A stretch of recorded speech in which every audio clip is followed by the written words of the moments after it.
1989 or some shit.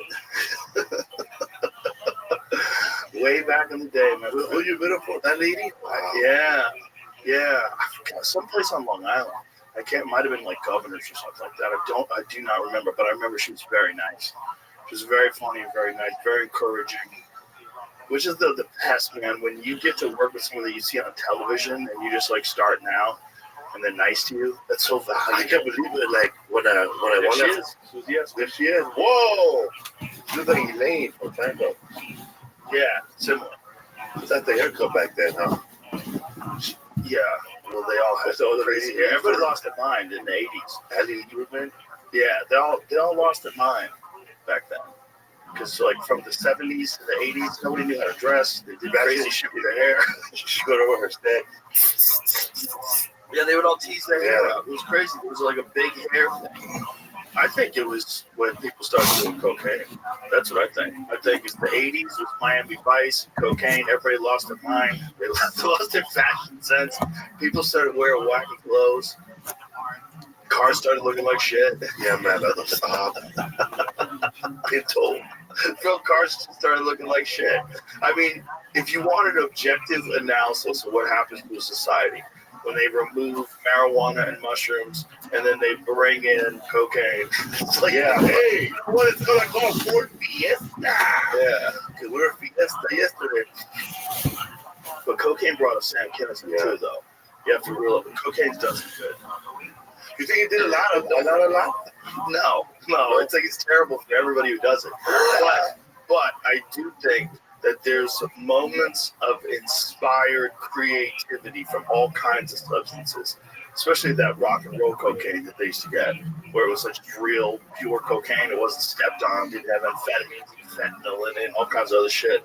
Good shit. That's the everybody that get wrapped in Iowa. I have to say this is a person who's never tried cocaine. Never tried. Be lying.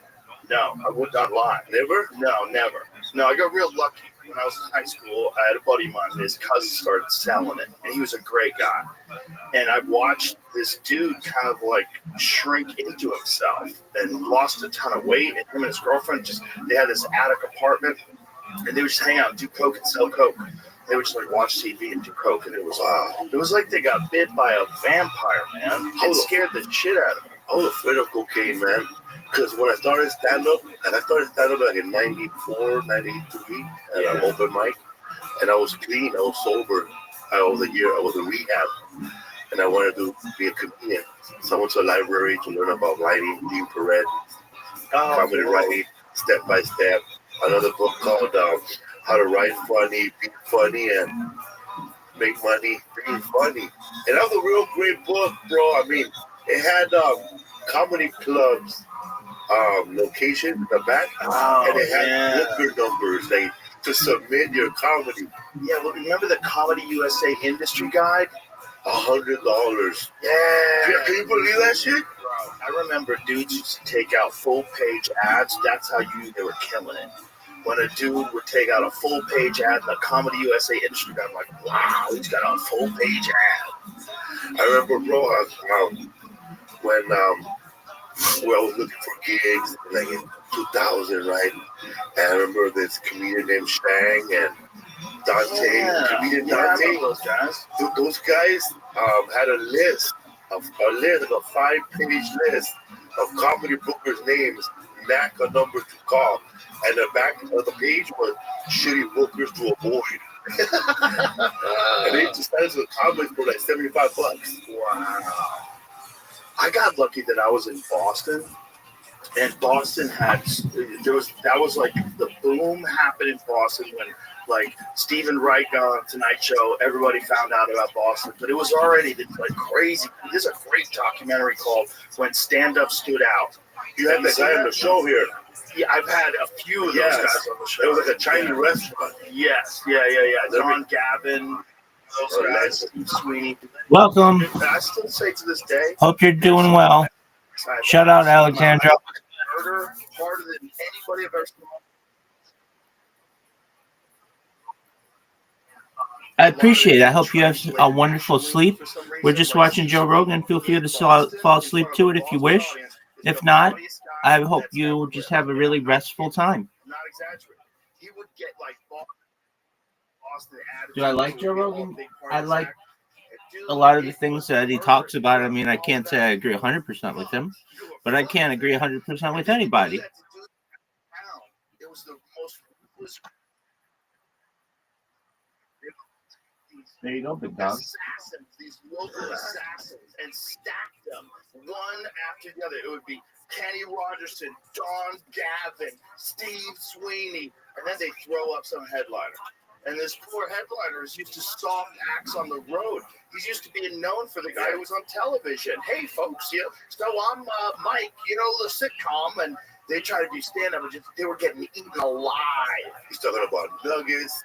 Those guys were up there all coked out. Oh, yeah, They were in the crowd. though they were wild boys too. They were big, like football player sized, wild, crazy drinkers and partiers, and they were funny, man.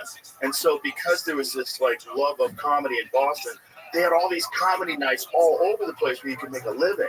So you could be like a half-assed comedian like I was, and you could make $500 a week. Just hustling, just moving around. That's what we all did.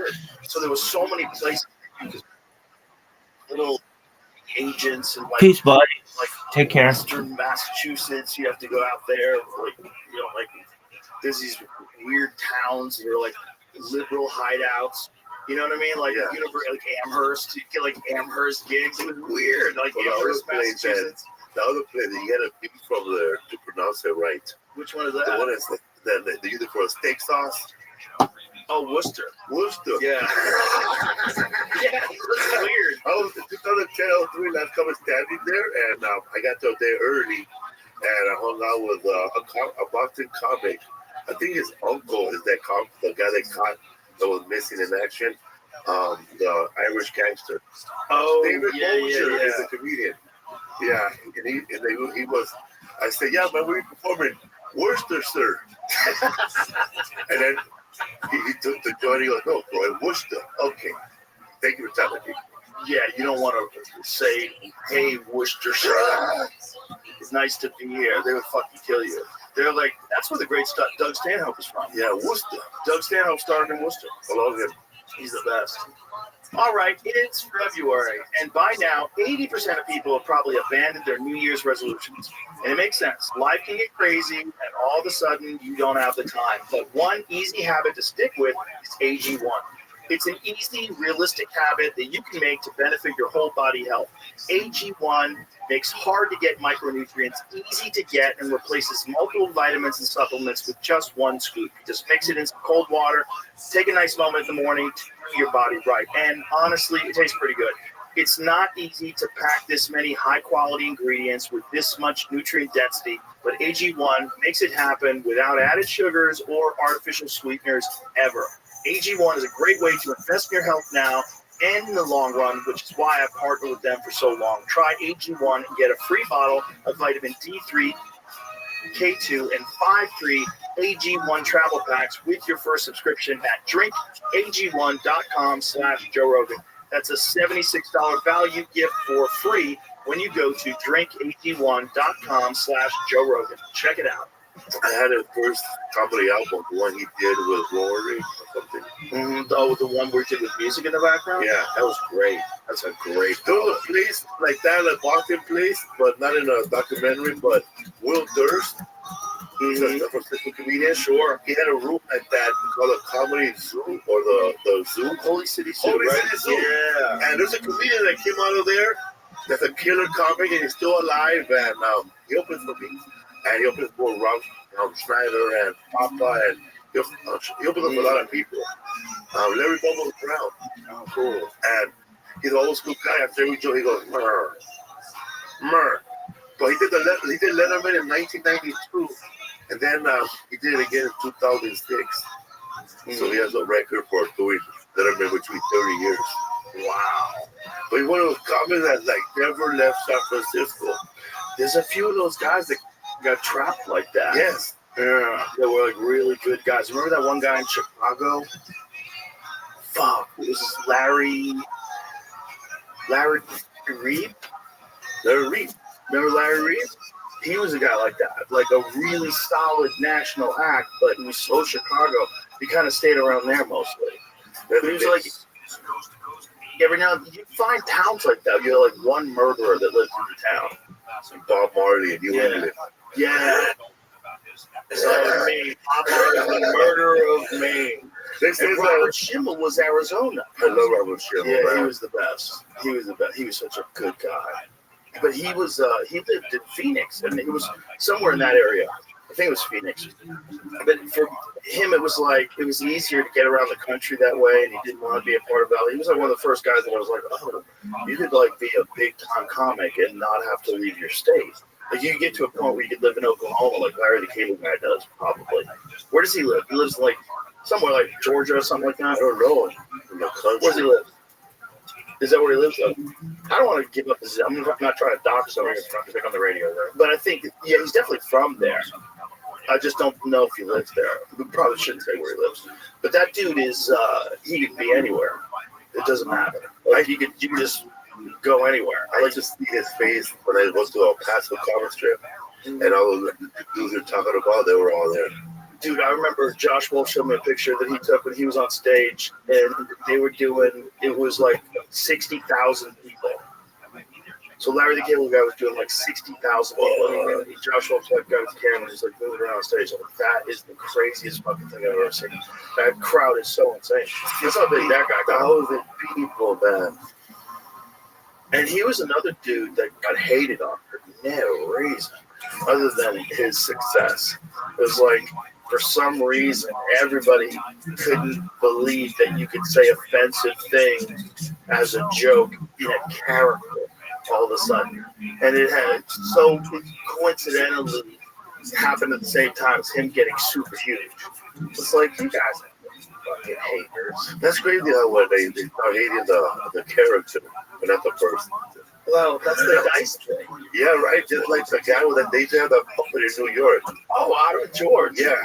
Ray Geraldo, when I opened for him back in the day, back in Addison Improv, he told me that he would say the nastiest shit at that puppet. And this lady threw shit at the puppet, but not at Otto.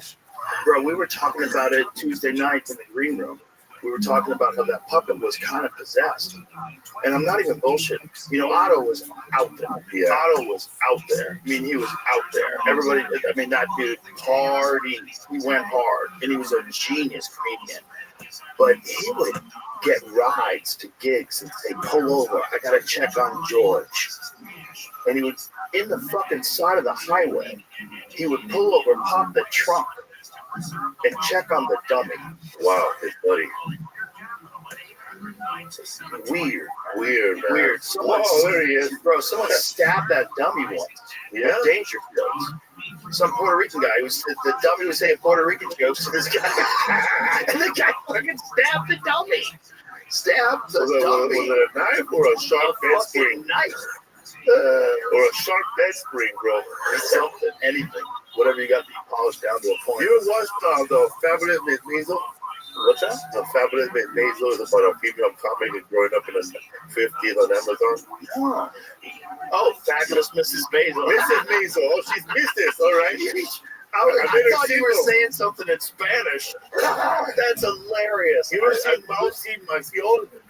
That's hilarious. I literally thought you were talking about a completely different show. You remember the ventriloquist that did like a 1 minute set on yeah.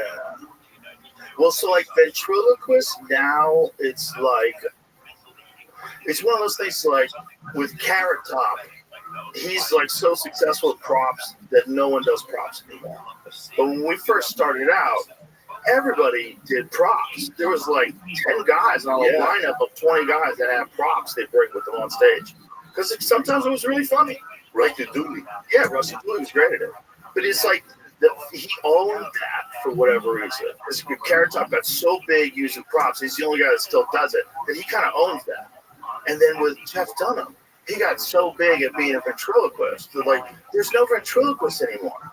But when we were kids, there was always comedy ventriloquists. There was like Willie Tyler and Lester, whatever. There was like it was a fun thing. You could get the dummy to say fucked up shit, and then you go, I can't believe you could say that in front of these nice people. And then George would be like, fuck these people, He tells everybody suck his cock. It was crazy. What's another one? Woody and the Hood. Yeah. But with Otto and George, it was a little different, man. Because I think Otto believed that George was alive. I think Otto believed there was something about George that was different than him. Like, he was not Otto and George. He was just Otto. And George only existed when George was there. And it seemed like there was something going on with that. And it might be because he fucking fried his brain to the point where he was connecting with, all kinds of energy that wasn't even there. He was out there. He was out there. But the combination together. What if they smoked crack together? Yeah, he probably made George smoke it.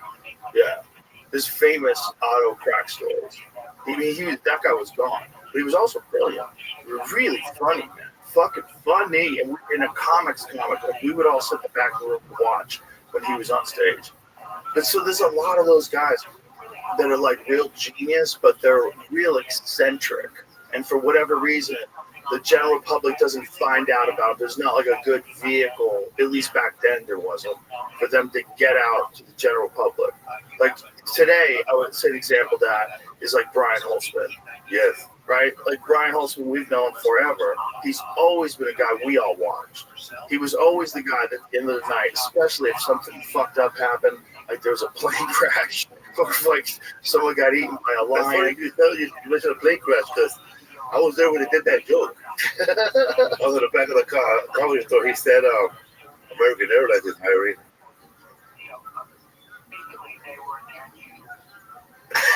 And then he said, and again, I remember who survived that airline. And he said, fuck that. Everybody says, how come they don't build a plane out of the black box or sleeping next to the black box? Sleeping next to a fucking baby. Baby survived. Give me hold that baby, bitch. On the way down. Yeah, baby survived an airline on the flight one time, and he said, I want to hold that baby. I want to hold somebody's baby in the airplane. Just in case it goes down. Because if a baby survives, I'm going to survive. You have to see him say it. I don't think we're doing it justice. I'm fucking it all up. My favorite one was when Susan Smith got arrested for drowning her kids. He goes, I heard those were bad kids. I heard they sat that close to the TV. They didn't put away their blocks. Those kids will not be missed. The fun thing about Brian is if you know him, like in real life, he's like the sweetest guy on earth. He's such a sweetheart of a guy. Like super friendly to everybody, loves everybody. Like he doesn't even have an enemy. Like Brian Holtzman has no enemies. He's always sweet and friendly. And then he gets on stage and it's like he becomes like his version of George. Yeah. I hung out with Brian Holtzman. I hung out with Brian Holtzman and his mom in San Antonio, Texas. Oh, wow. And we were doing the Latino Laugh Festival. Oh, wow. And he was the only non-Latino on the show, him and Darren Carden. And, bro, there was all Latinos, bro. Everybody was getting shit. Johnny Sanchez pronounced his name like an American, and somebody yelled out, "It's Sanchez, fucker." How did they say it? I don't know. He said, I don't know, my name is Johnny Sanchez. And then somebody said, no, it's Sanchez with 5 A's. Sanchez. Oh, so he got heckled. So, he got heckled for saying his name in a non-Mexican way? Yes. And then Brian Holtzman goes up there.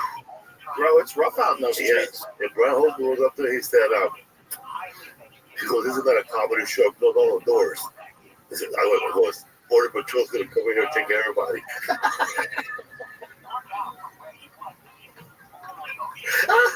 And bro, when this is after we were doing this taping, Mencia shows up, does a guest spot on our taping, and goes long, really long, like Jeff Valdez looking around. So then that's when Barry Holtzman goes up and murders it. He goes, man, I gotta figure out how to this immigration problem, man. We got a bunch of U-Haul trucks. We go around to every Home Depot. We ask these people, yeah, we're hiring, bro. Let's drive the town. Muchos trabajos, come on. Get in the trucks. We fucking take these trucks. We drop them off in Tijuana, Mexico. Yeah. you have to see him say it. He starts screaming and shit. But it's also like he's playing this bizarre psychotic character that only comes out when he's on stage. He's the most different when he's on stage. And he held his job too when he had a job. He always had a job. That was the problem. Guy. That was the problem. He never hit the road. He stuck around the store because, like I was saying, there's not like a path for those guys. Like nobody wanted Brian Holtzman to open for them. That's too weird. No. You know? He belonged at the store, and now he's found a crowd at the mothership. Mm-hmm. His shows at the mothership, they're all sold out. He's hilarious. People come to see him, and he didn't have a path before. It was like there was like, you know, he's too weird to put on a television show. It's like you really want to be in the room. That's what it is. Yeah. This, like, if anybody is way funnier in the room, it's Brian Holtzman. The discomfort, the weirdness, the way he works around it when you're in the room is so fun. And every show's different. Every show's different. And he's always talking about new things. It's like, I mean, it's really like he channels this fucking character. It's like he should be two different people. He should be Brian Holtzman, the super nice guy, and then whatever the fuck his name is when he's on stage. It's almost like he needs a second name. Mitzi should have done that a long time ago. Mitzi used to call Joey Fat Baby. Do you remember those days? Yeah. Someone has one of the lineups that they got from Jeff Scott, and on the lineup, it's got everybody's name, and then 15 minutes, and then it says Fat Baby. Fat Baby.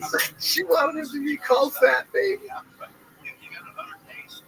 Weird advice sometimes, man. The managers give you Terrible advice. Can't listen to any of them. I know that. What good advice? I was bummed out one time because you have to go back and forth till they make you a regular. And I was trying at the Laugh Factory. And one time Jay was out there, he told me, I don't see you making it for another 6 to 8 years. Oh boy. And then when I finally got Last Comic Standing, I looked at him and said, Jimmy, your advice was full of shit. It took fucking 12. It took 12, that's 6. But I was bummed out when they told me that. I was like bummed out. You get bummed out, like realize putting all this work in and like, you can't be a regular here.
explanation for this kind of thing. And when you read the Navy, even the Royal Navy at the height of its power, and I just have no other explanation for it. So, and he wrote it down like as it happened. And again, even another of these people, again, no, he wasn't even trying to explain. He just said, this is really strange. Here's part of what he wrote. It was the color of a red hot cannon shot and appeared about the size of the sun. It gave so great a light that a pin could be picked up on the deck. Oh. Yeah, that's right. Yeah, I just love that too. And I mean, I think visually it's very arresting. And it's one of those cases where, like some of the other early cases, you can interpret one way or another. You think, well, maybe they didn't see this very clearly, or they didn't get close enough to the view. But in this one, I don't really know how those scientists try to explain it. And it's a very well attested case. I mean, I'll take the documentation of ship stock of a British Royal Navy vessel any day. I think I'm not going to doubt that. And yet there's just nothing that I can think of. And what I say also is that this phenomenon of these orange, red-orange spherical orbs popping out of the water, that is not the last time you hear of that. That would be identical to many cases. That would be from 150 years old, 2 centuries later, because there's a bunch of those that I have collected as well. Very similar. Very similar. Do you have cases where there's physical interaction? You see these things in the water, coming out of the water, that's pretty dramatic and totally information, but where there's physical interaction, some kind of physical trace or effect? Yes, absolutely. Sometimes that physical interaction is mental, apparent telepathic communication. And there have been a few instances where a diver touched one of these objects, interacted with them in a very detailed way. There's one that I'm thinking of off the top of my head from the late 80s off the coast of Puerto Rico, off the Aguadilla, as a matter of fact. Of course, we know about the 2013 Aguadilla video off the northwest coast of Puerto Rico there, which is very interesting. That, of course, gets no treatment. But in 1989, there's a fisherman off the coast there, a couple of miles off the coast, who was also a accomplished diver. So he had to dive and he was a fisherman as well. So he had some of his diving equipment in the fishing boat. It's matters because he sees at a very short distance from the boat a glowing something under the water. He's noticing it. He's like, okay, I'm very curious. He throws his diving equipment on, he goes into the water towards this thing, and it's an underwater craft that's essentially like a flying saucer. The USO, he actually got close enough to touch it, and in fact, in 2 different places. On one side, he's feeling water being sucked through a kind of filtration system, is what it struck him as. And then on the other side, you can feel that water coming out. So it seemed like it was some sort of taking water in some way or another. So he's hanging around with it. He actually touched it. And like I said, at some point, realized, I don't think I want to be too close to this object. So he went back to his boat, and I can't remember exactly the craft just went away shortly after that. These things are there, and then they just move on. So he didn't touch it. There's another one, I'll just mention real quickly. Woman swimming in the Black Sea. So this is off the coast of Crimea. She is 1990. We have her name, I can't remember offhand. She's out in the water, and she sees this silvery, egg-shaped craft. It is directly over the water. And she, it's fascinating, it's beautiful, and she told me when she got back, she said, I telling her this message in my mind came from the thing that basically, it's okay, don't be afraid, we're not going to hurt you, something to that effect. And, but she's out there, she's a very good swimmer, and she's just hanging out in the water, hanging above the water, she's looking at this thing, having this kind of strange mental interaction on it. Lots of great cases. We're going to throw out the conversation.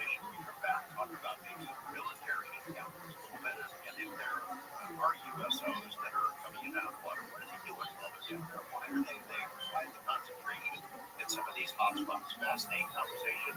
My guest was told us so much more over here. Stick around. The Beatles take us into the break with Across the Universe.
So you gotta go back to these other rooms. I talked to Brad Williams, and he said, fuck that advice, bro. You know what he told me? He said, he told me that I should get all the little people I can find in Hollywood. All of them. All the little bitches, all the little persons, and bring them to the Laugh Factory. And Jamie said, you can have the biggest little person show in all of Hollywood. That was his advice for Brad. So that's, I was not feeling so bad after that.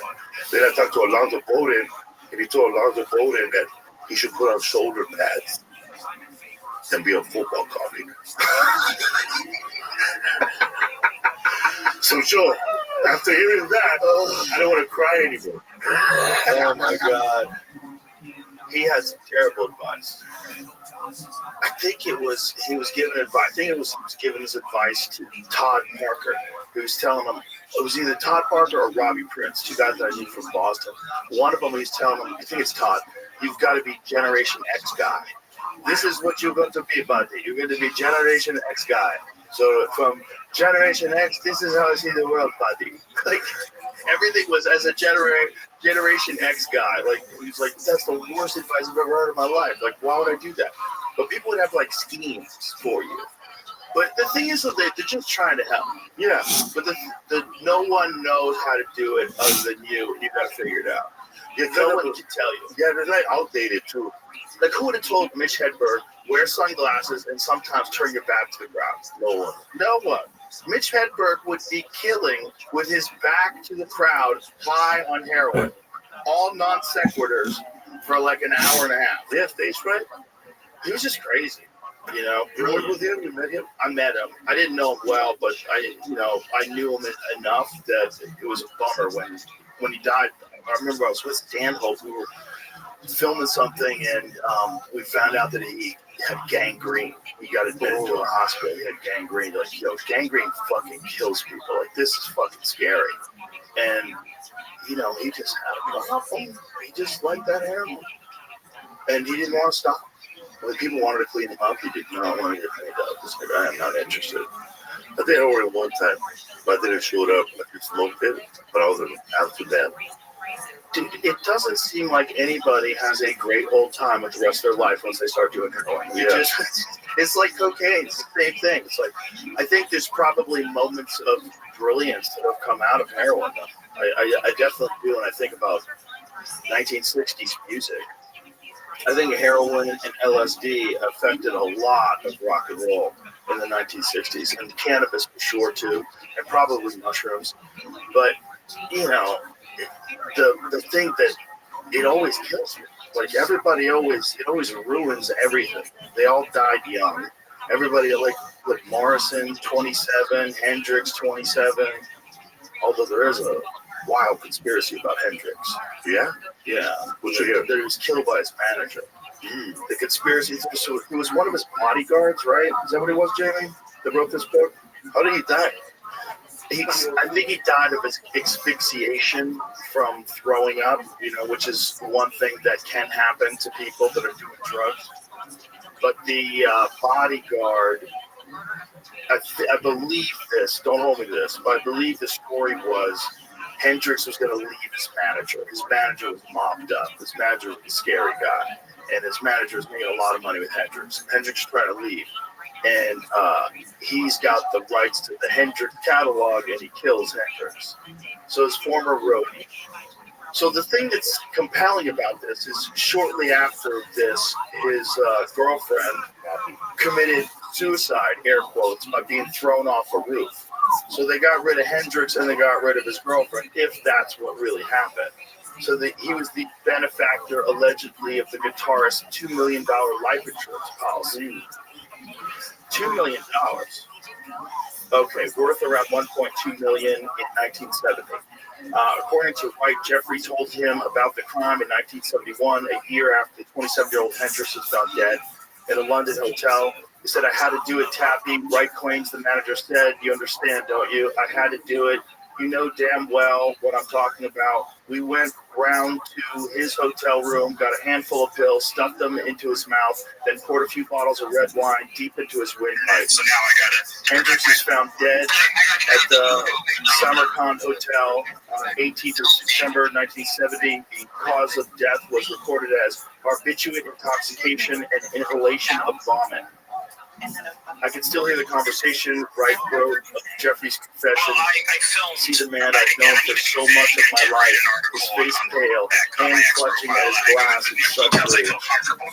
Hendrix manager died of severely doxxed when I posted what I found on the internet, so now I gotta protect my family and be very anonymous about everything. So I don't want to get into specifics, but I'll give you the nutshell of what happened. If there's a lot of I money to captured be made, video of scary people an moving, unexplained and it became a object real in the problem. sky. Yeah, but I did not know what it is. It was in New Jersey in recent times with everything that's been going on. Yeah. Like in The that video LA, went they were pretty not viral gay on the clubs. internet, They were not and the radios. video got They were taken gay. down everywhere This pretty episode much. is brought to you by And BetterHelp. then it was People about a like to day throw later, around I got all these visited red flags, by the things FBI, someone but they also says did or visit my does you neighbors. don't like, which is But fine. they did ask about But the instead video. of They focusing asked on the what I negative saw. all They the were very time, nice. There why was don't we no focus on the There was no positive? aggression If there. We you're just asked looking some for a questions. romantic partner, They did think pretty about much, what traits you it like to was see in a intimidating person. that they showed up If at you my like to house and work they out didn't and know stay in who I shape, was. you might want But to find also my someone who's information was also fully doxed healthy. online as well. Or So if you like to it travel, really did you probably intimidate want me to in the find sense that somebody I have just to be as careful what I say. adventurous. And Now, though I wanted to be once you're part of in this a community, I had relationship, to it's a restart whole over. I had to get different rid of all my ballgame, and social things media aren't accounts always going online. to be perfect. I had to get rid But of everything that's what because, therapy is for. Therapy is an there excellent were way to work literally through any thousands of problem, people trying even to the small find ones. to Like, reach out say and you give and a me loved aid one have for been fighting a lot something that I lately, didn't but even you still trying really to want to make things work. claim I Therapy solve, can but serve I as a just saw mediator. something, I It filmed can it, help you identify the and I problem got a lot and of hate teach for you it. And there's positive a bunch ways of to people address wondering it. what was going If on you're in my new to blood. So therapy that's my or want story to in a try nutshell. something different, But BetterHelp I will is say a great that the place to FBI, start. they were It's very cordial. convenient and There affordable was no since real issues, everything's but they done did show up at my online. house. I know It's they went to already my helped neighbors over as well, but 5 they were million specifically asking about worldwide the video connect I to the took. So credentialed therapist. whatever that Discover means to you, your I don't know. I'm relationship still green trying to flag process everything with that happened as well, BetterHelp. and I don't have all Visit the answers. But BetterHelp.com/JRE in a nutshell, that's my to story. get 10% off your first month. That's BetterHelp, HELP.com/JRE. But you want to talk about something like that, like would a manager kill a client for electric policy back then? Yeah, I would have they didn't did. have DNA back then, man. I would have did, bro. I didn't. So it's like crazy, right? My mom didn't like Elvis. She liked the Beatles, right? And I had my mom who didn't like fucking Elvis. He's badass too. Oh, because Elvis said that I'd rather sleep with have kids a dog than a Mexican woman. And I said, when did he say that? And he goes, he said it. Then I found out later on when I went a rabbit hole. It was a colonel. The colonel spread that. The colonel spread that. Because he wanted to keep him in America and not tour like The anywhere. colonel was an evil dude, man. Yeah. That, by the way, that Tom Hanks performance is fucking fantastic. in that Elvis movie where he plays the Colonel. Yeah. Did you know when you see it, like we appreciate how a guy can really like become a different person. Like he becomes this creepy manager guy, this manipulative, gambling, creepy manager guy. I mean, it's fucking genius, man. It's so good. Like you really, that's what's crazy. Like you forget that's Tom Hanks. You're like, oh, but you really got a sense of the relationship that Elvis had with this dude. Because those guys that get crazy. Like, there's famous. And then there's Elvis, famous in the 1960s, and you don't even understand what that means. No one understands what that means. And he was the first one to be that guy. Imagine that. I know, man. I just walk into the room, you want to kiss.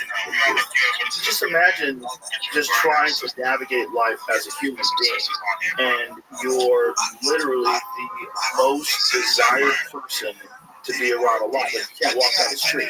People scream and they cheer and they run at you. Women faint.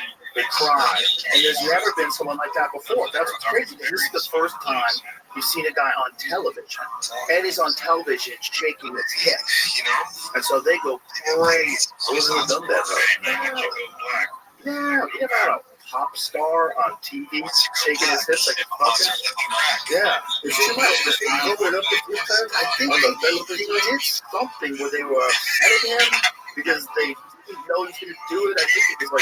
I think he was actually going to get fined in some places. Like you weren't allowed to shake your hips like that. Like this is how crazy being Elvis. This is one video or picture of Elvis that I like besides the one you have here. You're arrested. When he's playing outside, an outside event, and he's wearing all black, and he's fucking young as hell, and the pompadour looking good, the blue color shiny, like, bro. And everybody faded. And there was no Elvis before Elvis. That's what's crazy. So he's like this one guy that becomes way more famous than any entertainer ever. And then he's got an evil manager, and then he's doing pills. And then you're just living in paranoia, and the whole world don't make any sense. Nothing makes any sense. It can't make any sense. You have no peers. You have no one around you that's like you, no one around you that can understand you, and you're being protected by some guy who like siphoning money from you. He was doing shit little gigs, right? Like he'll leave, do like a 2-hour show, then leave, go do another 2-hour show somewhere else. Well, I think he got into a financial bind, right? Wasn't that a part of the movie? And then he got the Vegas residency. Bro, the Vegas residency is probably convenient because you don't have to go anywhere. You know where you live, you know where the gig is. Like Carrot Top seems to like it, but I don't think I could do that. But if it was this shit, though, like Elvis, right? Yeah. Oh, yeah. But even like comics could do it. A lot of comics do it. You know, I just don't know about living in Vegas. I lose my mind being in the same place 7 days a week, 14 shows. The people that live outside of Vegas love it though. If you live like in like Henderson or some of those places, like they're very, very nice places. But you're still connected to this place where people go to get psychotic. Like, you know, there's some weird energy about that. Listen, there's not a knock on Vegas. I love Vegas. Look, I love New York City. Ari fucking loves living in New York City. I can't live in New York City. I can't handle all that. I gotta get the fuck away. Some people love it. Everybody can love everything. It just seems like it's like Vegas is a uniquely crazy place. People go there specifically like, we're gonna go to Vegas. It's like it's in the top title of the state. It means craziness. I know, man. Vegas. Every day, like 50,000 people show up. It's every day, and then you've got rodeos coming into town, and UFC fights coming into town, and fucking concerts. Raider fans. It's a fucking wild ass town. I love being there. I just don't know if I can live there. It seems like it's almost a little too crazy. So this is Ed Sullivan Show, 1956. This is the only time. This is the first time the tips show up on the screen. It's 10 minutes into this. Yeah, it's right when it's been too much. That's all he was doing, though. That's a lot, James. What do you mean? That's all he was doing. That's offensive. After this aired, they wouldn't air him from the waist down anymore. Isn't that crazy? It's barely shot. It's so crazy, bro. He probably had his big old dick keeps flapping out his jacket. That's what it is. Look, if you see that side, back it up a little bit. That's what the problem is, Jimmy. Look at that jacket flapping up and down from his big old dick. Look at it. He didn't stickle with it. Bro, he's making his jacket pop with his dick. I'm with I'm with the censors. Of course, he had a big dick. Yeah. He had everything. He had voice, talent, beautiful. Do you think he's gonna have a little dick? Hell With all no, that, man. all those gifts? I'll probably be. I don't know. He's probably Yeah. at least 6 feet tall. 21 years old. 21. Kid, man. Wow. How can you manage that? How can you navigate that at 21 years old? It's him, Oh, man. bro. It's him and Michael Jackson. These are the two case studies and people that got too famous. Sometimes I wonder, man, like, how would I handle that much success at that early age? Bro, you wouldn't. I know, that's what I'm saying. You would go crazy. How about you? Crazy, would go crazy. I would be sitting with a big fucking cold sword. Yeah, dude, I got lucky. My fame ascent was a slow drip, you know, like over time. Oh, bro. It was a slow drip. Mine was like that little mountain guy on the Price is Right. And then stopping along the way. Bunch of haters. Fighting with other comics. Coke here. Hanging Yeah. around at El Compadres too long with Joey Diaz. El Compadres is a spot. 64 years ago today, more than 60 million people watched Elvis Presley perform on the Ed Sullivan Show. 60 million, that's so crazy. But that's how it used to be, man. And that's why losing control of that is so devastating to mainstream media. That was what it was. When I was a kid, there was 3 channels, dude. There was NBC, ABC, and CBS, and that was it. And then all of a sudden there was Fox, and we were crazy. Yeah, We got a whole other channel. local channels, you know, in your neighborhood. Yeah, we definitely did. Especially, everyone has local channels. So you always had like the local NBC network, which You had need like, somebody got karate movies. yeah, we didn't even have cable. Like it didn't exist. We had, Like you have to realize how nuts the world was when everything you watched on television was just television. That's all you ever saw. Like there's no cable, so you have 4 channels. And you felt so lucky to have that 4th channel. It You got The was Simpsons, Married with Children came on that channel. Fox changed the whole In Living Color, changed the whole like feeling of what a channel was. It's crazy that Fox is now connected to like conservative Republicans reporting the news. But it's like Fox when we were kids was Married with Children. It was, it was like the Renegade shows. It was The Simpsons. It was, there was a bunch of like fun shows. Living Single. Yeah, but In Living Color to this day, I say is one of there's 2 of the greatest comedy. Saturday Night Live always gets it for longevity because it's crazy and been around so long. But for like pure funny, to me, it's like In Living Color and Chappelle Show. Yeah, I feel like you don't get Chappelle Show unless you have In Living Color first. I feel like In Living Color broke open the door for chaotic sketches that were like really funny, man, wildly offensive, really funny to this day. Like there's a lot of shit In Living Color that you tried to do like in the height of wokeness, like 3 or 4 years ago. Bro, they would fucking call for your censorship. Yeah, They will come for you. Especially when David Wayans and David Weir were doing Men on Film. There's an episode where the camera falls. Yeah, the camera falls on David Wayans and he becomes heterosexual all of a sudden. And then they were like real touching him. That episode. How about when he played Handyman? Mentally retarded. I love that. Oh my god. That's my favorite movie. Yeah, a handicapped superhero. It was And he was a superhero movie. He would fly like this. Yeah.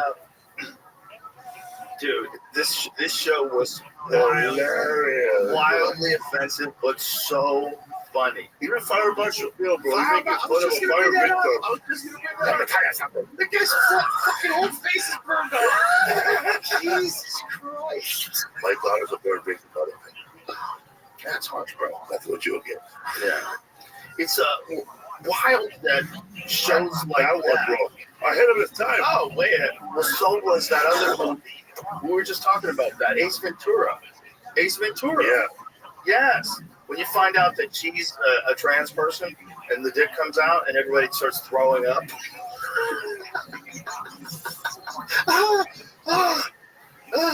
First of all, I don't buy it. Even if she had it turned to that photo again, that's Sean Young, right? That's what I yeah. Yeah, when she was hot. So even if she had a dick, there's a lot of guys who were like, listen, nobody needs to know about that dick. Nobody should know about that, And man. that's the difference between you and me. And I I remember one can't time it use happened to me, bro. This looked like wow, that's a big ass skin tag you got right there. Dude, skin tag. Whew. Yeah, all those shows, like, I mean, what are the other great sketch shows? Mad TV had some bangers. That TV. There's some bangers on Mad TV. But it's another show that's Second like, City TV. I you do watched so that many one. Kids in the Hall. Kids in the Hall. Kids in the Hall. Kids in the Hall was fantastic. That was great. You know, I was a Kids in the Hall fan, but I didn't really start watching it, like really get into it until after I met Dave. Like, I didn't know much about Kids in the Hall. I knew it was funny. I knew everybody said it was funny, but I don't think I'd ever even watched a sketch. And then I became friends with Dave doing his radio. And then I started really getting into it. Oh, that guy had a still does, have a very, very unique sense of humor. He rewrote, like, I don't know what percentage, 40% of, like, the lines on news radio, like on the set. Yeah. He rewrites things all the time. And he was always, like, coming up with a better way to do something. And always had, like, a sense of, like, pacing. That's a totally different thing, man, when you're making sketches. Like, sketches are to be able to do that and do a lot of, like, really funny scenarios that are unique. That's a very. It's hard to write the stand-up because we want to end it, huh? Mm-hmm. Well, it's a totally different way of thinking. You know, Gillian Keys is another fantastic one. That to this day, like, the problem with that show is, like, it's got this amazing core fan base, but it doesn't. It's way funnier than the amount of people that have seen it. It's way funnier, which is crazy because Shane Gillis is one of the biggest comics in the world. Yes. And Funny as hell. he's one of the biggest comics on earth. Like, he's selling out arenas everywhere. Yes. But yet people don't realize how good Gillian Keys is. It's like, there's the one where they do the OnlyFans dad. It's one of the hardest I've ever laughed in my fucking life. It's so funny. It's so funny. It's so crazy. And because no one's telling them what to do, they're just doing what's funny. And that's what got fucked up. There were so many fucking nannies around everybody, telling everybody what you can and can't say, and so many subjects you can and can't cover. Like, you gotta stay out of the way, just like the managers in the early days. Yeah, telling you, Billy, you need braids. yes. You know, braids, bro, with beads, and you talk about the beads when you're on stage. I'm like, what? You don't wear a suit. Shut the fuck up. Get out of here. I remember one time, bro, they told me to wear a suit, and I wear it, and I saw Joe Diaz wearing a suit, and I said, bro, we look ridiculous, huh? Because Joe Diaz, he was wearing a beanie. I remember I called him the Coca-Cola bear he got, man. Suits are a weird move, but they're sometimes fun. I've worn suits on stage before. It makes you feel different. It does. It Do you really feel does. like you're gonna, like, change your posture, or? Now you just feel like you're more of a motherfucking professional. Bitch, look at this. And a well-tailored suit is what you really want. The kind of, like, modern suits, you can move in them. Like, they have, like, stretch to them, which is different than, you know, when I was a kid, I thought of suits, I thought of, like, your handcuff. Like, you can't move good. Yeah. Like, you can't kick someone with fucking suit pants on. You know, you can't move well. I know, look, I always see Johnny Carson in his suits. Yeah. Those suits look tight as hell. Well, it's just the fabric stuck back then. Especially if you're a bigger person, you know, if you lift weights or something like that, if you have muscles, everything's going to be constricted and tight and all fucked up. It's not going to fit good. So suits now, if you get a good one, like I got mine made by David August. They do them for the UFC. Yeah. I've had them make a bunch of suits for me. They're amazing. They do it to your actual shape. So everything fits perfect. I mean, I don't want to tell the other guys, but when you're announcing, you know, you're a big muscle guy, but it doesn't look like you're coming out of that suit when you wear it. Look real good on you. Yeah, it's because they make it to your shape. You know, And you so go it's to real Fox Sports, man. They're about to just come out. They look like fucking orangutans, bro. They look like Mr. Hyde. Well, you know, a lot of those dudes are bigger than me anyway. That's it too. There's a certain size that you get, like if you put The Rock in a suit, it still looks ridiculous. It's like, what the fuck are you made out of, dude? Like, first time I met him backstage at the UFC, and he had cowboy boots, right? So it doesn't even seem Cowboy like boots? Yeah, he don't even seem like a real person. Like when you meet him in real life, you're like, what the fuck are you? He's like a superhero. Yeah. Like you seem like a real live superhero. And a super nice guy, man. He came and worked out with us. We all worked out. Tony Hinchcliffe, Derek, Hassan. We all fucking lifted weights together, hung out, got in the sauna. Shane Gillis. We were all just chilling with The Rock, working out with him. Like, no cameras, no nothing. I was like, we don't have to post this. Let's just have some fun. It's like, fuck yeah. He was cool as shit. Cool as shit, man. Wow, that's amazing, man. It was fun. I enjoyed talking to him. He's a good guy. I was in the airport at the American Delta, and I saw Jason Momoa. Oh, he's another one. And I said, Look too handsome for me. I just said, what's up? No, I don't want to meet people. I was like, where people are. I said, Jason. He's like, Jason. What's up? And then we were sitting almost close together on the airplane. And then he saw me again, bro. Then I said, what's up? And then I felt like I picked him out again, man. I was recording him, bro, recording him. But I was on my phone. He thought I was recording him, but I met him in a Whole Foods parking lot. I met him in a Whole Foods parking lot in Woodland Hills. I was going to pick up some groceries, and he was there too. I was like, what's up, man? That's good. What's going on? We're talking.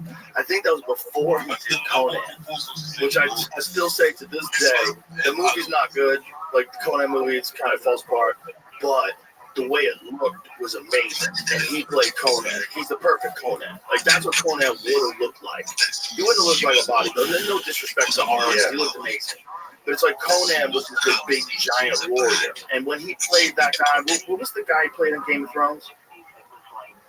Crackle or something like that. I can't remember. It was fucking incredible at that. He played it, like, that's Conan, man. Yeah. That's Conan. Someone needs to do a good Conan the Barbarian movie. Go back and read the Robert E. Howard books.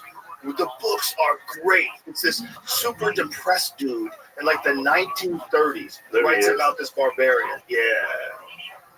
Khal Drago, that's right. There we are. Two people are getting mistaken by. Bro, get a photo of him when he was Conan. Jason Momoa as Conan. Bro, he's the perfect Conan. Right there. That's what Conan's supposed to look like. That's how I'm supposed to look. That's the perfect Conan. That's the Conan you believe is real. That's a guy throwing a sword around his whole life and fighting out dragons. He's not a bodybuilder. He looks like that. That's what it looks like in the book. Like, that's fucking Conan. Where I did it. That's Conan. I mean, someone needs the guy's still capable of playing this character. Someone, please. I wish Quentin Tarantino was into Conan. Quentin, if you're hearing me, please read the books. Quentin Tarantino doing Conan would be the most epic thing of all time. Could you imagine? He would do it right. Or Beastmaster. If he was into it, he would have to be into it. I have no idea if he's into it. But if he was into it, if Quentin Tarantino might do it, somebody should. It'll start with the ending.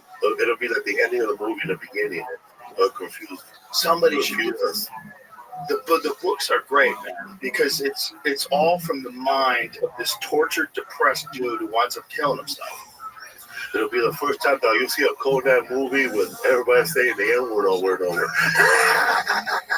I don't think they had that word back then. I think if you want to do it right, they'll make one.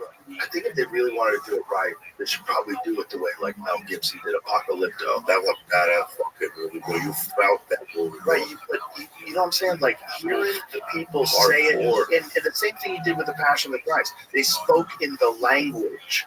And it was all subtitles. Like, they spoke in the language. So you were transmitted exactly how these people were saying. You felt like it was real. Like Apocalypto, you felt like it was real. Like, there was no English in that movie. That is a blockbuster movie. That is a wild action-adventure movie. That one was hardcore, man. Passion of the Christ. Yes. There's something about being sucked into hearing the actual language of the people that would be doing this. It's so much better than, because like whenever they do like Game of Thrones or something like that in another country, all of a sudden everybody has an English accent. Yes. That's how they do it. Instead of talking like an American, you can't talk like us, because that would just throw people off. So you have to have some sort of a proper kind way of like of the Exorcist, man. Like if the Exorcist, the devil would have had like an Irish accent, it would have been a totally different movie, but the Latin accent, whatever language, Latin language. Right. Yeah. Exactly. You don't even know what the language is, but you're fucking scared. Right, it has to be exotic. You can't have the devil going, hey, you fucking piece of shit, I'm gonna fuck your eyeballs. You better get out of my garage. Yeah, you can't have the devil talking like Jerry Seinfeld. I speak in absolutes. Yeah, you can't have the devil with a whiny voice. or a Boston accent. That was the scariest thing about Mike Tyson. Is he had his voice, his like voice that was so easy to make fun of, and he fucking murdered everybody. He was like, it was almost like he was begging you to make fun of his voice. Dangerous dude. Yeah, it was almost like he was like begging you. You're like you, bro. You're like one of the guys. You're like to someone that doesn't know you personally. You're like, try me. No, I'm not like that at all, though. If I didn't know you and I started walking on the street and you're not Joe Rogan, I'd be like, okay, man, this guy's good fight. He's healthy. Stay away from him. I'm friendly. That's what we all need, my friend. We need friends. But you've been friendly since day one, though. I was talking to the driver, Rebel, about when you gave me that solo pipe. Mm-hmm. And then you say you stopped using it because of butane. Yeah. And I remember I was telling you that the reason it's called solo pipe because you're supposed to use it by yourself. But I remember I told everybody you gave it to me, and everybody wanted to get it. And by the time I got it back, it was fucking hot. Yeah. I remember those things. I try to stay away. I think if you're smoking a cigar, like butane is the way to go. You know, you burn the end of it, but you don't want to like keep doing it. You want to. I feel like a certain amount of this is a chemical, no matter what. Look, that's a chemical. You only want so much of that. You really should probably have matches if you're gonna smoke a cigar. You should really probably have matches. And I think if you're like a super cigar nerd, they do it even further. They take cedar and they light cedar strips and they use that to light their cigar. Those are super nerds. Cedar strips? Cedar strips, dog. Pieces of wood. They light little strips of wood, and they light from pure wood, and they light their cigar. This is super nerds when it comes to cigars, but they get into, that's what that guy said, guys in New York, give me some ember. Give me some ember? Ember? Oh, that's what is ember? Fire? Oh. Yeah. Oh, shit. Yeah, so these guys, they take little cedar strips, they light them on fire, and then they light their cigar from the cedar strips. So this way you're not getting any of the butane fumes. I don't even know how much you would get. I don't, Get butter later? Sure. I'll work it. No. We're probably going to find out. Okay. Every time you burn a lighter near you, you inhale like 10 times more than you're ever supposed to in your life. We'll probably find something like that out someday. It can't be so good to have convenient fire. Like, fire that quickly means like you've got some funky gases that you're burning. You're burning some funky gases in the air. Oh, horrible. So I remember like lighting a match and you get the ugly ass. You know what's real bad? What? Scented candles. Scented candles apparently are not healthy. Jamie, Google that. Maybe I should say some scented candles. Maybe there's a way to do it organically. We should find out if that's true too, because that would be a good thing to know. Because I think there's some things in some scented candles that you're not supposed to inhale. And when you're a person that likes to have candles, who doesn't? They're cool. You want to have candles in your house? That's dope. Like candlelight dinner with a bunch of friends is dope, right? But I think it's the scented ones. The ones that are made from paraffin are the problem. It's a cheap byproduct primarily sourced from the refinement of petroleum. So you're burning petroleum. Paraffin is the most used candle wax worldwide, according to the National Candle Association, the major trade association representing U.S. candle manufacturers and their suppliers. So it's all candles made from paraffin. However, few studies on candle emissions or their potential effects on human health exist, and conclusions from the research are mixed. There is no overall conclusion that paraffin candles will either will or won't harm your health, says pulmonologist Dr. Sobia Farouk, a clinical assistant professor at the Cleveland Clinic Lerner College of Medicine. But the risk may also depend on various factors, including candle type and quality, how often and how long you're burning it, the airflow of the space where you're burning it, your health status, and more. Well, either it's not good for you, or it's fine. These are the options. It seems to me like there's a little gaslighting going on here. Like, how could it be good for you to have petroleum burning in your house? I want you to show me a study that's like measure the fucking air in the room when you have 3 candles. Measure the air in the room when you have 4 candles. Keep going. Tell me when I'm gonna get lung cancer from this shit. Because, wow, yeah. Benzene, a known carcinogen, is another VOC released by paraffin candles. Hawk added, long-term exposure to this chemical has been linked to blood disorders such as leukemia. When inhaled, benzene can also be a respiratory irritant, which means it could probably, yeah, fuck. So people think candles are cool. It's like, but what is a candle that you can use? Like, there's got to be candles that are not bad. Also, candles that I am a massage were safe. New candle. Oh, now candles made from soy wax, beeswax, or stearin, coconut oil, or animal fats are often considered healthier. But anything that is burned emits harmful particulates or chemicals, Everett said. So these candles also release VOC into the air. It's just that paraffin wax is usually more polluting, according to right. So they all suck. The risk of toxic emissions is greater when candles are scented or dyed, which is another reason why paraffin-free candles aren't immediately in the clear. This is because artificial fragrances have VOCs, including phthalates, which have been linked to learning and behavior problems, obesity, impaired development of the reproductive system, and more. Evans said the unscented candle in the 2015 research also caused concerning concentrations of toxins, but at the lowest amount compared with its scented counterparts. Yeah, but what ratio? I wonder how much lower. The National Candle Association maintains that candles are safe for use in the home, a spokesperson said in a statement. First of all, you can't totally say anything's safe, because I was dating a girl once and she burnt her fucking house down with candles. That's exaggerated. She burnt a wall in her house. She just let her candles burn down, and something caught fire. And it like lit the side of her fucking bedroom home. Like her wall was on fire. She liked candles. So they're not totally safe. It's fire. Fire's not totally safe. Fucking lighters aren't totally safe. You can't say it's safe. Like, you could definitely do something stupid with it. Like, you know what's safe? Marshmallows. Marshmallows are safe. Not if you light them. It's not good to eat. They're bad for your body, but they're fucking safe. They're not gonna kill you. Unless you burn them to make s'mores with a lighter and a fork. You know what's supposed to be really bad for you? Paper straws. Paper straws have those forever chemicals in them. See if that's true. Otherwise, we'll have to cut this out without getting sued by the paper straw industry. Oh, speaking of straws, right? Everybody knows that paper straws came around because everybody saw that video of that turtle with that straw in his nose. That's the only reason why we started looking at paper straws different than everything else, right? Paper or plastic? Plastic. Oh, okay. Plastic straws came about. What did I say, neighbor?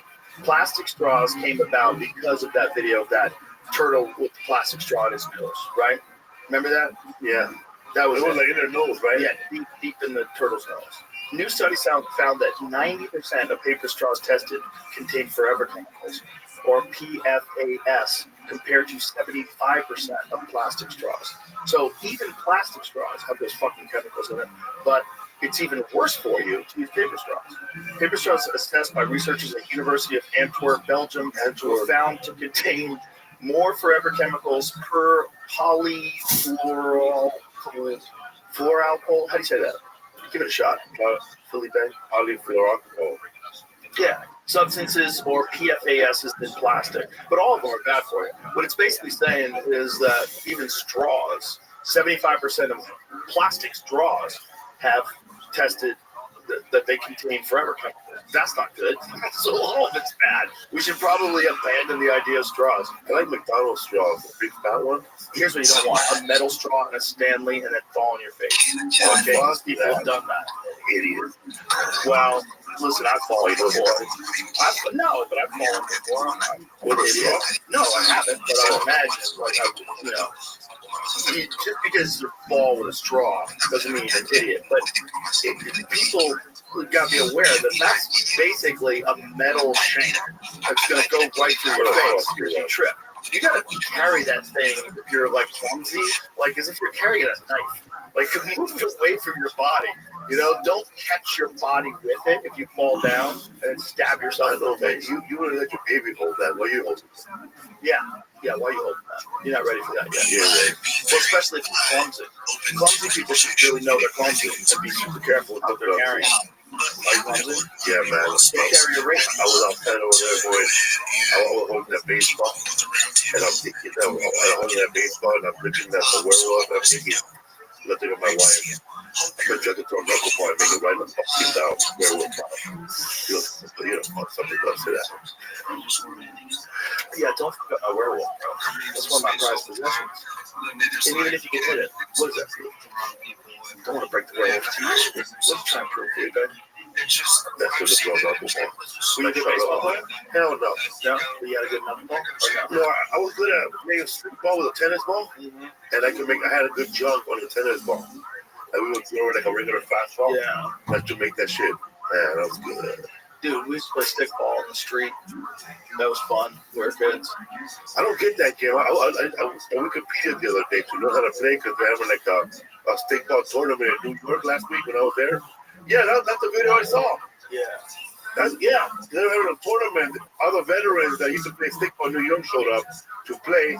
Yes, bro. But I never knew the game because in LA we play over the line. That's a good way to get a staph infection. Look at that, bro. Sliding on concrete. Good way. They're getting pumped. That looks like a guy who plays really good stick ball. Yeah, it's a city thing. A broomstick, right? When I lived in Jamaica Plain, which was a place outside of Austin, we played that. We just play stick ball on the street. People get mad at you. They hit their car with a tennis ball. It was stupid. But kids are just always looking for something to do back then. Now they're all online. I used to play crazy games growing up, bro. I'm pretty sure kids don't play that anymore. I used to play this game called Huevos, which is called eggs. We used to put like a bunch of holes on the floor with your name on it, and then somebody would throw a tennis ball. And whoever the ball lands in that hole, that person has to grab that ball and fuck somebody up in the back before they make it to the wall. And that person you hit has to grab that ball and then hit people on the way back before they get to the other side of the wall.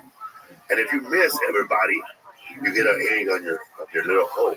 And once you get 4 of them, we all take turns fucking you up with a tennis ball while you just stand there like this. Jesus Christ. Yeah, there was no cable back then.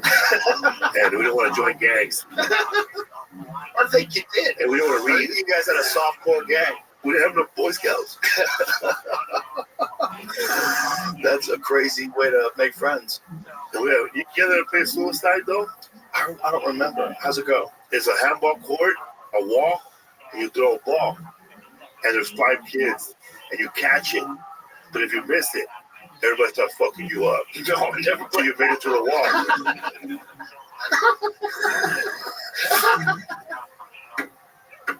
No, I never It's played called that. suicide. Rabbi. I'll tell you,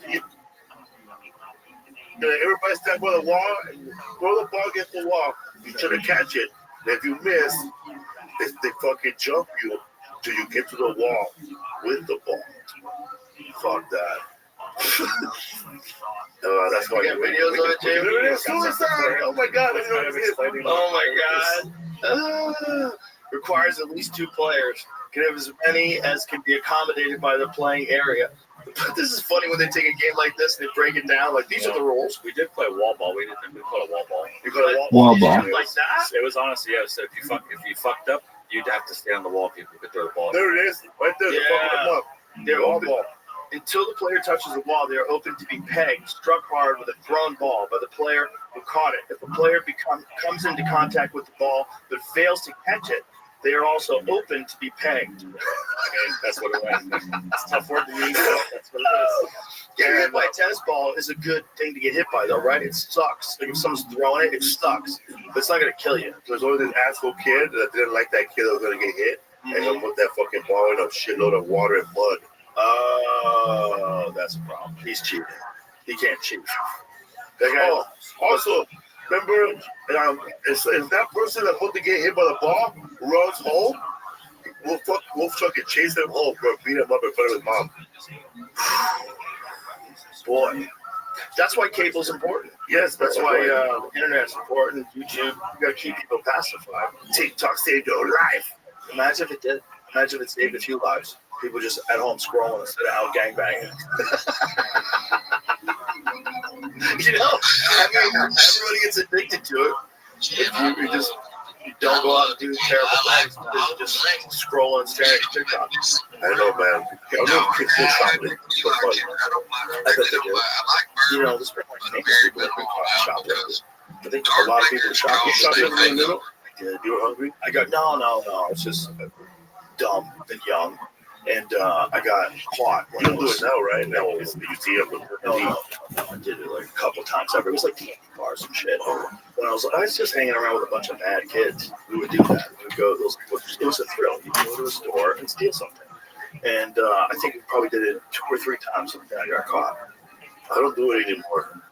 But I felt so stupid. I know. But sometimes I'm walking around and I see like a bag of donuts. But they're far from where the donuts are. Right. Like they're by the shoe and they're open. And I'm all high looking at the donuts. Like, damn, you're lost. Joey Diaz used to swipe lighters from 7-Eleven just to stay sharp. He would swipe lighters just to stay on his toes. How you doing, brother? I saw him do that while he's talking to a guy and he put his fingers. Yeah, he's got some hand movements to distract you. I think that was a game, man, that Road Cummings would do, bro, on the way to a gig to go shoplift the bullshit out of the gas station. That's not good for our reputation. That's not good for our reputation. You get power bars. Traveling entertainers. Get power bars. Get gas station food, man. Those times when you're on the road and all you're eating is garbage. Hell yeah, man. You gotta put a grilled cheese there and put pork rinds in it from the package. You gotta take a chance with the bean and cheese burrito that you microwave. You have to like open that strip of plastic. It's good, bro. Ramonas. Every now and then you got like good food at a gas station. You know, like, why doesn't everybody do this? Like sometimes you go to a gas station and it's like a gas station, but it's also like a Fried taco chicken. spot. Fried chicken, cheeseburgers. You're like, damn, this how is there a legit fucking cheeseburger? Okay. Where am I? It's dangerous here. I mean, you would make more money, right? That's what Buc-ee's figured out. You go, whatever the fuck you want. We got it, dude. We got barbecue, pickled dicks. Let's go. We got eggs, cheese, milk. You can buy a house. You can buy a fucking sled. What do you need? Fishing poles. You need a hamburger, what We got else? a shed, a Yeti cooler, and a Traeger grill. We got those. We got a shower in the back if you want to shower. Disney Buc-ee's and it's gonna have rides. You know, there's a lawsuit way. going on with Buc-ee's. They're claiming that these people copied their logo. Chucky's? No, it's another spot that has like another kind of an animal. Yeah, they do that with all. That's knockoff. They knock off, and that, wherever that is, they knock off all sorts of stuff. Is it in another country? Oh, I thought it was in America. Oh, interesting. Oh, Mexico loves to do that. There's a fake. I've seen that. No. I've seen that. That's not it. That's the fake Buc-ee's. Put that picture up again. Put that picture up Oh again. my god. There's a fake In and Out in Mexico too. Oh, that's so funny, man. And there's a fake In and Out in California. Yeah, I've too. seen the fake In and Out in Mexico. There's a fake one in California. Yeah, it's called Easy Takeout, and I think they used to they same uniforms, same stand, same burgers. They just added a breakfast burger. It's called Easy Takeout in West Covina. Wow. So they copied the logo. It's a very similar.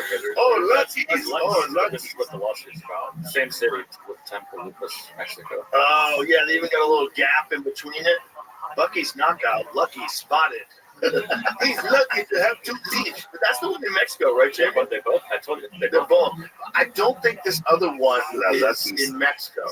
I might be wrong. 2 months ago, Buc-ee's taking legal action against Mexican companies. Shut The only thing that came up, I like that. Oh, okay. Well, what was that animal? That was like a The Bucky's is So a beaver, chupacabra. right? But what was that other animal? What was the Lucky? Who's Lucky? Is Lucky a rabbit? Like, where's Lucky? Okay. Oh my God. No. Yeah, Really? we Let me have see. Let me see. a Pompadour though. Let me Right? see. Where's Lucky's? What a bunch of dumbasses. Oh my God, it is a beaver. What is it? He wearing a so. Oh, It's he's a a raccoon. raccoon. Oh, it's a raccoon. Oh, okay. No, you can't do that. He's a mask. Right? He's a bandito. Why can't you do that though? Why can't you have Harry's or how about George's and have Curious George? They could, get Yeah. together, a little franchise. Curious George. Everybody loves Curious George. Or Would that be okay? Like if they have George's, would they get sued? Puerto Rican Rican. different lawsuits. There is a different lawsuit. Super fuels trademark infringement. Because you imagine if like the owners, whoever owns it, Yeah, this is old. whoa. I see Oh, that that's super it. That's the one I fuels. saw. Super fuels. So they're saying it's because it's got a smiling animal. And the red hat. See, I don't know. I'm not on board with that one. I'm not on board with that one. I can't think that you could own the idea of having any kind of cute animal as part of your logo. That seems kind of ridiculous. I don't understand copyright law, but doesn't that seem like a little ridiculous to you? Yeah. Like, what if it's a cat and you make it kitties, and you have a cute little cat? Are you telling me that I can't make a business called Kitties? That depends where you're doing business at, how much of a copyright you have. Like, is it nationwide? Do you have an international copyright, which is really tough? Right, but is that a copyright infringement if you have kitties? It depends on what. If You you're not know doing what I'm the same saying? Like, business, imagine someone has a copyright to the ability. I don't understand any of this stuff, so clearly I'm talking out of my ass. But imagine if somebody has a copyright to just owning the ability to use a cartoon character in your logo. That seems completely insane, doesn't it? Yeah. But what's his name? There's a comedy club in Tommy T's. He used to have the Lauren Hardy, the what you call it, the Lauren Hardy logos. Lauren Hardy? Yeah, it was and for his comedy club, and he got sued by Bulls of the Clown. He owned the So own Laurel and Hardy? yeah, the cartoon, anything that you put cartoon on it with Laurel Hardy's face. Imagine going back, watching Laurel Hardy. Imagine showing somebody that had no idea about American culture at all. Yes. Going back and you show them Laurel Hardy, and then right after you show them Chappelle's show when Dave plays the blind white supremacist. Yes. Black. Yeah, that guy. But imagine Steve, like what this is what comedy started out as, and this is comedy later. But that is a wild ride. Yes, man. That's a wild ride. The ride from like Abbott and Costello. Yes. Who's on first? Who's on for Eddie Cantor, bro? Eddie Cantor was the first comedian to do radio, and he was because I have a history for Fools podcast, so I learned about the history of stand-up comedy. Plus, I watched the documentary, but he was one of the first guys. But he was very clean, bro. He sang, and can we hear some?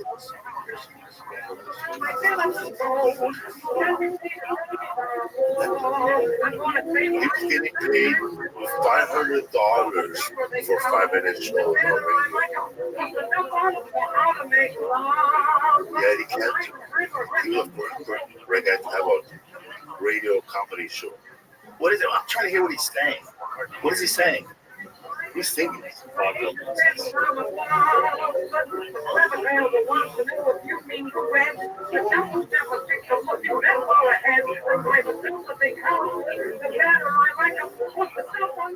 The dumb ones know how to make love. Yeah. Jesus Christ. The dumb ones know how to make love. That sounds like something Theo would say on stage. And I like him dumb. you'll be on the radio, bro, talking, and then he'll pinch the chicks in their butts. Oh, God. Yeah, and then, like, they wouldn't say nothing, and finally a woman said something, Mr. Cantor! And he had a fight. Yeah. Well, I can't remember that. people back then were basically barbarians. Yeah. 1920s people. Bro, back then it It was was World War One, bro. Back then, for a stand-up comedian, like when I found out was, imagine you do a gig, $200 like that, right? And the promoter says, no, I'm not gonna put the gangsters. I'm not gonna pay you unless you don't get paid. And they will call a cop. He has a couple of 3 vagrants walking around downtown, and then you're 3 comedians walking around town with no hotel, no pay, and they're gonna pick you up for being a hobo now. Yeah, you could get stiffed for sure. But that was back then. Yeah. It was a hard time. Imagine from then to now. Well, I think there's probably still a lot of shit Oh, gigs like that yeah. out there for a lot of guys that are coming up. But it's just now there's more real gigs. Yeah, better gigs. Well, it's comedy is more accessible, because of YouTube and everything. Comedy's just way out everywhere. Like your special. No, tell everybody. Oh, I have a special right now. What a segue. Yeah, I have a special right now on Netflix, Raging Fool. We shot it at the Crest Theater, Sacramento, 2 shows. My wife directed it and Nice. executive produced. She executive produced all my specials. But we shot it with our own money, and we paid everybody, and then we sold it to Netflix. We made like a 2-year deal. Oh, that's awesome. So we So own you did it. great. I love the tracksuit. Yes, because I'm Raging Fool. Got it. Raging Fool. I love the tracksuit. It's dope. Because I was watching that movie Raging Bull, Yeah. and I was thinking that when Jake LaMotta had nothing left to do in his life, he had nothing how to make money. Right. He said, "You know what? I'm gonna be a comedian." So then I thought, like, wow, he had nothing else to do in his life, so he figured out that I'm gonna do stand-up comedy. Because that was the last thing there for us. It's like the first thing. Well, that happens with actors sometimes too. When their careers kind of dwindle, they start doing stand-up. That happens. And yeah, like you saw the movie, right? Reggie Bull when he did stand up, and he's at a bar called Jimmy's Corner Bar, and that bar's still there. Stanhope was friends with him. Really? Yeah, because that guy lived down in Arizona where Stanhope lived. Oh, that's cool, man. Yeah, he's like got photos of him hanging out over his house and shit. Yeah, Jake LaMotta was Stanhope's boy, and that's a real story, man. Jake LaMotta was a character. Yeah. That was a wild fella. A wild, crazy fella. And goddamn Robert De Niro nailed it. Fucking nailed Nailed it, huh? it. I mean, nailed it. Like, he looked like an animal when he was Jake LaMotta, like the younger Jake LaMotta. Did you fuck my wife? Yeah. Oh, Jesus Christ. He was so scary. He was so scary because he was just out of his fucking mind and so dangerous. And it's based on a real guy. I mean, the movie is real close to how that guy was, Jake LaMotta, when he was in his prime. He was a fucking monster, man. I like when he said his hands, and then he goes, "Oh, you don't like his hands because they're not big, I guess." He goes, "I can never be a heavyweight." Yeah. Yeah. Isn't that crazy? Crazy. That's crazy. That's a different kind of human. And back then, there was a lot of people like that. You got to go back and put your mind into what it must have been like to be Jake LaMotta growing up and like what. So what year was Jake in his prime? What year did he fight Sugar Ray Robinson? Let's ask that. Jake LaMotta versus Sugar Ray Robinson. 62, 59, 42. 42. Okay. Madison Square Garden, 1942. So you got to imagine. Wow. You got to just put your mind into the type of people that lived back then. I mean, like cars were new, sewage was new. Like people had been coming over in boats. Criminals were everywhere. Crime was everywhere. Organized crime was the rule of law in all the Italian communities, the Irish communities. That was the thing. 42. Wow. Yeah. This was just the United States. Like, you ever watch that movie, Gangs of New York? Yes. Fucking great movie, right? That's a fucking great movie. And probably pretty accurate. Yes. Like, roughly pretty accurate the way life was back then. Some of those gangsters that were in that movie were actually real people. I believe it. Like that woman in that movie, I think you talked about it. The one they used to collect ears and put them in a jar. Yeah. Yeah. She was an actual real person. She had a bar where people would just have a jar full of pickled ears and noses from previous fights. Oh my God. And they'll have fights in the back with a mongoose fighting a dog. God. Gangs in New York. That movie was so, because we don't think of New York that way. You think of New York as like New York City. Well, it was kind of dangerous in the 70s, and Giuliani cleaned it up, but then it's pretty commercialized in a lot of ways, but still a beautiful city. But New York, during the time of that, whenever that film was supposed to represent, was a wild, crazy, almost like Wild West type place. Like we think of those kind of scenes when you think of a Wild West movie, right? Right? The good, bad, and the ugly. You think people getting stabbed and shot, but that was happening over there too. It's like it's not like it never happened on the East Coast and they only did it on the West Coast. People, it was happening in the whole country. And they had just gotten. I mean, these people had just gotten done with a fucking civil war, right? Yeah. Because back then, you got to think 1940. You go to the 1860s to the 1940s. That's not that much time. No. That's pretty quick. That's 80 years. 80 years. A lot of those fuckers are still alive. Yeah. Same mentality, same craziness. And then you got more immigrants coming in on boats. No YouTube to watch, just a women of prayer. Someone told them to come. I always think about that, man. Like, Jesus. I always have her. She was Maggie. Hellcat Maggie. Jesus. I think about when the Irish are coming in at the same time when that movie is happening. And they told them, you want a free meal? You want to fight for your country? And they give them a uniform, and their families go off to New York, and they go off to fight the South. Jesus Christ. It's imagine coming out of the boat, someone just has you a gun and a piece of bread, and you can go fight for America. And I think about that, like, wow, some hardcore people right there, man. You want, hardcore people. And different times, man. Desperate. Yeah, and people look older than they do now. Oh, yeah, they look old quick. Yeah, like, you look at a person's photo, and you go, how old is that kid? He looks like 70. Oh, that's a 25-year-old kid working in a coal mine. Yeah. Working in coal mines, those people all got sick. They all got fucked up. I mean, that's environmental pollution that you're signing up for. Like, you're going to go breathe coal dust no matter what. Everyone gets horrible fucking. What is that? Black lungs? Black lungs. It's terrifying. And then you've got people that just live around coal plants. And they're breathing that shit. And they're not even a part of that business. I know, man. Like Brooks or Pennsylvania. Bro, there's a place that we showed a video once. It was it Indiana, Jamie? Yeah. So there's like 3 coal plants near this city, and these people, they can wipe their windshield, and they have black soot on their fingers. It just falls in the sky. Yeah, it's America. So these people are for sure breathing that shit in. For the Pittsburgh, Indiana. Oh, Indiana. Yeah. That's scary. And that's a fraction of what's going on in China, bro. Oh yeah, because when I was in Seattle, and I was crossing waiting for the car to pass. I was going to my show, and I saw it was like a mile train, and it was all coal, real black coal coming from Minnesota. And I asked the cop that was standing there, I didn't know we still might coal. And he goes, well, we don't use it, but it's all going to China. Really? Yeah, like it was like a mile, bro, of coal, and it had no cover on it. That's great. And it was just falling. They said that I don't know how much coal flies. I don't know shit about coal, but I just know what the guy told me. There was a mile train of coal coming from Minnesota on that one line, and there was a boat. I can see the boat where it was going. Wow. And it's all going to China. Yeah, they're full steam ahead with gold. Hey, someone should check to see if maybe they know something we don't. I don't know, man. What are they producing all that coal?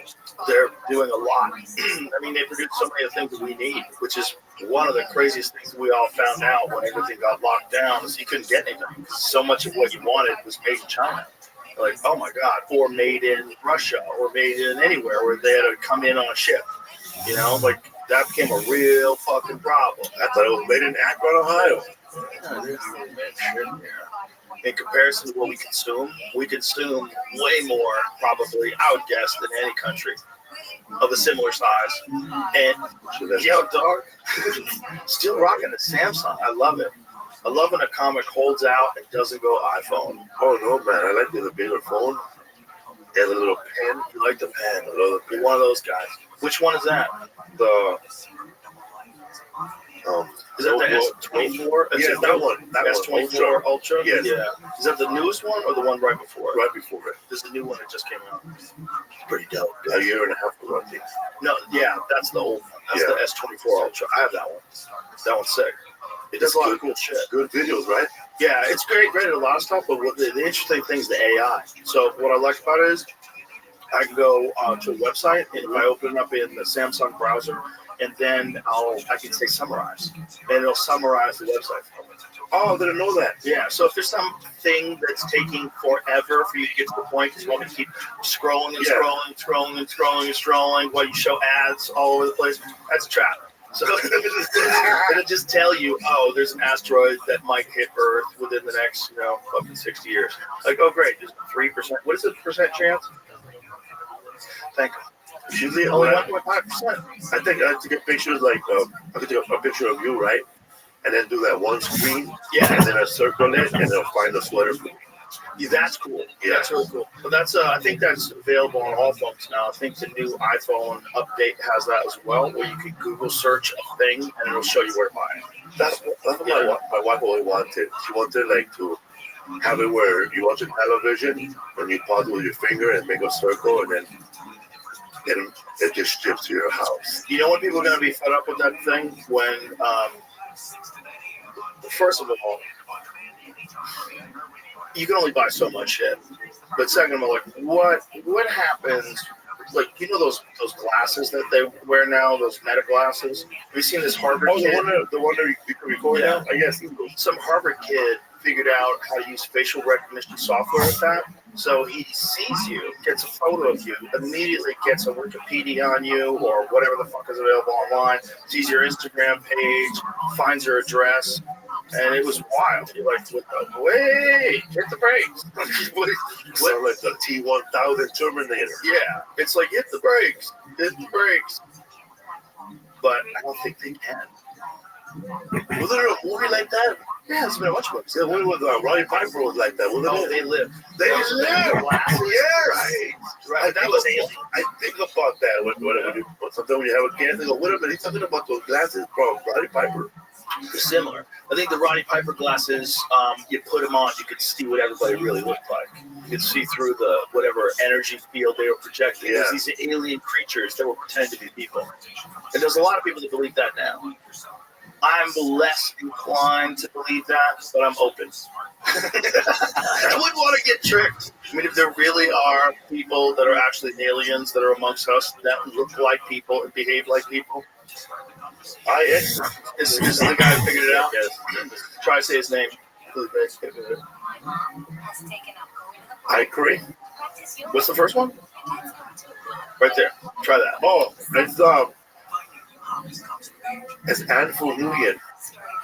I think and Kayan or Duffalo. I don't think they say Nguyen. I think they say Gwen, right?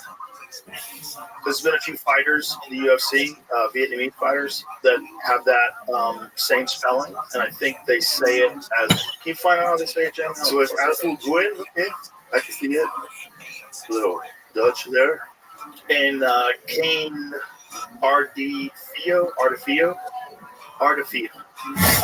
So they figured out how to do this. Make it up there. Anybody can do it. My name is. Whoa! Can you scroll so we can explain how it's possible to do it today? How to remove your information? Oh, jeez. Literally, like doing instructions. So it's just showing how to remove your face from search engines, which you're not going to be able to do eventually.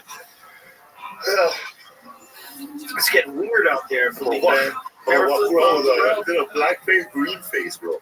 I had a friend of mine who came in here the other day and he's down to a flip phone. And his flip phone's interesting because it has Android on it. His flip phone, you can actually get text messages on it, and you have a little tiny ass screen on the flip phone where you can kind of clumsily type your way through a sentence. So you don't have to do it with like a full keyboard like an iPhone or your phone, but you also, it's inconvenient, so you don't text as much. You don't go on these long-winded diatribes like a lot of people do. Just real simple. The whole screen is on there, but you gotta navigate all the way around to read everything. Yeah, I remember those. It's a tiny little ass screen. Yeah. It's got regular buttons to make phone calls, And then on his little tiny ass screen, there's a tiny ass keyboard about that big. And you get in there with that tiny ass keyboard and you try to type a text message and then you can press send. And so it's inconvenient. So you don't go on Twitter, you don't check things out, you just get your text messages. It can do other stuff that you absolutely fucking need it to. But live your life, bitch. And he was in here with that. I was like, man, that seems cool, but I don't watch YouTube on my phone. That sounds like the Larry Bubbles Brown from San Francisco. Yeah. He used to have a David Tell. Wow. David Tell is football. Yeah. You just see him text messages. It's hilarious. Do they both have the original phone numbers when you first met them? No. They've all changed. You have to change every now and then. It's, you gotta purge. Gotta keep moving. I still have a same phone number for the last 20 years. Damn. One of those dudes. Hold on. Yeah. Yeah. Sometimes that's good. But it gets annoying sometimes. It's all in, you gotta manage. You change your phone number a lot? Nice people. you gotta manage your time. Yeah. The thing is about a guy like you is like a headline, you're on the road, things want to open up for you, got a Netflix special, they want to hang out with you. It's like you got to manage your time because you can't give your time away to everybody. Like there's a certain amount of time you need for yourself. If you don't have that time you need for yourself, you go off the rails. Yeah. You gotta take time to reset all the time. And if you're constantly getting this and that, you're constantly interacting, you're never alone, you never Fighting with people. Yeah. I get in the sauna and I stretch out every day. I get down there, I fucking stretch everything. And when you're doing that, you can't do anything else. You can't be scrolling on TikTok, stretching everything out. You gotta just go through your routine. And then that clears my mind. And I feel like if you don't make room for that, you're gonna fuck your life up. And I know that there's only so many people that I can entertain and help with stuff. There's so many people that are just, it's a transactional kind of conversation to have with. It's not fun. It's not like, what's up, dude? Hey, what's up? Those are great. Yeah. Then there's a lot of, could you do this? Would you do that? Will you fly to here? And do like, hey. Enough. So you gotta know when to change it up. What time you get up? It depends. Most days it goes up at 8. It's good. I'll tell you a story bro, I get up at 5 every day. Yeah, I don't think that's necessary. It's the thing that people always want to do where they want to show themselves that they have the discipline to get up. I respect that. Like Jocko does that. Jocko Willink? No, he is. Jocko is he's amazing, dude. He's a former Navy SEAL who is one of the most inspirational guys I know. And he writes books on leadership, just brilliant guys, excellent podcast, solid dude, Brazilian Jiu-Jitsu black belt. And he, every morning takes a photo of his watch. It says 4:30 a.m. I want to see that guy. This is every morning when he's waking up. Yeah. You get his shitty Iron Man. I shouldn't say shitty because they're fucking durable as fuck. This little Iron Man triathlon watches. Oh, it looks like you got a new watch. That's a new watch, Jocko. You can't fool me. I know your old watch. Go back to the old watch pictures. Look, so it's every day, 4:30, his fucking watch. Sometimes 4:14. Takes a photo of it, and then he works out. He's just a legit dude. Wow, that's vacation. So that's him, though. He likes doing that. He likes doing that. But he's not a comedian. You know what I'm saying? I think for a comedian, you can't be that rigid. You get a little psychotic. You can't be that rigid. You gotta have discipline, but you also gotta have fun. So I don't get up at 4:30. Fuck out of here. First of all, I'm up until at least midnight, almost every night. Me too. I get most of my best writing done and my best ideas when everyone in the house is asleep. So when everyone in my house is asleep and I'm up, I like that. Because I'm oh, cool. Nobody needs my attention. Now I can concentrate. And I can't concentrate. People are in the house. I feel like I should be hanging out and having fun and being with everybody. I don't want to lock myself up in my office. But that's the only way to write. But for me, it's late at night is where it's at. Because everybody's asleep and the world feels creepy. At night, the world feels kind of dangerous and fucked up and stupid. It's like, you worry about war in the middle of the night. It's like 1 o'clock in the morning. You're in front of your computer. You're writing something on Microsoft Word. You're genuinely worried about war. Yeah. Genuinely worried that decisions that people are making in this country are going to one day come down on us with holy terror. One day, just in the middle of the city, just boom, some fucking thermonuclear device that levels a place 4 times the size of Hiroshima instantaneously. I think about that kind of shit late at night. Is it right? How do you make that funny? I don't sometimes. Some of it's not funny, but there's funny things attached to it. There's funny things attached to just the way we behave. It's not really. There's nothing funny about the potential for complete annihilation of the human race, but there is something funny about this desire that we have to keep doing the same things we've always done and hope that somehow or another we get it right this time. Yeah. We're on the verge of war all the time, and there's got to be some way to stop that other than funding more war. There's got to be a better way to stop That's funny you said the virtual war, and when you first started doing stand-up comedy, there's been a lot of versions of real wars, huh? Yeah, the first war, when I was, so when was Desert Storm? Was that Desert Shield. Which one was which? We had this conversation. Desert Shield was with Norman Schwarzkopf. That's Iraq, and that's like 2003? Yeah. Right. The one I'm talking about is Desert Storm, which was like 1990. Was it 1990, Jamie?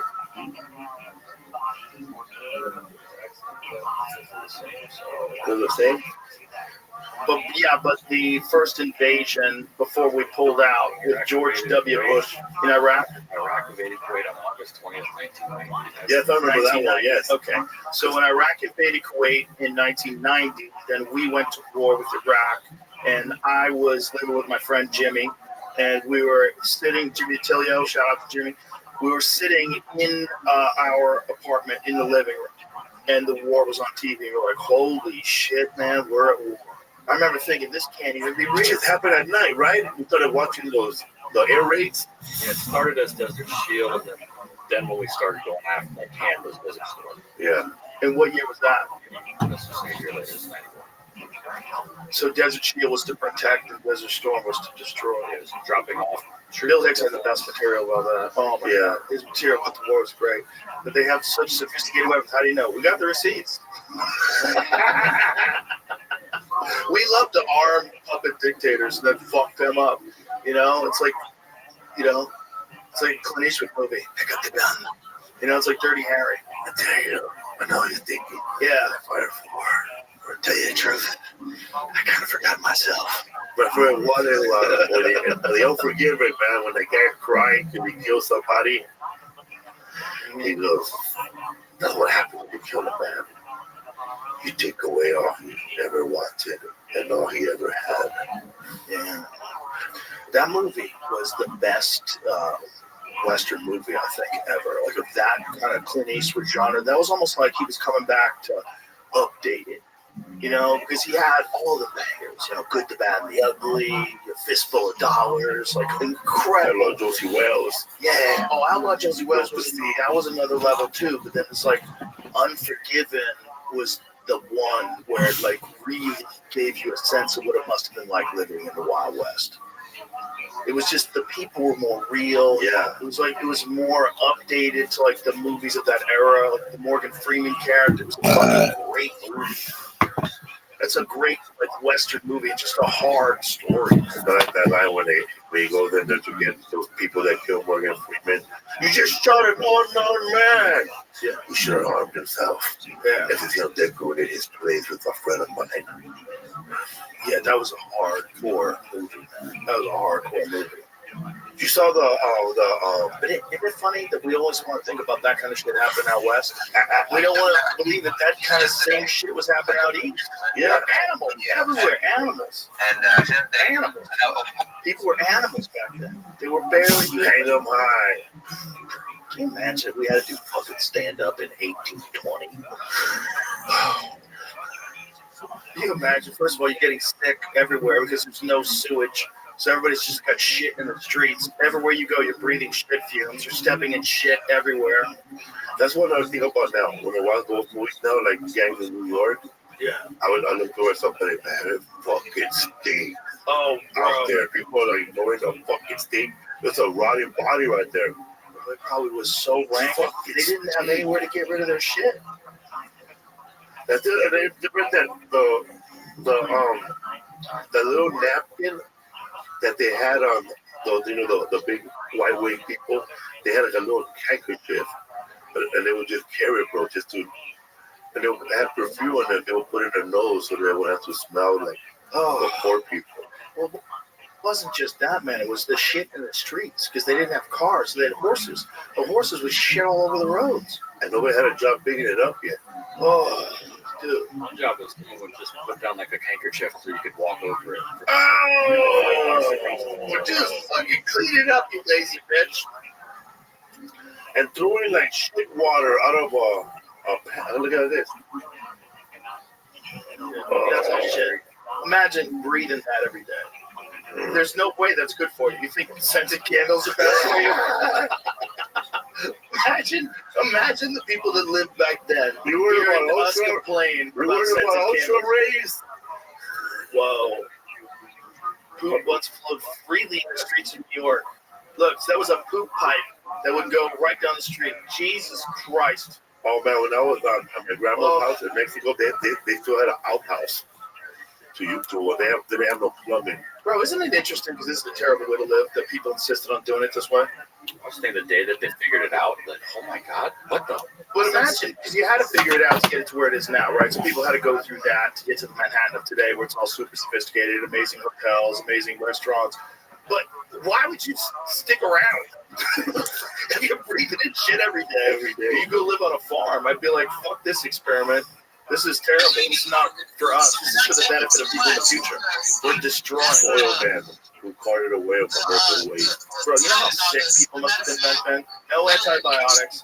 Everybody's breathing in shit. You fall, you slip, you skin your knee gets infected with staph, you die. Oh man, You got shit in your knee. What is that? People were gagging as this car would walk by. Oh, God! In a summer day in 1873, a cart stood on 6th Avenue in New York City, filled to the brink with raw human waste. The cart was uncovered, its contents exposed to the air and to the passersby who retched and gagged as they scurried away. Excrement dipped off the sides of the cart, and the sidewalks and gutters were smeared with the stuff. The stench was so strong that it could be smelled from more than a block away. It was another day in pre-sewer America. Bro! Meanwhile, you're And reading. here's the thing, man. This is after the Civil War. Yeah, This is 1873. you're in Italy reading books talking about the streets are made of gold. Yes. Well,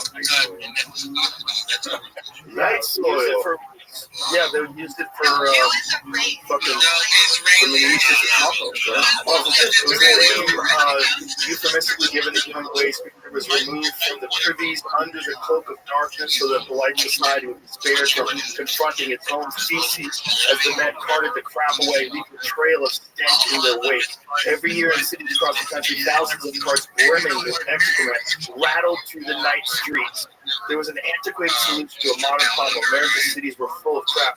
The people were just throwing the shit in the streets. Yeah. How much could they pay? It's not possible. It's shitty. They got very shitty. What a shitty job. Yeah, you probably did it at a bar. Look at me. Oh, yeah, a horse-pulled wagon filled with shit. That is so crazy. So living back then was hell, bro. We're so lucky. And that's how they're going to look at us. These future beings that no longer have war, that no longer have greed or anger, these future beings that are connected to the hive mind, they're going to look back at us like, Felipe, Joe, we're living like idiots.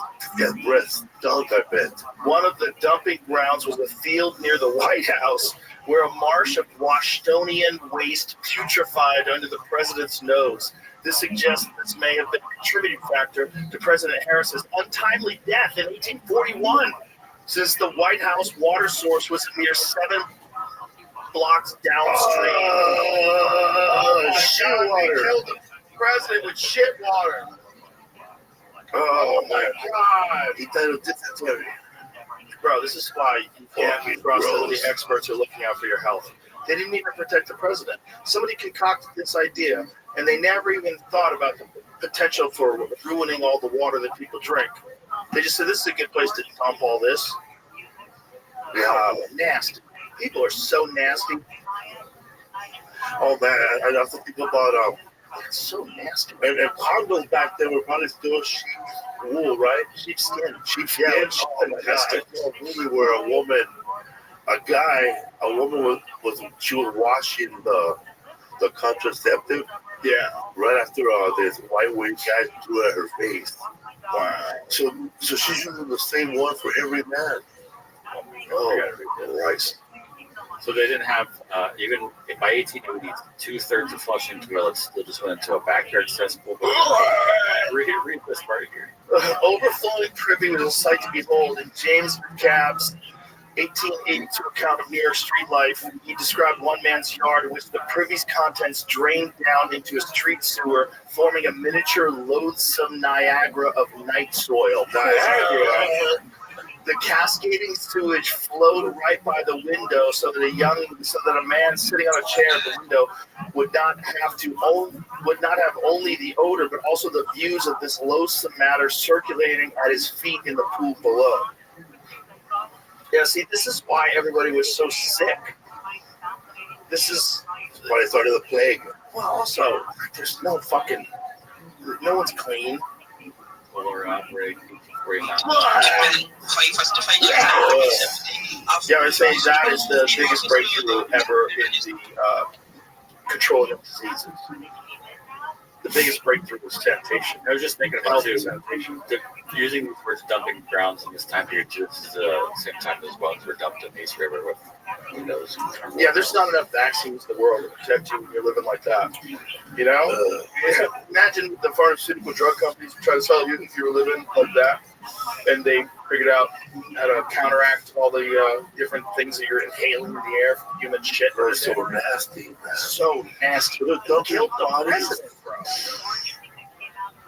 Wow, imagine him waking up in the morning. Good morning, everybody. I'm glad you just said that about dumping bodies, because this is a thing I need to send you, Jamie. I'm so glad you brought that up, because I've read this. I don't want to fuck this up. I want to figure out what the fuck this actually means. Here, I'm going to send this to you. It's about liquid human remains. Liquid remains? Yeah. So, what this article say, it's like an Instagram thing. That being fed back to the population via fertilizer on crops. That So they make it I don't know. pozole. I hope it's true. Make it menudo with people or what? I don't know. It sounds like they were using it for fertilizer, using people for fertilizer, and using people for supplements somehow or another. Like how they're saying you're boiling down human Are body. they compensating the family? I don't know, but also there's no DNA. So what did you need the body for? Like, Yeah. I don't know, the whole body's DNA. Like what are you saying? There's no DNA. So what did you broke it down to chemicals? And now it's okay. So you broke the human body, the container of a soul, down to chemicals, and you're going to pour it on your flowers, and that's okay? That seems weird. Girls all made up. It seems weird. Like, how the fuck, we should find out how the fuck they do it. Is there a video we can watch on them doing it? What kind of, and how they liquefy it with hot water? It said hot water and something else. They added some other stuff, too. But whatever, man. What the fuck? Is this it? Oh my God. The most eco. Can we? No. Will they put them in there alive? No. The dead bodies. They're just cooking them. Cooking them up nice. And that's what they get. Like little bones and pieces. Well, I want to be cremated, but if that's an option. Yeah, but you don't want your body being resold as fertilizer. It's just weird to pour dead people on top of your fucking carrots so they grow better. Sprinkle me. What are they breaking it down to? What are they breaking the human body down to that's valuable for them to do that?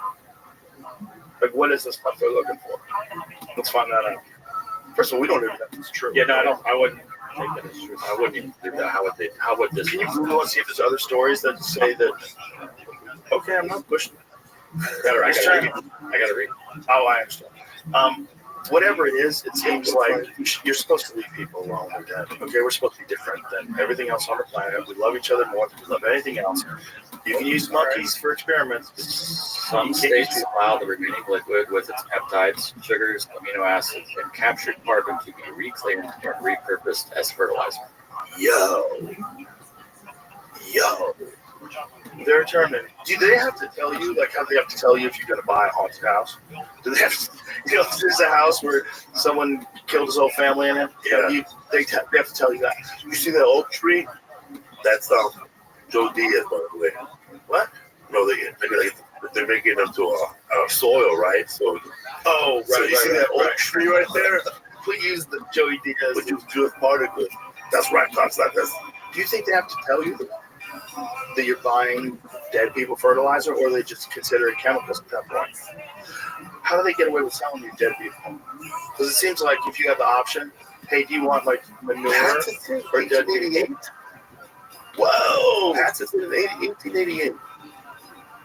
They've been boiling people. What, turn them into fertilizer since the 1800s? So we have that machine, but not no fucking sewage. Wow. The scary thing is what them saying that they use it for calcium deficiencies. Because that means you're feeding people other people's bones so they can get a source of calcium. But that guy's vegan, don't give it to him. Maybe it's okay because the person consented. Yes, true.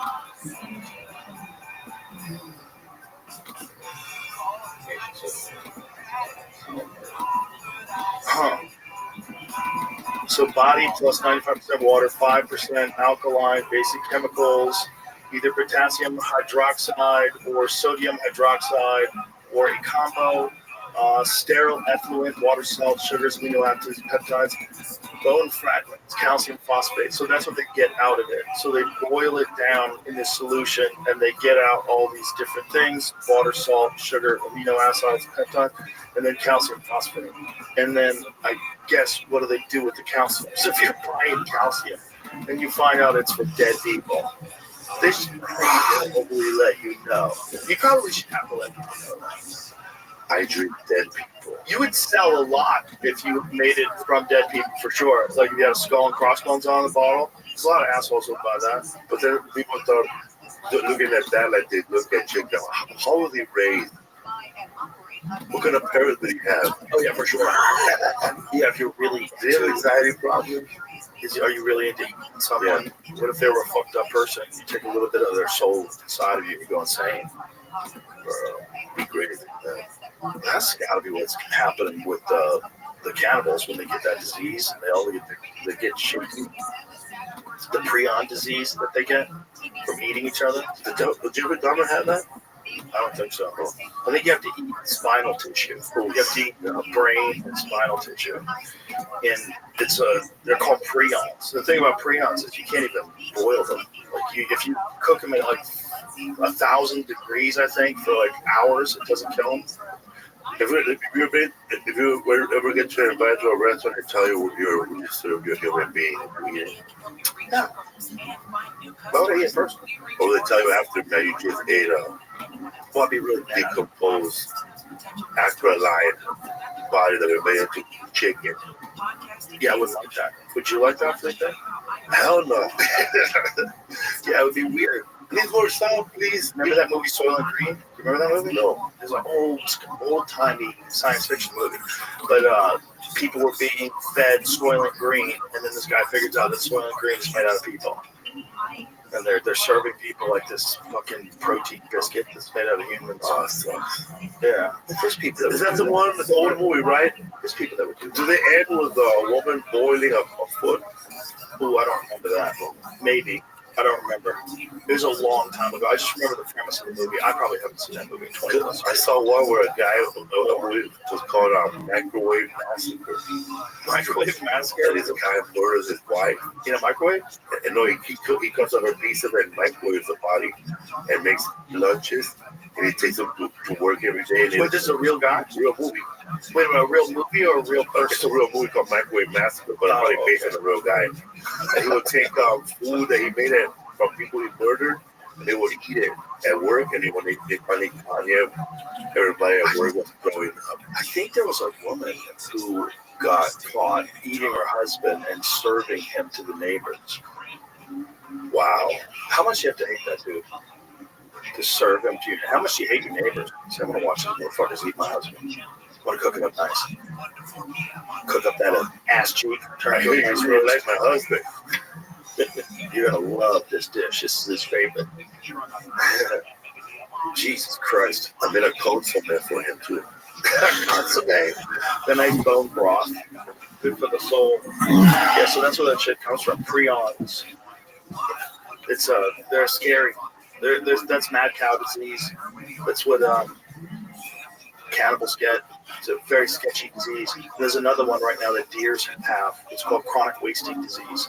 Same kind of deal. It's a prion disease, and deers are getting it. And they froth at the mouth and drool, and their body shrivels up. Very creepy, man. You can eat those. You can, because there's no crossover to people, but I wouldn't suggest it. I wouldn't recommend it. I mean, I wouldn't. The thing is, you can test, and you can find out if your deer's okay. Like, you can shoot them and then test them, and then you'd be good to go and eat the deer. But if it tests positive, it hasn't jumped from animal people. It's only an animal. But what it does to animals is so grave. Why would you take that chance? This is how I feel. Why would you take a chance of consuming an animal that literally has the plague inside of it? Because for deer, that's the plague. These deer, they're not even, see the thing, like with people, a disease like that would spread like wildfire, right? With deer, they're out in these big, giant open areas, and yet still it's spreading from their saliva onto leaves, and then other deer pick it up. Yeah. It's super fucking contagious, and it kills the shit out of them. And if that jumps to people, that's a real problem. That's a real fucking problem. Because I don't know if they have medication that combats it in deer. I don't know what research they've done and trying to figure it out. But I know it's such a problem that there's a lot of places where they're killing extra deer just to try to keep the populations lower so they don't interact with each other as much and so they don't catch it and giving it back and forth to each other. Do people have this right now? No humans have it yet. But I think chronic wasting disease has been, it used to be one type of deer. I'm not sure what deer it started out with. It might have been mule deer. But it's in a lot of white-tailed deer in America, and apparently it's made its way into other ungulates. Like, I think it's in elk. I think they might have even found it in moose. It's scary shit, man, because it's basically a zombie virus. It turns you into a fucking skeleton. You waste away. Yeah, it's horrific. And it's probably some of it came from farms because they think that that's one of the ways that it's spread. Like, there's a lot of deer farms that do a great job. They're very ethical. So if you wanted a property and you wanted your own private hunting property and you wanted to put a high fence up, take care of the ground, put food plots in there for the animals, this is how you got 1,000 acres and fence it all in. Like, you could do that in Texas, and you could buy deer. So you say, okay, I want to buy, 20 white-tailed deer and let it loose on my property. You got this 1,000-acre spot or wherever you're at. If you get a deer that is from a farm that's unethical, they're all going to be stacked next to each other just like pigs.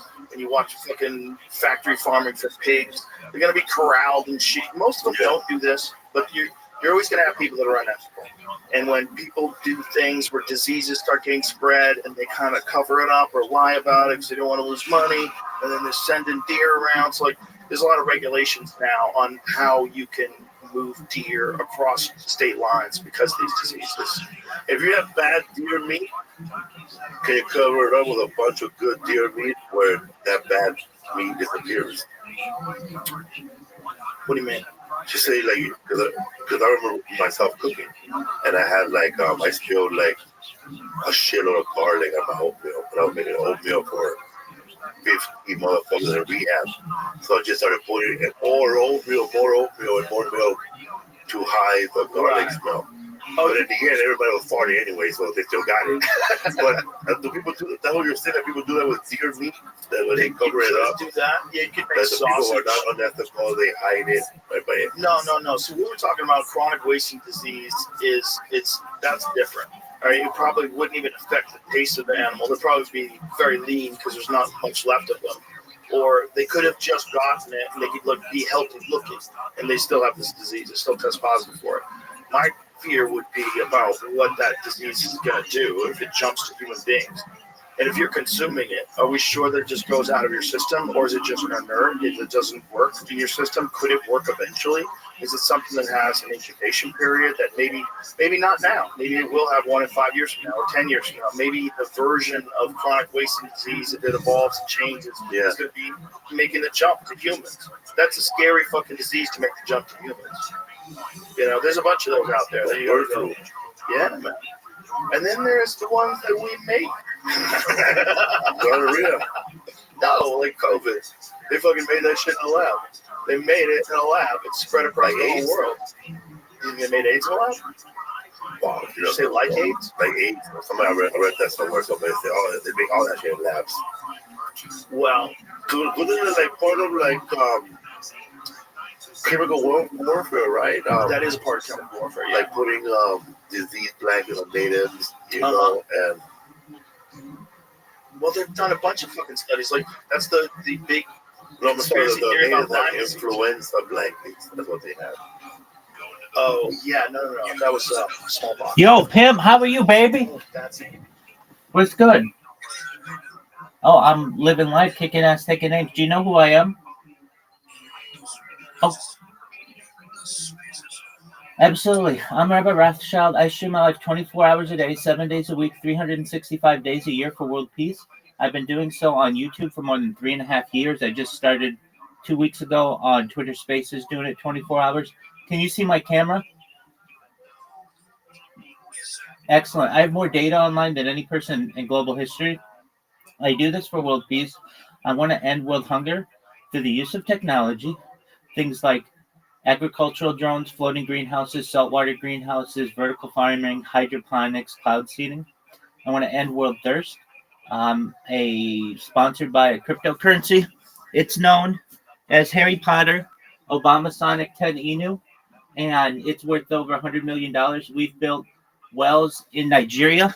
I'm going to continue doing good deeds like that. And additionally, I'm a major advocate of the LifeShare program. And additionally, I think that desalination, essentially pumping Earth's seawater onto land, is a major opportunity for the world to end world thirst. Other things we talk about are things like anti-gravity, antimatter, ufology, things like faster than light travel, faster than light, communication, things like de-extinction. People don't know this, but the first successful de-extinction took place in the year 2003 with the Pyrenean ibex, which was a goat located in northern Spain, southern France. Fast forward to the year 2021, a company out of Dallas, Texas, known as Colossal Scientific, is founded. They've made it their goal within the next 3 years to reintroduce the woolly mammoth into the Arctic Circle using African elephant surrogates, which I think is just mind-blowing technology. Following the reintroduction of the woolly mammoth, they want to reintroduce the Tasmanian tiger, followed by the dodo bird. If you're wondering, what else we talk about, things like life extension technology. Data is Earth's #1 resource, and I have more data online than any person ever, which may make me a very influential person. And if that happens, I'm going to make sure that you're able to take care of your family and your friends with this type of technology and life extension, like things like oxygen therapy, human growth hormone, stem cells, things like nootropics, cryonics, cryogenics, things like ambrosia therapy, cold shock therapy, to extend your average life expectancy from age 80 to age 100, 120. But then you may say, Rabbi, I'm 120 years old, my body's starting to break down. What's next? The next type of technology is with your consent, and only with your consent, We can scan your brain using a technology known as mind uploading technology into a computer, like a CAT scan or an MRI, for later download. As an android, an avatar, a cyborg, a cybernetic being, a clone of yourself, a robot, an ethereal being, we would know where every molecule is in your central nervous system and your peripheral nervous system, allowing you to perhaps achieve a digital immortality. What are your thoughts on that?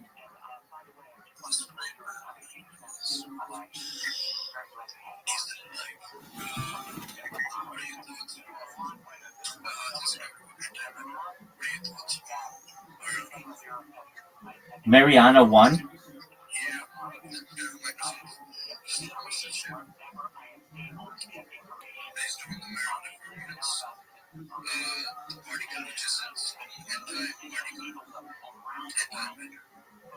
Well, wow, this is news to me. So here's what I do in these cases. Whenever I have something like this that maybe I'm not as familiar with, I go to ChatGPT and get a quick summary. Yo, dog, can you please tell me about Microsoft Project Mariana 1 about antimatter, something like that?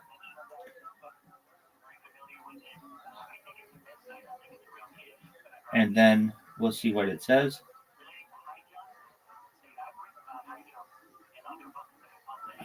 Project Mariana is an experimental initiative that explores the future of foreign exchange, trading, and settlement in the world where central. No, it's called Mariana 1.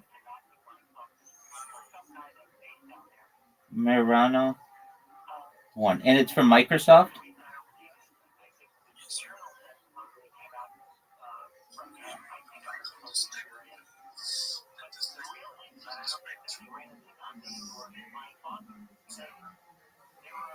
How do you spell Mariana 1? Like what?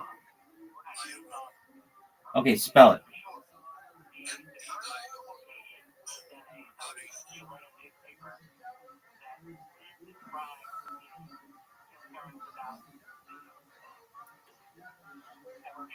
Maior. Yeah.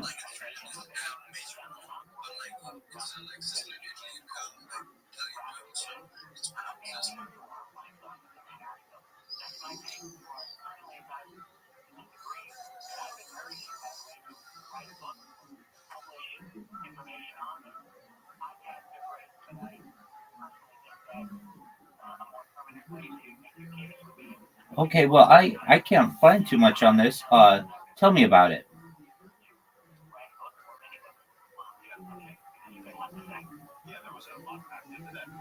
Maiorana. Let me Google it.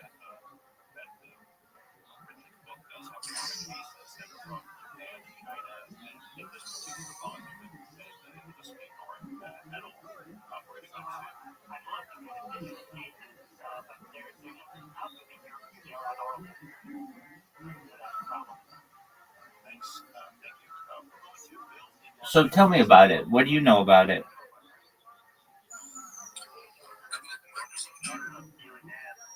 About Mariana 1. I mean, you say that. So tell me about what you know about it, because I'm not finding a lot about it. Okay, here it is. Um, okay, so this is 5 days ago. Okay, so the reason why I couldn't find it, it's not, at least it's called. I mean, I get it. Majorana. Okay, so Microsoft unveiled Majorana 1, its first quantum chip, which represents a significant advancement in quantum computing technology. This chip is based on a new topological core architecture that leverages a breakthrough material called the top conductor, which can control and observe Majorana particles to create more reliable and scalable qubits. Majorana 1 is designed to fit up to 1 million qubits on a single chip the size of a palm, which is a critical milestone in addressing large industrial and scientific problems. The chip's architecture offers a clear path to scalability and stability, addressing one of the biggest challenges to quantum computing the fragility and error proneness of traditional qubits. If I may ask, what is it? This is very cool, and we'll continue to talk about it. What does this have to do with antimatter?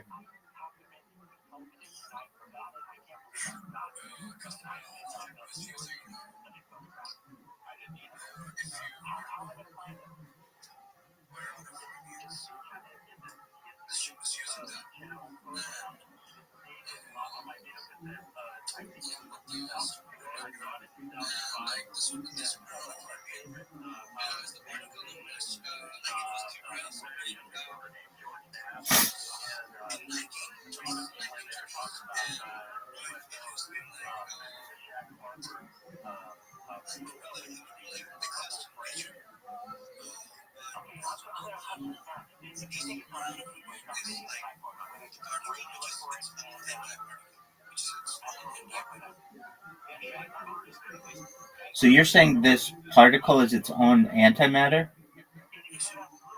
Very interesting. Okay, so now let's find out all about that. Now that we've got the spelling down.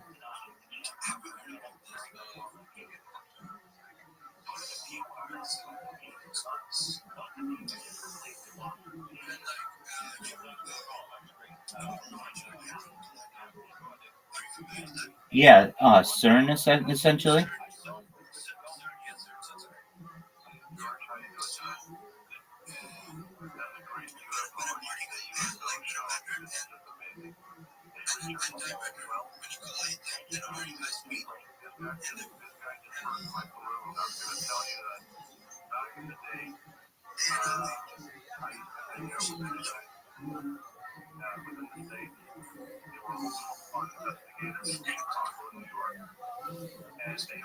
That's okay. We'll get it.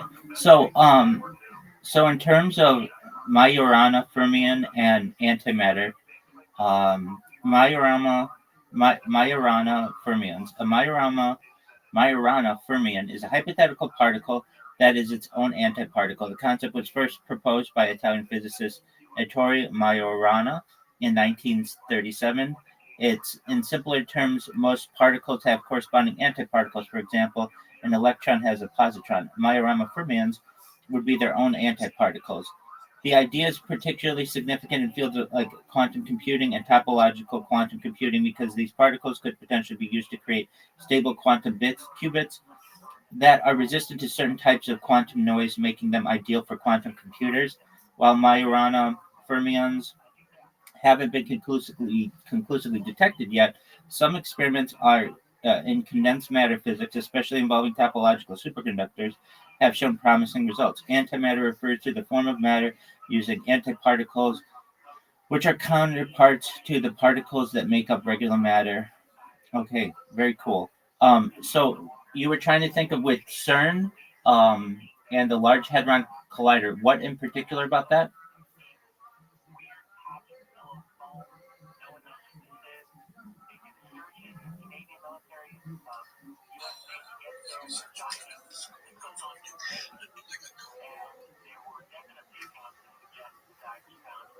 Like a dome, you said?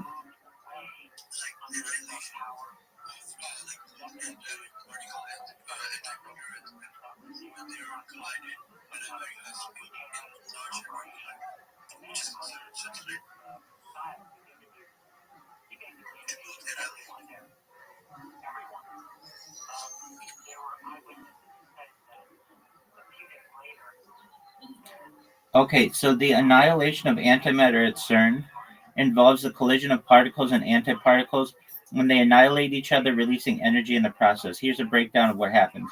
Creation of antimatter. At CERN, high-energy particle accelerators known as the Large Hadron Collider are used to accelerate particles to nearly the speed of light.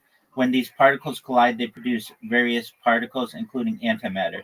For example, when a high-energy proton collides with another proton or a target, it can produce an antiprime, the antimatter counterpart to the proton, and a positron, the antimatter counterpart to an electron. However, creating and trapping antimatter is extremely challenging due to its tendency to annihilate when it comes in contact with normal matter, which we are made of. Annihilation. When matter like a proton or electron meets its antimatter counterpart, like an antiproton or positron, they annihilate each other in the process that releases energy in the form of gamma rays, high energy photons. This annihilation process is highly efficient as the mass of the particles is completely converted to energy, according to Einstein's famous equation E equals mc squared.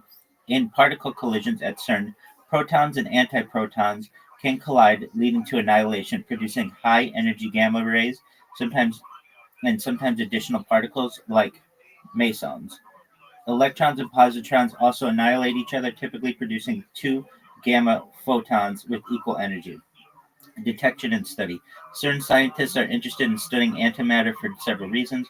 Understanding the universe's composition, the standard model of particle physics predicts when the universe was created in the Big Bang, matter and antimatter should have been produced in equal amounts. However, the universe we observe today is overwhelmingly made of matter.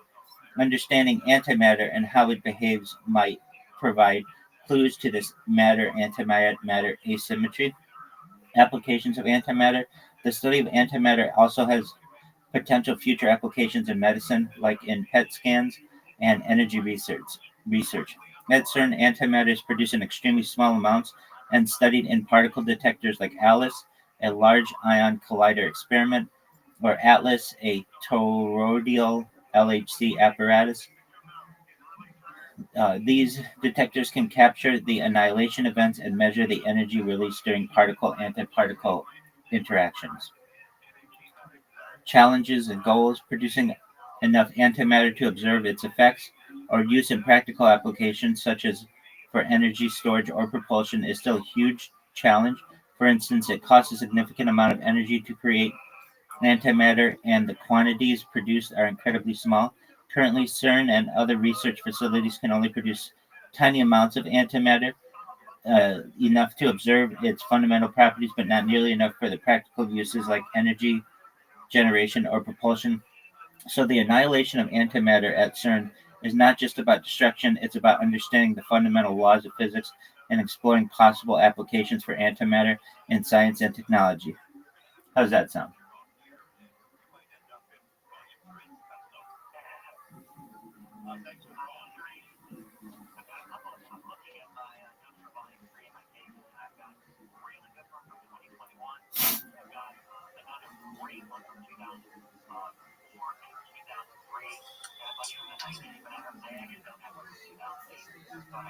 Did you find the phrase you were looking?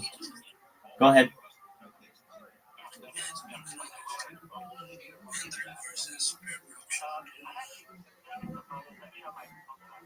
The reverse of annihilation is pre-production.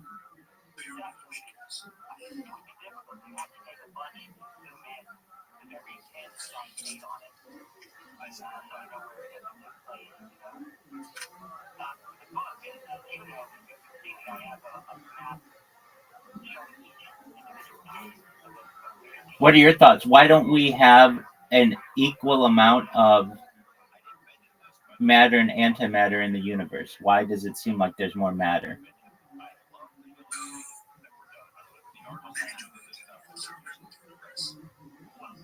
That that's an excellent point. So that there could be some antimatter in the unobserved. And then do you think it would be exactly 50-50?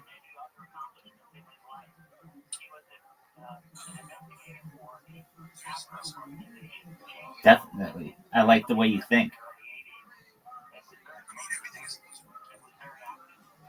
That's true. I mean, that's kind of the beauty of the universe.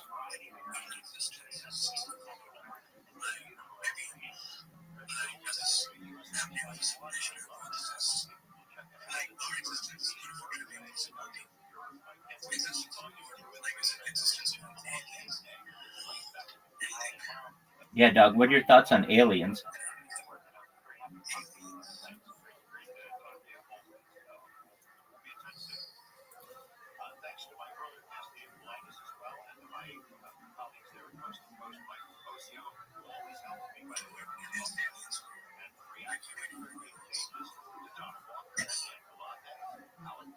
Basically, any non Earth. Yeah. Any that's an alien. Yeah, absolutely. And then you get into intelligent life.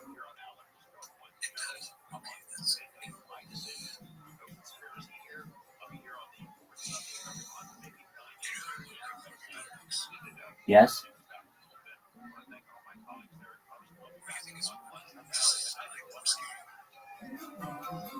Um.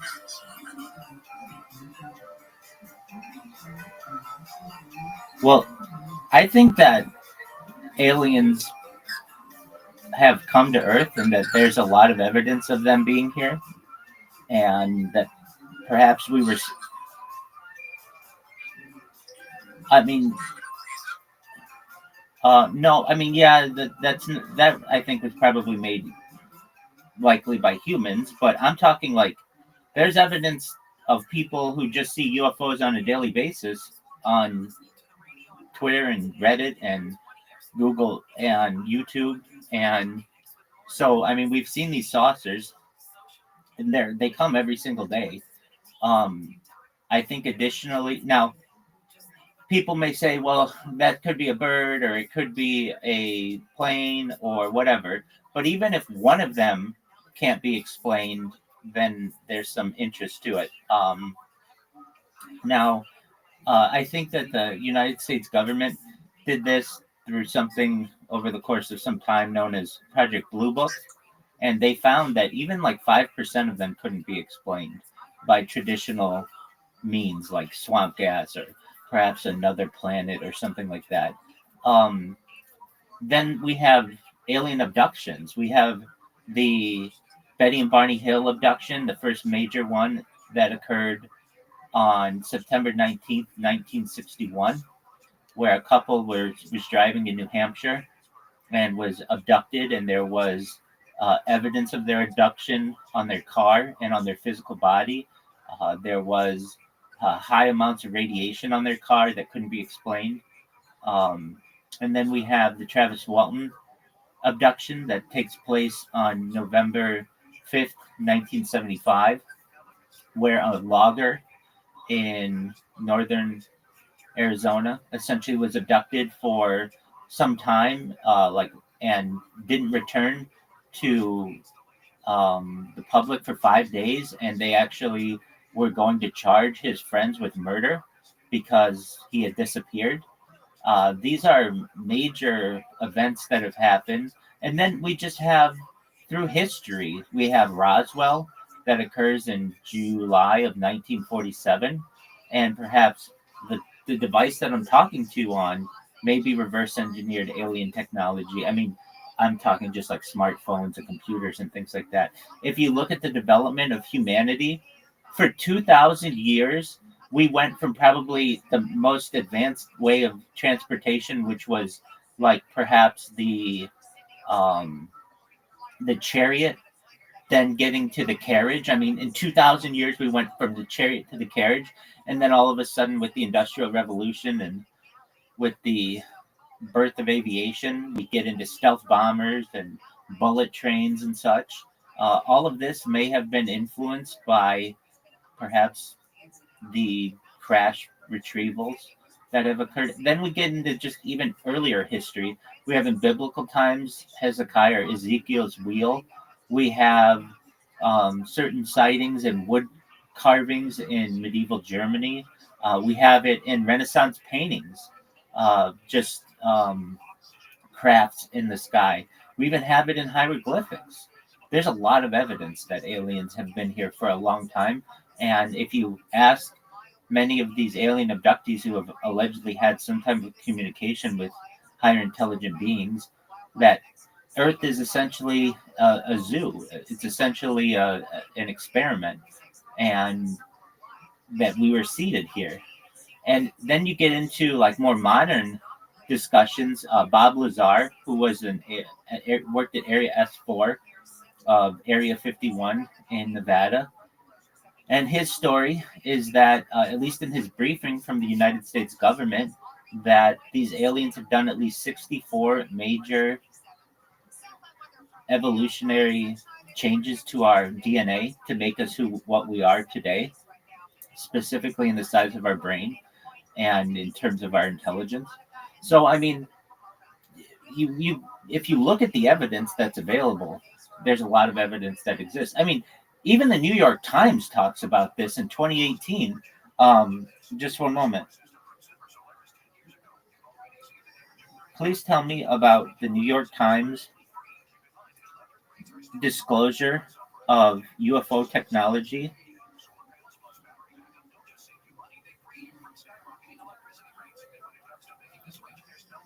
The New York Times, so this was December 16, 2017.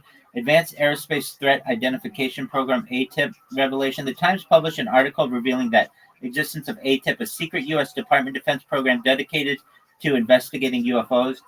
The program operated from 2007 to 2012 with a budget of $22.5 million over 5 years. The disclosure marks a significant shift in public awareness regarding the U.S. government's interest in UFOs.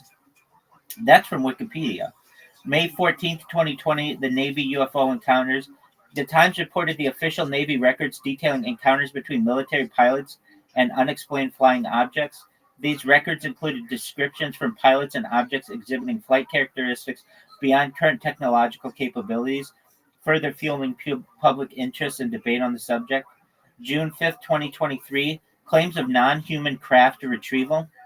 In a more recent development, the New York Times published a report by Ralph Blumenthal and Leslie Kean featuring claims of former Air Force officer David Grush. Grush asserted that the U.S. was in possession of a secret program with multiple vehicles of non-human origin and records of deceased pilots.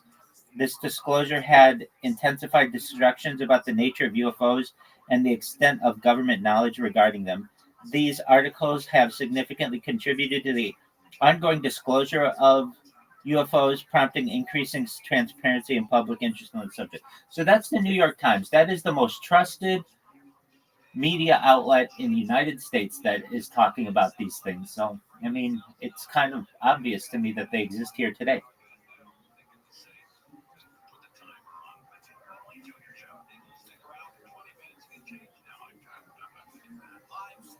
What are your thoughts on that?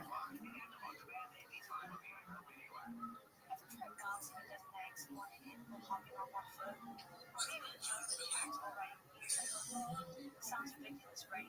But guess what? That's exactly what Tesla drives. The human brain only has the capacity to focus on one thing at a time. So when you're behind the wheel, you keep driving your undivided attention.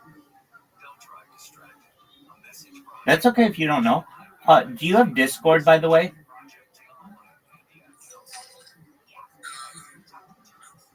That's okay. If you did, I would ask you to join my Discord, but if you don't, I'm not going to force you to do it. But you should know, you can watch what I'm watching in Discord. You can also watch it behind me. It's the Joe Rogan experience. Yeah, do you like Joe Rogan? Excellent.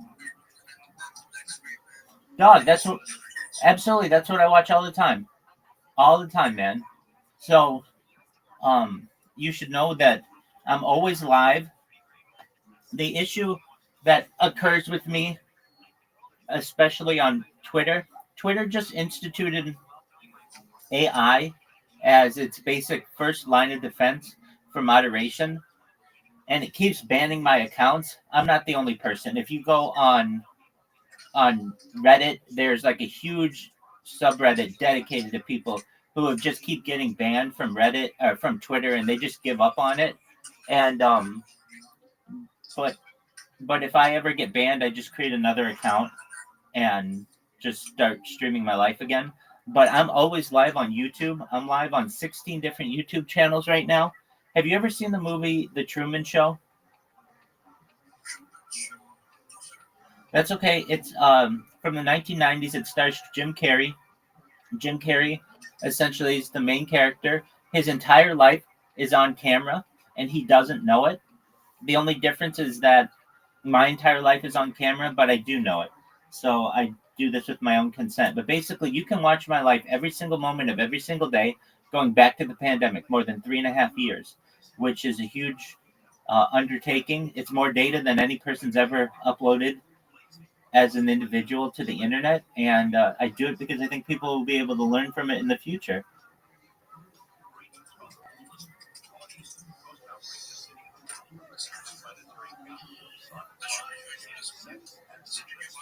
Yeah, it is.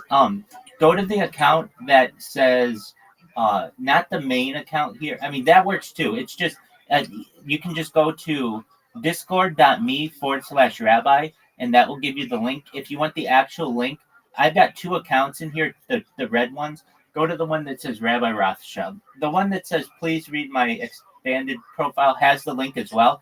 But if you want the direct link, it's in the name of the other account that says Rabbi Rothschild. It's discord.me/rabbi, and you can see I've got 1,600 people in here, at least who have joined. I've got the Joe Rogan Experience on there. You can see the whole screen. I've got it in multiple languages. I've got like 500 different channels, and you can always connect with me in there. Now, I always do my best to always have a Twitter space going, but if you ever just want to always be able to connect with me and probably hear me better and see me better, you can do it from my Discord. And the Discord address, if you see it in the name there, it should say like discord.gg/p something. And if you just put that into Discord, you will see I am live right now, and you also see me from different angles, so that's cool too. And then as well, if you see the links that I have, I know they say like you have to be very cautious of clicking links on the internet, and so I get that. If you just type Rabbi Rothschild into YouTube and filter by live, you'll see I'm live on 16 different platforms or 16 different cameras right now. So it's like the whole world can watch me at any given time. But when it comes to Discord, yeah, it's discord.me/rabbi, and you have to do like a CAPTCHA, and then it gives you the link, and you can see I'm live right now, and I'm just watching the Joe Rogan Experience.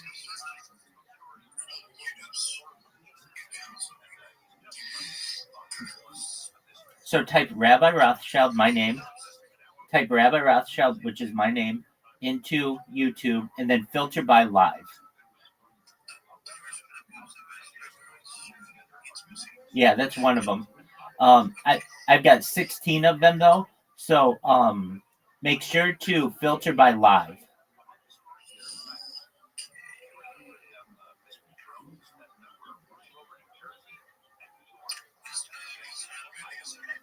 Yeah.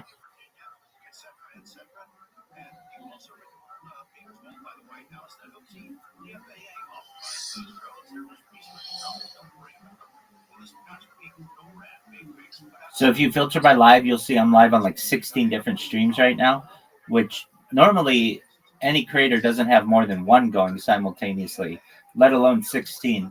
The reason why I have 16 is because I want to essentially be uncancelable. If ever I get a copyright strike or whatever, they take down one of my accounts, I have backups and redundant backups of all my streams.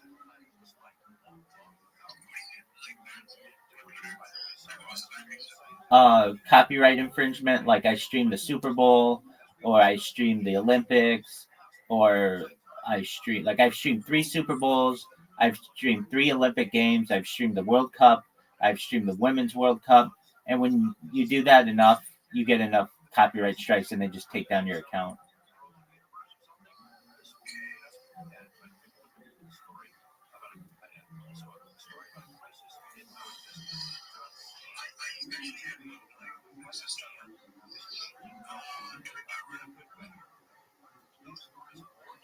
No way. Did he get fired? Yeah. Oh, that's really cool.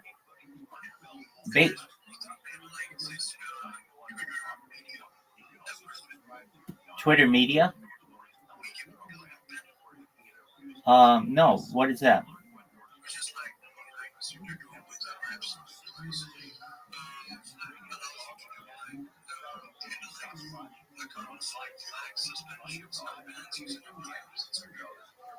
Oh, very cool.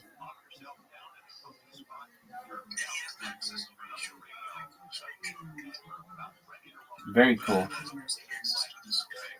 Did you have to pay for it? That's really nice. Did you get a chance to put in Rabbi Rothschild into YouTube and filter by live? Oh, that's great for subscribing.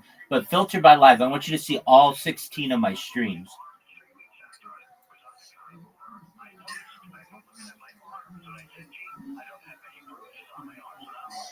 So you can see this conversation happening from multiple angles. Yeah. And then what you want to do is type into Discord or type into your search bar discord.me/rabbi, and that will take you and give you the link to my Discord.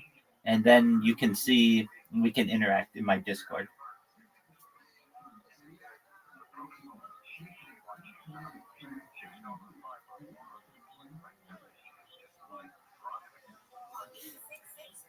Additionally, I've created robots on Twitter that basically have me in a lot of different Twitter spaces simultaneously. So if you ever see my little profile picture in other people's Discords, you're gonna know like, oh, this is one of Rabbi's robots. The only time I'm really like in those ones is when I'm talking. So then people are like, oh, this is the real Rabbi, one of Rabbi's real accounts. One of the reasons why they banned me, and I understand why, is I created over 2,000 individual Twitter accounts, which is a huge amount of Twitter accounts. It took me like 6 months to do. And when you subvert their terms and conditions like that, they consider you persona non grata, essentially someone they don't want on the platform. But I get that. I just create another account, no big deal. And if they ever ban any of my other accounts, then I just create more. I have more grind than they do, essentially. I have more fortitude than they do. And I do this for world peace. I don't want war anymore. And I do it because I think the discussions that we're having, even the one that we had earlier today, the world doesn't know about quantum computing, and they really should. And we should be able to educate them on it and give people opportunities to learn about life extension and mind uploading and quantum computing and alien disclosure. And I think these are all positive things for the world. And then additionally, in the future, people will be able to study me from a biological perspective. I have more data online than any person ever. Essentially, AI needs modeling. They need humans to be able to model. And I have the most complete set of data that I've just given to the world of any individual ever. So that may make me a very influential person someday.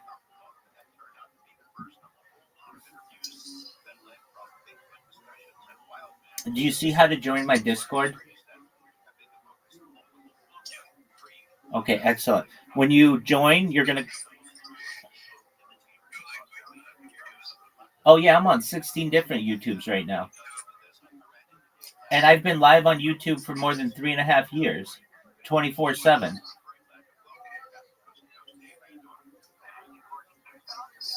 I've been live in Discord for like 8 months or so. I'm the #1 streamer all time in Aiden Ross's Discord. He's a streamer. #1 streamer all time in Amaranth's Discord. She's a streamer. #1 streamer all time in iShow Speed's Discord. He's a streamer. And #1 streamer all time in Kai Sinat's Discord. He's a streamer. Like basically all the major streamers out there, I'm the #1 streamer in all of their Discords. So they know about me. Their communities know about me. I'm actually friends on Discord with the owner of Kick, the platform. His name's Eddie Craven, and he's a nice person. And so you can check me out. And then, it's nice to be able to connect on Twitter, but the thing is, I can't follow you back, or I'm in danger of getting my account banned. But on Discord, I'm still on good terms. So you can always come into my Discord and check me out and talk with me whenever you want. And were you able to join my Discord?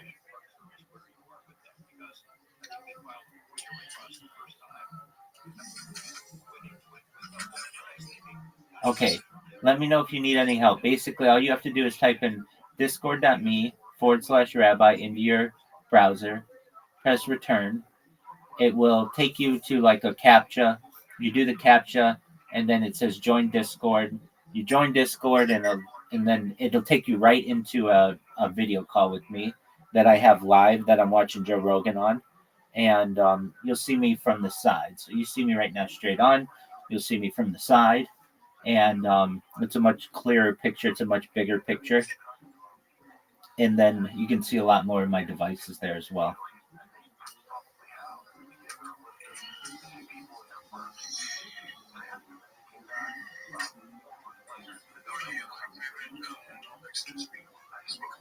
Great question.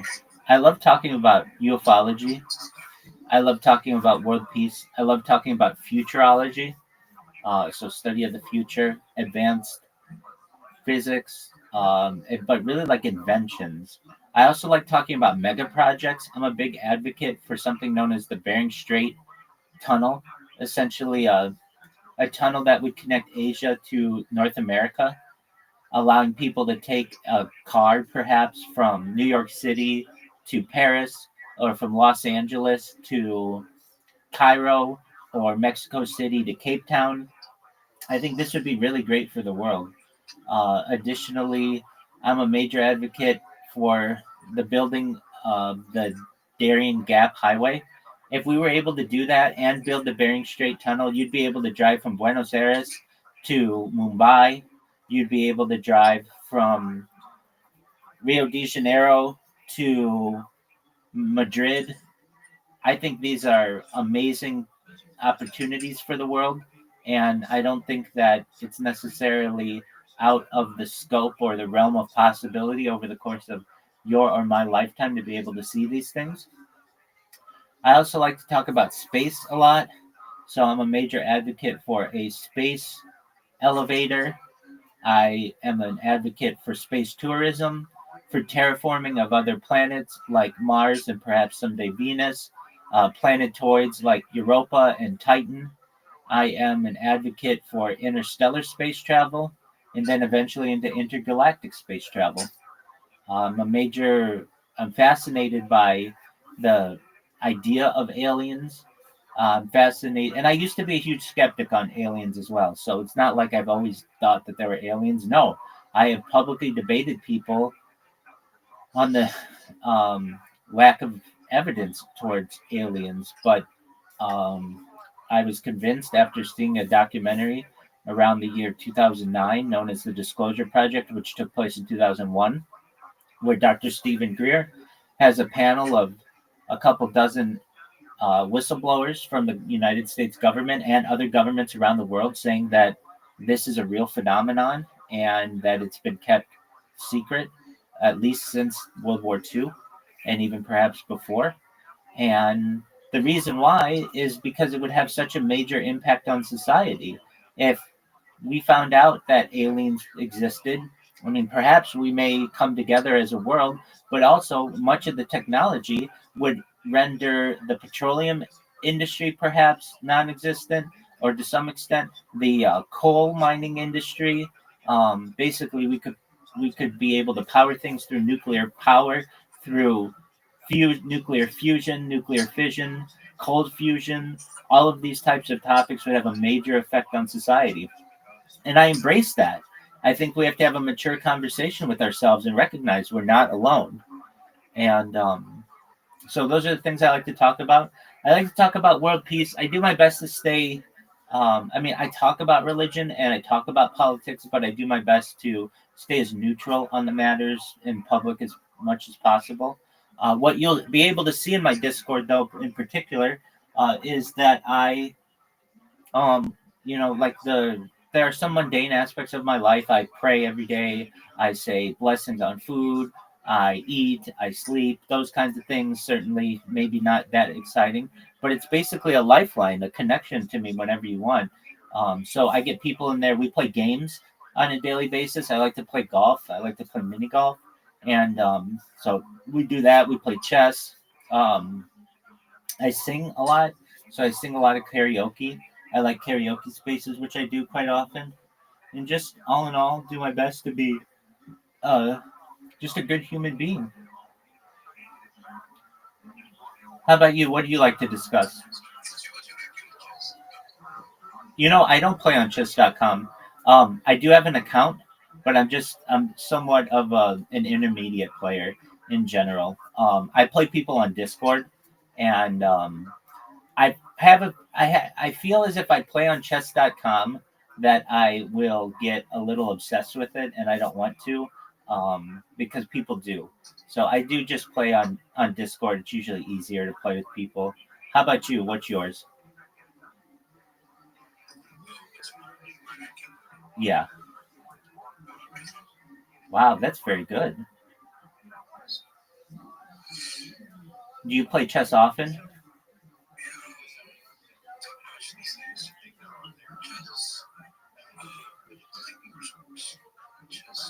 Oh, dude, excellent. So you talking football or like American football or soccer? Okay, excellent. What else do you like? Excellent. Any other sports? Did you see that Magnus Carlsen was on the Joe Rogan Experience a few days ago? Yeah, it's actually one that we're gonna watch next. I could start it up right now if you were interested, but essentially, um, yeah, he's. I'm sure that's an interesting conversation between perhaps the best current chess player in the world and the biggest podcaster in the world. I also like stand-up comedy. So there's a podcast. It's the largest live podcast in the world, or it calls itself that, known as Kill Tony, and it takes place every Monday from the Comedy Mothership in Austin, Texas, and it's just basically people get a minute to be able to do as much stand up as possible, or do the best stand up they can possible, and then their critique. I also like the Lex Friedman podcast, so I've watched all of the ones that he has on YouTube, and I've gone through those a couple times, and I look forward to doing that again. So I like to listen to essentially free thinkers, scientists, um, just people, even politicians at points, people who can have an impact on society. I like to hear what they have to say, and just do my best to be an open-minded person. Were you able to join my Discord?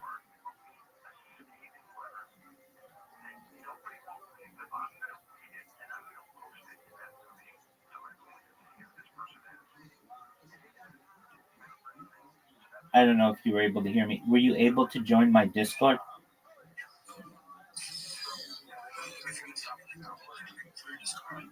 Yeah. So here's what.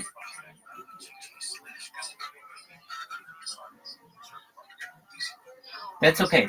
That's okay. Do you see that there's another account in here with the red square that says Rabbi Rothschild? It says Rabbi Rothschild. It's got a circle, not the square one. Do you see the second account in here?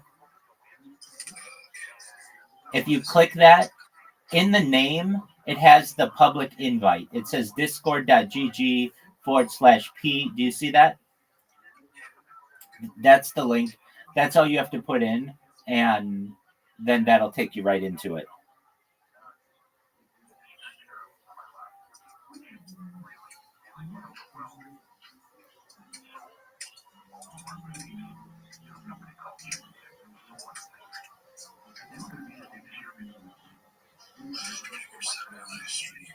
Exactly. I'm in there right now. So if you enter, you'll be able to see me from another angle.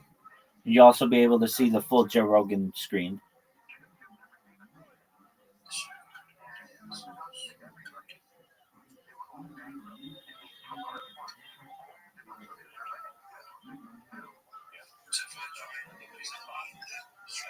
Exactly.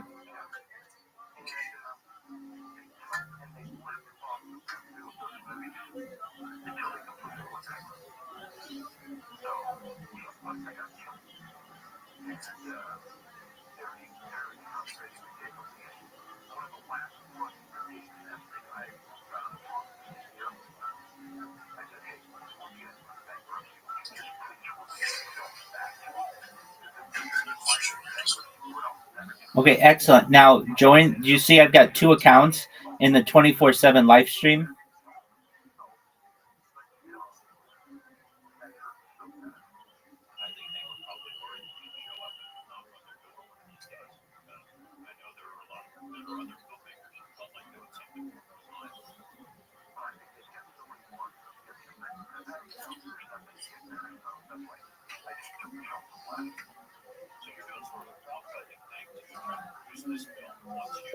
There you are. What's up, big dog? Hello, how are you? Excellent. So we're watching Joe Rogan. You can see it probably better from this angle, and I appreciate you joining. And well, you just left. That's okay. No issue at all. You know how to connect with me, and if you ever need to get a hold of me, probably Discord's the best way. But I'm also on Twitter as well. And unless you have any other questions, we're going to continue watching Joe Rogan. Feel free to watch along, or do whatever you want to do. I want you to know how much I appreciate the opportunity to meet you. And if you ever need anything, I'm here to help you. Okay. Excellent. Well, very cool, my man. You're very intelligent. You should know we need more people like you on this earth. All right, here we go. That's not true because I don't think they really knew how diseases were spread back then. I don't think they knew that you could just put scabs on blanket and give people smallpox. And if you had smallpox, are you trying to dish out smallpox? Are you trying to catch it? So you're handling it and putting it in blankets? It seems like an exaggerated cruelty of what happened. What happened was Europeans came over here, Native Americans, whatever you want to call it, indigenous people. They did not have any immunity to smallpox, and it wiped out 90% of them. Diseases from North America or from Europeans, rather, from North America, they wiped out everybody with disease. Somewhere in the neighborhood, 90% of the people that were here are gone because of disease. So, when people want to think, I sent you a friend request in Discord just for your knowledge. There's no way to prepare like a group of human beings that has no immunity in 1492. There's no way to prepare. There's no way to prepare anybody. You're coming in with these stinky European streets filled with shit water, right? Everybody's got some funky parasite, funky disease. They probably fucking stink. They're probably infested with they smell that bullet a mile away. They probably have viruses fighting viruses inside their body, coughing phlegm and blood, and they're drinking. And they come over to having sex with each other. Yeah, and it's probably none of it's consensual. It's probably animals biting each other and holding each other down, fucking each other. And then they come to North America and they start slaughtering people. And there's this one. We've talked about this before. He was like a bishop or some religious man who chronicled one of Christopher Columbus's early interactions with these people. And it's horrific shit, man. Cutting people's arms off. They don't bring back their weight in gold, and dashing babies on rocks in front of their parents. Horrific shit, man. Those are the kind of people that brought those diseases. Like, you want to talk about, that's like a real demon horde. Crazy, huh? Crazy. A real demon horde of people who come over on a boat stinking, covered in their own shit, breathing diseases on everybody. Everybody's dying. Like, oh, so unhealthy. I know, man. Like, I think about that pirate. I don't know, one of the pirates, Blackbeard, man, he was full of gonorrhea. Oh, I bet. And he would drop mercury on his penis to cure his diseases on his penis, because that's all they had. But then what a good move. Who invented that? What asshole was like, try mercury? He probably was on a pirate ship somewhere, made a voodoo doctor and said, hey, man, mercury, put in your dick. Did mercury kill his dick? Yeah. It says when he held prisoners for ransom, such as the governor's son during the week-long Charlestown blockade, in 1718, he asked for expensive medical supplies. This included liquid mercury, which, when injected through a urethral syringe, Yes. was a common ineffective treatment for syphilis. Injected through your pee hole with a fucking syringe. Yo! Blackbeard had up to 14 wives in different ports. Wow. Damn. Well, somebody's doing a movie about that guy. Imagine, man, he had the money to put mercury in his dick. The rest of the group probably didn't. So they're fucking everything, man. Fucking shit up. There's this temple in China that they are afraid to go into. They discovered it, and this emperor, when he died, was such a great emperor that he had this whole field of terracotta statues that were built that look like warriors that are guarding him. Like this crazy discovery that they had. They're giant, right? But the ground all around where this temple is test for. And the ancient story is that anybody who ever dared open up this tomb, rather, where this emperor is buried, will drown in mercury. I thought you were going to say they got gonorrhea. No, but you imagine drowning in mercury. Imagine like 2,000 years ago, a dude sets up a booby trap for greedy people and sets I'm here. I just want to adjust one of my accounts. Mercury. First of all, is that even possible? How much mercury would you have to handle, and how many people would have to die from that mercury? So imagine, where did it get from? Yeah, where did they get mercury in 2,000 years ago? Do you know that story about the emperor and temple? No, Teotihuacan is Aztec. Yeah, that's probably a common movie track, I bet. But this one where this temple in China. This temple drawn mercury refers to the temple of Teotihuacan. Can you say temple booby trap with mercury in China? I think it's like the first emperor of China. It says it couldn't. Yeah, this is the one. So there's one that they have not entered into it. I think this is the one with the terracotta statue. Right? There's one of them. I think that's a common thing when great people die. They probably made a terracotta army for them. When they find these things, it's like, there it is. That's us talking about it. Crazy story of first emperor of Chinese too. That's me and Schultz talking about, right? Click on that. So I'll remember. It's not our video. It's my fucking video, but it's somebody else's video. Oh. Well, that's ridiculous, but it's ours, right? Yeah. So what is this thing? Like, they would have a copyright on my voice? I don't want to get into it, but yeah, we probably have the revenue commentary thing for people claiming it, but it's not. I'm just saying. That's why we're bringing it up. A lot of the clips that I watched are from other people's stories. I'm just saying it's not ours, so I don't know. Okay. Right. Okay. Yeah. But the point is, there's a tomb in China that's supposedly booby trapped with tons of liquid mercury. I'm sure Jake will find it. But it's this area around it apparently tests high for mercury.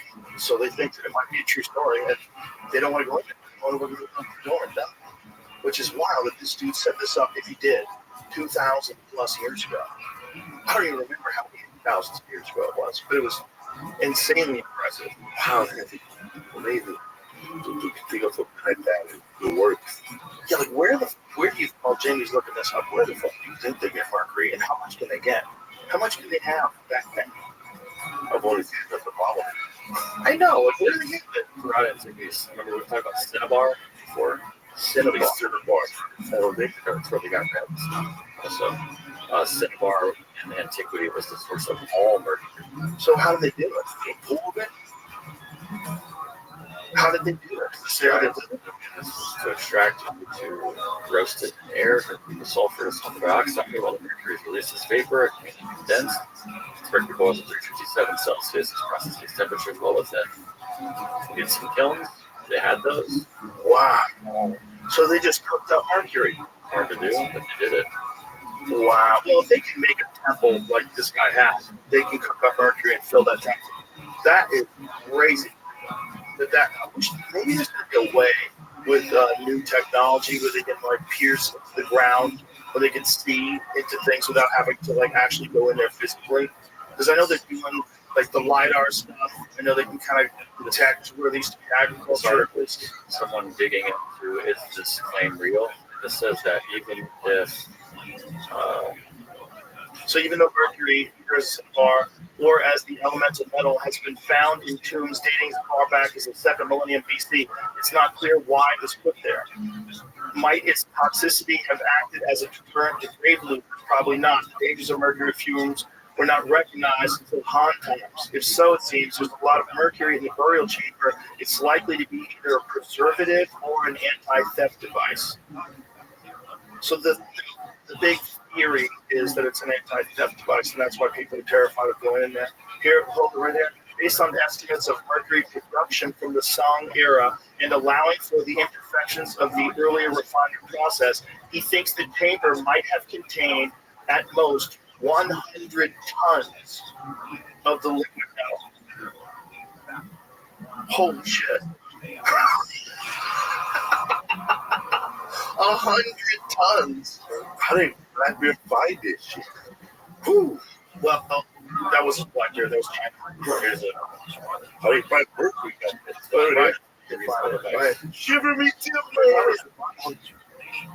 They have like a look at that. It was the device they stuck in their dick.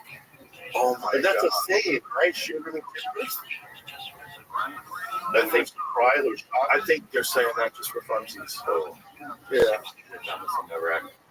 Oh my god. I had a mercury syringe.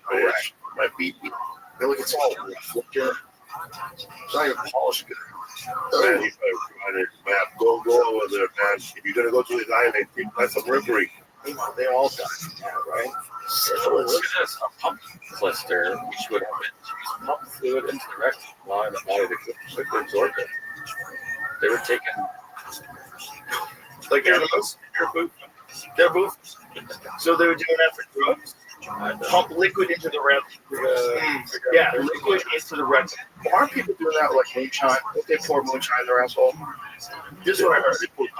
I heard people take tampons filled with vodka and stuff them in their asshole. I mean, they've been doing It's a pirates of time, dude. there you go. Bro. He likes to Dehydration, pump fluid and people like stuff like that. also a bloodletting instrument called a porringer. I had a buddy of mine, and he did his medical residency in Miami in the 1980s during the cocaine times. And he said, dude, that's where he did his residency show. He was in the emergency room. So it's like every day someone's coming in with something stuffed up their ass. They're coked out of their mind. They got G.I. Joe stuffed up their ass. He found people with light bulbs, those like twisty pine cone looking light bulbs stuck up their ass. Man, Bro, all kinds of things stuck up their ass. did a show at Norfolk State Penitentiary, and one of the guards told me that some guy made a vibrator out of 7 handballs. The other one's the void, and they picked them all up. And then what happened? How do you guys know? I'm like, well, he didn't tie them up too good. They're all stuck in there. Let's take them all out. Oh, no. He didn't tie him up good? Yeah, he didn't put enough bracket, I guess. Did it go in his butt and get all those balls? Yeah, How many were in there? like 5. Whatever, how many balls make this? And you thought he was hiding a knife. That's a hard way to go, too. Sometimes people die that way. You get, toxic shock. Something goes wrong. Tear your rectum, bleed out internally. Ooh. Stuff things up your ass. The Mr. Hand story. You know the Mr. Hand story, right? No. There's a whole movie based on it called Zoo. Zoo is it's a thing called zoophilia, where people are sexually attracted to farm animals. And so these people met up online, and they found out that you're still allowed to fuck animals in Washington State. So they all went to Washington State. It was Washington State, right? Yeah. It was a movie. All right. And this dude got fucked to death by a horse. They bring him to the emergency room. Like, what's going on? And everyone's acting a little shifty, and then they have to tell the whole story. And they find out these people have like hundreds of hours of people getting fucked by donkeys and horses and shit. And they all did this out on this weird ranch. Wow.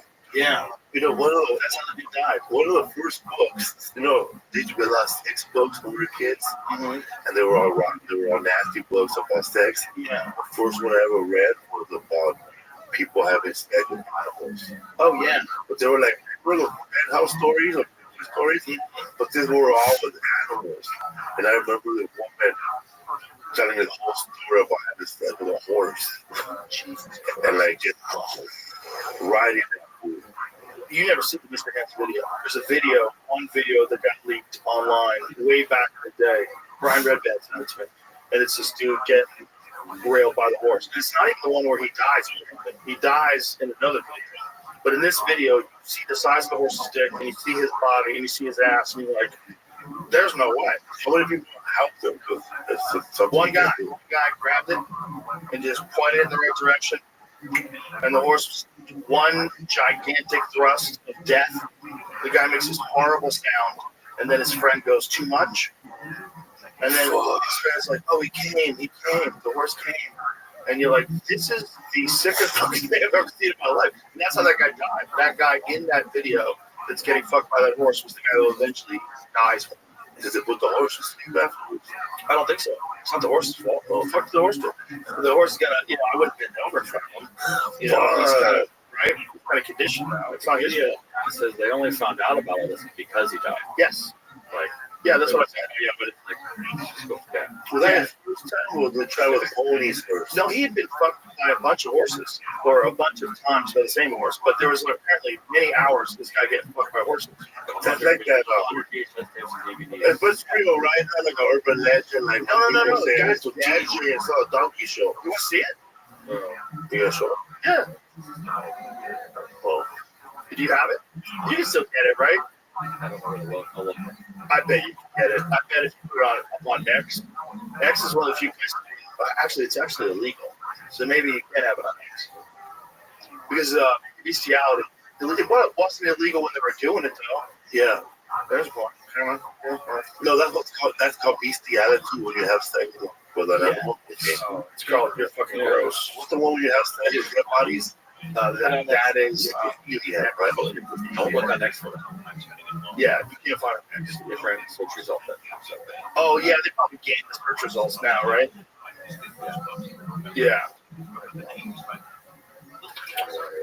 Well, people have sex with animals, right? Like this.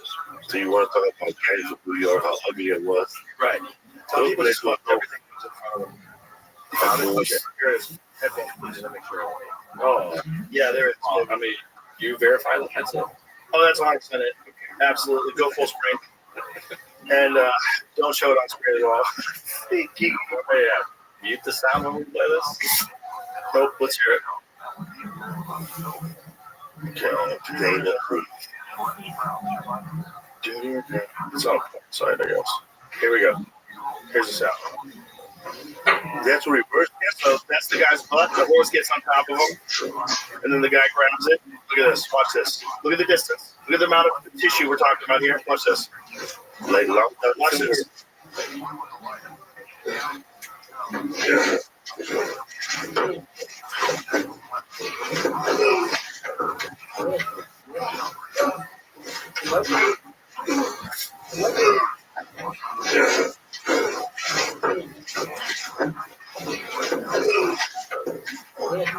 Okay. This is on a loop. This is repeating. This is it's already. The whole thing really only lasts a couple of seconds. Wow. That guy died. The guy. The movie is fascinating because the movie is like a documentary sort of recreation of those people. It's not like that. You don't see things, but you just see how fucking bananas the whole Is story that horse is known for that, or do you grab that horse? Because you need to know what he was doing. Well, he probably been fucking that guy for a long time. They probably been doing. That's what I'm saying. Like they killed him one day, but I think he had done it a couple of times, right? No, we pedos come after him. Yeah, we were just making noises. That is, Mr. What the Mr. There's people out there that are out of their fucking minds. They're out of their fucking. You're getting fucked to death by a horse in a grainy video. You know, like what is life for you? That would be crazy. That's your thing. You get off work at 5. And I think the guy who died was an intelligent guy. Wasn't he an engineer? Bro, he was a Boeing engineer who liked to get fucked to death by a horse. That horse's dick is as long as an arm. Look at how long that dick is. Oh, like long bones. Did you see the size of that Oh, thing? like 17 and a half inches. It was gigantic. It's probably bigger than that. When it goes into his body, you're just like, where's the room? Where's the space? How? How do you warm up to it? I guess you start with fingers. They will catch up on it. The ability to experience certain sensations after a motorcycle accident. That was the only way you could feel things. Oh God, that's terrifying. That's terrifying. Well, you know what? That also kind of makes sense, right? Because we talked about this many times about brain injuries, about people with brain injuries who get very impulsive, who do reckless things. That totally makes sense. This guy had a motorcycle accident that fucked up the way he feels. Stuff. He probably got wrecked. That's crazy. He got wrecked. He probably got a brain injury, and he probably turned into a wild man. I twisted my ankle, man. Now I want to move to fucking You want to get fucked to death by a wild animal. Oh, I get butt fucked by a bear. Yeah, but you break your brain in that way. For some people, they're just different now. Yeah, Now they're different. But I've seen it happen to a bunch of dudes when they've been knocked out. Been knocked out really bad. That's crazy to get knocked out of the fuck out and you wake up and is there a horse nearby? Because it's really hard. Who knows what's going on with the chemistry of your brain? You just want to zero experience.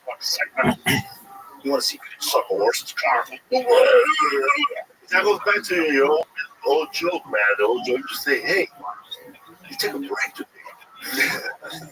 Yeah, take a day off. You guys said we had that group called the Playboy Mansion, and you said that, what's his name, or whatever, he would have, every once in a while, a game will pop in. And then he goes to a punchline and goes, nah, man, you take a break. Don't start fucking guys. Yeah, you take a break. Yeah, relax. Relax. Yeah, you fucking take things a day. You don't have a guy. You take a break. I think for some people with brain injuries, though, they get addicted to skydiving, they get addicted to gambling, they get addicted to like really reckless behavior. Your abusing was in a head injury, right? Oh, bad one. He looks like he's been an accident. He fell on a motorcycle and hit his head on the corporate helmet. Yeah, it was a bad one. So California did used to have a helmet though. Back then. It's because of his stuff. Well, I don't know if it's because of him. He started a big push. Yeah. That. So he had helped it, but I know that people wanted to have this. You know, I'm torn on that shit. It's like, yeah, you should have helmet laws because there's 18-year-old boys out there that can have motorcycles, and that's fucking crazy. That's crazy. I am so glad that when I was 18, I never got a fucking motorcycle. Once you throw a motorcycle like at 70 miles an hour, the helmet is like nothing. Yeah, nothing. Depends on how you fall. How you fall, right? Yeah, you might slide. If you slide, you probably just keep your skin ripped from your body. Did you survive it? You come to a finish. Yeah, that's the thing, man. If you get really banged, you could have some screwy brain wounds after that. You know, and you can think everyone's out to get you. Like people get real weird. They get real weird. They feel like extra vulnerable because you know their brain's not working the same anymore, so they don't know who they are. They don't feel like they should feel. Yeah, They start to feel crazy. You know, and they start thinking no one wants to help them. They start getting real angry and getting real negative. And then you get fucked by a horse. It's just all the things you could be doing. That's how you chose to go out. All these things that you could be doing. You know, you could be seeing the world. he said, nah, I want to see this. You could be a food blogger. Nah, ponies. You could be a fashion influencer. Nope. I want to be really shoemaker. I want to get taken out by a horse. Black stallion. In some dirty barn somewhere. That's where you breathe your last breath. In a dirty barn with horse jizz in your asshole. What is that do? I don't know. They freaked out. They brought him to the hospital. They tried to drop him off. The cops started questioning him, I believe, paraphrasing for sure, but I think that's how they got past it. They brought off the guy and he's got a giant hole in his asshole. He's pale, like a sheep. Like, what happened? The same face. What? Why is the inside of his body missing? Why does he have a fucking telephone? So why can we see his shit through his mouth? What is going on with this dude? What did you do? What'd you do? That story about Jimi Hendrix still freaks me out. I've been thinking about it the entire time we've been talking. I go back to the idea of him just pouring pills down the greatest guitarist of all time's mouth, and then just pouring jugs of wine down, holding him down, and that's how he dies. Motherfucker, that's scary. His manager. Motherfucker. U.S. manager said the story is not true. Of course. I would say that too. I would say that too. I mean, I don't know if it's true. Who fucking knows? But the idea, and he definitely did die. He definitely did die by asphyxiation. Some people say also like that the CIA did it. Jimi Hendrix. I don't know that one. But if anything happens, people always think the CIA was involved somehow. Anything, no matter what it is, right? Yeah, Pretty much. they always think Don't trust me. secret aid. Yeah, it's either them, it's China, or it's Russia. Who's really sending me this text telling me that I'm qualified for $4,000 in savings? You know those texts you get? Who's next? You know those texts you get? Like random texts? Hey, congratulations, you received approval for your loan. Oh, I don't get those. You don't get those? I get them for a dude named Ray. So Ray had my fucking phone number before I Ray. Fucking Ray. Ray must have signed up to every goddamn list. Ray must have put in that number every chance he could. I keep getting these fucking text messages for Ray. And it's all like loans and you qualify for this and this is available. We're looking for someone to hire. There's always some weird scams. You qualify for aluminum siding. I don't understand how they can't stop that from happening. This seems weird that you get so many of them. You get so many of these scam things where they get a hold of your phone number, just spam you lies. I think they think you get to a certain age, 50, and they think you're vulnerable to these tricks now. Well, I think people go, Yeah, they say to 22-year-olds, hey man, you want to fix your home? How do you have a home? if you're dumb and you're 22 and you get something you qualify for $4,000, oh shit, they think this is me. Oh, yeah, I'll take that money. And then, whatever the fuck they do, I don't know what to do. There was a guy in LA that was calling women at their jobs and telling them they had won something and he could just cut their heels off their shoes. Maybe what? No, he was just calling them more randomly. Hey, you just blah, blah, blah, blah. All you gotta do is cut your heels off your shoes right now. And women were doing it. And he called a bunch of chicks and they all just fucked up their shoes for them. Oh, what an asshole. It's funny, but it's that person was me, I wasn't. But it was somebody Weird thing to do to a lady, especially if it's your favorite shoes. You only have one pair. not my red bottoms. Bro, shoes are hard to get. Those bitches are expensive, right? Yeah. So why are we so lucky? Don't have to wear shoes that hurt. Girls wear shoes that hurt. They can only wear them for so long. Like, I can't imagine. I don't even like wearing anything other than sneakers. Yeah. Or like a comfortable boot. Like, I got a couple pairs of these Origin boots. Real comfortable. Easy to walk around in. Nice smooth leather. Nothing ever happened. Boots are great. But the point is, I never had cowboy boots. I've had Doc Martin, but not cowboy boots. the point is they don't hurt to wear. But ladies are always wearing shoes that hurt. They're crazy choice. 5-inch heels. Stilettos. That's probably why they have better pain tolerance too. They have to give birth and they wear shoes that hurt all the time. So they have to get pain. We're so lucky we don't have any stupid shit. Imagine if we had to wear makeup every day. Imagine what it'd be like. Like Felipe, what have you done to your eyes? I don't know, man. We're good. Isn't that interesting? Like women, most, a lot of women wear makeup every day. Or makeup regularly. On a regular basis, makeup. It's not a very rare occasion. Most, I don't know what the number is. Want to find out? Let's Google it. Because that's probably, a lot of that stuff's probably not healthy for you either, right? What's in those colors? What kind of dyes are they? The red dye? Like, what is all that stuff made out of? Are we sure? I mean, maybe some of it's really good for you. Maybe some of it's terrible for you. Maybe it's just like the scent of candy. Is it lipstick? Well, I know the lipsticks. Well, the native lipsticks is made out of smashed little bugs. Yeah, that's one of the red dye things, The red, right? little bugs. You put them on here. It's gonna be bad as a whole of So, percentage. Okay. Okay. 43% of U.S. women reported wearing makeup daily or weekly. It doesn't break out the daily portion explicitly. Rewinding 2019, same source noted a higher share of women wearing makeup daily. Gen Z 18 to 24 at 3%, and millennials 25 to 34 at 35%, suggesting a decline over time. December 2023, YouGov, a little over 1,000 U.S. women found that 38% wear makeup at least a few times a week or daily. Older women 65 plus being the most likely to wear it daily compared to younger groups. They probably were all wear it back in the day, right? You gotta keep up your lips, Gladys. Go that back again. Another study from 2017 by Statista indicated 41% of U.S. women aged 30 to 59 wear makeup daily. Yeah, there was a woman back in, I don't know, the 1800, 1900.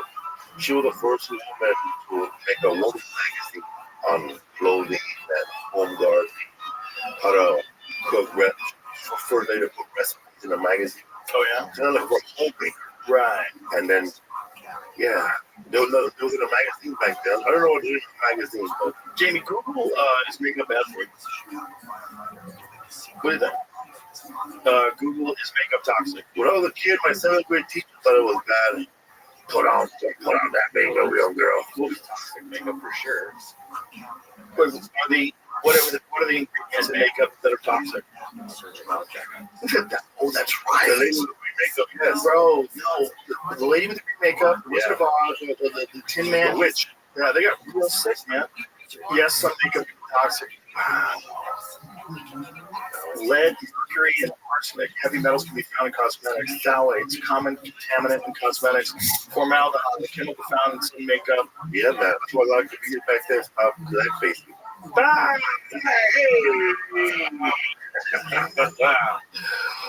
Man, that's scary shit. That's scary shit. I wonder if that contributes to a higher incidence of certain issues, health issues that maybe women have to wear daily. I wonder how many, I wonder, right? how about the people that worked the tools back then in the 50s, they were a shitload of makeup. Oh, yeah. Yeah. Like, what the fuck kind of makeup they had back then? That was probably all chemicals. Fake makeup. Ooh, that's what that is. Saving part. Are you fucking serious?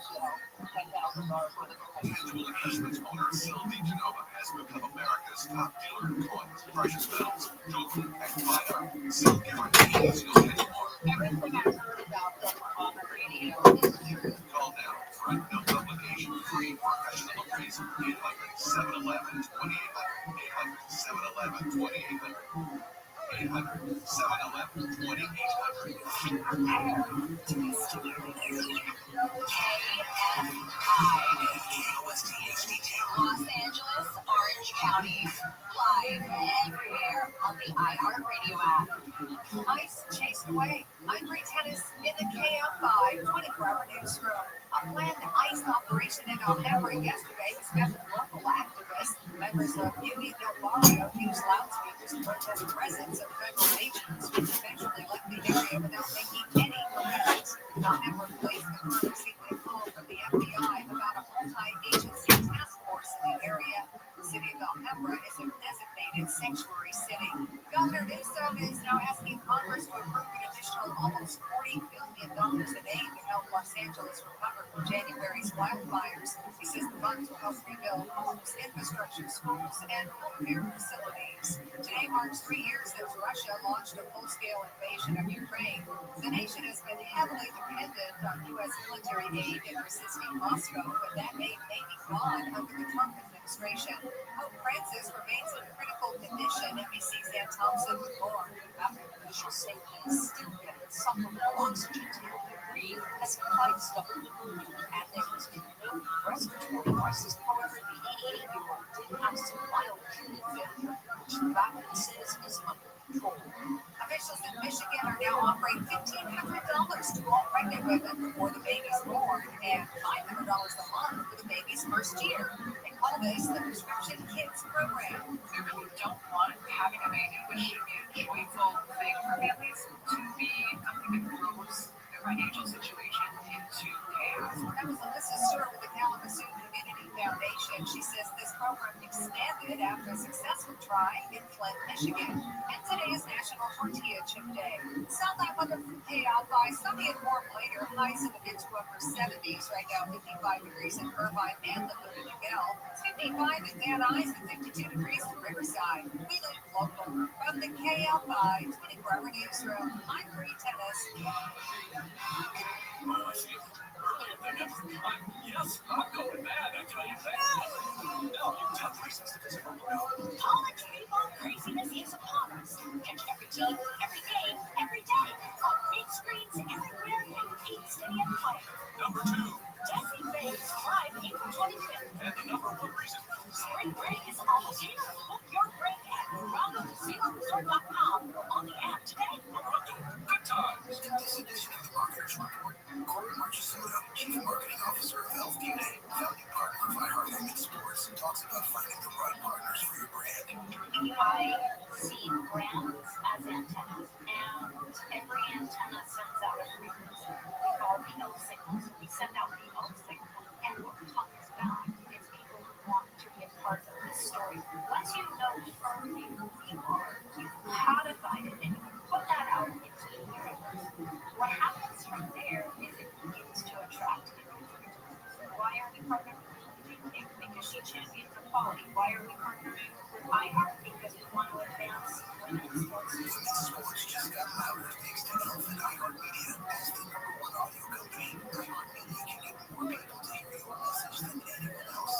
We can also get a better response rate for all your marketing. For better results for every budget, visit iHeartAdvertising.com. Is your roof ready for El Nino? Season after season of blistering summer heating, plastic foam roofs, and countless you're here before destroyed by everyone.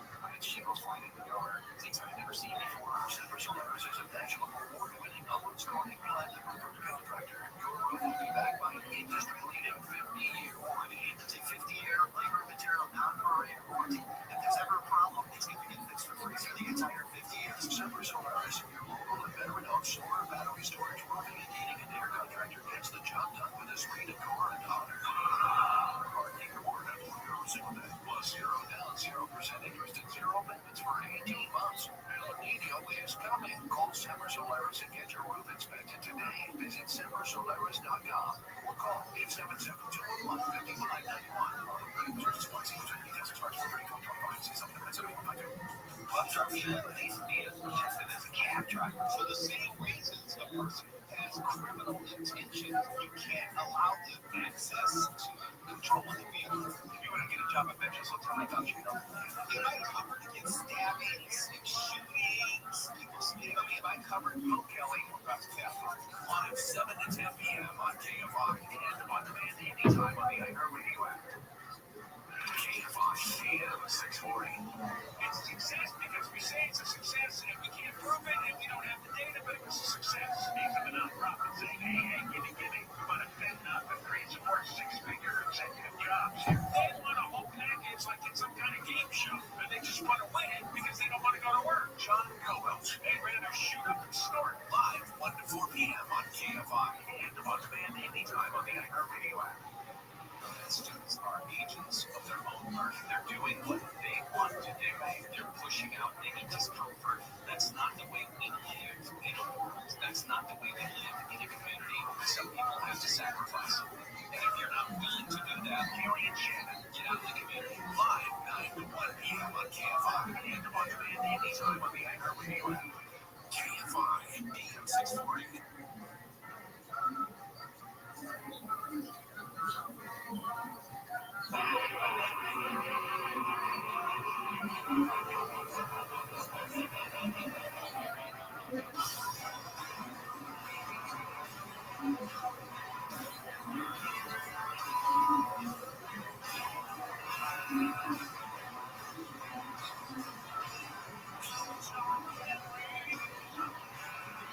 Make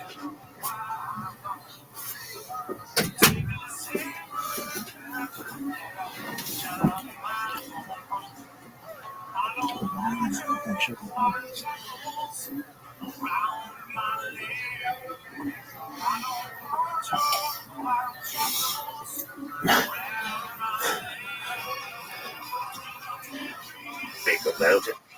One, two, six, I really fast. thought it. Yeah. Yeah, man. You don't have to wear the lights. We're not that complicated. Yeah, no, wear makeup. You do this, you get lights. No, For the lights. I don't wear any. I'm like, are you crazy? I have to go in there with dudes who literally have their head split open. You know? I have to interview people that are soaked in blood, and sometimes the blood is spitting out onto the Oh my God, microphone. That happens all the time. I get blood on me all the time. Like the idea of wearing makeup to look better while I'm out there dealing with people that just get their face punched in is crazy. That's ridiculous. I will do. Well, there's people who you know, fighter that so that you're being approached with these guys. What do you see in their eyes after a fight? Like they're also bleeding, man. Do you see it like they're sensitive to your feelings, like other people see when you interview them? Because you've been you're there in a fight. They're possible. Yeah, I think you're probably going to get more of a sense of how they feel after doing like this. Some historic moments where you can see that when the fighter wins, it's like it's a big fucking deal. And one of my favorite ones was when Israel Adesanya had the second UFC fight against Alex Burr and knocks him out, cold, beautiful, clean right hand, puts him on the ground, and then fires off 3 arrows into his body. Oh yeah, yes. I mean, that was a fucking classic moment. And then he grabs the microphone and gives like one of the most inspirational speeches. So pull that speech up because it's amazing. This is my favorite moment, I think, of anybody after they won a fight. Because it's just like, this was real in the moment from a guy who's the fucking boogeyman, dude. Alex Pereira is the boogeyman. He's the scariest motherfucker in the sport. He knocked Izzy out twice. He left hook KO'd in kickboxing, and then he beat him down in the UFC, and then Izzy finally knocks him out. And when he knocks him out, when he fires those arrows into his body, and then see if you find that speech. And when you hear it, man, you're like, wow, that's what makes the whole career worth it. It's these moments where you reach out and you touch the world. So every one of you can feel this level of happiness just once in your life. You never feel this level of happiness if you don't go for something. When they knock you down, when they talk about you, When they do the work back. you will never ever get that resolve. Fortify your mind and feel this level of happiness as you rise. One time in your life, but I'm blessed to be able to feel it again and again and again and again and again. Amazing. That's like human fuel. You hear someone saying something like that, after doing something like that can help you all throughout your day. That's human fuel. Amazing. If you're gonna go all the way or don't even try. Yeah. Chocolate. That guy. If you're gonna go all the way or don't even Refund. try, this could mean losing girlfriends, it could mean losing wives, relatives, it could be part-time staying girl, lonely nights in the dark, lonely nights by yourself. Yeah. But in the end, it's all the rest. Yeah. Did you ever see the movie that did on the Close? Is it too? Because they won't told him. When was that? That came out in like 2000 something, and he plays the barfly. That's Factotum. Factotum, he plays him at that age, and He's then way too handsome. yeah, but he plays him good. Yeah, Way too handsome. That's outrageous. Nick York made himself look good. Yeah. You know, you're like, Chocolate Puff is like one of the drugs and yeah. All women in the world are poor. Just mine. you ever see one of those readings that he used to do? He used to do these readings in reading his books and people yell and fucking have hecklers and shit. Living like a king He's just a in a rock and roll band. constantly drunk, profound. Yeah, man. When I started reading, I wanted to read books about authors that were from Los Angeles, like in the 40s, 50s, because he don't know.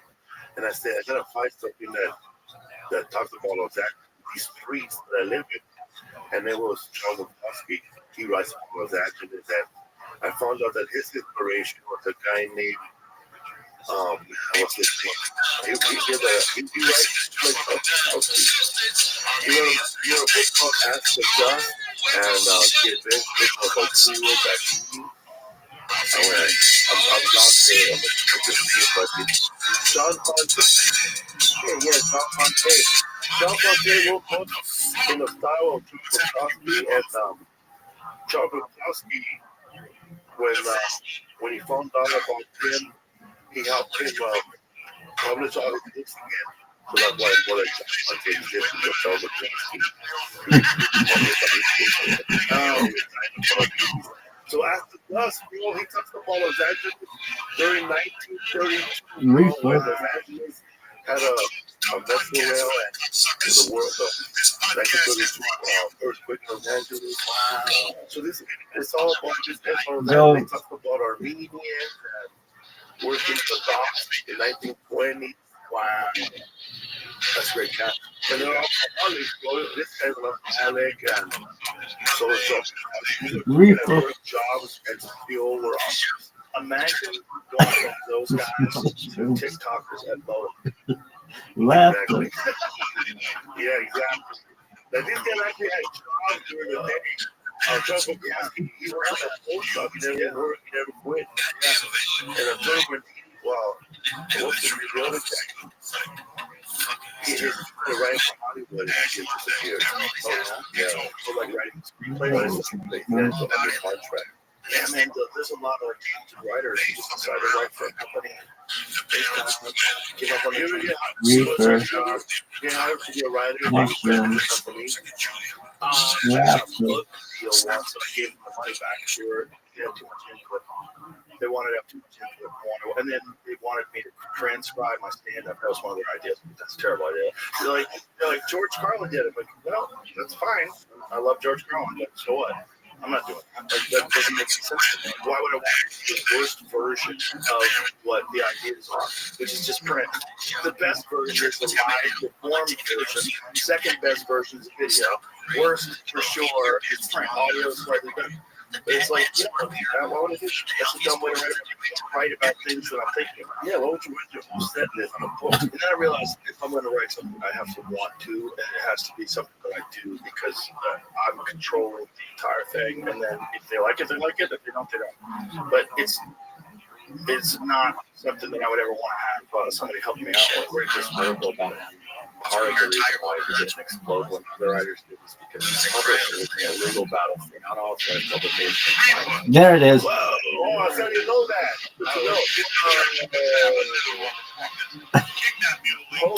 Really? Yeah. Wow. Reefer. Mushrooms. Laughter. Short story collection. Laughter. No Red in 1940, more than a decade was passed before another 19 novel. Wow. Yeah, he really did. Yeah, motherfuckers. He's really That's crazy. Insane. Great. Dude, I'm gonna read that. Is it on audio? So lazy. Sitting down next to reading a book right now. It's too daunting.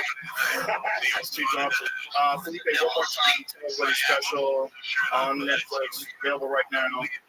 Oh, my Netflix special is available right now. Rage Full on Netflix.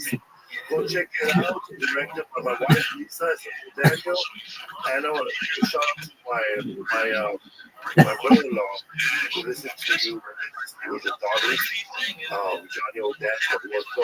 Shout out to him in Ohio. Reefer. Instagram, all that shit. Oh, my Instagram is Felipe Esparza. My website is FelipeSworld.com. I'll be in this year. I'll be in Grand Rapids. Iowa and Indianapolis, but one of those. I don't know. Up in San Diego with Paul Rodriguez, and then the 25th up in San Diego with a bunch of Mexicans. Never out of this. I'll just see how bad it is.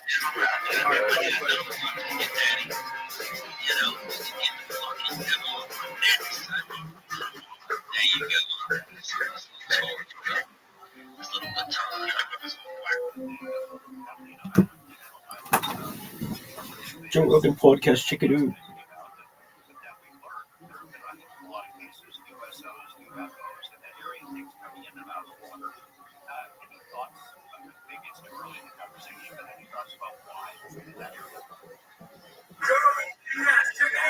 The Joe Rogan Experience.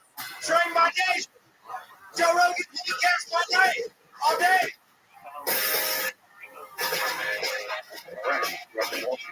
Man, this is awesome, ladies and gentlemen. You want some coffee? No, We have tell different coffee. Good coffee. no, I'm good. Well, I need coffee to keep up.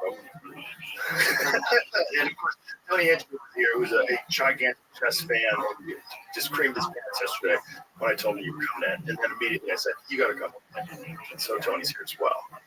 It's an honor to meet you, man. I'm always fascinated by people that are at the top of something that's insanely difficult, like chess. And I'm always wondering, like, how much time is involved? How often do you play? And when did you start? How old were you when you first started playing? I think my dad is an avid chess player, so I think he thought that I might have some talent, so he taught me pretty early at around 5 years old. But at that time, I wasn't that interested. I was mostly into Legos, and I was into math and like sports stats, and I had my little flag book with all the countries in the world, their flags and their inhabitants and area and everything. And I sort of that's what I did. Generally just taking in all the stats that I could, also with sports, reading sports section every day. And I didn't find chess that fun. A couple of years later, my older sister is a year and a half older than me. She did a lot of chess with my dad. I started sitting in on that a bit, and I started liking it. I really, really wanted to meet my sister as well. Generally everything, and from there on, it really just became my thing. It's been my main hobby, and eventually work as well since. Yeah, obviously. It's so funny though. A competitive spark with your sister is really what ignited you to get going with you. Yeah, the funny thing is she's not competitive at all.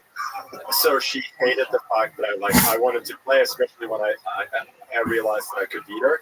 And she liked chess, but she stopped for a while until they started when I had become good enough that there wasn't a competition. So it turned out like my dad was right after all. I just needed that extra push. Yeah, what a call. I think you got some talent. What a call. Grandmaster 12, was it? 13. So actually, the record is 12. Most kids these days, honestly, they start so early. I was at a tournament in India a few months ago, and there's this guy who's like a 1600 rated player, and he's 3 years old. And I'm seeing the games. They're actually decent. And yeah, now there's this one kid from Argentina, like they call him the Messi of chess, who's going to become a grandmaster too, and I think he's only 10. So they're really, really playing early these days. But it's good to see though, because information is so easily accessible these days. It takes a lot shorter time to get good at something. Well, it seems like now chess, because of social media, it's like everything else. It's kind of exploding because there's so many fascinating videos out. And then, of course, there's the big controversy with that young man who I believe is big old cheater. That guy. I didn't know the anal thing. Is that a legitimate theory? So it actually started in one of my friend's streamer channel. Like one random guy said made a comment about anal beads, and he was like, yeah, maybe. And then I think it started taking the rounds of Reddit, and then Elon saw it, tweeted about it, and obviously it blew up. I actually spoke to, I think it was Mark Andreessen and said like that would be one way to do it, but I really don't believe that has happened. Like I think it has no connection to the reality, but it just became a thing of its own. So unfortunately, this young man, we'll explain the ALB thing, but this young man is a very talented player, but does have a history of some shenanigans, correct? And even admitted that he did a little bit of cheating in order to move his rating higher so he could play better players.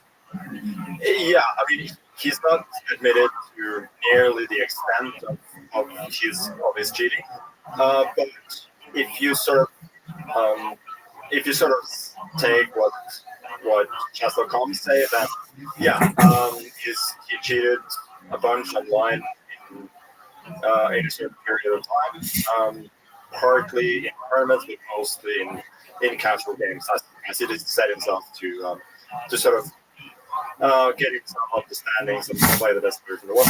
But he is a very good I think he has become a very good player. Yeah. Interesting. Okay. So what made you convinced that he was cheating in that particular game? And by what method do you think he could possibly have been doing this? Did you hear something? Was it like you're hearing vibrations? You see his seat shift. Yeah. Smelling something? Just flipping in the air? I mean, that would have been smoking gun, I suppose. But I think there was a combination of things, though, based on the chess level that I thought that he had, and I'd seen from his game, both playing against him, analyzing with him, and looking at his other games. There were a lot of stories back then. The thing is also there's a Netflix documentary coming in a few months that sort of where I'm telling my side of the story. So I can't go too deep into everything, but what I can say was that there were a lot of factors that made me very, very suspicious. And I think ever since then he has become better, but there's still something off, both then and now. But It's so fascinating that as an elite chess player, you'd be able to recognize that something is happening that's outside of his capabilities. again, I'm not ruling out the factor that chess players are becoming more and more paranoid, because we do have chess engines that basically have perfect chess, right? Anybody with their phone, as I think Elon tweeted to Gary, like my iPhone can beat you at chess, which is the truth. This means that anybody having access to information is incredibly dangerous. And I think top level chess has been a lot based on trust. And whenever you have outsiders whom there are these stories about, everybody gets a bit jittery. There's like people either like the first time the scene, then they establish themselves, and people know that they're legit and so on. It's not a problem. With him specifically, I don't know. It was. It's just he doesn't seem to be playing, or it didn't at that point seem to be playing with a particular style. It seemed that he either played kind of or he just more or less played any position very well in certain games. Like he could just switch from backfield to positional play very easily, and it was it didn't smell good to me. It still doesn't, but to some extent, like he had his lawsuit revolve kind of moved a little bit on. I think I don't trust him. A lot of other top players still don't trust him. He certainly doesn't trust me or Chesney-Comm or Hikaru or whomever he felt wrong by. But The problem is, like, once someone admits that they cheated a game, especially a team that has a lot of trust in their chest, you're always going to think, like, is he cheating now? Always. But the question is, what method? Like, what do people do? So if you're sitting there, you have no phone, your pockets are empty, like, what could you be doing that could possibly be aiding you? well, first of all, like an invisible air piece that people use for exams and so on. Like, But he would have to partner. he would have. That would not have been detected by the security system that they used at that tournament. They amped up the security after the whole thing happened. Check your ears. Yeah, they start checking our ears. And then, we had a live tournament in Paris last year that I played him, where there was proper security, where all of these things would be picked up, and he didn't play to nearly the same level there. So I think I'm not an expert in all of that, but that's what I've heard from people, that that's like the most obvious thing that it could have that someone could have done. It wouldn't be really that hard to pull off, considering the kind of security you have at chess tournaments. And this tournament had like a little bit of security. A lot of them, like open tournaments, people are like wandering in and out of playing hall. There are people in the playing hall, like spectators, with their smartphones on and taking pictures or whatever, like going in and out, like they can make signals. It's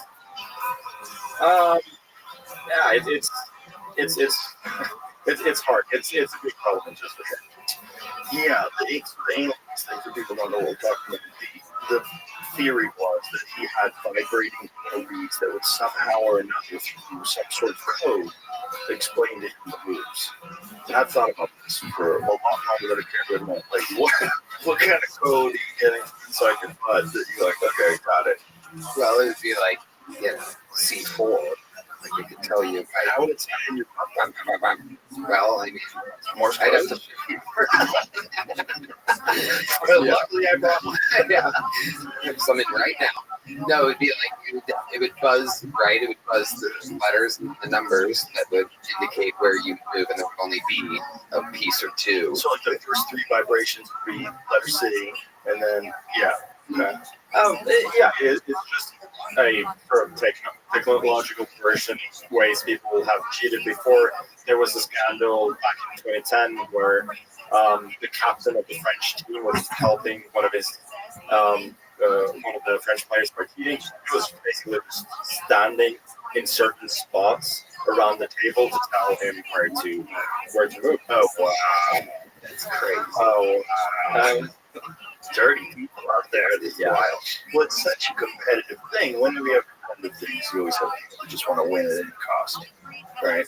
Yeah, it's also funny that one of his teammates from that tournament had worked with me for a long time. He told me like this guy was like going out every night, taking the tournament seriously at all. But he had a good grief. Like he knew it was going. These parties, He knew it was going to dance in the area. so is that the most egregious form of cheating you've ever seen or heard of? No, I actually played an open tournament in Denmark about 20 years ago, where there was a guy who was playing Grandmaster in the first round. Like, this was not a very good player, and he came drunk to the table. He just literally pulled out his phone and opened a chess program. Of course, like he was immediately. So that was, of course, nearly as nefarious. But yeah, That's just moron. yeah. He was probably some other issues there. There's just it is such a fascinating game because it's impossible to play if you're dumb. Like there's games that you could just be a savant, like an idiot savant, but chess is like it's the most impressive thing for people to be unbelievably good at. I don't know. I think you can be dumb and be like fairly good at chess. I think like some intelligence certainly helps, but after all, a lot of chess is about learning patterns, right? And basically anybody can do that. So like applying them at higher levels, learning how to evaluate and so on, that sort of is what sets the really the best players apart from merely two players. But I feel like anybody can become quite decent at the game. But I do love the fact that there are no coincidences, like there are no outside factors. Well, if you don't cheating, of course. But it's just you either outsmarting your opponent or get outsmarted.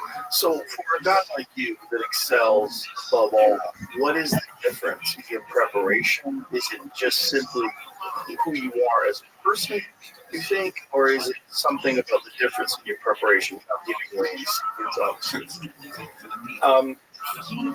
I'm like known in the chess world for being like a little bit lazy. I think the thing is that I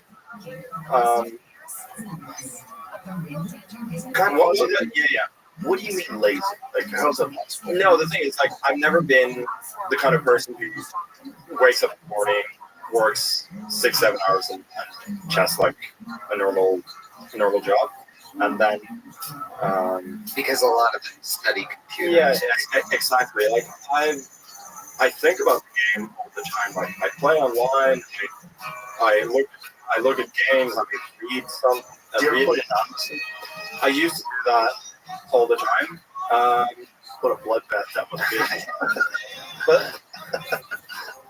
But I think I got humbled one time with this Russian grandmaster who asked somebody else asked me like if a certain account on a certain website was me, and I was like, yeah, I don't know, like I don't know who that is, and this guy was, yes, that's you. And he listed up like 5 other accounts that I thought nobody knew about. Oh, wow. How do we play? Yeah, I think it's playing strength, playing style. Because I tried to switch up my openings on different accounts to not make it obvious that it's me. I have like style where I switch that up a lot, so it makes it really easier. I think you could just tell by the playing style. So That is crazy. these days I play with my own name. I don't really care about that anymore. Yeah. So do most professional players study chess all day long at the highest level? I think quite a few do. I don't know like people's day-to-day activities, so You guys don't talk about it? not much. The people that I've worked with, they certainly study chess a lot, but others I'm not quite sure. The thing is that chess has always like still been a bit of a hobby for me. That once it starts to feel like work, it's part of me. I had a chess coach when I was still alive. I went to have sessions once a week, which I loved. And then he started giving me homework, and I told him like quickly, like I don't like homework. But I would still spend a lot of time like reading books, playing like the things that I still do. But I would do that for fun, and that was the difference between me and the other kids is that they would go to chess practice. They would maybe do their homework, if they weren't living and breathing sort of the game that in the way that I was, like, I think about it all the time. Like, I'm thinking about the game while I'm sitting on this chair. Like, I'm still analyzing a game that I played today. Like, it never goes completely out of my mind. And I think a lot of very good chess players do that, but like casual chess players. So maybe the thing is discipline versus enthusiasm. Enthusiasm causes obsession and enjoyment, which probably leads to better retention of information. Whereas just pure discipline for the sake of, like, I have to do the work in order to get better, you're missing this enjoyment. You're missing this enthusiasm for it that you have managed to, although absorbing so much information and playing all the time, you've managed to keep it playful and fun. I think so. I think this is definitely the way that works for me. Maybe for others, I think for anybody, like, if you want to be great at something, you have to be obsessed with it. Yeah. And it has to come from, it has to come within. Like, nobody. Maybe in certain sports you can get that good purely by very, very targeted practice and a lot of hours. I think for me it's just the way that it works. And I do like process these, even though like I don't necessarily study, like I don't deliberately practice all the time. I still process the information, so it's still whatever the method is, it certainly works. But it's interesting because you've been able to excel above so many, and it makes me wonder. Like, I always am fascinated by whether it's a whatever the athlete is, whatever the game they play. What separates the very best from everyone else? Like, I know in martial arts, there's a series of factors that have to do with genetics, training, coaches, sparring partners, and then ultimately discipline and drive. But with chess, it's all mental. The physical has nothing to do with it. So do you think it's a genetic thing? Do you think you have a unique mind for chess? Do you think it's this balance that you keep with enthusiasm and obsession? Like, what do you think separates you from everyone else? I think it has to be a variety of factors. I think there's no doubt that I'm incredibly naturally gifted at the game. Like, otherwise I couldn't have come this far. And my dad is incredibly good with numbers. He started playing chess quite late. It became but I became decent. Like, my mother was quite smart, and my sisters are very intelligent too. So it's clear that there are some good genes, and I just I happened to find also an environment early on where I lived near also, which had probably the best chess environment there was in Norway at the very least, where there were I had access to coaches, and I had access to like a little training group of other ambitious kids. After that, I think the most important thing that I've done is that I haven't really listened to people who want me to do things like a certain way, because that's the way things have always been done, especially with the Soviet chess school that was the dominant one for so many years. So I've always sort of gone my own way, tried to have as much fun. Everything has to be about enjoyment. And I cannot tell you why, but I just like understand the game better and better than the others. Like, I don't calculate necessarily as far as the other, but my intuition, like for short lines, constantly evaluating, it's just better. It's always such an interesting thing to analyze, like high performers, and just to wonder what it is that separates high performers. When you say your father started playing late, how old was he? Oh, I think he started playing about 14, 15, something like that. In chess, that's right. But he never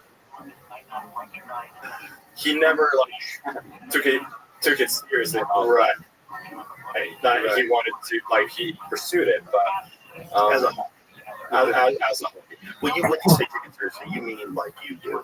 Yeah. Right? This is what makes me think about epigenetics. Like we still don't exactly know how much information is transferred between parents to children, and it seems like there's a lot of talent, whether it's like singing talent or sports talent, that you have to wonder, like, is that coming from genes, or is it coming from the environment in which the child grows up, which is person, or is it a combination of all those factors? Like, I wonder if someone gets really good, a very intelligent person gets very good at chess early, and I wonder if some information or some proclivity for the game gets transferred. I think the reaction in the chess community, at least with certain people, was more along the lines of how could such a lousy player have such a good son at chess with my dad. And the fact is as well that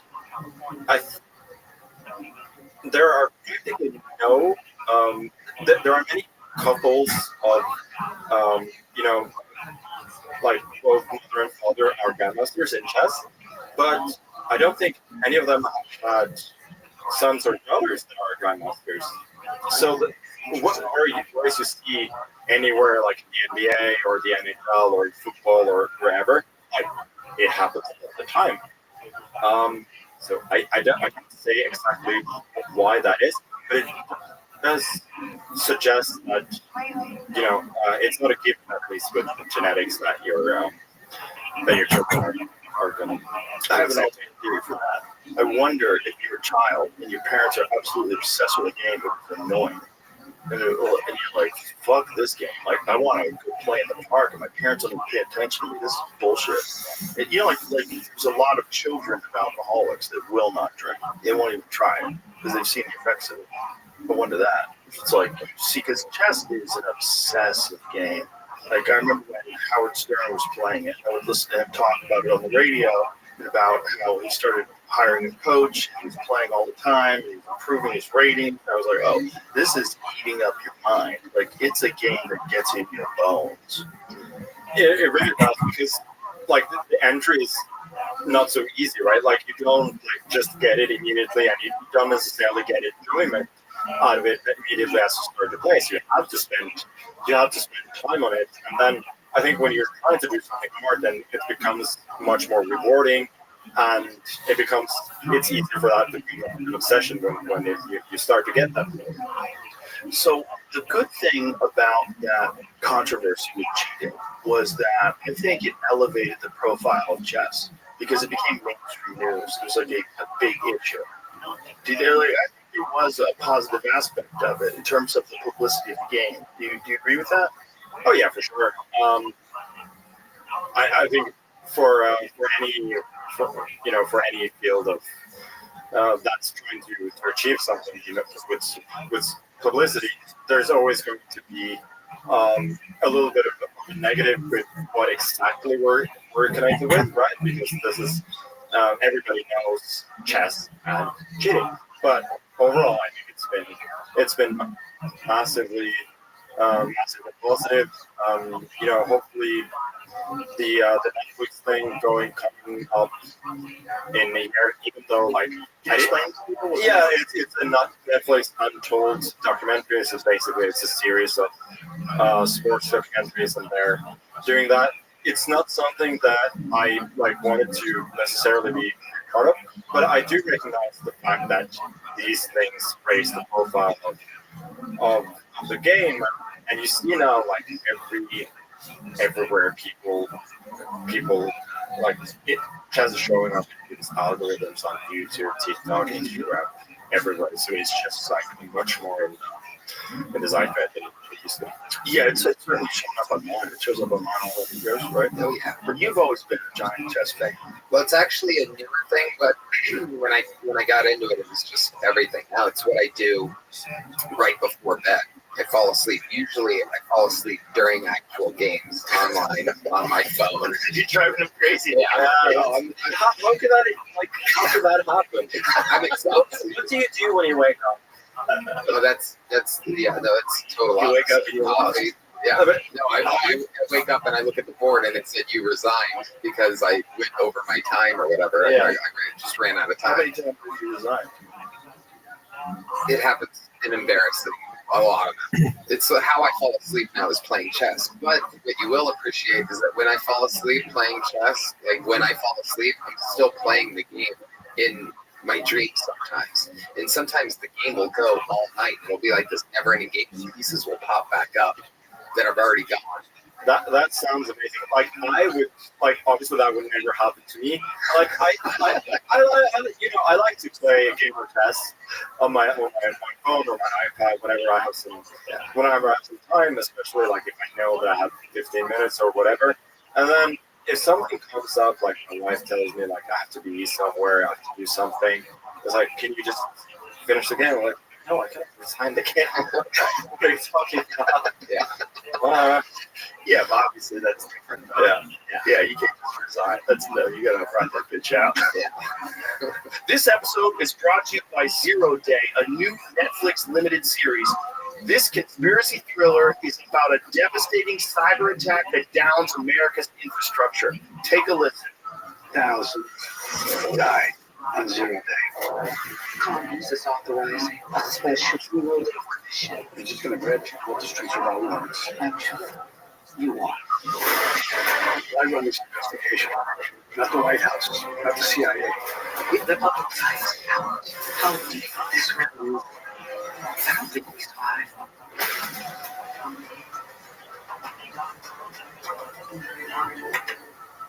Robert De Niro is absolutely legendary in his first TV series, and you don't really know if he's the good guy or the bad guy till the end. Zero Day has an incredible supporting cast, including Angela Bassett, Jesse Plemons, Lizzie Kaplan, and Connie Britton.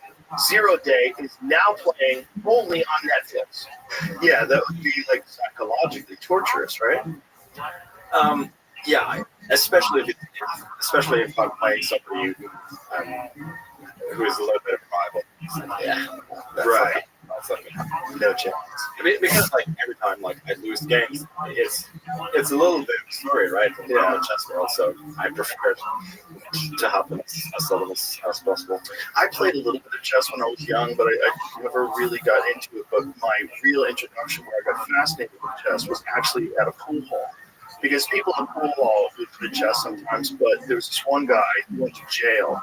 And in jail, he learned how to play chess with his head, in his mind. And then there was a young kid who was a grandmaster, who was like 16, 17 years old, somewhere around that.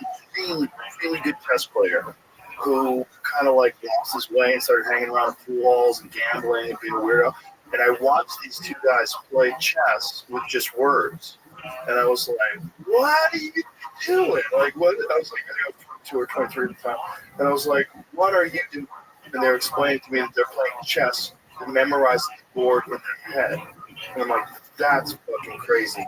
Then I saw a video of you blindfolded playing how many people? How many people? What was the most people you've ever played blindfolded? I think I've played 12, but the world record is something like 50. It's that's crazy. Like, 12. You played 12 people blindfolded. Yeah. For me, that as long as the people I'm playing are decent at chess, that actually makes it easier because it's easier to store the games when I recognize the patterns and so on. If people start making weird moves, I kind of really recognize. Oh, so this is another one actually. This is a blindfold timed symbol. Like there are 3 games, but what's difficult about these is that the moves do not come to me in a sequence. So like the presenter will tell me on board 2 he takes e5, and then all of a sudden on board 1 e6, and then board 2 again and so on. So that makes it. So you have to jump back and forth. So the other games, there's a sequence where the player, even though if they know what move they're going to take, they must wait till the turn. Exactly. That's the normal way of playing Simul. I think the last time that I played a proper blindfold Simul was at an event in Vienna back in I think 2015, and then I had some very nice but spicy Chinese food before the game. I sat down and like my stomach was acting up. I couldn't think, so I played for 10 minutes. I realized that I cannot do this. I ran away for 15 minutes and then I came back. I finished the game. But ever since that, it feels like I've done it, and now it just seems incredibly hard to do again. Do you prepare when you're doing something like this? When you're getting ready to do a blindfolded multi-game thing? Not really, because it's like if my mind is on, then it's really not that hard. I feel. So the preparation that I do is right there. I see my opponents, so like I sign a certain phase to a certain seed, like a certain number, and so on. So that's just about what I do. So you assign their face, and you think of their face as they're playing. Yeah. Phase like number one, it's that position, Right. and so on. And what are you seeing in your mind when you're envisioning the table? When you're looking at the board, are you merely thinking of positions? Are you actually thinking of the pieces? Like, how are you breaking it down? No, I just see the chessboard in my head. Just see completely like a 3D chessboard in your head. Yeah, so it's and then when I'm playing this cycle, I just really think about one at a time, and then I kind of store the others away. But that's so crazy. Like when you're 5-6 moves in, and you're thinking of all these pieces moving around, and you've got it remembered. You've completely memorized each position of 12 different boards. Yeah, so like the difficult part of it, that where it may sometimes go wrong, is that so generally I remember all the games that I've played, but I don't remember every move. I remember like in broad strokes what happened. And this is what can happen in these blindfold games as well. Sometimes, like I can remember everything that's going on. And maybe there's a pawn on the side that I cannot remember if it moved across square or not. That's the thing that can be difficult. And I do. We used to have these blindfold like professional tournaments actually. That used to be like it was fun, but also totally exhausting. And then we would play on a computer, so we'd have like a blank chessboard where we would just click from one square to another, and then whenever your opponent would, their move would pop up on the screen. And I've had, and also the software will tell you if you're making an illegal move. So I've had people like lose track, and then you see them just clicking frenetically, trying to figure out what the position was. Like there was one guy who I played, like he thought his rook was in a certain file, and if it wasn't that file, he would be able to save a draw. So I think he tried every single rook move on that file, hoping that the rook was there. But like obviously I knew that it wasn't. But yeah. Overall, I feel like honestly, like mindful chess is a bit party trick in the sense that for the very top players, it's not that hard. But obviously, for non serious chess players, it seems incredibly hard. But I'm sure that, for instance, like solving through this cube is really, really easy for those who know how to do it quickly, right? Yeah. But it still looks incredibly impressive for outsiders. Have you seen they used a computer with AI to do a Rubik's Cube in less than a second? No, it's wow. Yeah, Jamie, it's crazy. It just goes, it just spins it. I never figured that shit out. That's crazy. There's a sequence of moves. If you follow a sequence of moves, you can actually get it to do it automatically. Yeah, someone explained it to me once, and they did it. I was like, what? I don't remember what it was. 'Cause I didn't give a fuck. It was just like 8 times this way, 8 times that way, 8 times that way. You just keep doing it, and then eventually it'll be all flattened out at a certain point in time. Yeah, his computer does it. You do Rubik's Cube too? No. I'm talking out my ass. Like I think the world record is only like 3 seconds or something. Like it's something absolutely insane. Imagine the time you could have spent building a business, raising a family. Like the fucking world record. All the Rubik's same Cube color. guy. Yeah. It's Red. so dumb. Yeah. Well, we all have Streamers, watch this computer do it. How crazy is that? Ready? Go. Yeah, less than a second. That's crazy. Show it again in real time.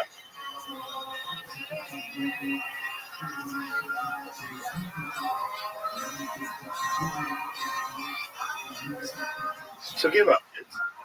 Give up. Give up. You figure it out. That's a dumb game. But do you play other games as well?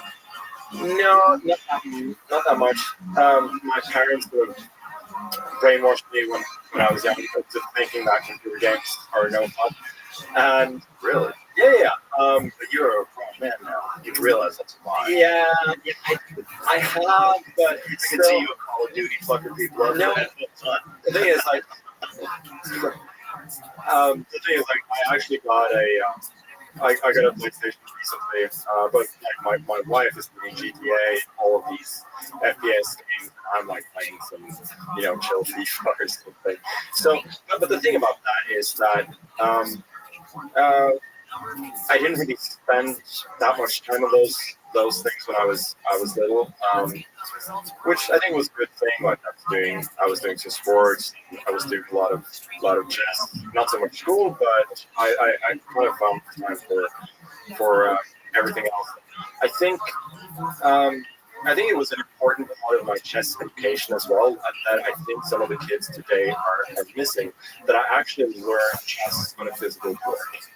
I was able to practice from a fairly young age playing online, but I wasn't allowed to use the computer for more than a couple of hours a week, right? So I had to spend that pretty well playing chess. Otherwise, I would just sit there with my board, with my books, try and figure things out. Yeah, the thing about video games, the narrative is always video games are a huge waste of time, and if you do it, you're not going to get anywhere in life. The problem with that is now people make a lot of money playing video games, and they've also shown there's some benefits to video games that leak over into other things. Like for instance, they found out that surgeons who play video games regularly make was it like 25% less errors, 37% less errors. That's I would feel like if there was a factor in medical school, and this well, if you do not do this, you will make 37% more mistakes. They would force you to engage in that, whatever it is. It's like whatever particular discipline that was. Like if you want to be a surgeon, you must do this. I would say if you want to be a surgeon, you should fucking play video games because these people are 37% less likely to screw up an operation. That's why I know the version. But I'm saying video games are not necessarily a waste of time, and they've also shown there's cognitive benefits that can be gotten from playing video games on a regular basis. Things that, which does make sense, but it seems like a frivolous pursuit, whereas chess is like a noble and very respected pursuit. I'm glad you see that. Like with officials, that is what chess has though, is that it is very respected among the general population, and it does have that different standing from another level of games. It's like I'm not here to shit on video games for sure. Like I know like you do that there are studies that show that it can be helpful with anything. If you're obsessed with something, the only thing you will become good at is that particular thing. Like I have with chess. I just think for me specifically, it was probably a good thing that made me just sit and focus on chess rather than do all sorts of other things. Oh, most certainly. Because video games are very, very addictive. I had to stop playing video games. We used to have a whole multiplayer network in our old studio where we all play Quake. And it was a real problem because I just wanted to hit the podcast so we could go play Quake. And then we'd play for hours. And eventually got to the point where I was like, okay, I got to quit again. Just cold turkey, never again, leave it alone. Because they're just too fun. And if you have other things you have obligation, like chess, like you're an actual professional chess player, Call of Duty or whatever you're playing, Quake, it's going to eat you on. I remember like when I first moved out, I was technically a chess professional, but I didn't have a lot of time to, I had a lot of time to kill when I was home. So and I got a PlayStation, played a ton of FIFA back then, and there was a game near me that like they made a lot of money on you just buying your controllers all the time because I would put them into the wall. But I have that same personality that I become obsessed with things, and then I just have to quit cold turkey. That's the only way that works. Yeah, I think this is why I avoid golf. And, like Tony's big on golf, and so is Jamie. It's like I see what it is. I'm sure I love it, but I don't have that time. The time to do it. Well, I can tell you that I always thought.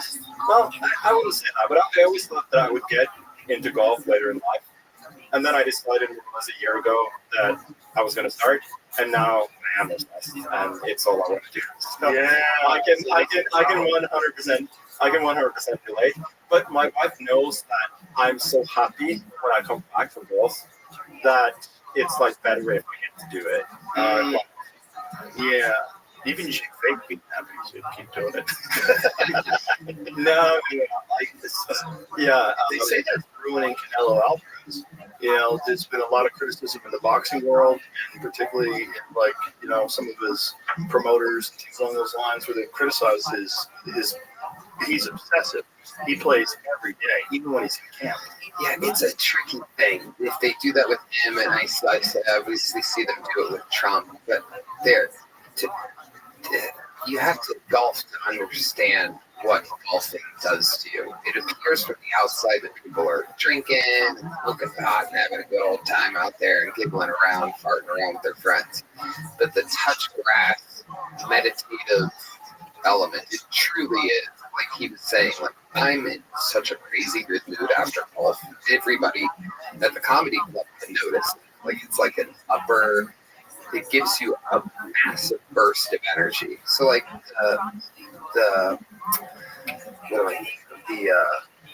just the bad reputation that golf has. Like I would want my president golfing a couple times a week, knowing the effects that it gives you, a much clearer mind, a big burst of energy. You would think it would be exhausting walking around the woods or grass for 4 hours, but for some reason it's totally the opposite. It's whether it's the sun, the grass, the this, the that, the differential, going from a powerful thing to a mid-range thing to the delicate touch and accuracy of putting, repetitive things. For some reason, it's a mind clearer and kind of an energy giver. Video games and other things make you depressed. It's almost impossible to be down or depressed after golfing. Well, it's really a stimulating game, right? Because it's hand-eye coordination, calculation, managing the lay of the land, the way the rolls, the hills are, and all those factors. I think this is something that I think people genuinely need in life, and I think it's one of the reasons why people respect chess so much, is because they know how difficult it is, and they know that all this is going on, and they see you two just staring at the board, looking at these pieces and calculating insane number of possibilities that can emit for each individual move. It's like that stimulation when someone gets good at a game, I think it's very valuable. And I think that can apply to all sorts of things in life. So I agree with you. I want to golf too. I wanted to find something, whatever it is, find a thing that you can excel at other than just being a president. Yeah, even if it was Call of Duty. Yeah. I wouldn't want that. The president going, fuck it. We had that. It was George W. Bush, and there was no video games. No system. Yeah, it was dark. Well, I mean, they literally used PlayStation fucking controllers when they were using drones. I don't know if they still do it now. I think now they have more sophisticated setups, but one of the reasons why they were using it was because so many people were accustomed to those. You get kids that have been playing, Madden 10 hours a day for 15 fucking years, and then you give them the same controller. It's like, oh yeah, I can fucking drop some bombs on people. Like, not a problem at all. That's what's It's dark. Yeah, and all of a sudden, like these skills that you have in a video game, like you think of it in the same way. Like, well, it really haunts those people. Apparently, there's a very specific type of PTSD that drone operators get. That's because they see the people sometimes for days in advance. So they're doing surveillance. They're waiting for the moment when they get the green light. They see these people. They see them with their families. They're watching them from above, and then they drop bombs on them. And they cease to exist. And this is happening on completely the other side of the world. yeah, they just press X and control. Yeah. But if you want to get good at that, play video games. This is a job for everybody out there, Magnus. I'm also trying to think, like, could you get surgeons to go on forgiveness? Probably. So it doesn't happen. No, probably doesn't. Well, I guess surgeons just whatever hand-eye coordination that they have is probably so intricate that they probably excel at anything. They probably get good at video games. Like a very good surgeon who's never played video games probably get real good at video games really quickly because the communication between your hands. There's also probably a tricky part of that stat where the younger people are the ones playing the video games that probably wouldn't slip up with their hands as easily as an older surgeon that has never played video games, right? Yes, right. Yeah, that's a good point. It's it's interesting that chess is uniquely the game that's respected. Like probably out of all, even if you play golf, people think, oh, you're a fuck up. You say you play chess, oh, that must be an intelligent man. It's probably the most uniquely rewarded game in terms of the way that people respect it in society. Yeah, we're very lucky that it has this unique position. Whether that's deserved, I don't know, but there's just something about the fact that it's it's a very, very simple game. But it's still so infinitely difficult. The thing now though is that we're trying to actually make it a bit more difficult for a classical form of chess, because now computers are so strong, preparation has gone so far that the thought of like sitting down at the board and just thinking of your own from the very get-go is not there anymore. Anybody who's really good at chess, like anybody can learn chess openings like very quickly. Even if you go like 10, 20 years ago, you could play. You could play, for instance, the Chess Olympia, which is the biggest team nation tournament in the world, and you could play against the best player from let's say Colombia, and you would know that they have certain skills, but they might not have the same sort of opening, right? Now all of these, like, there are kids everywhere, and they just they know their stuff so well. So now we're testing out new formats. One that we call freestyle, which is basically there are 960 possible starting positions if you shuffle the pieces on the first rank, and basically you start out. You just draw a position 10 minutes before the game, no preparation whatsoever, and you basically start with in game you back every single game. So that's sort of for the traditionalists. That's not the same game. So there's some people who don't like it, but for the professionals, it's a chance like to use to use their skills, because otherwise chess is moving like it's becoming faster. Like chess used to be art, science, everything.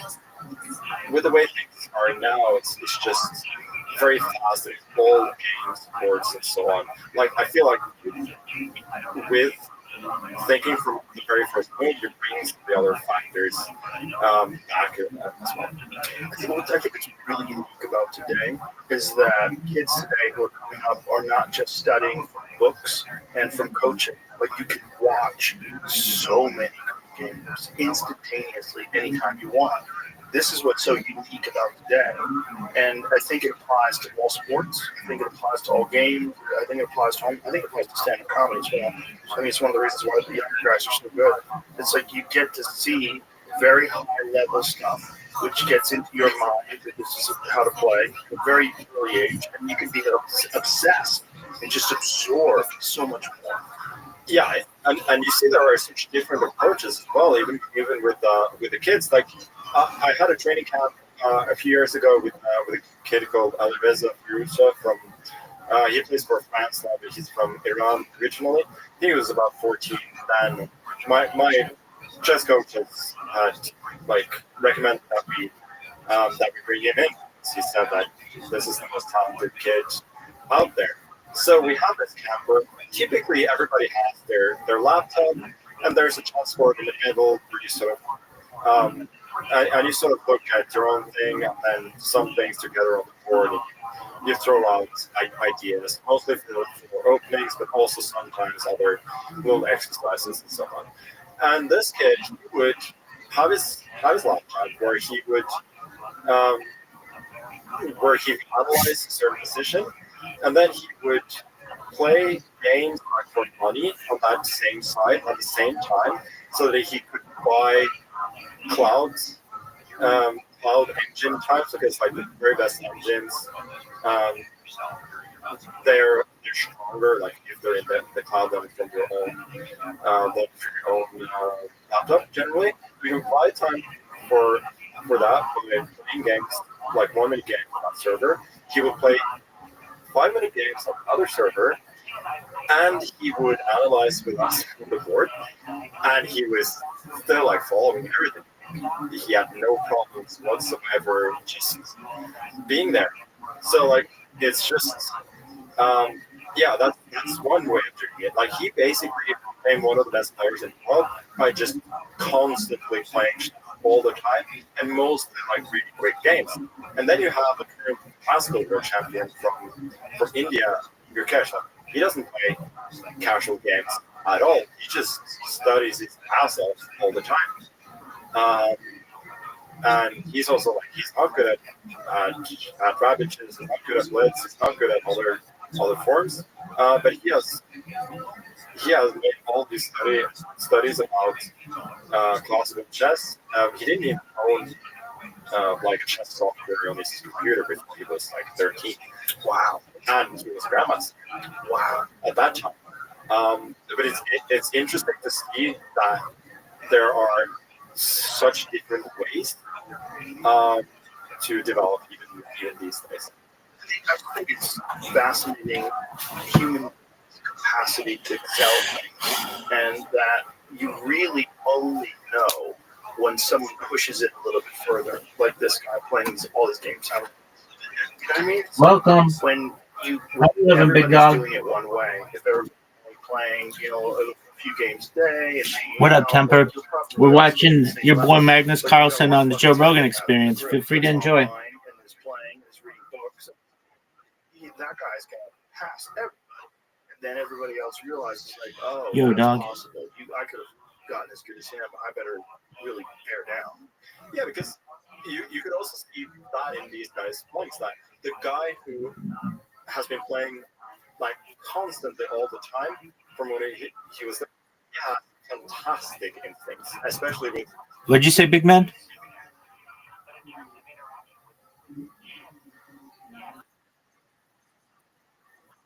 Yeah, so if you want to stop that, you just mute the one with the Joe Rogan Experience.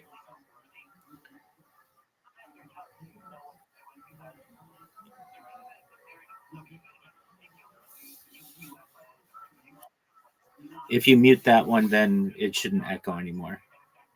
Is it better? There you go. How you doing?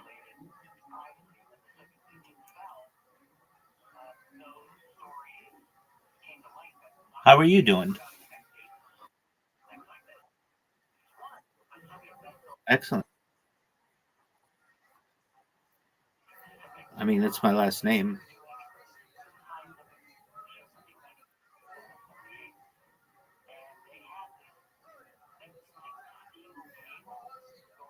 We're all related, one way or another.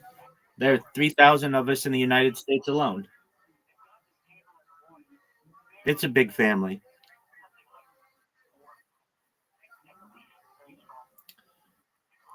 Well, feel free to watch Joe Rogan if you want.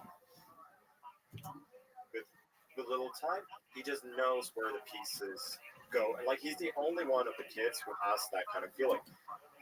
The Indian guy, on the other hand, from the way he studies, he's like during games, like he's meticulous. He calculates, like he sees every position as a problem he has to solve, more than what does my intuition tell me? Oh, I'll do this. It's like for him, it's more this is possible, this is possible. Let me like try and see this all the way through. So it's just it's just very very different. And, they call it like the tortoise and the hare. Sometimes in certain situations, the What you say, big man? other situations, the hare will come. Right. I'm 39. So there's different types of tournaments, and there's some tournaments that have no time limit for moves. Oh, there's always a time. There's always a time What's a limit. traditional time limit? What it used to be in chess was you'd have 2 hours for 40 moves, then you would have an hour for 20 moves.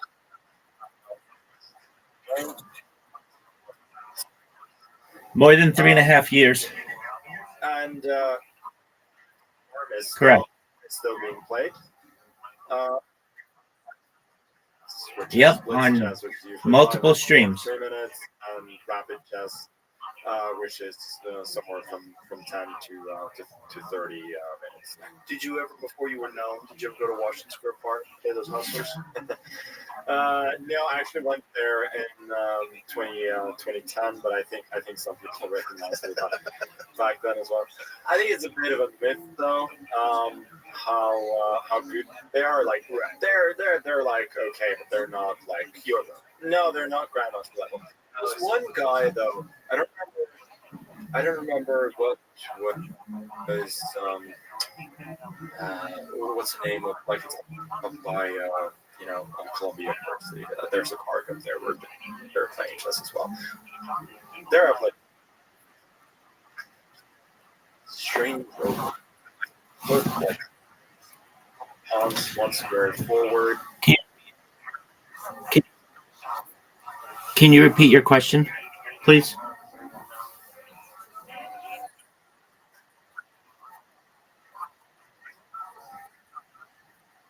I think it may perhaps be the future. I think that quantum computing is the next age of computing that we'll see. And then we'll get into perhaps a move away from fiat currency into cryptocurrency being mainstream. And once it is, and those two worlds merge, it'll be a new dawn of both technology and finance.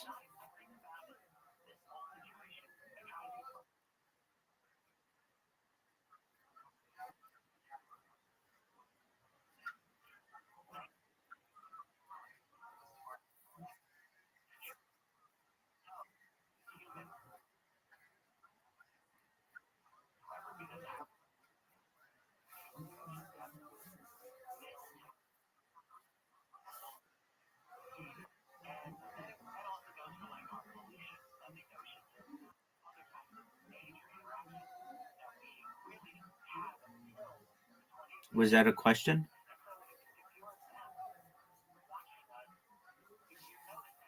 I heard you say 256 and then you stopped.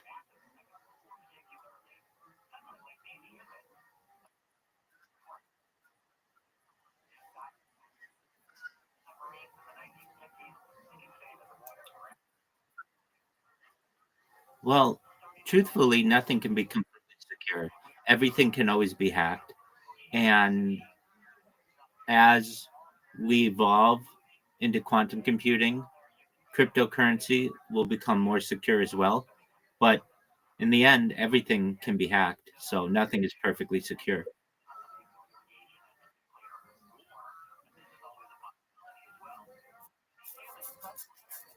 So even when we get in from quantum to hypercomputers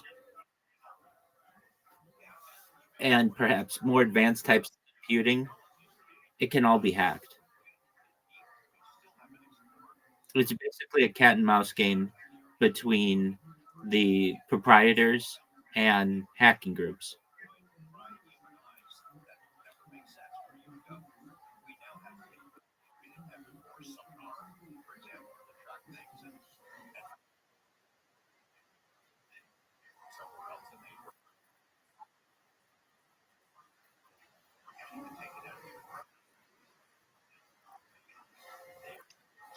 Which one? Yeah, exactly. That just happened. Or at least it was just publicized like within the last 5 days.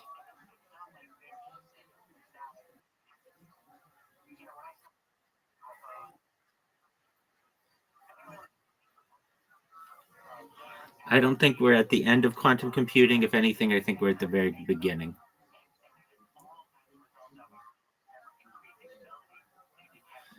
I mean, you don't have a quantum computer at home yet. There's no personal home quantum computer. Even the largest tech firms, being Microsoft, Meta, Alphabet, they don't have quantum computers at a large scale. If anything, they just have one or perhaps a handful of them in development. So, in the same way that we had an age of the personal computer, I think eventually we'll get into the age of the quantum computer and then perhaps even a personal quantum computer.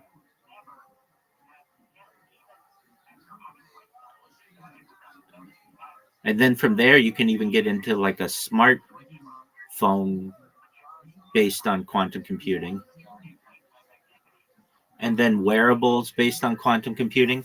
But then from there are other more advanced types of computing than quantum computing. There's at least there are hundreds of them. Some of them are hypercomputers, some are plasma computers, some are holographic computers. All of these are more advanced than quantum computing. This is just the next level.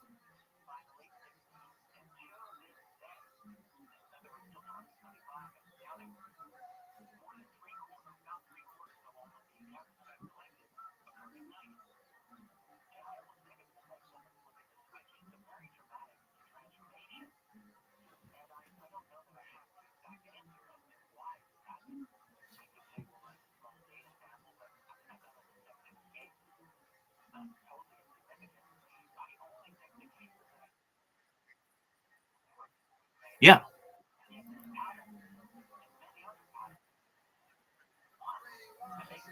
I'm a major advocate for it. I talk about it every day with a diverse group of people, particularly on Twitter Spaces.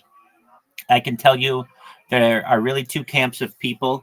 There are those who want to remain Homo sapien. There are others who want to become Homo techno, as the phrase is called, essentially transhumans.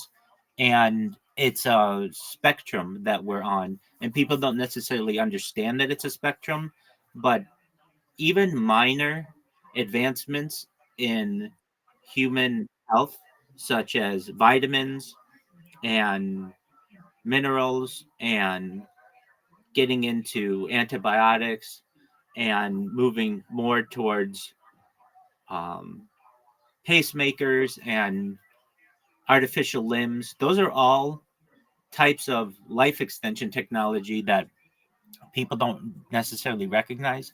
So there's a major camp that says, I don't want to have anything to do with life extension technology. That scares me. And then when I say to them, well, have you ever taken a vitamin? Yeah. Have you ever taken a mineral? Yeah. Have you ever taken an antibiotic? Yeah. Well, that's all technically life extension technology. And then they say, okay, well, I don't want it. I don't want to be a robot. And it's like, okay, nobody's forcing you to be a robot. But have you ever known anybody with a pacemaker? Yeah. Have you ever known someone who, known of someone who is an amputee who's had an artificial limb? Well, yeah. Okay. Well, those are all different types on the spectrum of being of life extension spectrum of more advanced. And then we get into things like, have you ever known an athlete to use steroids? Yeah. Okay. Well, that's a type of life extension technology. What about human growth hormone? Or perhaps things like nootropics. I mean, even the argument is made of like caffeine being a nootropic. What about perhaps, um, in addition to human growth hormone, there's perhaps like cold shock therapies that people are utilizing and stem cells that people utilize.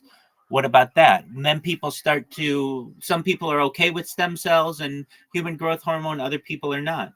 And then you get into the people who then want to perhaps be able to delay death or perhaps avoid death all in itself. And that's really gets into transhumanism with mind uploading technology. And then we get into revivification technology, where we essentially bring back people from the dead.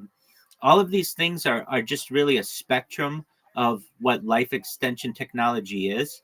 And so there are people who are in one camp that want to maintain humans to stay human for as long as possible. And there's another camp that wants to extend life extension for as long as possible. And that's really transhumanism. And those two camps are seemingly polarized, but when you really start to have these discussions in a detailed manner and get into the minutia, the Homo sapien camp is much more comfortable with many aspects of life extension technology than they know. Very few people are even able to have a purist organic life unless you are born in like a in an uninhabited area, or perhaps generally uninhabited. I would say more indigenous peoples, but let's say in a tribal system where you are far from any kind of Western medicine or hospitals, then you're already taking part in life extension technology. People would argue, I'll make the argument, any person born in a hospital is utilizing life extension technology. The fact that they are being born to a doctor who has electricity to be able to light the room, that's a type of life extension technology, as opposed to someone born in a dark shack with a midwife, or perhaps in a rural environment without any type of medical assistance. I mean, there are arguments to be made that even a midwife is some type of life extension technology, or perhaps life extension um, advantage. Perhaps it's not technology, but it's certainly an advantage. And then when she starts to perhaps wash her hands, or a doctor washes his hands, while it's not generally seen as a technology, it's certainly a evolutionary principle that we've learned through education and such. So I would say when you really get down to brass tacks with the people in these discussions that I have, it's two different camps.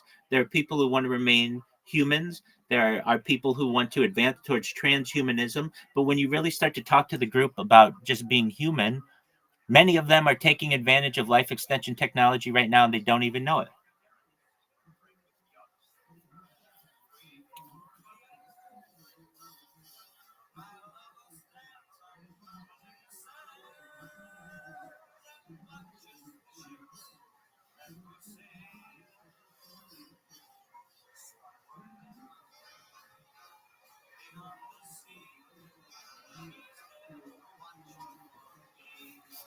I hope that was able to answer your question.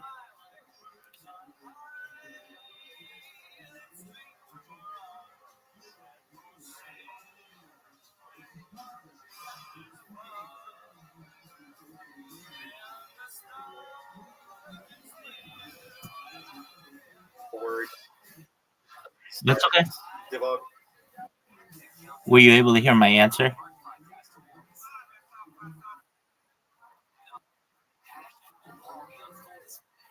Okay, well, to summarize, essentially, life extension technology is on a spectrum. There are two polarized segments. There's the Homo sapien segment that wants to just keep us human, and there's the Homo techno, or whatever you want to call it, basically transhumanism.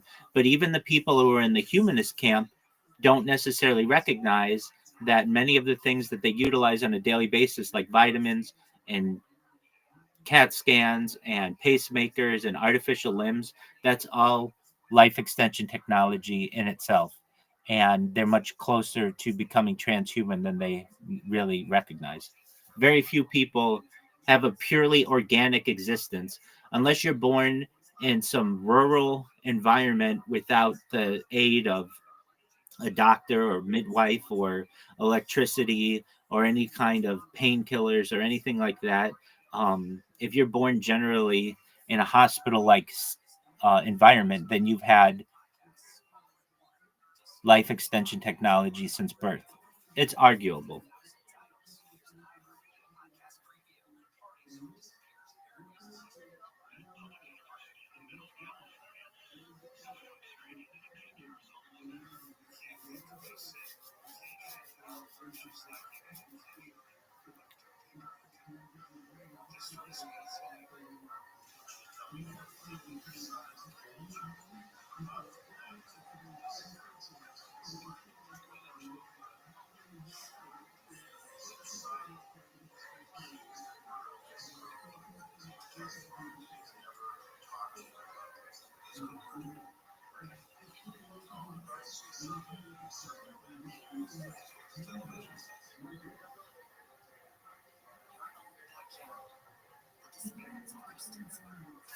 Follow this podcast for free on the iHeartRadio app. #1 for music, radio, and podcasts all in one. Help the planet with a tip from iHeartRadio.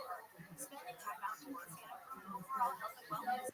Every Earth Day, take advantage of nature's health benefits by visiting a local park. Recreating responsibly to protect yourself and others and to make the outdoors safe and welcoming for people of all identities and abilities.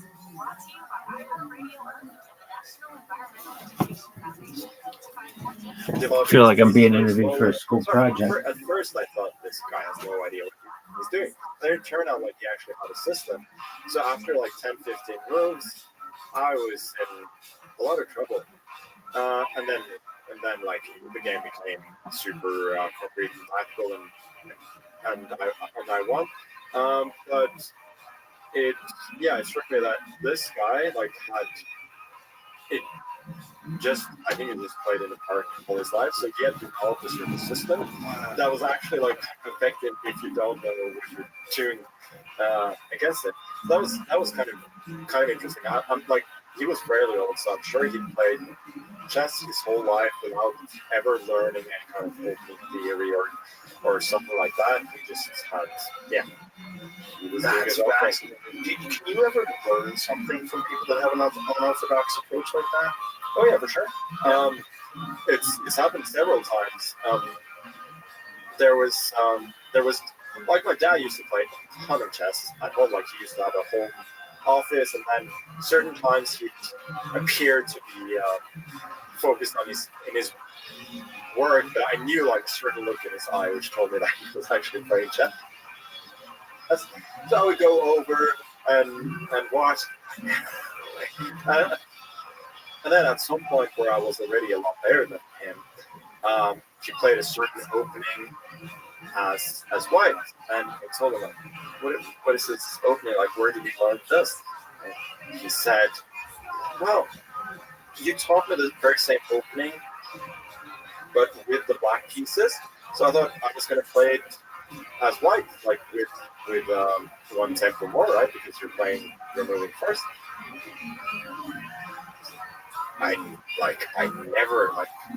one of the best players in the world, and I never thought of that. So I actually took up that line, and I used it with success against some of the best players in the world. Wow. So I don't know if that variation has a name. Like I've seen some other players play it afterwards as well, But I just call it the Henry Carlson. That's really interesting. Your dad must be pretty proud of that. He is very proud. It's funny though that my dad and my sisters, two of my sisters, they play a bit of competitive chess as well. I think at some point in time, like they wanted to learn a couple of openings, so I taught them a couple of openings, and I think all of them just never did anything else basically. So they certainly didn't have the same kind of passion to study, but I'm glad I was able to push them into some decent points. How do you decide what opening to choose? Have you ever decided an opening? Go, fuck, I shouldn't have done that one. Yeah, sometimes. Honestly, sometimes I don't know what to do, so I just randomize because I think at a certain time, like you might think that against this opponent you should play a little more of an aggressive opening, but then maybe I feel good about my tournament standings. I don't want to mess that up, so it's easy to go for a safer approach, and like the optimal approach would be a bit more aggressive. And then, like if you randomize it, then you will occasionally go for the more aggressive approach. So that's what I sometimes do. It's just I randomize it, and then I just sort of accept the outcome, and it makes me more unpredictable. It makes me harder to prepare against as well. So that's what I sometimes do. It's not going to be out there, but it's going to be between like 2 or 3 options that I think are roughly equivalent. They're just stylistically different. So when you say randomize, like how many openings do you have that you pursue on a regular basis? Oh, it's hard to say. Probably with vibes, I have like 5 or 6 options that I can go to, but only like 2 or 3 that I feel really good about, and I think similarly with black. So, and then when you randomize, you just go in your head, and one of them stands out for you. You say, okay. No, I just like have half of my phone. Oh, really? It's a roll the dice. Yeah. Oh, wow. Wow.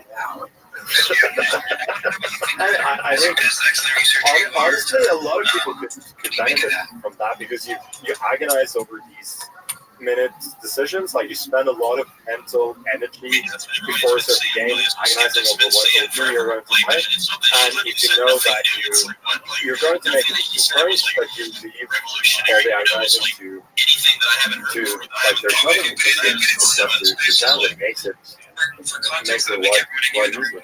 That makes sense. When you say mental energy, do you talk about the spicy chicken food, but do you normally have a method of like when you eat, vitamins you take? Is there certain things you do to optimize your clarity? Yeah, like if I'm playing an early afternoon game, for instance, like starting at 1. I try to eat like one big meal before that, which is generally like big olive with some kind of salad. Yeah, I usually sometimes like after games, like a little eat something, like eating some desserts and so on. But before the game, I try to keep it fairly clean. I did learn that when I was little. Like sometimes, like my parents, they were generally quite strict about sweets. Sometimes I would eat sweets during tournament. Then my blood sugar would drop like crazy, and I would start making mistakes. And so that's something that I learned quite quickly about it. Do you ever mess around with vitamins or nootropics or anything like that? Things that nutrients and help you? No, I think it's a little bit about the way that I was raised. Like I never take medicine unless I have to. I don't really take supplements or anything like that. So I I probably should. Like it's not a bad idea. Like my wife is half American. Like she's completely different. Like she takes 5 kinds of vitamins every single day. She's very meticulous about it. But yeah, I don't know. I've never. Just get her to make you back. Yeah, maybe. I think it probably have an impact on you. I mean, it's extraordinary if you think about how good you are without it. Like any little thing that could give you a very slight edge. And I think that vitamins for sure give you a slight edge, particularly nootropics. There's a bunch of different vitamins that have been shown through clinical trials to improve cognitive performance. You know, theanine, there's acetylcholine, a bunch of different things that enhance memory that are essentially just nutrients. What's the new thing that people are doing, like keratin, something like that? Ketamine? No, not ketamine. No, it's not ketamine. Creatine. Creatine, yes. Creatine was a bodybuilding supplement that was almost akin to steroids in the 1990s. You'd think it was cheating, and then they realized well, it's just a component of food. But one of the things that creatine does that's very extraordinary is it aids in performance when you're sleep deprived. So if you ever find yourself sleep deprived and you have to do something where you have to use your mind, creatine is a fantastic supplement for that. Well, I mean, I woke up today and like I think my watch said that my sleep was like I have 15. Like I slept for 5 hours, but I got 15 minutes of REM sleep. Like it was really bad. So that's what I could have used that because I was playing chess earlier today. So I could have used that. But yeah, creatine is something that everybody should take. Men, women, children, everybody should take creatine. It's a really good supplement, super safe, and it aids strength and muscle recovery and stuff like that. But it also has a lot of cognitive benefits. Just generally, just like a very good, safe supplement to take. What does it say here, John? Cognitive function. Studies suggest that creatine supplementation may improve cognitive function, including memory, attention, and reasoning. It may increase brain energy levels by boosting androstenedione triphosphate production, ATP, which is essential for brain function. Creatine has antioxidant and anti-inflammatory properties that may protect brain cells from damage caused by oxidative stress and neurotoxins.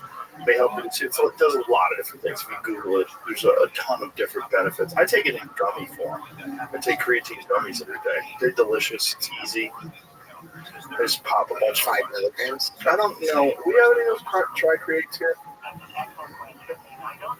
Yeah, I think I have them out there. But they're great. You know, it's easy. I put it back in my car, take them all the time. I've noticed a difference. I just think with a guy like you, well, your brain is everything.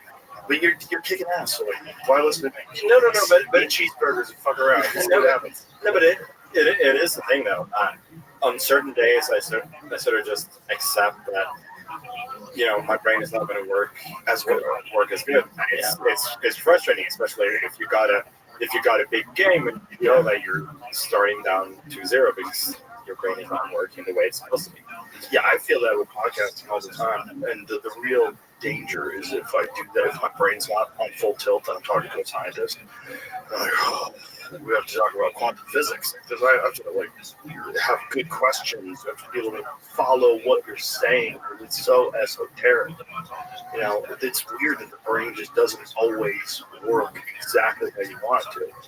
And honestly, chess is one of the worst things to do sleep deprived because I think creativity usually is enhanced when you're not feeling well, when you're sleep deprived, but that's generally not what you need in chess. Like you need to minimize mistakes, you need precision, and all of my intuition, all of that is just so much worse when I'm not feeling on top of my game. So, do you have a specific thing you do when you're feeling not on top of your game? Do you like double check things in your mind? Do you have a process you follow? I just try to play like a simpler game where it's not as complicated. Really. And when you're feeling good, then you go for it. No, honestly, when I feel good, I don't think about these things. It's just a state of flow where I know how much risk to take. Like I just So what is the mindset? Like when you're in a world championship game and you get down to these, what what is the state of mind like when you're in the middle of this? Honestly, when I'm at my best, I'm just like pure laser focused, and um, I'm just calm, not thinking about anything other than Just in the moment. just in the moment. Yeah, just in, the work is already done. You already know the game, so now it's just reacting and moving and calculating. Yeah, I mean, I had a game in last Classical World Championship I played in 2021 where the first 5 games were drawn. Honestly, like I could have probably been down at that point as well. Sixth game was a super long game, almost 8 hours. And I think for the last hour and a half, 2 hours, I was pretty short on time. But I remember, like, I was just so focused and so calm. And afterwards, I was, yeah, I could have kept going forever. Like, I was just there. And it was exactly what I needed. I ended up grinding out a win. And in those classical games, like once you get a lead, like that is so big because it's so hard to actually win games at that level with that level of preparation. So that was really big. But yeah, I've only I've only had, I feel like, a few days where I feel like I'm just like completely in the moment. Usually it's a bit more messy than that, but like when it happens, it's just yeah, the best feeling. That's amazing. It's only been a few days where you've been fully in the moment. I'm rarely happy after I play. I'm happier now. Like I'm honestly, like my standards for myself like are a little bit lower. Have gone down a little bit the older I've gotten. Because I sort of accept that don't I don't have, my brain is not as fast as it used to be. So I'm going to have occasional letdowns. So my top level is like, I think, as good as it's ever been, or at least very close to. But like the average level is it's just too hard when you're playing. It's not that fast anymore. But yeah, generally I'm always thinking, well, yeah, I could have always done something better. Like you always miss some things, but I always feel like yeah, there are avoidable mistakes that I'm still making. So this, as you've gotten older, this lowering expectations, is that a recognition of the fact that being hard on yourself over minute details doesn't benefit you, and then you just had a more healthy approach? Yeah, it just makes everything a bit easier. Also, honestly, like randomizing opening choices has made things easier as well. Everything just to sort of lower the pressure a bit. Have you ever consulted a mental coach or someone who works with people on mindsets to try to capture what is happening when you are in that complete total flow state of laser focusedness and try to recreate that? Because there's a bunch of different mind coaches that will tell you for a bunch of different pursuits that what you have to do is when you get to that state, whatever that state is, recognize that you're there and then try to get a map of the territory and try to will yourself back into that thing. But then there's another school of thought that says, no, it just has to happen organically. And that you just need to be obsessed and focused and take care of yourself and meditate. And when it comes, it's going to come. But you have to accept that it's a gift and it's just not always going to be there. Yeah, no, I'm definitely in the latter camp. I've talked to people who have suggested mental coaches like plenty of times, both in the past and more recently as well. I've just like always been worried that somebody's going to mess something up in my hands. Paralysis by analysis. Yeah, that's really what it is for me. So I feel at some point I'm just like more or less content with the way things are. That most days that I'm playing, I'm going to be fairly good. On some days, I'm going to be at my very best. On other days, I'm going to be very far from my best, and it's sort of it's sort of the way it is. I'm definitely much more open to doing things to prevent me from having those very worst days, because those are the ones that really hurt you, especially now that we're playing a lot of faster tournaments where there are knockouts. Where basically, like, if you have one bad day, you're out, and it doesn't matter. Like back in the days with classical tournaments, like you could have a really bad day, but then you can always bounce back. But nowadays, it's not that easy. Do you ever try to map out what are the factors that lead you to hit that state, that flow state? Do you ever try to think about your day, like what did I do, what did I eat, how did I sleep? Did I avoid toxic people around me? Did I stay offline? Like, what did I do that allowed me to get to that spot? Yeah, I mean, doing everything sort of right before the game definitely helps. Like getting good sleep, like reading a book instead of being on some sort of device before I go to sleep. Then just focusing as little as possible on chess before the game, definitely. Really little as possible. Yeah. Because you want it to be fresh in your mind. You want it to be something exciting. Yeah, I just want to have like 2 or 3 ideas of what I'm going to play, and I'll like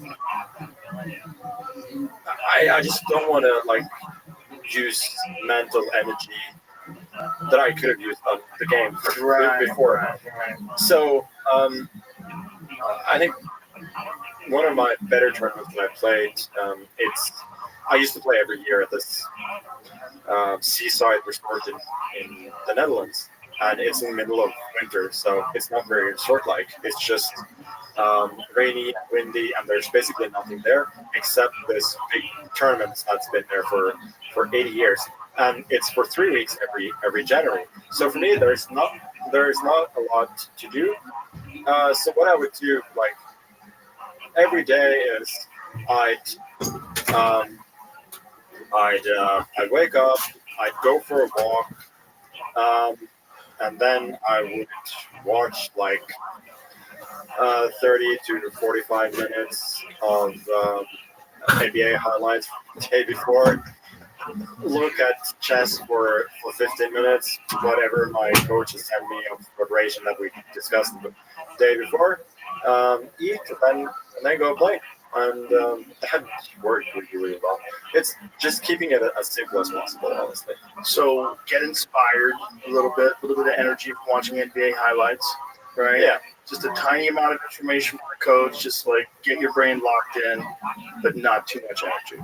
Don't focus too much on it. Yeah, a lot of people, like, they will spend 3-4 hours preparing on a game on that very day.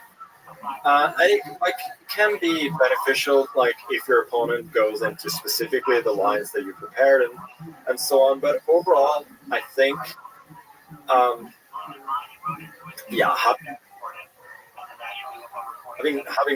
having a fresh mind is so important. And also, like, even if I haven't had the perfect preparation, like, I'm really good at just blocking everything out, forgetting everything that's happened, and just focusing there and then. But it's still not as good, of course, as just being in a good state of mind.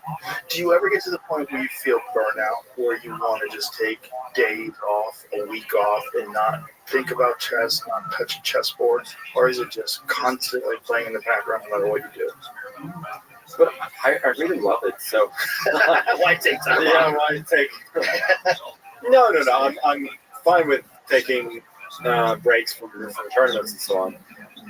But having like at least several days in a row without like looking at a chess game, or I mean, I don't have to play every day, but not not looking at anything, like not reading some kind of stuff, or like, yeah, I mean, it's my favorite hobby, so I don't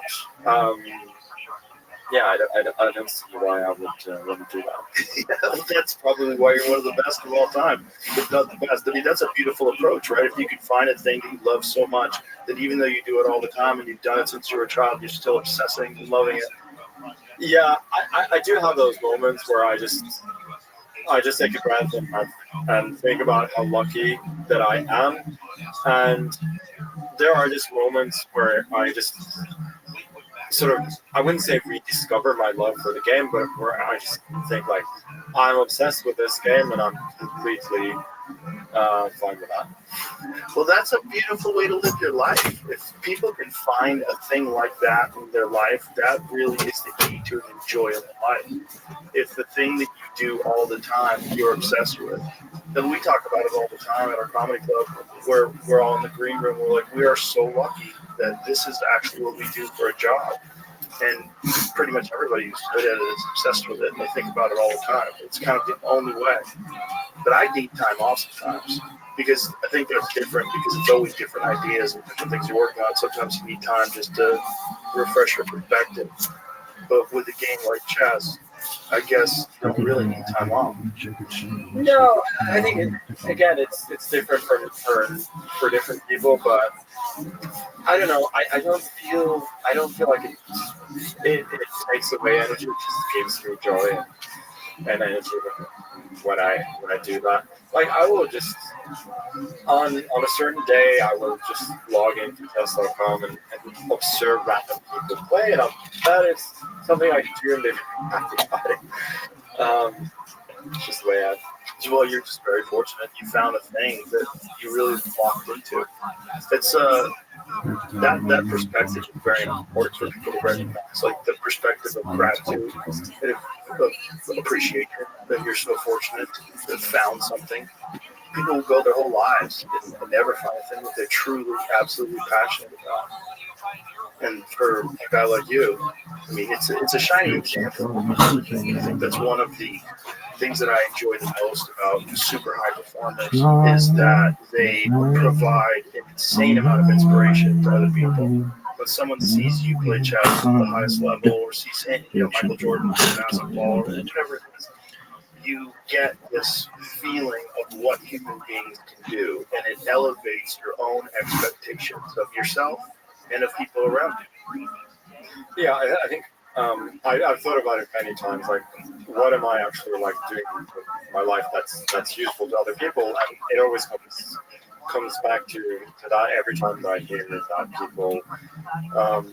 people are inspired by what I do. Maybe it helped them through like a difficult time to watch my games and to get into rediscover or find the love for the game. That's really nice. And again, in the process of just doing what I love, right? And that's really what people wanna see from me. It's just competing and doing well. So that's also what I'm giving as often as possible. Well, that's what people want out of life, is something that they love, that they do, that they're very good at, and they get recognized for it.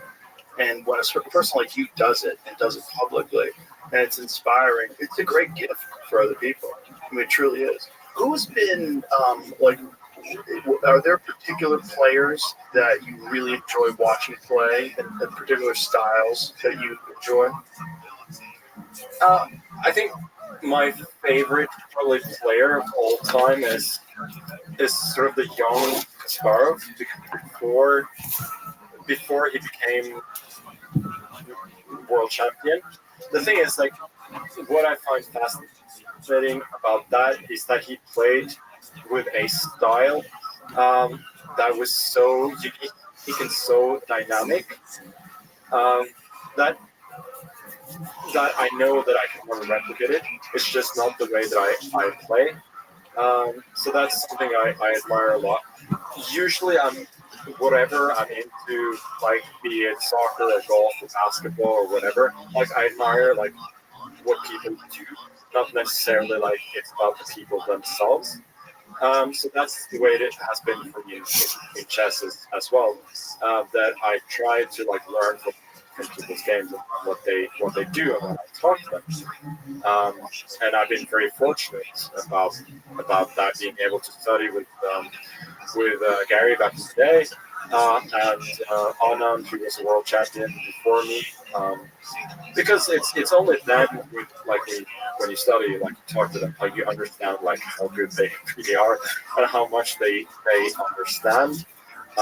For instance, Anand, I had a training session in 2008 where we had both played a tournament where I'd done reasonably well, and he had towards the end he had nailed it in, but he was preparing for the classical world championship.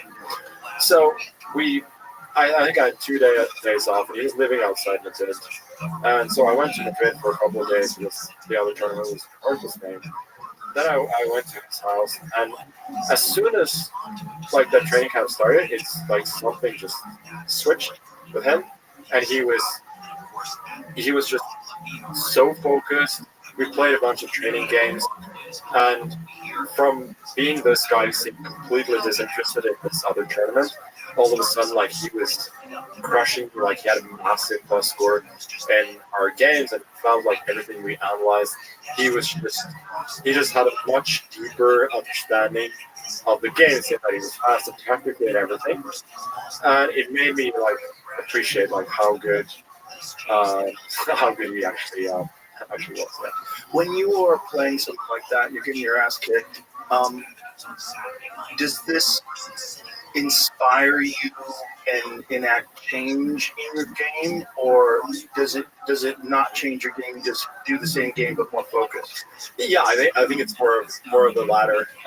It was just a reality check for me because I thought at that point that I was I was ranked, I think, third in the world. I very briefly been ranked number one already at that point, like for a week, and I thought before that I was maybe one of the best 2-3 players in the world, and it made me realize that I wasn't, and that maybe I was able to have better results than my actual level because of youth, energy, and optimism, right? And that made me, it just made me realize that I have a lot to learn, and that I should be patient and not expect everything to sort of come that fast.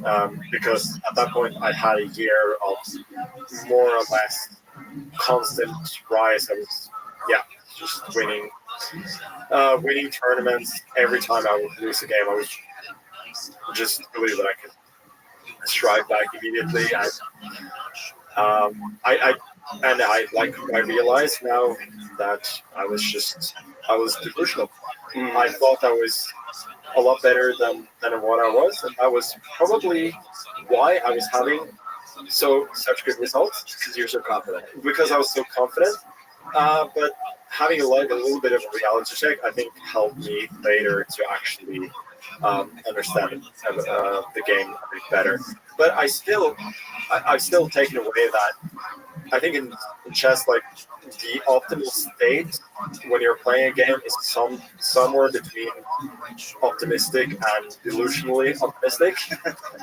Because if you're realistic, you're just never going to be optimistic enough to sort of exploit your opponent's mistakes. I think another factor is the way you analyze things, that you were able to say, I was a little delusional, and even though I'm doing very well, I got to trust in this process of growth and development, and that it is a very, very long process. Yeah, exactly. And like very soon after that, I started working with Gary Kasparov as well, and that made me realize I know even less. What can a guy like Gary Kasparov tell you that makes you know that you know even less? Back then, it was really like my style has become a bit more dynamic over time, but back then I really lacked understanding of more dynamic decisions in chess. Like you can have like more static or more dynamics pawn structures. Like if there are a lot of possible home break for both sides, and both kings are under attack. That is sort of more dynamic and tactical, or it could be a lot more about gaining some minute positional advantages, and that's sort of what I was excelling at, the latter. And working with him, it just improved sort of the more dynamic part of my game a lot, and that helped me very much short term. And also it's helped me later because it improved my understanding of the game. My main strength is still more in the more static structures, but that work like made me so much more versatile, and I still definitely profit from that. What is a coach for you today? Like, what benefit is a coach today? A couple things. The main benefit that I have from my chess coach is opening work. That's like the low hanging fruit. That's really what you can get the most out of from game to game. A couple of other things, like my coach is also an old friend of mine. He's Danish, so we can communicate in the same language. And he's also just as obsessed with golf as I am. So that every time like we have like a chess training camp, there's always also a lot of golf games. So those are a few things. But chess-wise, it's mainly about the opening. And so it's essentially, he's obviously very good at chess as well, but it's essentially bouncing things off of each other, going over positions. Yeah, and then he's very good at using chess engines to, to get slightly different results than maybe others do. Do you occasionally, or do you at all, analyze other people's games and break them down together? Not really. When it comes to analyzing other games, like it's more useful for you to look at what the engine is saying. So, like now, the engines are smarter. Yeah, that they are, and I'm good enough that I can interpret what the engine is saying to like understand why a certain thing happens. So it's still interesting to analyze together as humans, but we always want to double check what we're saying with the engines. Isn't it fascinating that that's a gigantic factor now ever since Deep Blue, right? Yeah. So the thing about I know, like, I don't know if you talk to Gary, but he has this whole thing with Deep Blue. I'm not sure if Deep Blue was actually better than Gary, but it started the downfall of us humans when it comes to chess, and it's now been a long time where we've just accepted that our computer overlords are just a lot better, and there are serious benefits for improving players, for kids. Like the engines help people improve a lot faster, so that's a great thing.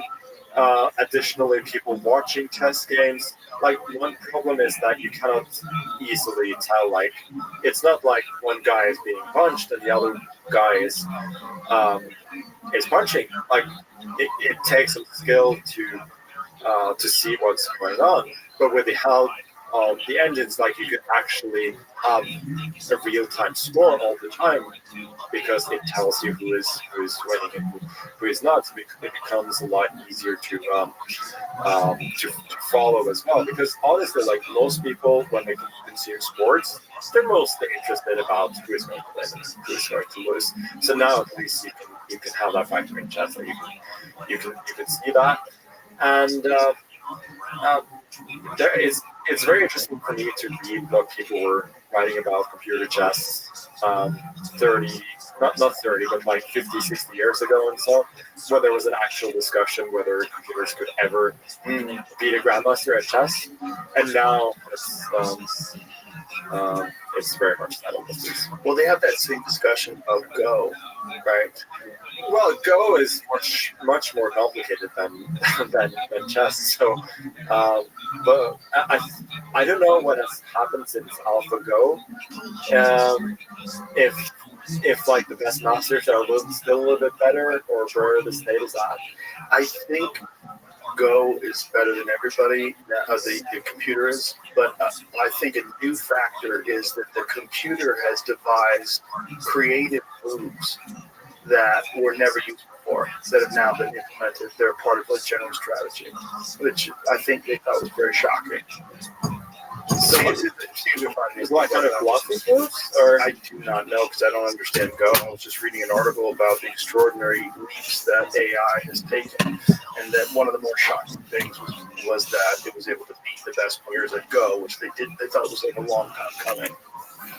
yeah, I mean, I did watch the movie AlphaGo, and I mean, How long ago was that? that's like maybe like 6-7 years ago. See, in AI time, that's like the Stone Age, which is so crazy. And I think like a year or two later, there was AlphaZero in chess. So chess engines, they were always like kind of built by humans and instructed by humans. Then AlphaZero came along, and which is a neural network that just learned chess on its own, and it became more or less as good, or maybe slightly worse than the best traditional chess engines. What's interesting is that the neural networks played chess a lot more like humans. They were much less concerned about material factors. They were more about like positional play and long-term thinking and so on, because it was not based on brute force in the way that that traditional engines would. And you would see funny, like they have computer tournaments as well with the best engine in the world, and you will still see like Lila Zero, that's sort of the clone of AlphaZero because they discontinued that AlphaZero project after a while. It will make like elementary tactical blunders almost.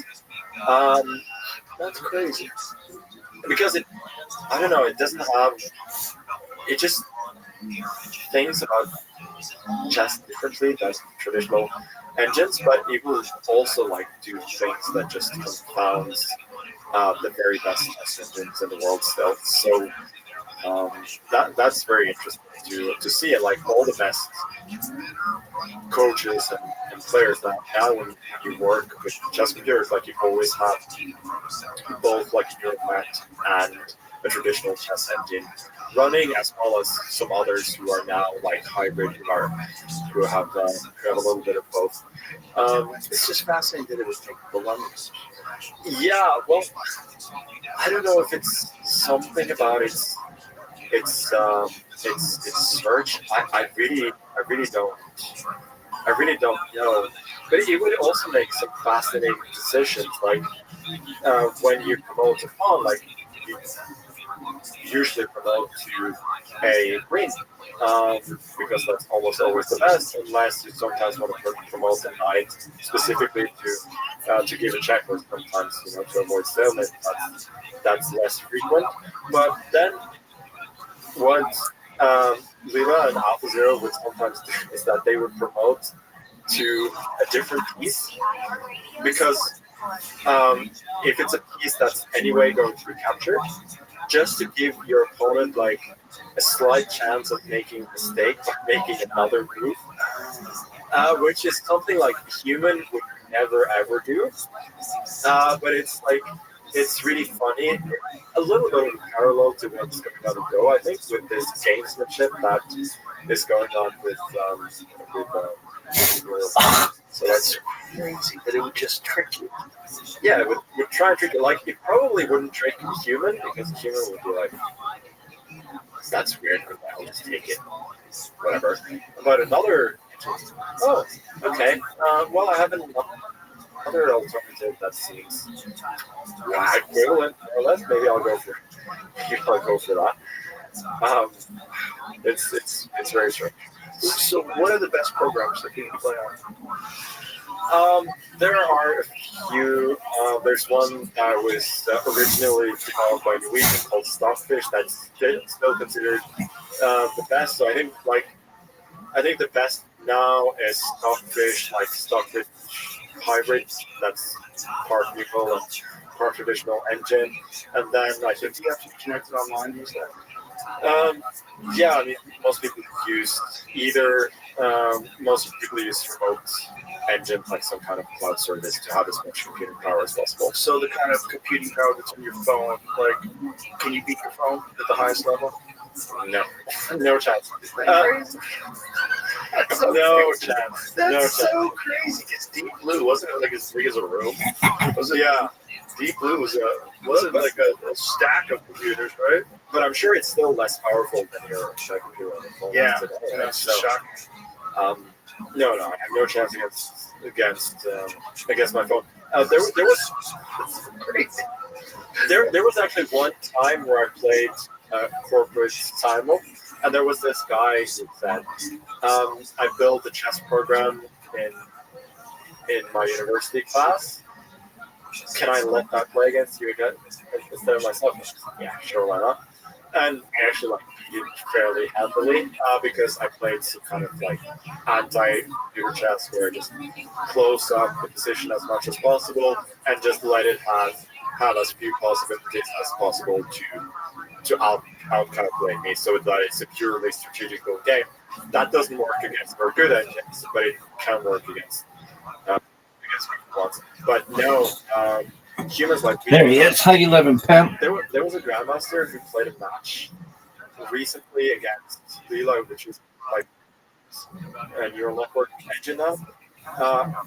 They were playing classical chess, and he started with a knight fork, and they played a 10 game match, and he won 5.5 to 4.5. Wow. Which is crazy. Knight fork, like it should not be possible for any. Like if I was playing chess, that shouldn't be. You shouldn't be able to beat a grandmaster in any game like that. So the grandmaster is still able to win. But yeah, for me, I rarely play against engines at all because they just make me feel so stupid and useless. I think about it more as a tool, or more like play against them. The most that relevant. If that's true. What'd you say? Because we just think differently. Do you ever try to think like the computer? Yeah, well, specifically the neural nets have improved our understanding of the game immensely. And the Alpha Zero paper came out very late 2018. And actually, I played a World Championship match late 2018 as well against an American, Fabiano Caruana. That was the best match I think that I've ever played. We played 12 draws, actually, and then I won in the tiebreak. But like the games were super high quality, and he was very even in the match. And then he was actually using Leela, the Alpha Zero clone, which we didn't have access to. Like we didn't even know that was the thing. But the thing is, like after Alpha Zero came out in late 2018, there was a period, half a year maybe, early 2019, where you could very clearly see which players have been using these neural networks or knew how to use them, and which players didn't. And my coach, he got into it very quickly, and we got an advantage of basically everybody but that guy who had been using it during the match. And it just made us understand the game a lot better. There were, as I said, like a couple of things about long-term king safety. Pushing pawns on the side of the board was maybe the biggest takeaway, that often you would push pawns and not as an attacking tool, which used to be the way that you would push a pawn like trying to break open your king. What you would do is that you would have a little hook on the side of the board that you could use 20 or 30 moves later to make your king, like to make the opponent's king less safe.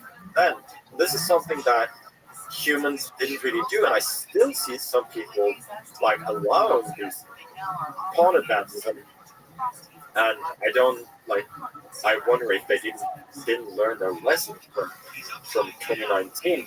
But it was very clear to see at a certain time before everybody sort of caught up with the new information, and that's also when I had maybe my best stretch of chess ever, because I just understood these new things better than others.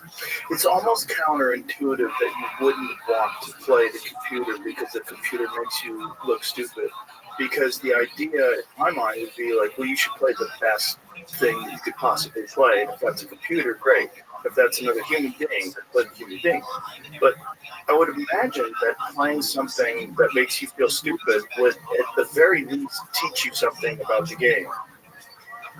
Yeah, it does, but at the same time, like, you know that these are usually things that humans cannot replicate. And to be fair, like, the kids these days, a lot of them play like a more concrete brand of chess that is more similar to engines than we have seen in the past. Because they've had so much exposure to it. Yeah, like they're less dogmatic, more concrete in their thinking. But then I know that there are usually other things that are lacking. I could sort of steer the game there as well. So I don't know. I haven't found it particularly useful, but maybe I'm just. Yeah, I don't want to. Is it partly because you just don't want to lose? Yeah. And it's also because, as you said, like, chess is a very lonely game. Like, when you lose, it's because you're worse than your opponent. And imagine losing to somebody who you know is like completely stupid, which like traditional chess computers aren't. They're stupid. They just have much more computing power than you do. And so losing over and over again to something that's so stupid, like, that's not a good feeling. Could you help explain to me what are the factors? Like, what is it doing that you can't do in terms of calculating positions and moves and strategies? Well, first of all, it's infinitely faster.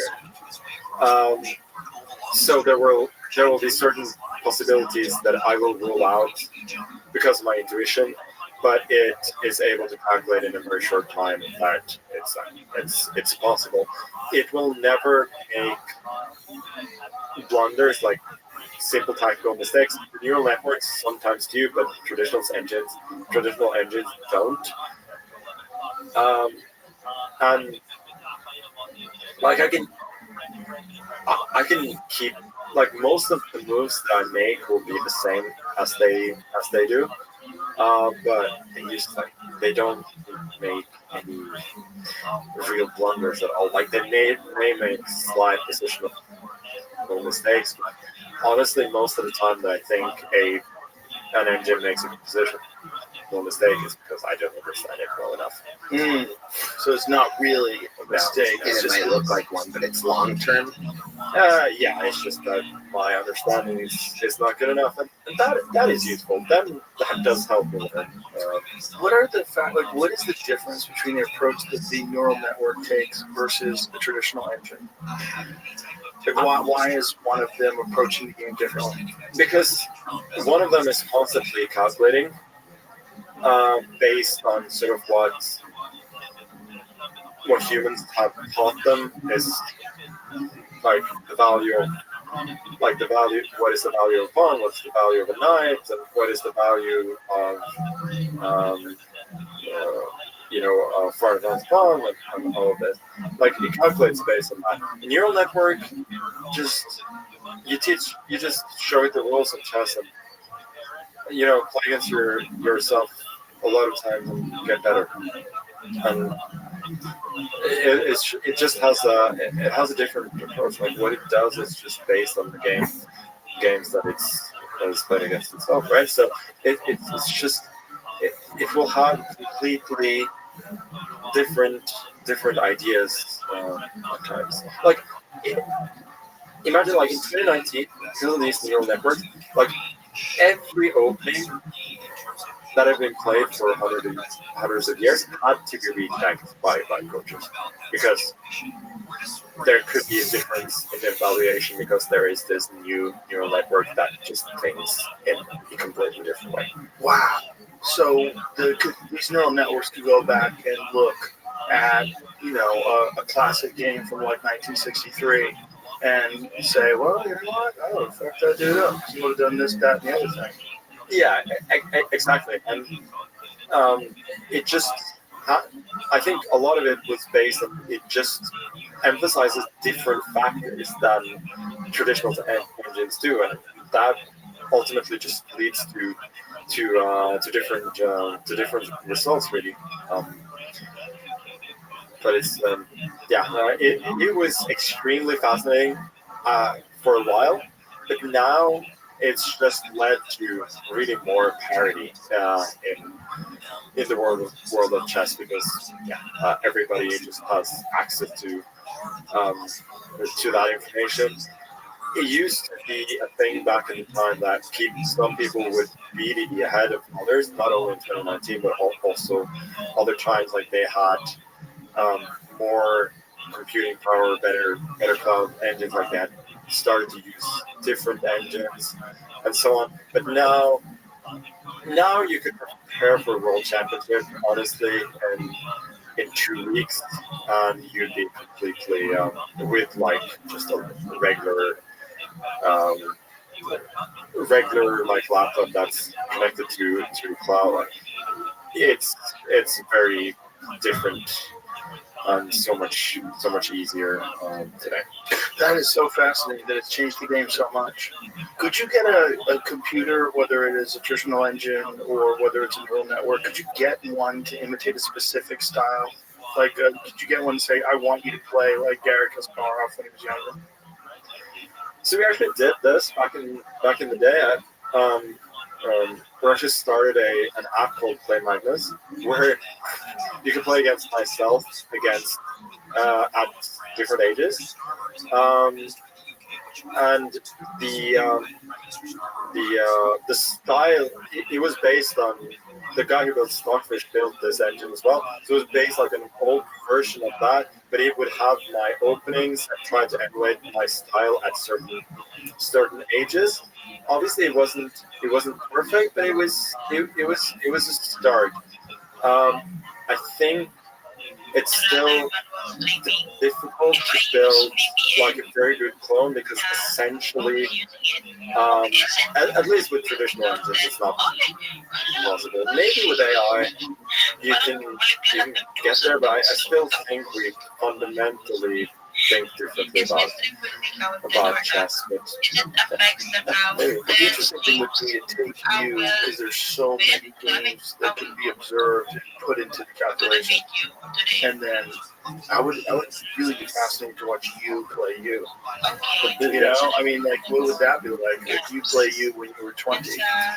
No, so the thing about it is that you would have, what you would have to calibrate is that it would make occasional like tactical blunders, right? And which engines, yeah. And so what would happen in the Play Magnus app is that it would make occasional blunders, but those would be like a little bit too outrageous because it's like really hard to emulate the kinds of mistakes a human would make by the engine. So I think that would probably still be like the most difficult part, like the main issue in order to make something. If the Play Magnus thing was dialed in 100%, what would be? Do you think now would be the scariest age to play you? Yeah, you better now than ever before. No, I think my peak level is close to the best because chess level or proficiency at anything, it's about making use of the knowledge and making it into skill, right? And I definitely have more knowledge now than I've ever had. But I think probably the best combination I had of knowledge and energy and that translated the best into skill was probably in 2019, like first half of the year when I was 28, and when I was more like a young Sparrow than I'd ever been before. Very dynamic. Well, what is the difference between you in 2019 and today? A few things. First, I couldn't play the same openings as I played then because they have been worked out to a point where they're basically they're just too analyzed and unplayable. So that's one thing. Apart from that, I think I could do like my average level would probably be a little bit lower because I'm a little bit older, and my brain is not quite as fast. But I could do, I think, most of those things. What I don't think I could do is like the other sort of best version of me, which was 2013, 2014, when I was in the best shape of my life, and I was just a relentless beast at the board, grinding down my opponents in very long end games, never giving them any respite whatsoever. Like purely skill wise, that was far from the best version. Knowledge wise, it was far from the best version of me. But I was just, it was just like the average level of my game definitely was higher than because I rarely played really bad.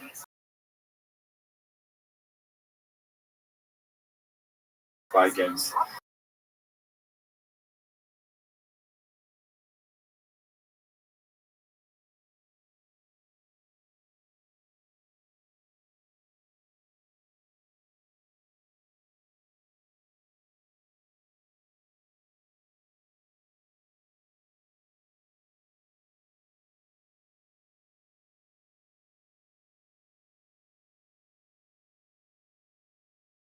But then, Because you're only 34. It's on no. That's true. But I just feel it with these kids. Like their brains are so much faster than mine. I mean, I've felt it for years as well.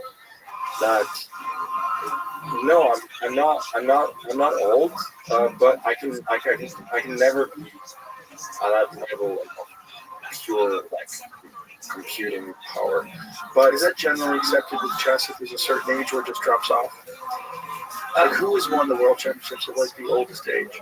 Yeah, well, back in the days when you couldn't get information that quickly, it took people a lot younger to develop. Oh, but then it was considered that the best age was like late 30s or early 40s. Obviously, the drop off is not nearly as steep as it would be in physical sports. Like that goes without saying. But I think the peak years are pretty much the same for most people, like mid 20s to early 30s. I think I could still, I could still be very, very close to my peak if I focused fully on all the things that I can Physical fitness, control, like nutrition, all of those things. You don't do that? I don't understand. If you're so obsessed with chess, that seems to have a primary factor. Yeah, it's a good thing. I feel like I generally like do the right things when I'm at tournaments, but then in between, I don't know, I want to enjoy life as well. So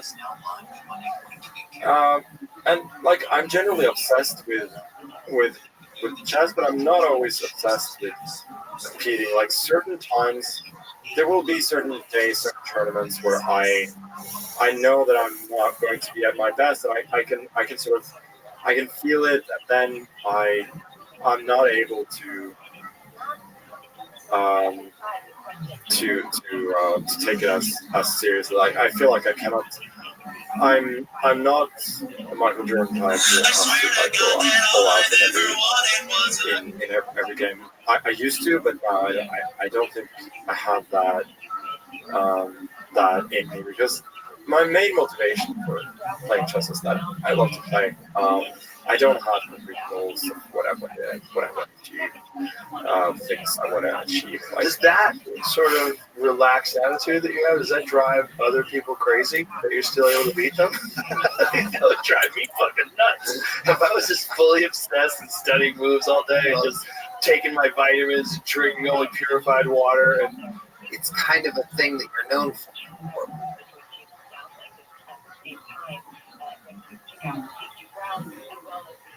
Right? Like a lot of other people are known to work all the time, and you've kind of always, at least a reputation, played the player, right? Isn't that what you're... yeah, and also the thing is, like, I was known for like being fit and all of these things, but now I think there are a lot of other players who take these things a lot more seriously than I do. I think the reason why I got that reputation is that I really like doing a lot of like I did a lot of sports when I was little, and I've always like kind of done them for fun. So I think that was why, like, you don't see a lot of chess players playing soccer or tennis or whatever. Not that I'm great at any of those things, but I was usually better than a lot of other chess players. I guess I do have. I don't know what reputation I have for the others. Like, yeah, it's not much you can do about your reputation. I'm just saying, like in a game or a sport where it's so computer involved and analyzed, and there's geniuses wearing suits and glasses and things, you're kind of known as a laid back, intimidating force with a legacy. Do you have? Are there special things you do, kind of like more like a poker player or anything, to intimidate your opponents ever? Like I've seen you like show up late to big tournaments where they're like waiting for you and stuff. That's really cool. That's a Miyamoto Musashi move. no, Samurai. yeah. Honestly, like that's me being late is down to a couple of things. First, I hate waiting, but also I'm terrible at planning. So that's why I keep showing up late. You are terrible at planning. You know how funny that is? That's literally what you do, better than anybody. Like, my planning is always based on everything going perfectly, and like making a time plan based on that. And if something goes a little bit wrong, then I'm going to be late. And like something usually goes wrong, or often enough that it becomes a thing. Like as you talked about in chess, like there's this video that a lot of people have talked about where I come there's blitz game, right, and that's 3 minutes, and I come like 2.5 minutes late because I've been skiing in the mountains, and there was an accident on the road that delayed me like half an hour. Like most people would have planned for that, had a little bit of buffer. I was like, that was probably going to be fine. So suddenly there's an accident and I'm going to be late, and I'm just running into the playing hall in my sweatpants and not really even realizing that the game has started. I thought I was so late that I should be. And I saw that everybody was there. And randomly turned out half a minute left when I got to the horse, and that's kind of more. How'd you play the game? Did you like have a different approach because you knew you only had 30 seconds? No, the thing is, like, there you have taking information. So I'm not going to do some type of automatically. I just had to play a little bit faster, but it was okay. But as I said, like I don't do those things to intimidate my opponents. I'm just That would be such a mind fuck. The guy shows up 2.5 minutes late and still stomps you. Yeah, I don't think many people know about the skiing delay or anything. I think it was thought of as like I'm a badass and coming in late. No, honestly, that was like the world championships in chess. Like they're being held in the weirdest places. So this was in Almaty, Kazakhstan, which is this like really during winter at least pretty polluted, not very nice city. And then just half an hour out of the city, you have basically the Alps. You have beautiful mountains that goes up to 3,500 meters, where it's just fantastic, and you can like get from the city it's like an hour, and we're at the top of the mountain having a beautiful ski vacation. And I just like was so miserable being down in the city that I thought, for this day, like if I'm going to perform at all today, like I need some fresh air. I need to get out of here, and so that's why I took the risk. It was, definitely not not to play mind games, because I Bobby Fischer said about chess that I don't believe in psychology. I believe in good moves. Like I believe in like a little bit of both, but I'm more in his school that I just. I think I'm going to make better moves than I don't use moves that all those other things. Did you ever have an opponent that was doing something psychological that kind of messed you up or threw you off? Like back when I was a wrestler in high school, some guys wouldn't shower. It would be disgusting, right? Is there anything like that in chess? Yeah, that specific thing has happened for sure. I'm not sure if it's been there's been a conscious choice by my opponent. I'm sure I've been guilty of it as well. That's true. I don't know really. I think the only thing is not to bring that up again, but I think when I think that my opponent might be cheating, that's the only time that I'm really off. It's just weird that you can cheat and do it for so long and yet still play in the best tournaments. You would think that like in the UFC, like say if you get caught with steroids, you get a long ban, and you can't. And if you get caught again, you get an even longer ban. And I think it's like a 3-strike thing. If you get caught a third time, you're out of the sport forever. No, it's the thing is that we think harsher penalties would discourage people. Oh yeah, for sure, especially for online, because there's been this thinking that cheating over the board and over online is like very different. But the thing is, like once people are cheating online, then having these superiority prices over the board as well, that's a bit strange. Yeah. So yeah, there definitely needs to be harsher penalties. One thing that chess.com used to do is that they would let people sort of confess privately and then get their account back. But now they're moving to more naming and shaming sort of thing with and banning people for longer, which I think is it's a lot better. But a lot of it is about incentives as well, right? Like if you think that you can get away with cheating,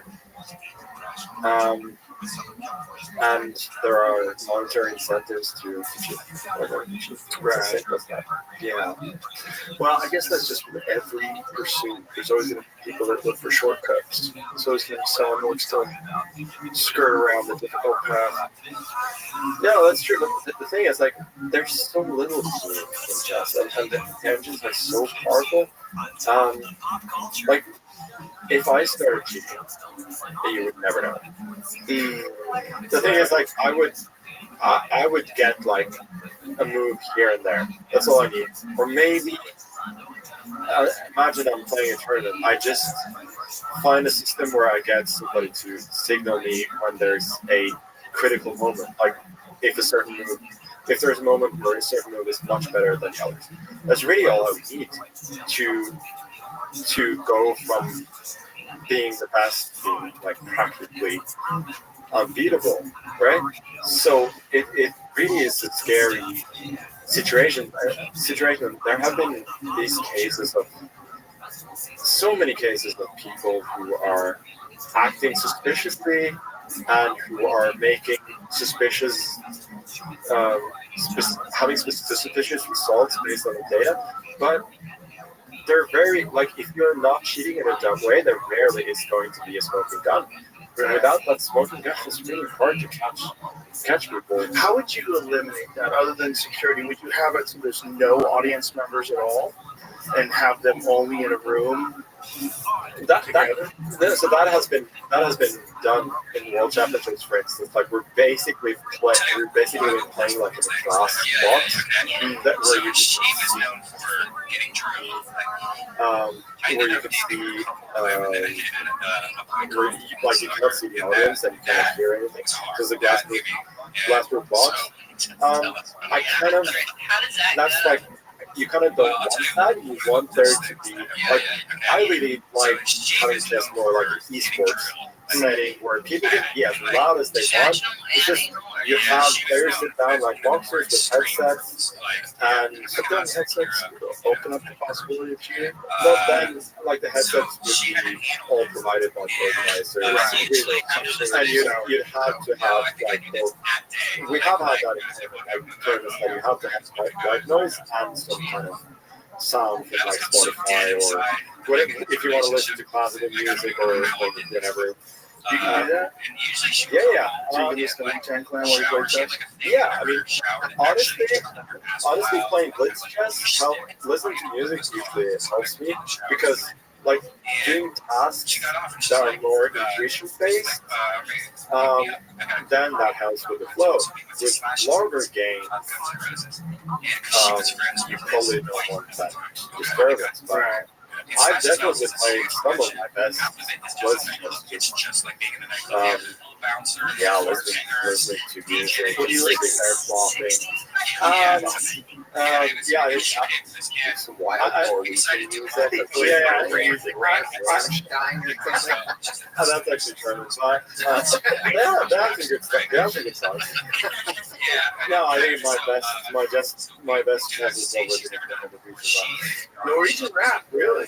What's a good Norwegian rap band that you could rap group that you could recommend? There's a guy called Mr. Pink Lotion and Oral D. Mr. Pink Lotion. And Oral D. They're kind of it's like a little bit ironic, but they're like doing like American like West Coast rap in Norwegian. Oh, that sounds badass.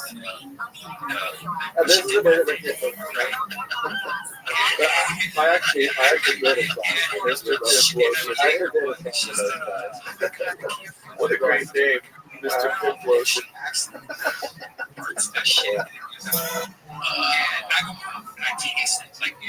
Like how you like it's in my mouth at this point, and I'm like, I don't want her to know that she did this, so I pour back into her butt, and then it's my face off on her. Yeah, the thing about what happened was that they did a show. They have this thing called Smooth, which is like a moisturizer mostly used for animals. So like this Miss was like just obsessed with that one, and somebody apparently stole that thing backstage at their concert, and so they didn't know who it was, but they eventually found out and they made a song about it, and so they had a bunch of people like send in their verses. Incredible the difference between America and Norway, though, what the rappers are rapping about. There's gang wars and shootings, and in Norway somebody's like, who stole my look? Yeah. There actually was a popular song like about 20 years ago that referenced specifically that in Norwegian, that there was nothing to rap about because nothing bad ever happened. That's what you're saying. Don't wait to pull out the gun. It's best that someone speak out who stole this phenol. Who stole my lotion? Yeah. basically, there's a bunch of verses like people accusing each other, and then I randomly come in at the very end and solve the mystery. Was it you? No, it wasn't me. I was not at that particular show, but yeah, I think like the best online chess that I ever played was probably listening to their music. Do you mix it up? Do you ever listen to like Led Zeppelin or? No, I listen to a lot of older stuff as well. So yeah, I have no idea what the chart these days in general, but I find out through Tony. I find out through the young guys at the club. They're like, "What are you listening to? What is this?" yeah, And I'll do Shazam on it, put it on my Spotify. no, like that sometimes happens to me as well. Maybe like once a year or something. Yeah. Otherwise, it's. I remember like I asked my sister. Probably like 10 years ago, like I saw a playlist. Do you have anything from before 2000? So, yeah, of course. Britney Spears, Baby One More Time, 1999. So I'm kind of the opposite of that. Well, that's awesome. Well, listen, man, it's been awesome having you in here. I really appreciate you doing this. And tell everybody when the Netflix show is out. I don't know, but it's within a few months for sure. Jamie, do you know? Didn't say when it's coming out. Well, we will put it up on the Instagram when it's out. And, it's been awesome talking to you, man. I really appreciate it. Thank you. Thanks for coming in. All right. Joe Rogan Podcast, check it out. All right. Yeah. That's right. Check my Joe.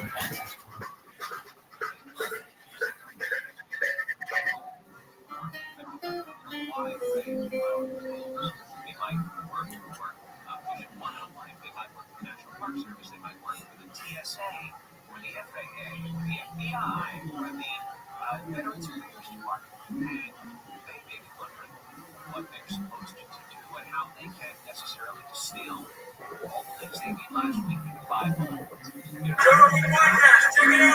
The Joe Rogan Experience. Train by day, Joe Rogan Podcast by night, all day. Thank you. Good to see you, my friend. It's good to be seen. Thank you, Mr. Rogan. You're taking notes already? I am. He said, "Good to see you." I know. I don't know what I do this. So right? tell me what you were doing in the Middle East, 'cause it's pretty crazy.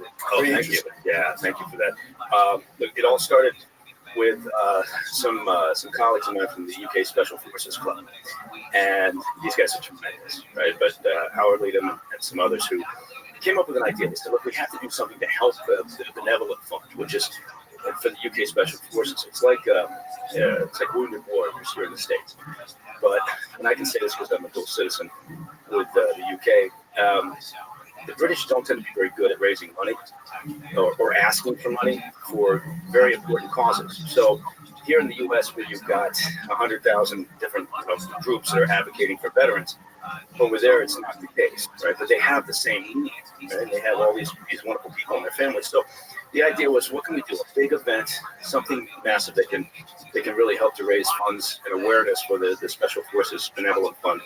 They came up with this crazy idea at the time, still crazy, to recreate a 1917 epic journey that Lawrence of Arabia did through what was considered the impassable deserts of Saudi and Jordan, to go from essentially northwest Saudi through these impassable deserts and then into Jordan and then down to Aqaba to rout the Turks, who at the time controlled the area. And with a small Arab army led by several sheikhs and Lawrence, they did this trek of about 1,100 kilometers. Took them several months because they didn't stop along the way, plus they were fighting Turks along the way. So we took off in January, mid-January, 5 riders, 10 camels, and an incredible support team. Can I stop you there? Is it your first time riding a camel? Well, we went out in December, spent about a week and a half Howard lives out there, as do one of the other fellows, and So you go through camel riding training? Camel riding training. That's exactly what we did. Yeah. Oh, What is so it there like we are. riding a camel? It is not comfortable in any fashion. It's not like a horse. A horse has, you can fall into sort of a rhythm. A horse has a much smoother gait. So the camel, basically, all you're trying to do. There's the crew. Wonderful guys. Howard, James, myself, Tomo. There's Craig in the back. An amazing. I've rarely worked with guys that are just so impressive. And again, going with the support team, everybody that was on that group, a small group of 8 or 9 folks. Why does everybody ride with one leg to the side like that? It's essentially a comfort issue, and because you'll notice there's not really saddles, it's called shaddads that sit on top of the hump. That's a Saudi shaddad. The Omani shaddad is different. It sits behind the hump and is even less comfortable. And now these things were probably designed some 2,000 years ago, and they've never felt the need to improve them. They're basically just some wood, tied together. And then you try to throw a couple of things on top of this piece of wood to make it comfortable. And I think all the Bedouins and others were laughing at us because we just kept piling blankets on to try to see if we couldn't. It was tough. And so ass blisters are a real thing. And so anyway, that's what you see there. But there's no stirrups on these things. Like a horse, riding near the saddle, you got stirrups. And it takes the pressure off your legs. You're just hanging on. So you don't want to ride with one leg on either side. It's just not comfortable. So you hitch your leg over the front, and then you kind of put your leg or your foot behind the other leg. Is it because they're too wide? Is that why you don't want to ride one leg on the other side, or is it just a ball buster? I'd say it's a ball buster, particularly if that shaddad shifts and it starts to lean forward, and then suddenly, there's these large dowels in the front, large dowel in the back. They kind of basically look like big wooden dildos on this shaddad, and so if that shaddad shifts forward, as it did on occasion, your package is just jammed against that thing, and you have to cover. These guys, look, I got injured. I had some soft muscle injury, and there's the crew walking through, and I tore some muscles in my rib cage. You were just riding? No, it was a rather inelegant dismount from the camel. And so I twisted really badly, and then went the other way. And then next thing you know, I fucked up some the muscles along my obliques and then rib cage area. And so I spent the next couple of days. We had a team medic, Jed, a wonderful guy, great sense of humor, as did they all. And he eventually got tired of me asking him for painkillers and anti-inflammatories. And so eventually I had to tap out, which was more painful probably than the actual injuries. And the guys just continued to grind it out. How far was it up when you? I was in the first 25% of the journey, so I had to, and then I went back for the end, for the arrival of the Aqaba. There's the whole crew right there. I just can't say enough about these people. Again, 26 days, longer than that, actually a month, out in really bad conditions. People think that's a desert, right? Well, it's called the impassable deserts for a reason. Massive sandstorms, freezing temperatures at night, bitter cold, and we were sleeping in one-man tents. And then you'd get up, you'd get the camels ready. How much supplies did you bring? Well, did you have a supply camel? We had Land Rover did a wonderful job of helping to sponsor this. So they provided vehicles that the support team used to kind of trail and then get ahead and help to establish the next. Howard and Craig had done the recce, so we had the camps mapped out because this is a long trek, 1,100 kilometers, and so they were able to supply and do all the work that kept these guys moving forward.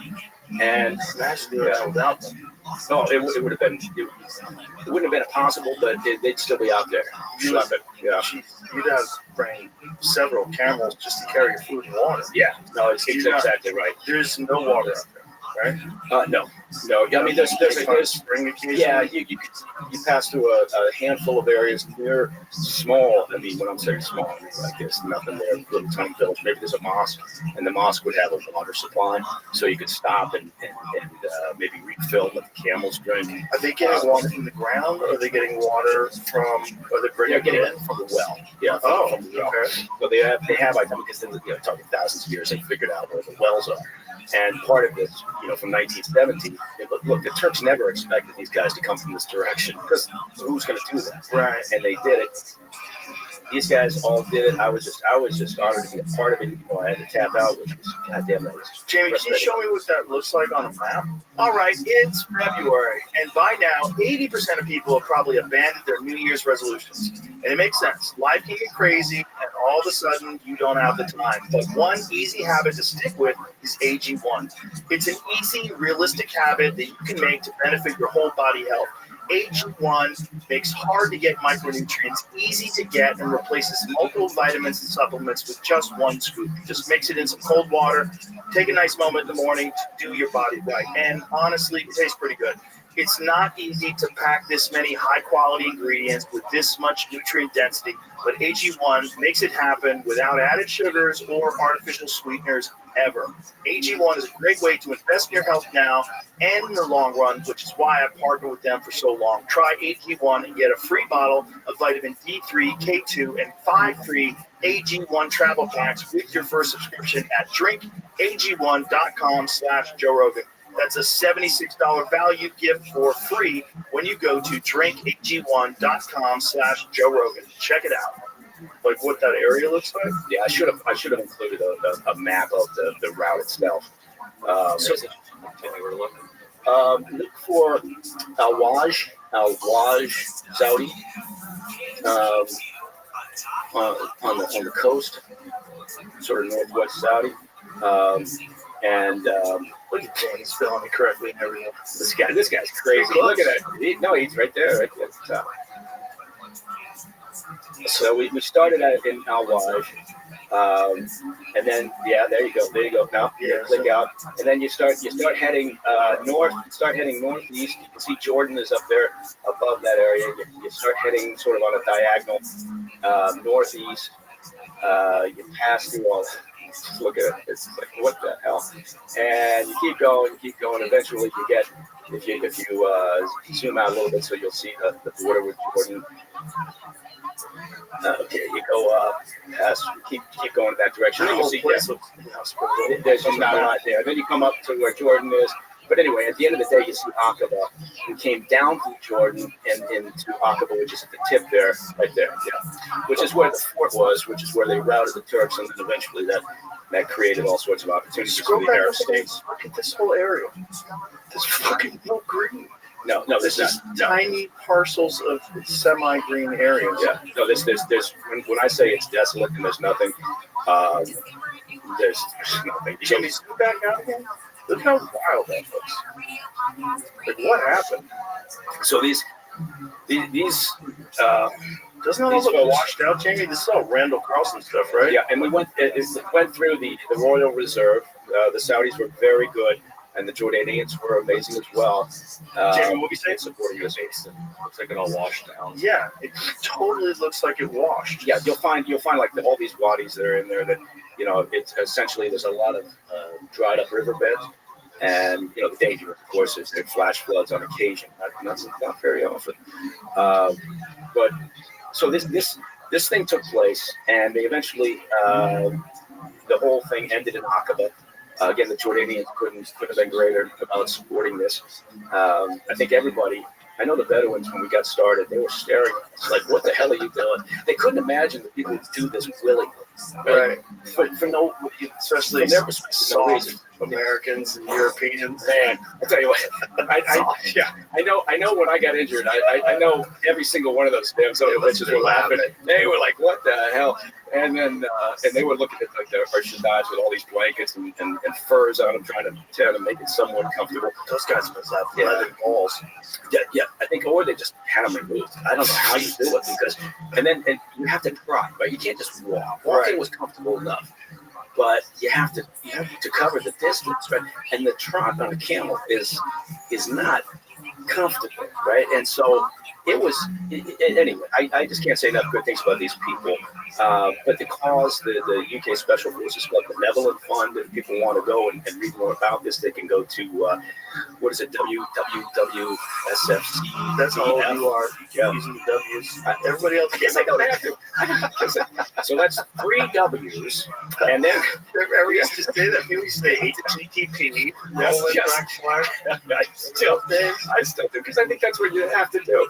So it's sfcbf.org. You can go there, you check it out, and if you're so inclined, there's even a button you can click on to donate, even if it's the price of a cup of coffee. If you get enough people putting in the price of a cup of coffee, it makes a huge difference for these people. But it was one of those bucket list items that I just can't describe it. When you see some of the things that USAID funds, does it get you upset that they don't fund things like this? Yeah, it really does. It does me too. Yeah. It does me too. It's come on. Because this is a direct, right? As is Wounded Warriors, as are all the other groups. It's a direct way to help people, and it's not like they've got, massive administrative costs, right? Like the government tends to. Right. And so, no, absolutely, goddamn right. It seems to me, and so we were fortunate to have a lot of, corporations that went in on it. There were some that looked at it and goes, okay, so let me see. You're talking about 5 white guys on camels, recreating what we think is it was still sort of the vestiges of that bullshit DEI thing, right? From a corporate perspective. Right. So we were like, no, goddamn it, it's supporting, veterans. How difficult, and their families, how tough is that to understand? But, some just taking a difficult trek doesn't mean support colonialism. Yeah, no, exactly. And by the way, the Arab sheikhs led the way. It was their effort. You have to look at things through this lens of who in the furthest left, kookiest perspective is going to be offended by this because it's a bunch of white people in the desert. Yeah. If anything, it should give you a perspective on how unbelievably brutal the times were back then. No, absolutely. And you also think that, honestly, it's just, look at the cause, look at the reason for it. But I think we are on the downhill slope of DEI. Right. I think the grifters who built up that cottage industry are going to have to be looking for new jobs, because I think most companies are starting to think, you know what, let's get out of this thing. Yes, I think so too. And I also think that if you look at the overall body of work that they produced, it's very obvious what many of them are doing. I think there's some genuinely good people that are involved in this that really want to do good work. They're very sensitive, kind souls. They're probably very rich. But I think there's a lot of grifters too, unfortunately. And the grifters, they've been so egregious and obvious that I think it's turned a lot of people off. Even rational, kind, compassionate, progressive people are like, this is fucking stupid. Yeah. Especially when you hear like the anti stuff. It's not just like pro whatever you are, it's anti whatever you're not. Yeah. And then you realize, okay, this is not rational. This is cult-like thinking, and this is a thing where if you don't agree, the punishment is very grave. Like they'll go after you so hard if you don't agree with them. Then you kind of realize what it is. Like, and then eventually they start to eat their own. Yes. And so if you never eat aggressive enough. No. The mob's always going to turn on no matter who you are and how righteous you pretended to be. And I agree that good people with good intentions, mixed in. But I think a lot of people saw this as a terrific opportunity, right? And I also think that what it taught me was that yes, I am racist. I hate elite, progressive white people. I can't stand them. It's the one group that I would say that I just can't stand, because there's something about it, and I feel sorry for them. I feel like at this point in our culture, the divisions are so fucking crazy, and it's so counter to what America should be standing for, which is a United States, united country, a community, a large group of people that all agree on a few very key rules, one of them being freedom. And I think that seems logical. We got to stop all this. Division is set up not by us. It's set up by world leaders. It's set up by the media. It's set up by the people who benefit from keeping us divided. Most of us agree on a lot. And one of the things you're seeing is like from all these USA disclosures is the mainstream media cannot ever say that anything this administration is doing is positive. So even if they find unbelievable corruption, Right. and they found some really wild shit, like what was the $4.7 trillion in untraceable money? Oh yeah, yeah. I sent that to you, right? Yeah, you did. Yeah, that was Doge. Was digging through the essentially the way that money is audited within the government, and they look at the data sets and how things are divided and how you have to explain what's going on. And the idea is that there's a lack of links to payments, outgoing payments, budget line items. So this payment goes out. What is it for? Right? It would be the same thing if you had I have a business, and in that business you have to know what you're spending your money on. Right? I mean, that's a logical thing. I'm not a rocket scientist, but what they're saying is that they've well, there you go. Yeah, here it is. So it's Treasury Access Symbol, TAS, is an identification code linking Treasury payment to a budget line item, standard financial process. In the federal government, the TAS field was optional for $4.7 trillion in payments and was often left blank. Yeah, making traceability almost impossible. As of Saturday, this is now a required field, increasing insight into where money is actually going. It would be like if I got my monthly reports, my monthly numbers from our finance director, and I look at it. There's the outgoing line, so I can see how much money's going out. But there's nothing that links it to where did it go? Did it go to pay a vendor? Did it go to pay rent? Did it go to pay staff? Who bought a jet? Yeah. Who bought a jet? Yeah. By the way, when a company buys a jet, it's usually that's a key fraud indicator. If a company buys a jet, all companies? Not all companies. Not all companies. Let me just make a note of that. UFC, jet. It's what I mean is obviously it's not like if it's Nike or an established large business. But you're making so much money you can buy a jet, right? If you've got a business that in a space and it's a growing business or it's a new business or a startup. A purchase of a jet usually is a fraud indicator on the list of all the fraud indicators. But cashed in meme coin. Yeah. I'm not cashing. Have you thought about a Mike Baker meme coin yet? You know what? It's funny you should say that. It seems like it's legal gambling is what it is. And it seems like even though it's horrible to do and very unethical to dump it, to pump and dump it, it seems like that's legal for some weird reason. Yeah. Because I know that's the turmoil around the Haktua coin.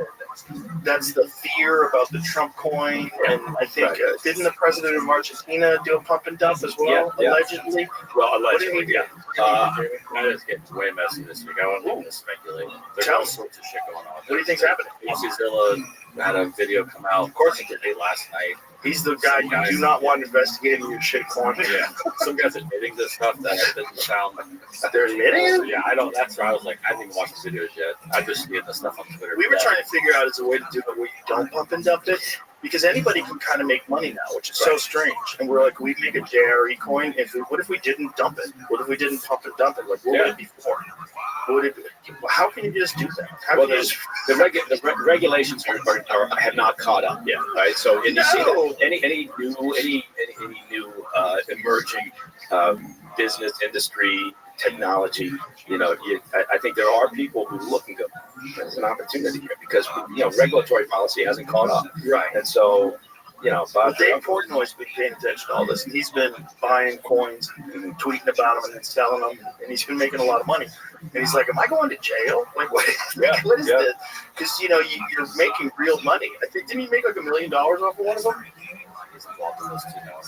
It reminds me. He's involved in what? Which one? The Argentina thing? Yeah, I don't know. That's what I don't know. Well, filming it, dog. Trying to find out. I don't like. It's a Libra coin. I think. I don't know if that's the same as the Argentina coin. And I think that's what it is. Going through like whether or not he knew stuff before, who told him, and what did he know, and the Portnoy, and when did he know it? Exactly. Yeah, he's pretty careful. Yeah, he's pretty careful. I doubt he did anything illegal. Also, he's so wealthy, he doesn't have to do anything illegal. I was gonna say, but then again, people get fucking crazy greedy.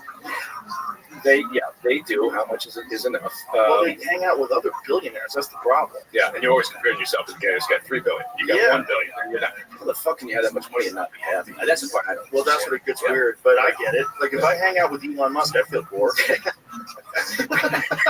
So does everybody else on the planet.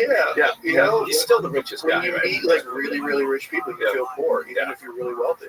Well, that's the funny thing with him. I always think, like right now, the past couple of weeks in particular, it seems like people are just losing their shit and dropping onto the fainting couch over the idea that he's accessing your private information, right? What's he gonna do? He's accessing your private information. You think, okay, well, first of all, I don't think the guy is looking to scam you out of $500, right? But the argument's good. Like he shouldn't be able to scan your information, but also, is there any evidence that he's doing that? And here's the other question: who else has access to this? Well, it turns out a lot of people have access to this. Even students that are interns who work in the department have access to this. Yeah, I think what they're doing is they're making an argument, and it's a good one, right? If you have if he was evil, if you do have this evil billionaire who wants to control the world and has access to everyone's credit card and just steal all your money or does whatever. Didn't that used to be Jeff Bezos?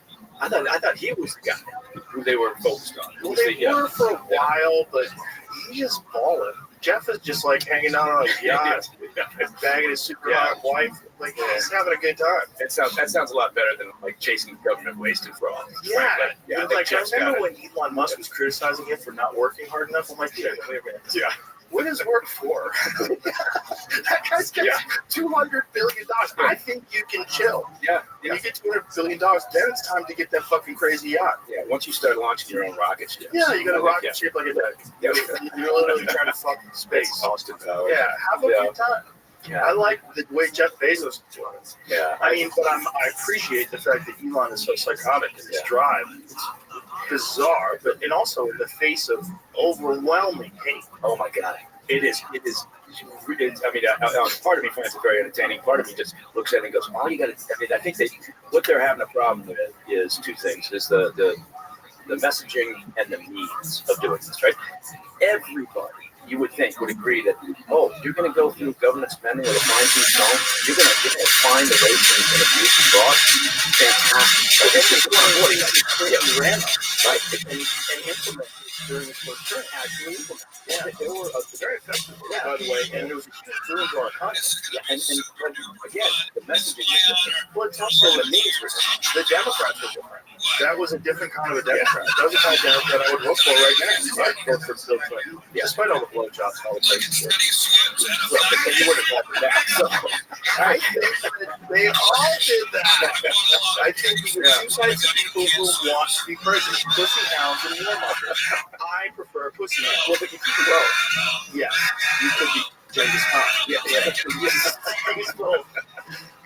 Reduce the pronunciation, Genghis. Well, I'm actually listening to an amazing podcast. I'd love to recommend to everybody because Elon recommended it on X, and I've been listening to it. It's fucking great.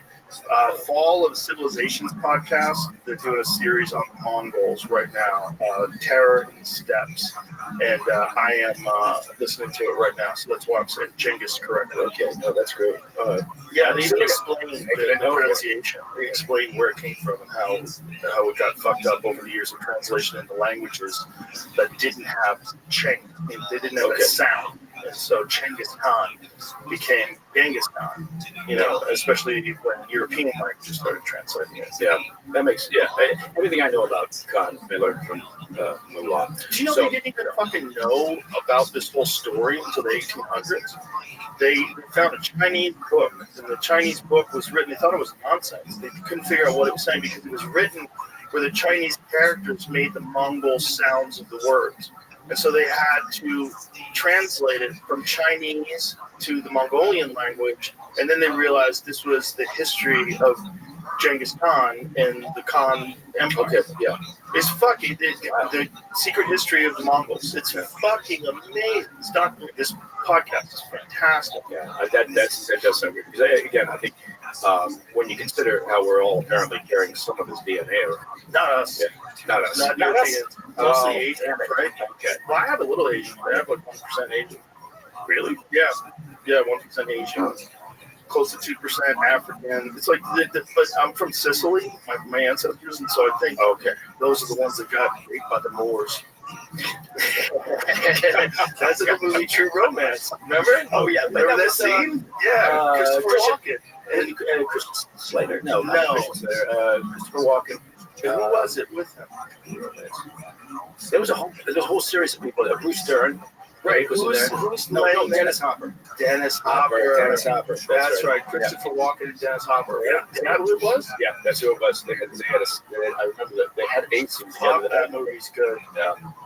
Fuck, that movie's good. That is a great fucking movie. But yeah, I think if they had come in, if the administration had come in and said, here's what we're going to do.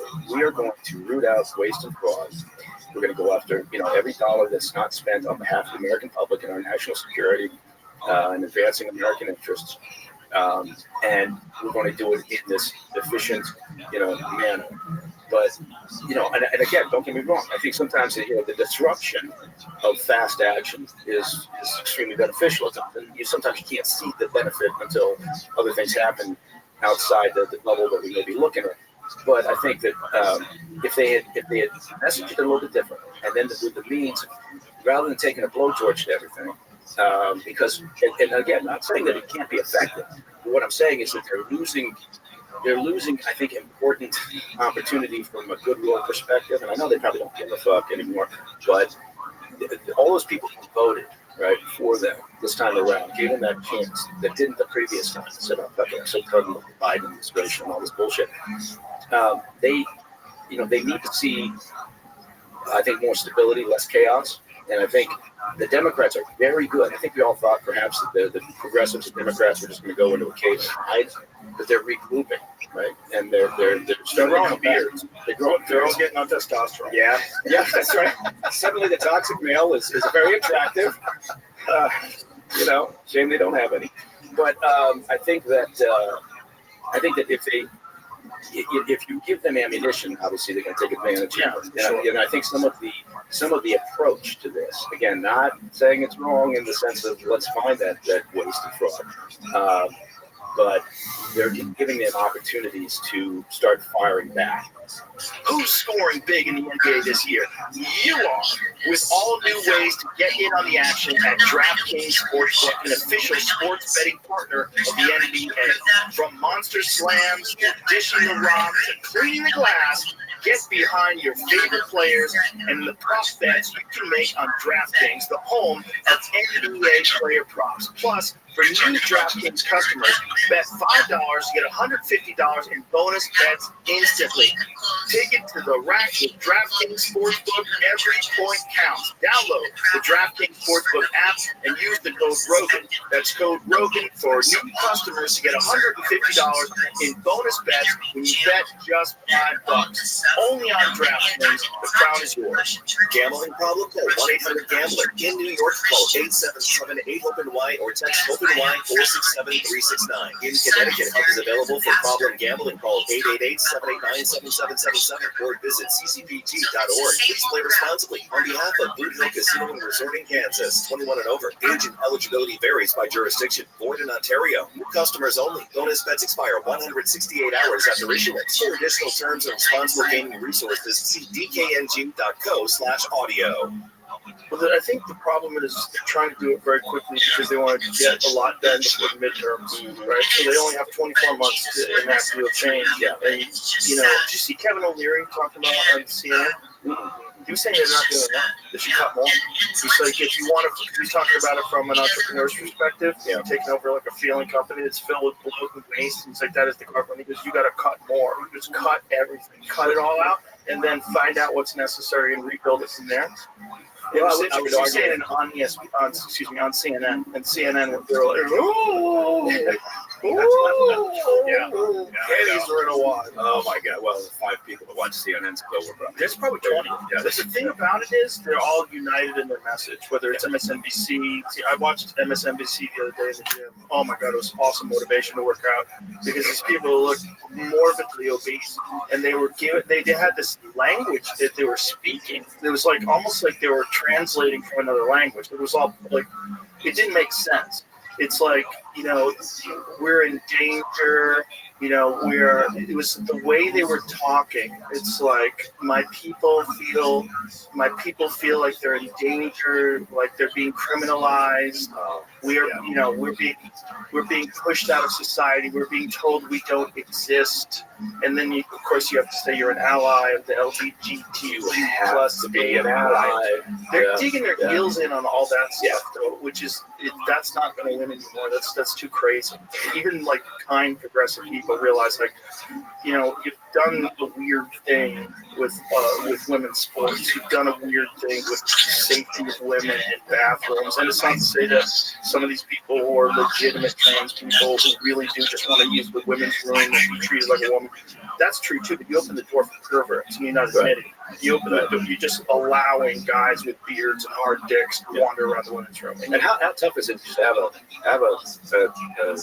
unisex bathroom, right? Most places, a lot of places do, right? So you can find, as long as it's not a big bathroom. The problem is the group, if it's all single bathrooms, because that's not economically feasible at like a stadium, right? And that's where it becomes a problem. And then it's also this like weird cultural line where we're like, which bathroom do you get to use? Like, this is like a thing in Congress, right? Because there's that one trans person in Congress who, by the way, said that they do not want to use the women's room, so it's not even an issue. Yeah, no, I think I said that. Very good, right? That's the line. You're very sensitive. People always say that. How goddamn Rogan is so sensitive. But I think if most folks, right, who are in alternative, lifestyles, whatever, however you want to put it, I think, they just want to get on with it, right? They want to be accepted. They don't want to make, people make a fuss over. They just want to move on. And then you've got the small minority that just can't seem to get enough attention. And when they can't get enough attention, then they do something, even more wacky.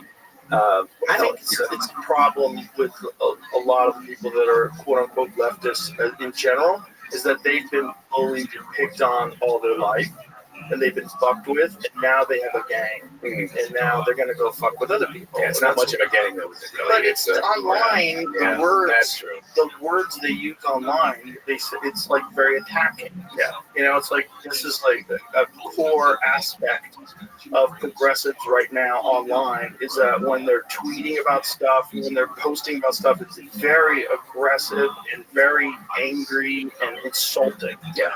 And that this is their way to demean, whether it's Pete Hegseth or Cash Patel or any of these people that are involved, or RFK Jr., any of these people that are involved, and even Tulsi. It's like the way they're doing it. It's like, it's not about policy or agreeing or disagreeing about perspectives or the way they're choosing to govern. It's not that. Well, I think they're angry because for a while, right, the mob rule was working, right, and everybody, was being, silenced from the bullying or the fear of being bullied. So, and it lasted. It lasted years. You think about it. It lasted until you were on Twitter. Really? Realistically. Yeah, I think that's right. If they had done that, and they were all controlled by the left, you think Facebook would have loosened up their grip? Yeah, I don't think so. Well, look, Meta, Alphabet, they're all kind of rewriting, toning down their DEI policies, right? I think that's also because I really do. They should take the testosterone. Yeah, shout out for a change. Yeah, YouTube changed your mind. Changed your heart. You realize there's reality in this world. He's looking a lot more manly. There's a lot more manly. Yeah.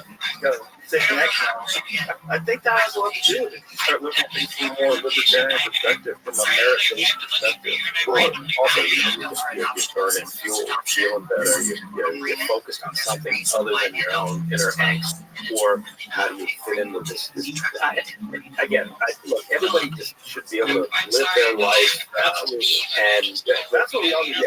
Yeah. Everybody just live, as long as you're not hurting anybody else, the way you live your life. Exactly. Live your life. If you want to wear a dress, God bless you.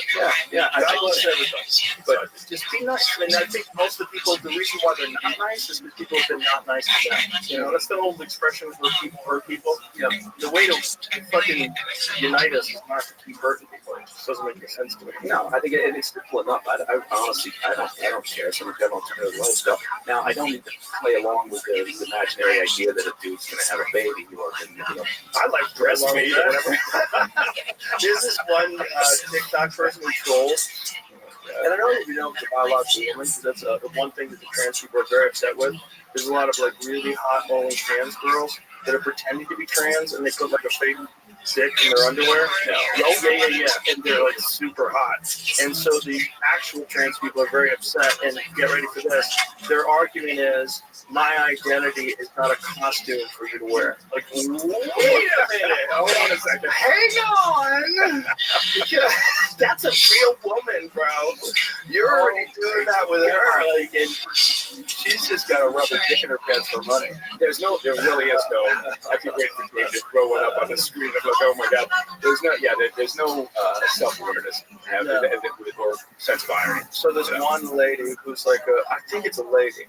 I think she's a lady, who's a troll, and she said that she went to some country and got a chromosome change and a uterus installed, and now she's pregnant. And she like. Just read the comments, and people are fucking going crazy. There's a bunch of like sub 90 people, IQ people in the comments, just fucking having strokes. That is the best part. When somebody throws some shit out there and people buy into it, right? And they're like, yeah. Well, I buy into some of the dumb ones. I have to send them to Jamie. Jamie have to sort out what the fuck is real now. It's so hard to tell. I see things from myself that aren't real. I saw me doing, or I didn't see me. I heard my voice over some narration of something, of some TikTok story, and I was like, I never saw this. This is not me saying it. It's all done through AI. Like, this is crazy. You're a prime case study for the impact and effects of, and the sort of the downside of AI. Right? So for sure with my voice. Yeah.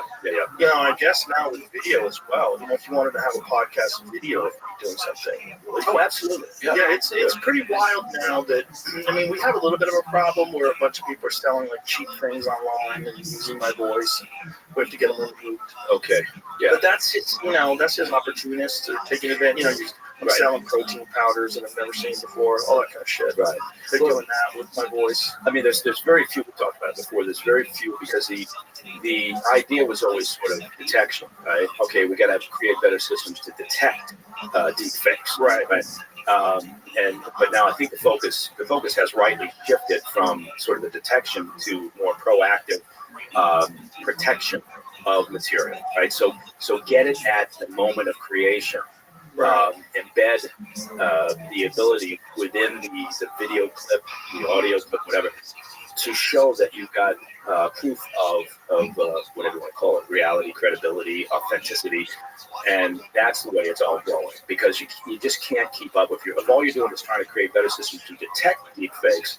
It's a losing game. It's like battling terrorists, because you're coming up with an idea to prevent a terrorist attack based on the last terrorist attack, and they're onto something else. Right. So it's an interesting world. There's not that many companies out there that are doing a great job of it, but there are some. It's going to get to a point where it's impossible to tell.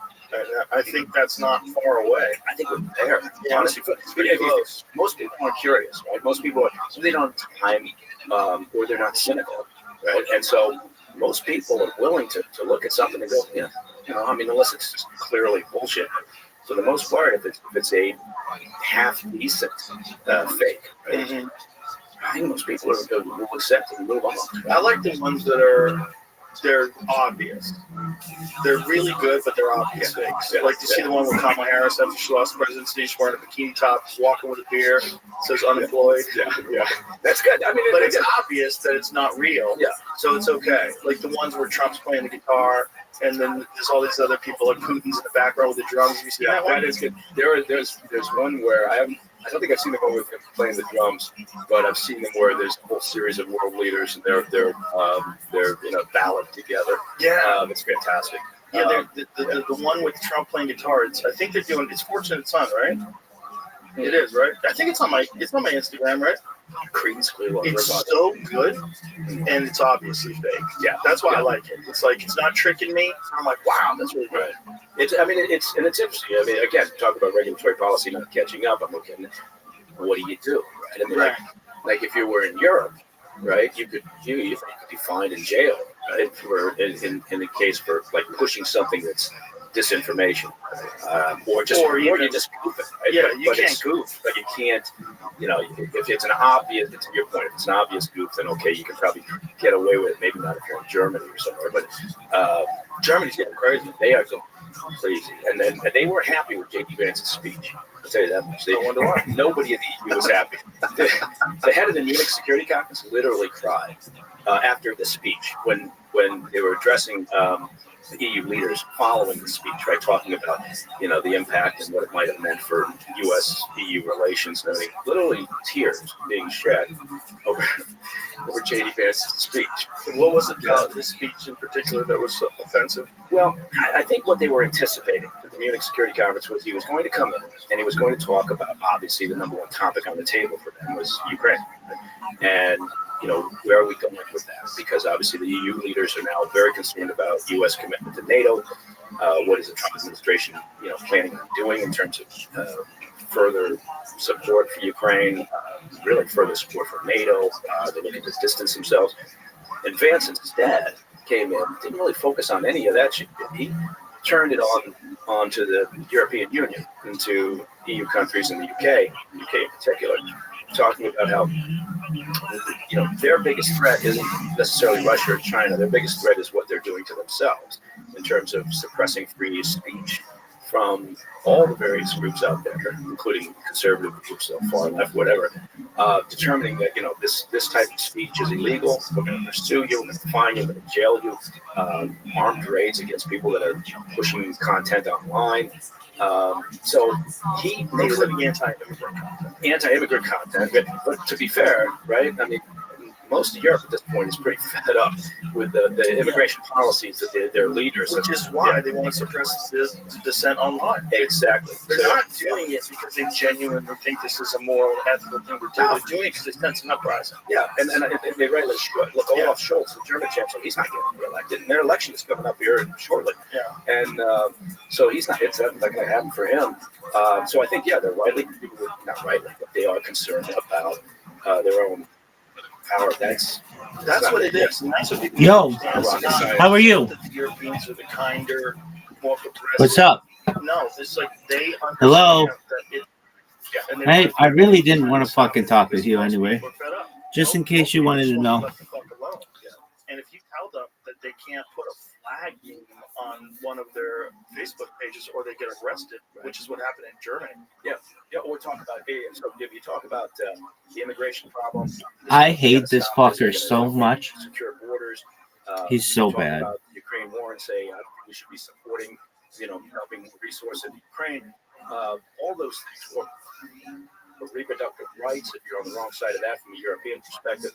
They're coming Pussy that one is So fucking that's what J.D. Vance came after. He turned the tables on them camel riding adventure. and focused on that. And that was, A, it was completely unexpected. B, I think, the reality of the fact that it's truthful, I think, upset them. It's truthful and it also appeals to their citizens. That's the thing. The citizens say, this is the way we want our government to talk. Yeah. And I think it's funny because a lot of people there's a lot of people in social media right now going, oh my God, you don't realize how hated, you are now as Americans. The U.S. is so hated. And I think, I spent most of my time overseas, right? And most people, it seems like it's common sense. You guys are finally coming around, right? And so I don't think they're going to win the argument that somehow the U.S. is more hated. Look, we've been hated in a variety of Well, we're just hated in Canada right now. Oh, yes. Instead of hockey games.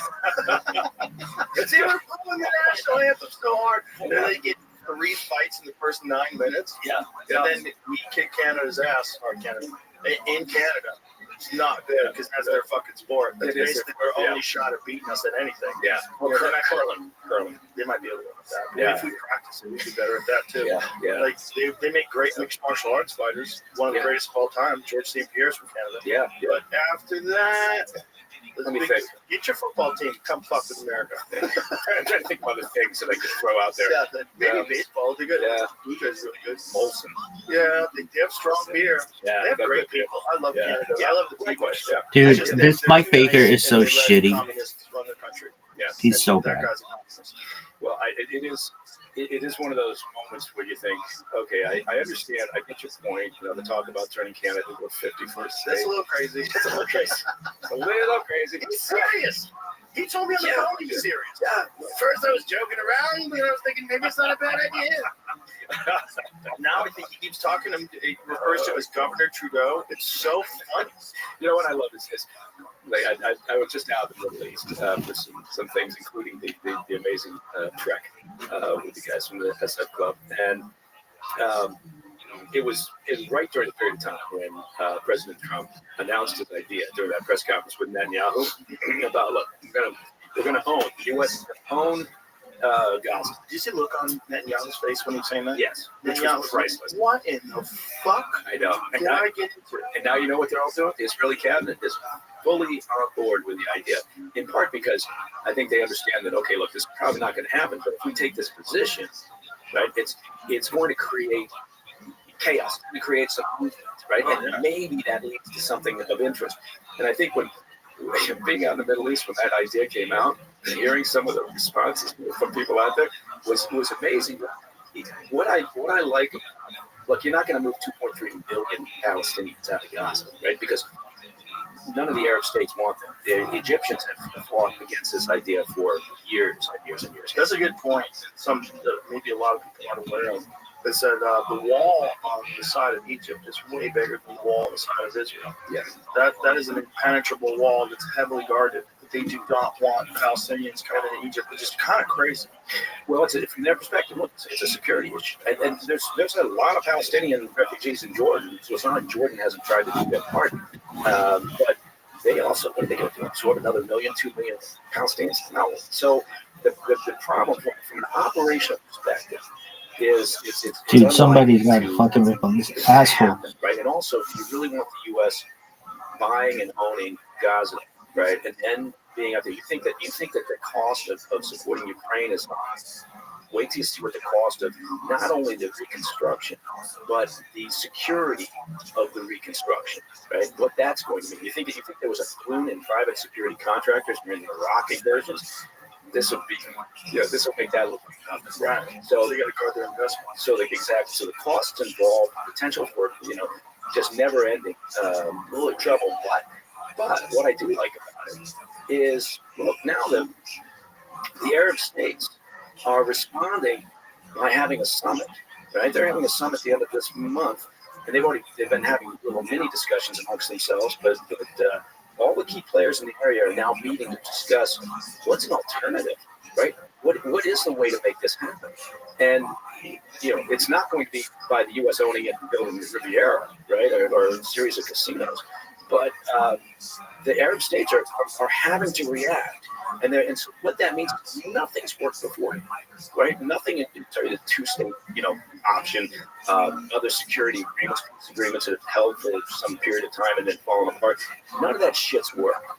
So I think the sort of the disruptive aspect of sometimes of what Trump does, even though you may look at the idea on the surface and go, it's not going to work, you have these other effects. Right? So now you've got the Arab states having to respond, coming up with these ideas. They're already, the past couple of days, saying, well, Hamas can't play a role. If you had said that a year ago, Egypt, Qatar, and some of these other Arab states out there would have gotten on board with the idea that Hamas has got to go, that wouldn't happen, right? I mean, before the 7 October attacks. Right. They're also talking about rebuilding it themselves. They're like, well, we'll do it. We'll do it. Just back off. Yes. We'll do it. We'll take care of it. Which is great. And that's when they have to say Hamas can't be part of it. Right. That's because they know what the problem is. And they haven't been willing to admit it before, but because the Trump administration just threw stuff at the wall, right, to see what sticks, they've got to respond. And so now they're coming up with these ideas. Look, Hamas, they are a shell of what they were, right? But they're still supported by the Iranian regime, which is a big problem, right? And the Iranian regime, do you think they don't have peace, they don't have stability, right? That's not in the books. One of the benefits from their perspective of the 7 October attacks was that it completely scuttled the normalization talks going on between Saudi and Israel and the U.S. at the time. So, they're going to continue to be a problem. But Hamas, is now kind of on its back foot the Palestinian Authority is saying, well, we'll come in and we'll govern Gaza. Well, the Israelis are saying, no, that's not going to happen either because you guys are, peas in a pot. And Palestinian Authority has a program. They actually pay the families of people who killed Israelis, right? It's called the pay to slave program. Really? Yeah. Oh, yeah. That's what it's called? Yeah. Pay to slave.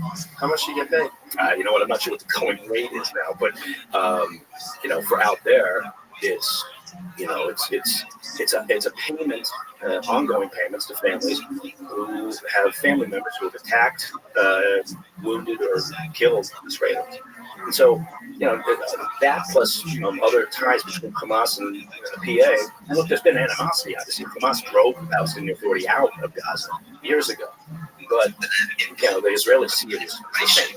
And so, my point being is the United States are now reacting, and you would end up with something that actually works, as opposed to all the bullshit in the past that never did, and always continue to provide nothing for Palestinian people.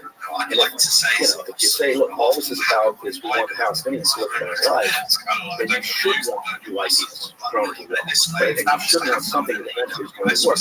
And from the U.S. perspective, you should want something where the Arab states can take it up for themselves. There's also a problem with the reality of the region at this point, right? It's like, what do you want to happen to that area? Because someone has to rebuild it. Look, absolutely, Israel shouldn't have done what they did and killed who knows how many innocent people and literally destroy most of the buildings here.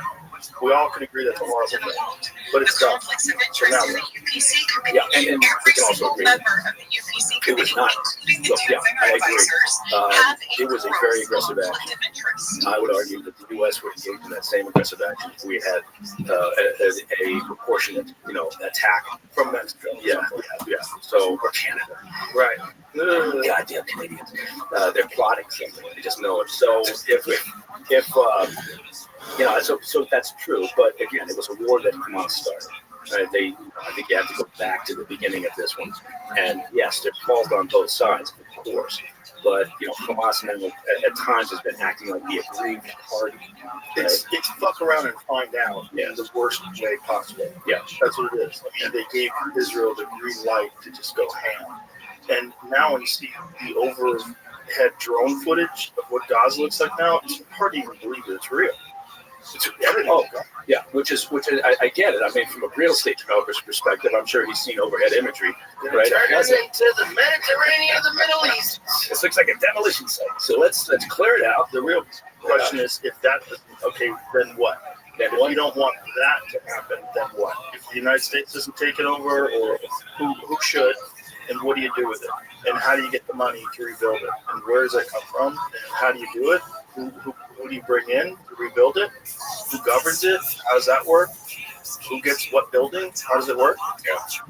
It's a very complicated thing when you destroy an entire fucking city. Yeah, which is a set. See if you can find some of that overhead footage. And when you're talking about moving out 2.3 million people to other areas. Yeah. But I think again the answer is that the Arab states have to take this on. Right? They finally have to address this issue. They've used the Palestinian issue to their own devices. Here it is, without doing anything to the benefit of the Palestinians. Look at this footage. This is unbelievable. I mean, this looks like they got hit with an asteroid. Yeah. It's unbelievable. The scope of it. It's just insane. Yeah. It's insane to spin. Yeah. Dave Smith had a very good take on this. He was on one of those Piers Morgan, everybody yells at everybody panels, which are really fun for about 5 minutes. But let me tell Jamie what Dave said. Dave had, in my opinion, the best take on this, where it's like you see, you're like, okay, yeah, that's correct. This is the way to look at it. Yeah, because it's like, yeah. It's again. I think unless I don't know who would be on board. Take it from beyond the sort of the initial sentence of the U.S. will take ownership. Oh, here we go. Is that Dean Cain on the right? No. Yeah. It is. Yes. Superman. I don't know if this is the right one. I didn't click it from you. Yeah. Click the one I said. It's probably the same one. Sometimes I love these Pierce Morgan panels. You never know who you got to show up in one of those boxes. And it's a bizarre mix of people. Okay. It's just like the commentary for nobody's just going to say anything.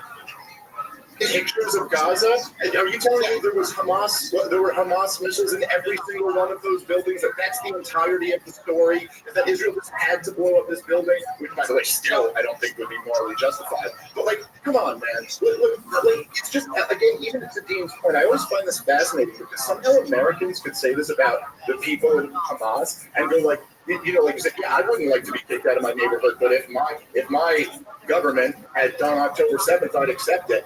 Your government, Dean, destroyed Iraq, Afghanistan, Libya, Syria, Somalia, Yemen, the drone bombing campaign in Pakistan. So, like, can you get kicked out of your house now? Is it not ethnic cleansing if we were to kick you out of your neighborhood? This is so ridiculous that we impose these standards on these poor people that we would never dream of holding ourselves to that standard. It logically makes absolutely no sense. And it doesn't really matter what Hamas's approval rating is. In the same way, it doesn't matter that George W. Bush had record high approval ratings. It doesn't mean that the innocent civilians in the United States of America are fair game. And neither should any other group of civilians. Perfect. So, yeah. Well, I mean, look, if you could do surgical strikes and you know, make sure Your sovereign nation run by a bunch of faceless technocrats living in Brussels. You know, that's not the real world. Dave's talking about a world that we don't exist in. But I would, this is where we would differ. I like Dave Smith a lot, and I think he's incredibly intelligent. But you know, we fundamentally look at things sometimes in a different worldview because of our experiences, right? And my experience has been dealing with a lot of hostile actors who, you know, you may look at and think, okay, well, can't we just, I don't say we'll get along, but they exist, and we exist, and we really, that's not the world we work in. Right? And urban combat is really ugly. It's not dismissing, you know, the horrific nature of it and the fact that, yeah, sure, in a perfect world, it's morally repugnant, and it is, you know, but it's the world that we live in. So I think, okay, on one hand, I get what he's saying, and I don't disagree on that moral side of things. But, you know, from my background, I don't tend to live in that world. I tend to live in sort of the operational side of things. And, you know, sometimes you have to do things that are not good. But even as extreme as that? Well, yeah, that's the thing. It's so extreme. Oh, I know. And I don't disagree. And they have, they went above and beyond. There's no doubt about it. But to my point, and I think to kind of what you were saying, look, we, you know, if we did after 9/11, right, we went above and beyond, you know, from a proportionate standpoint, and we felt certainly justified in doing it. Right? We did. I mean, America finally came together as a group, right, as opposed to kind of the partisan way that we live now. But we were justified based on a lie, which is even crazy because they used that justification and went after a group of people that had nothing to do with it, based on a lie of weapons of mass destruction. Yeah, which is even crazy, right? We went to a completely different country. Yeah. Well, I think Hamas also, you know, these are disjointed statements. I'm not really tying it all together very well at all, but you know, there's also this element that Hamas doesn't give a shit about the Palestinian citizens, right, the civilians, and you know, if they did, they wouldn't conduct their operations. Their methodology would be different. Right? They wouldn't bury themselves in their operations, their command centers, and everything that they do. Right, their depots and their missile weapons supply centers within the public environment. They just wouldn't. Right. Well, they probably never expected this. Yeah, I don't know. There's no way they would have done October 7th if they expected this response. Well, there's no way that the Iranian regime, I think, would have allowed them to do this if they anticipated they would get this sort of response. So I think you're right. But you know, and again, you know, this is the problem. People only hear what they want to hear. Right? They hear me say from an operational perspective. I understand that they had an aggressive response. But then they stopped listening. Right? So what I'm saying is, was it over the top? Well, yes, it was over the top. And could they have been more surgical about this? Well, yes, they certainly could have. Could they have prevented some loss of civilian life? Well, yes. Would that have been difficult? Well, yes. Why? Because Hamas puts themselves in the center of civilian life there. They know this is what's going to happen. This is their currency. They're Palestinians that drives their narrative, and they always know it's going to turn against the Israelis as we're having these discussions. That's what happens, and they've got enough of a track record to know that's what's going to happen, so they use it to their advantage. But again, it doesn't excuse the guilt. I keep coming back to that same thing. You could have, disparate multiple, thoughts in your head at the same time. You can feel bad about that, and at the same time, you can go, yeah, it was fucked up what they did on 7 October. You're going to go after Hamas, and then what you're going to find is urban combat is really, really fucking ugly. Right? And you're going to have casualties that you really, really regret having. Were there more than needed? I would say yes. They didn't need the extent of their response, but I understand their mindset for why they went so hard at Hamas. This is decades and decades, built up, saying no more. Right? We can't put up with this anymore. Now, again, the problem is, the problem is not that it's not really Hamas. I keep coming back to the same thing. The problem is that the instigator of all this trouble, the instigator of the vast majority of chaos and instability and violence and death in that region is the Iranian regime. Most Arab states will agree to that. Maybe not the Yemenis, right? But most of those Arab states are not going to be sad to see the Iranian regime fall for this very reason. Everybody wants a better one, right? However they perceive it. The Iranian regime, the mullahs and the IRGC, they've got a stated objective, and they are pursuing that. As long as those people are in charge, ultimately we're not going to get a big sea change here. We're not going to get a huge shift in the way things go. But if you want a better life, then you got to look to the whatever you want to call it, the head of the snake or the top of the mountain. There they are. The regime driving a lot of this chaos. So anyway, getting away from the point, but I don't disagree with Dave. I always like a lot of the things that he says. I just think that we come at it sometimes from a much different perspective. I don't tend to believe that the world is full of good actors who are just trying to create a community of nations. I'm not putting it well, but I think what I mean is that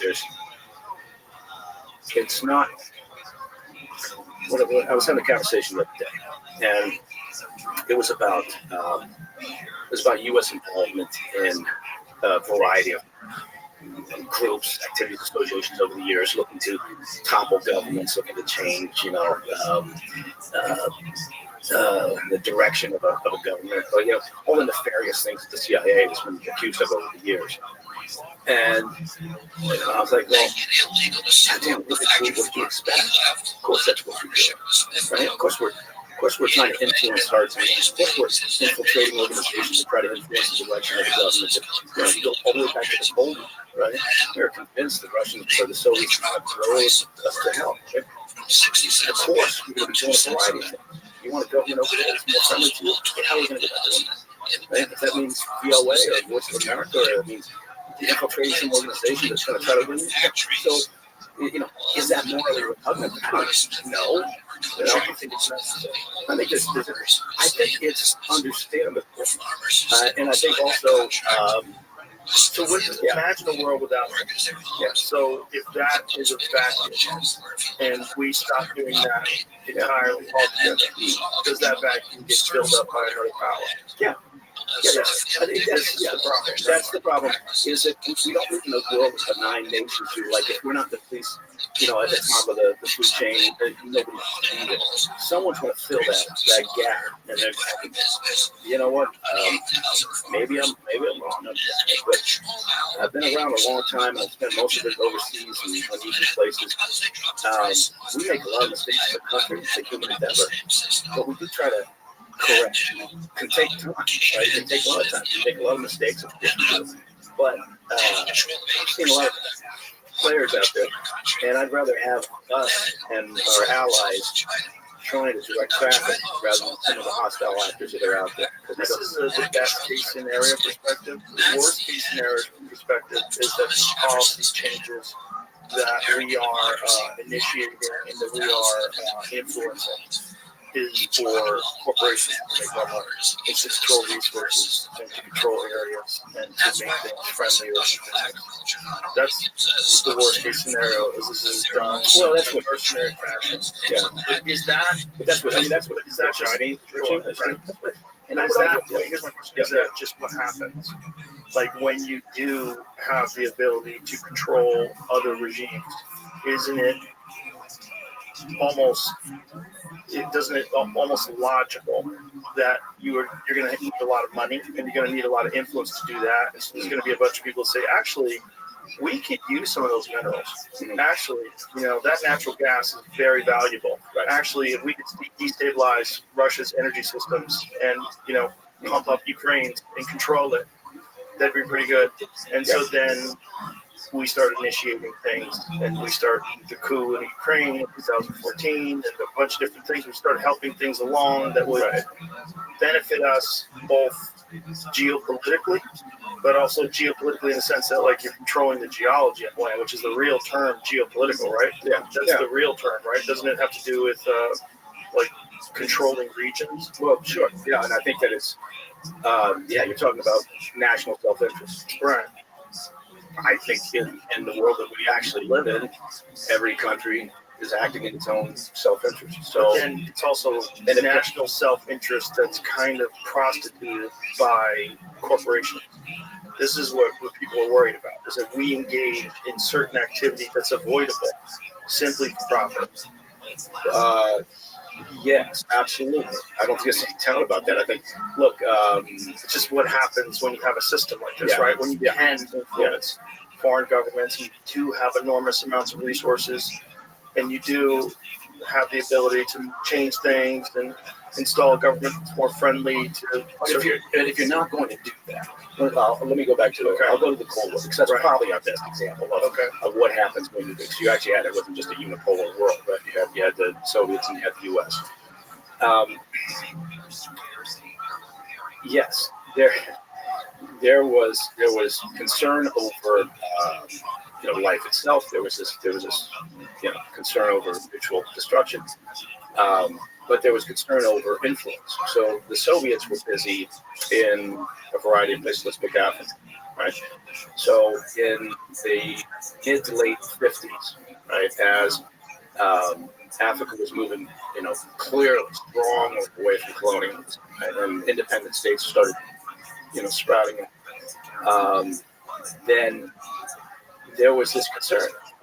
Okay, the old colonial era is gone. Right? The Belgians are going to own the Congo, as an example. The Congo is rich in resources, right? Uranium, cobalt, diamonds, obviously. But let's take uranium. The Belgians were running Congo when we were developing the Congo, and almost all that uranium came from the Congo. Right? So that's a good example of the U.S. looking and saying, okay, yes, are the Belgians, good stewards of the Congo? Well, no, right? They were enslaving people and having them work in uranium. We were taking that uranium and using it to build the Manhattan Project. Now, all those years later, the Congo, realized its independence, Patrice Lumumba and all the rest of that history, but now the Congo is wrapped up in conflict still. Why is it still in conflict? Because of its minerals. Cobalt now is the key. Right? I mean, uranium you can get from a variety of places, Australia and elsewhere, Kazakhstan, a variety of other locations. But cobalt, they've got maybe 60%, don't quote me on that, but I think it's about that of the world's cobalt supply. What do you need cobalt? Well, electric vehicles, batteries. Yeah. So now the Eastern Congo is still in conflict. That place is a mess. So if it's not the poorest, it's like the second or third poorest country in the world. And isn't most of those mines, they're controlled by China? Well, a lot of them are controlled on the eastern side by militias, right? Congo's been a difficult place for everybody to try to wrap up licensing agreements, right? But you've got 100 plus militias out there vying for control because it's money, right? And so, I guess my point is, it's good you brought up China because yes, they've been busy trying to lock up a variety of local. This is as close to natural as I've ever seen. You can't help but lose weight. It can't be done. And it works. So I'm going to suggest folks in West The Joe Rogan Experience. During my day, Joe Rogan podcast by night. All day. I never got it until this year. But that's what they That's say. what they say. You get it within a couple of years, you get it, and then all of a sudden, you got it. Yeah, I don't know what the fuck they are, but It's something. I could hear it the other day. I heard it. Stuffiness? Yeah. I had it for like 4 days, but stuffiness. But the thing is, like, when I work out, I feel great. The way I can really tell, like, the way I judge whether or not I should even work out is when I get the sauna and the cold plunge. If I feel tired and weak when I'm in there, then I know something's going on. It's not as simple as allergies. So I thought for 10 years I had the Austin allergy. For 10 years. It was so bad. I'd go out to dinner. Even when we moved out to Fredericksburg, we come into Austin. I thought it was Austin. Seriously, I like Austin. It's giving me this stuff. We go out to dinner, start eating, and then my nose, eyes, everything just had to always excuse myself, always have to have tissues in my back pocket.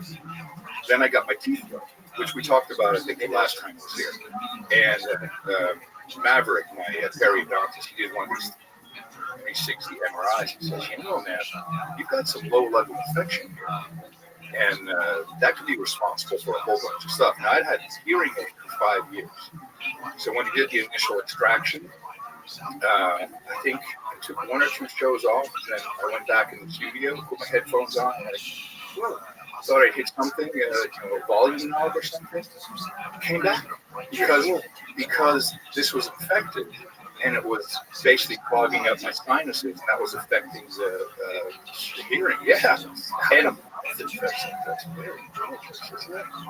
People have no idea how important oral health is. It's really, really critical. And also, I feel better because, I'm not fighting infection continuously.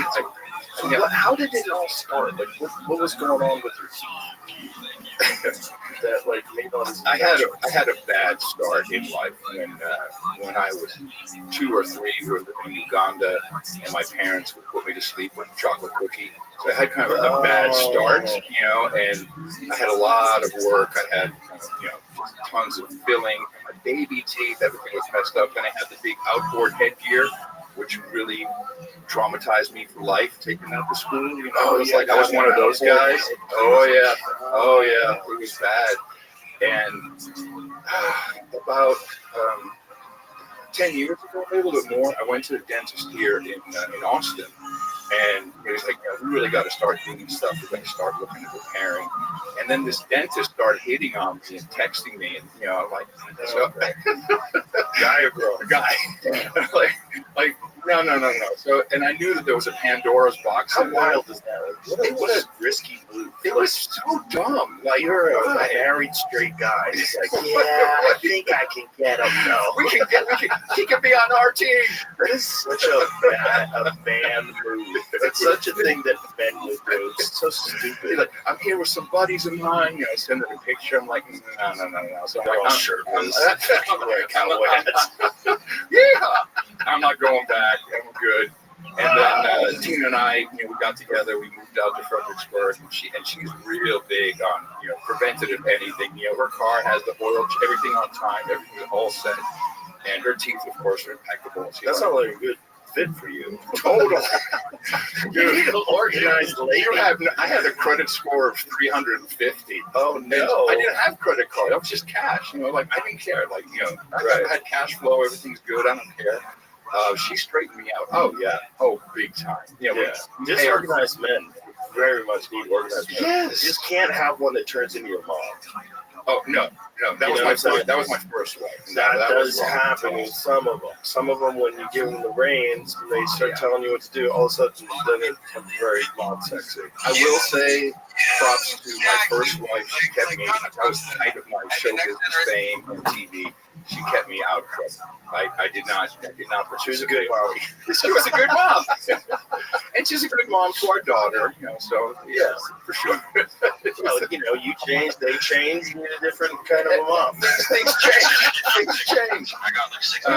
So then I went through it. Yeah, it was like, and that's also when I stopped smoking. Margaret called me up. Hey man, I'm not operating on you and the weed. Do me a favor and stop putting fire in your mouth. And I've been smoking weed and tobacco since I was 15, and I quit.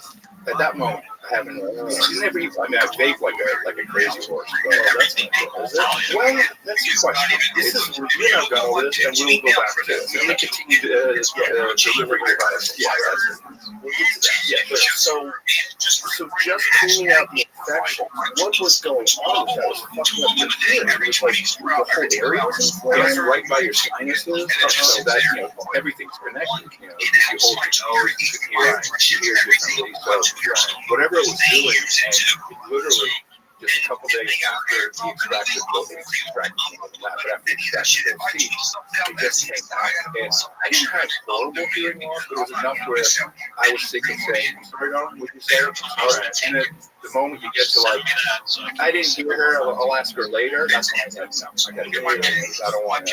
And it's one of the biggest reasons Ben gets depressed is when they can't hear. And they kind of withdraw. It's real. Yeah, it's a real question. Yeah, anyone, you need to go. If you think you should have your ears tested anyway, why not? Get your ears tested.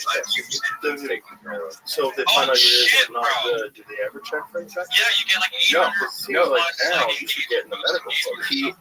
Thank you. He's been writing a paper on this for this very reason, and it's only because of his 360 MRI that he saw it, and he also knew what to look for. It's his expertise. And not to mention, if they hear I met this guy. you have it. I'm not letting any of the PC right. So why did you choose this profession? Doing that stuff. I'm like, okay, you sound cool. It turns out we become friends. But yeah, he's like no idea. And so he hasn't worked on the paper to publish about this very thing. Not know. I talked about on the podcast and people from all over the country. Hearing issues, get an MRI, get a 360 MRI. This episode is brought to you by ZipRecruiter. The hiring process is stressful. There's so many different things to consider, and on top of it all, you need to get it done quickly. It's like when you're trying to find a decent contractor for a home renovation project or even a new primary care doctor. You don't want just anyone. You probably want a person who knows their shit and will take your concerns seriously.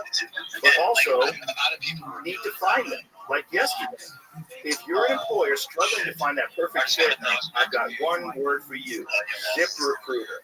They work fast to find you great talent. Try it for free at ZipRecruiter.com/Rogan. It's so fast, 4 out of 5 employers who post on ZipRecruiter find a quality candidate within the first day.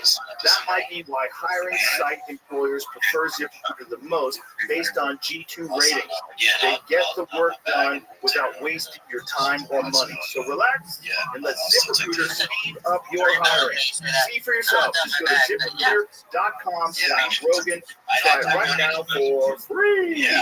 That's the same price as a genuine smile from a stranger, a picture-perfect sunset, or a cute dog running up to you and licking your hand. Again, that's ZipRecruiter.com/Rogan. ZipRecruiter, the smartest way to hire. You know, it's an interesting subject because candy and sugar is really what caused all this horrible tooth decay. And this goofy fucking solution that someone came up with along the way was putting fluoride in the water, which is so goddamn insane. You're taking endurotoxin and you're putting it in the water, but it cannot again. I want to take either a political position. I just want to look at this. I want to look at this from a human lens.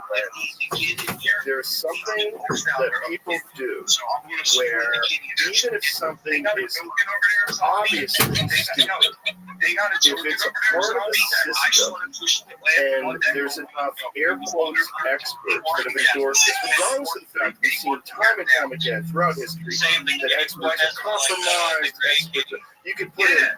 You can have a court case for a murder and bring in experts that will tell you he definitely did it and experts will tell you he definitely didn't do it. So we know this for a fact. But still, people argue on the side of the expert. I've seen this about fluoride, and it's so mind-boggling. There are conclusive studies that show a direct correlation between high levels of fluoride in the local water and lower IQs. And it's a neurotoxin. We know it's bad for you in large doses. And yet there are fucking people out there with college degrees who read the New York Times who think they're sensible people that will get angry if you want to remove this neurotoxin from water, because look at all the strides it's done in preventing tooth decay. And you just want to say, hey man, fuck you. This is stupid. I went to dinner at his house. I'm a little upset. No, it's okay. Because we're sitting down, my wife, his wife, he has one of those houses right on the airport with his plane rolled out of the garage. How does that touch? Exactly. I paid for that. I paid for that hanger. And we're sitting down and we're having a good time. We're talking about stuff. So what do you think about Florida? She's not being like, you're wrong. You know, and this is only a couple of years ago. And now he's come back and said, oh man, this was no, of course. It's drilled into my head. Like, but what I understand is fluoride is a byproduct of aluminum production. And a lot of this, you know, they have this fluoride waste product basically they needed to get rid of. From what I understand, it was Alcoa, I could be wrong, I think it was Alcoa, made deals, and who knows how they set that up with the American Dental Association. That's how fluoride got into our water, and that just kind of sorry out, but it's good for it. I knew it was wrong in 2000. We did a book came out called Legacy of Ashes, which I called Tim Wine, in the New York Times.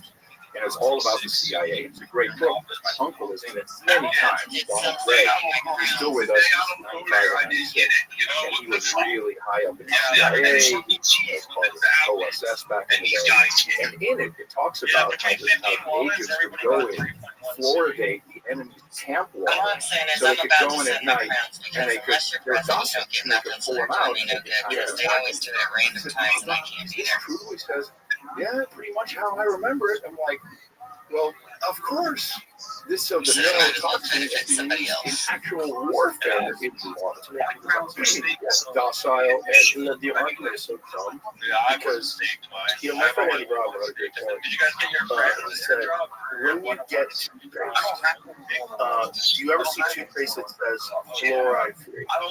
Why would they say that and advertise it if fluoride wasn't bad for you? Why would they do that? Like, why would that be a selling point? If we go to fluoride, my whole life, fluoride, got it. You know, when you go through the CVS, you grab stuff, back there, those fluoride. You always look for fluoride. That's what takes like concern. I don't want cavities. I don't want to dentist. Give me that fluoride. They're selling toothpaste without fluoride. Why is that? And the guy who sold it to us, look at this. So you don't think fluoride is good for you? It's like one of those. That's just what you just said. No, just brush your fucking teeth. It's really that simple. As a kid, did you get those trays at the dentist? Remember those? It was a tray where they said, we're going to do fluoride treatment on you. Oh yeah, they did. And it was like it's fruity. You know, and it's gum, you drip it back in your throat, your gag is just horrible. Like, that's not. You go, that's not Hawaiian. You get a D and then what's the story of my life, Joe? Yeah, it's so bad. It's really bad for you. It's not necessary. We're being co-opted as something at some point. And I think we looked this up on the podcast, and didn't it come out of, there was some town in Texas, I believe, that had naturally fluoridated water, which occasionally, we have it in the whole country. The water is definitely naturally fluoridated. Yeah, there's natural levels of different minerals. Yeah. There's different stuff that in this one area had a fairly high natural level of fluoride. And people had like great oral hygiene. Whether or not that was a convenient study that they pointed to, or convenient case that pointed to the argument to get rid of all that fluoride, you know, you gotta look many layers into all this stuff. They've been throwing fluoride in the water for how long? And how much money has been spent throwing fluoride in the water? And how many people have like built mansions and have fucking Mercedes Benz they tooled around and they've been throwing fluoride in the water? And that's a deep system to try to untangle after 50, 60 years. It's the petrochemical industry. That's where all our medicines come from. I was watching the Grammys, and I don't lie. I know. Well, I usually watch for the Satan segment. I'll say, "Oh, good, there it is. There's the Illuminati. There's the Satan." They didn't have one. They had crazy, beautiful women in nice dresses. No.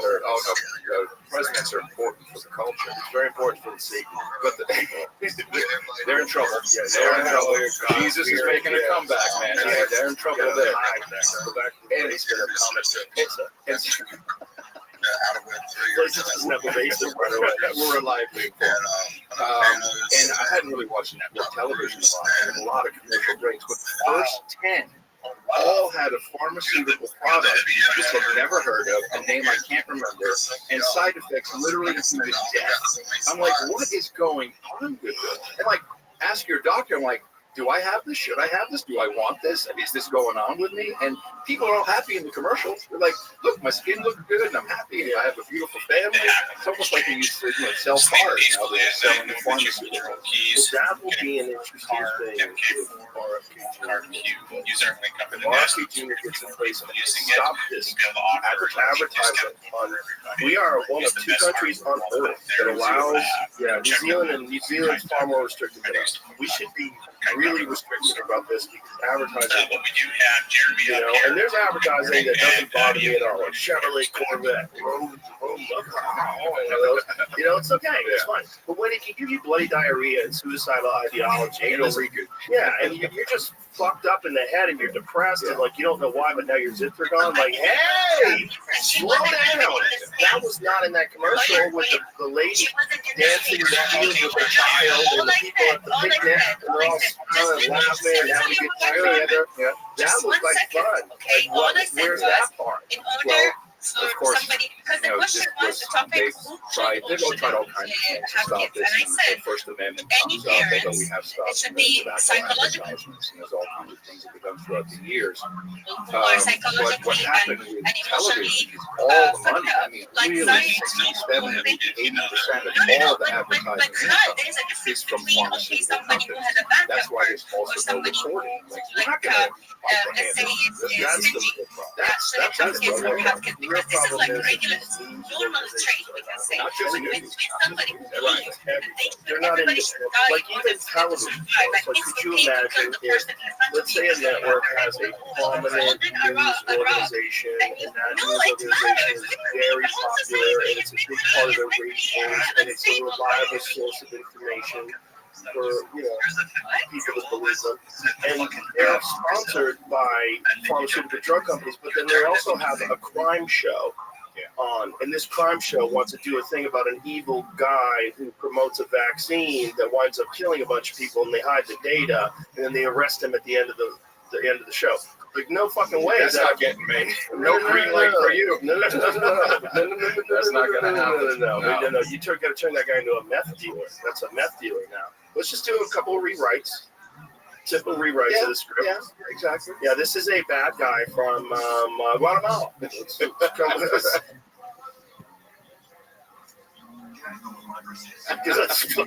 It's definitely not from here. It's definitely not from Moderna. And they definitely aren't working in conjunction with the government to develop this thing, and the government's profiting off of it. That's not real. Well, I'd say that we're in the season of reveal. I've been saying this for about a year now, because it's really happening real quick with what we're uncovering and starting to understand. I haven't seen your Mike Vance dropped some fucking seeds yesterday. If we're in the season of flowers, he's blooming today. Yeah. He was so nervous yesterday. Jamie was talking about it before. He made those tweets like they're going to quit. Probably, yeah. It's probably been discussed. Well, I think it's way far beyond that. I think, I look at Eva Geneva, I call her, who's the press secretary. She's 27 years old. Oh, yes. Good, though. She's fantastic. She's younger than my daughter. I'm sorry. That's how I remember her last name. All right, Caroline Leavitt. I think it's Leavitt. Thanks, Joe. Thank you. So because you're old enough to remember what beaver was in vagina. Most kids are like, I don't even know what the fuck they're talking about. Leave it to beaver. We're talking about Because dudes didn't really have any derogatory names for dick. It's just dick is the worst. Like, dick. Put your dick away, weirdo. You know what I mean? So it's like, Well, we only had. yeah, like, sucker's kind of cute. Yeah, exactly. Yeah. There's no like real bad names for dick other than dick. But she comes out and she does this whole list of USAID, which is very little money. Guys, you got AI space. He's showing Mondays, Crypto Fam Radio. like Starting to about covers. Jump over there. because Yeah, that'd be it's awesome. not ideological, the USAID, which is not USAID, it's like one of these psyops right up top, like if Federal Express is not owned by the government, Federal Reserve is not owned with the government. USAID is the Agency for International Development, not aid. And we see on television, there goes another pallet onto the C-130. Aid, U.S. aid for the American people. Oh, we're being nice. Yeah, we're being nice to people. We should be nice. We're the nice people in the world. But what these, and I'm sure Mike talked about this, you know, like NFTs, I'm working on it, bro. These dance parties and things. Look at these countries, like these are countries where we want to keep them away from Russia, overthrow the incumbents, and the way to garner I'll support. let you know the NFTs are going to drop on the 24-hour I really love how they added the queue. That just getting the became queue so all good. ripped up and getting that kind of set up and stuff Sponsor a few days ago. So LGBT. These are outcasts. that's what I got, bro. Feel that they're marginalized. Then you add a queue like, wait a minute, I can be queer. I can Give different. these two I'm more odd. info. Bring more. They can bring the anarchists in. Yeah, it's gonna be dope. But Oh yeah, the A's, the I's, everything. The A's don't have a dog. But that's the point. You want them to come to the party. Come to the party. You're allowed to the party. And then you'll know. And I saw this, you know, AFD in Germany, you know, this is the extreme right party, and they wanted, you know, slow or yeah, we do it on X now, right? and Excellence, the app so to now go to. there's a So why protest not just against the AFD. So I'm Up going with to Telegram, vote now. up with And Discord. there's 100,000 people there. It's like, wow. I thought, I know people in Germany. I have friends in Germany. They really are sick and tired of this immigration stuff. So where are these people coming from? And in the news report, right up front, there's a dude in a blonde wig with eyeshadow saying, we just want to get along. Can't we just be diverse? I'm like, that's the psyop. It's talking about itself. So he wants to feel included, which, by the way, in America, you can do whatever you want, call yourself whatever you want. We don't have an issue with that. But they've just taken this and abused people into their agenda all over the world. And of course, it sparked something here in the States. If you look at the Democrat Party, they're going to die on this bill. They're still like, oh no, LGBTQ, they're taking away our rights, because they know they can mobilize people to do that. And then you could throw in Palestine, all kinds of people. Did you see the city council thing in Worcester, Massachusetts yesterday that's gone viral today? Which one is David, that? did you see it? Oh yeah, pull this bitch up. There's a compilation of these people like absolutely freaking out. The best one's the compilation. You can find the compilation, but it's all these LGBT people show up at this city council meeting to say there's like a trans genocide. It's one of those dudes. We're gonna round up in concentration camps. Yeah, 5 minutes long. Yeah, just start from the beginning. Give me.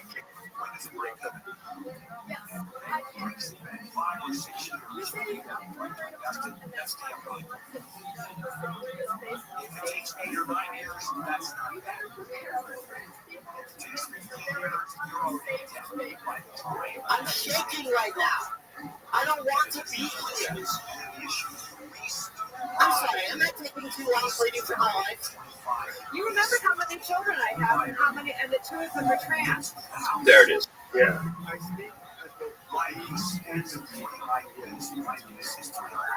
He's both.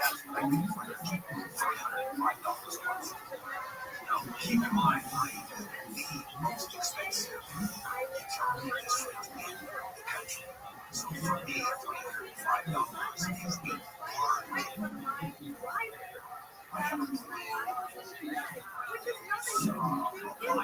I do not want to be here. It's Whoa. my day off.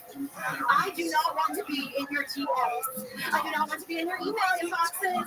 I do not want my creativity writing diss tracks like Kendrick. I don't want to spend an hour so that you will hear and see me. What? I want you to listen to me. It's like, you made me put glitter on my face, you piece of shit. Because everyone knows when you go to court, you have to have glitter. These people need hugs. They need love. I pray for them. Yeah. The biggest way to psychologically manipulate people there's three ways: old people, puppies, and children. And I followed this. It started around 2012, not coincidental with the Smith Month Act. So that's there was a law that was put in some church commission. You can't propagandize the American people. Defense Department and others went to the government and said, well, we're on the internet now. We might accidentally, push propaganda on people. It started with bullying in schools. I know because John Dvorak and I followed it on No Agenda. Started with bullying. Then it was we needed anti-bullying laws. And we're literally going like, what happened to sticks and stones will break my bones or punch the bully in his nose? No.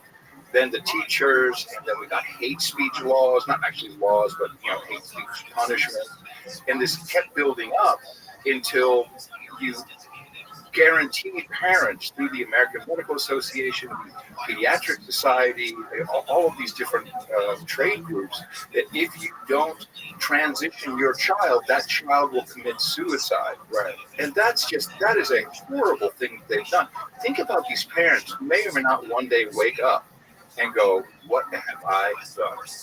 What have I done? Well, there was someone who was talking about this the other day. This is the real problem. So many parents have committed to doing this to their children that they cannot face the reality of what they've done, and so they're going to dig their heels in forever and go Democrat, gender affirmative care. Yes. Yeah. But the thing is, that's a small percentage of people in the general population. Thank God. And thank God. But they're overrepresented in the fact that they make it their whole life. And so they're very loud, very vocal, and then they become a political beach ball.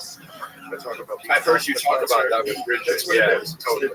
The political beach balls at a concert, they chuck them up in the air, so we always have something to fight about. So we're not paying attention to like USA stuff or a lot of the stuff that's really important.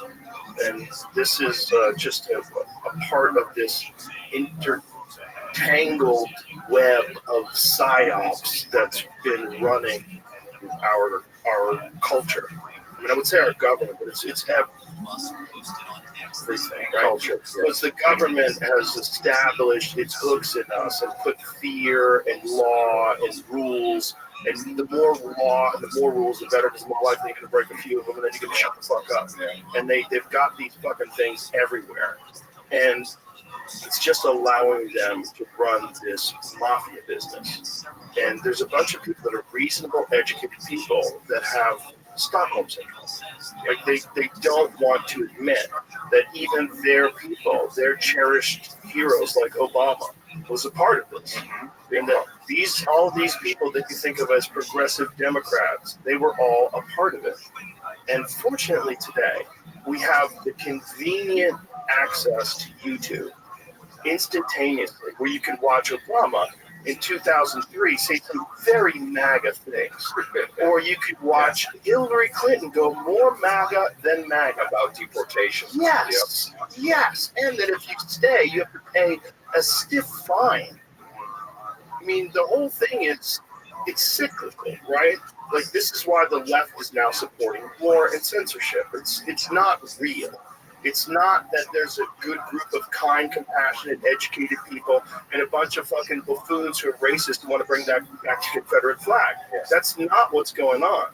There's people that are nice, kind people that also understand the value of hard work and reality and kindness and also sternness and rule of law, and you can't just let violent criminals off the street. And hey, maybe you should do some actual rehabilitation with the fucking billions of dollars you make in the prison industrial complex. And there's no rehabilitation, like no real concerted efforts to completely change these people and studies. It's a mess. It can be done. It can be done, and it probably can be done with psychedelic drugs. That probably can do some things with people, especially non-violent criminals that are trying to figure out, like, why have I been stealing from people my whole life? Like, what the fuck is wrong with me?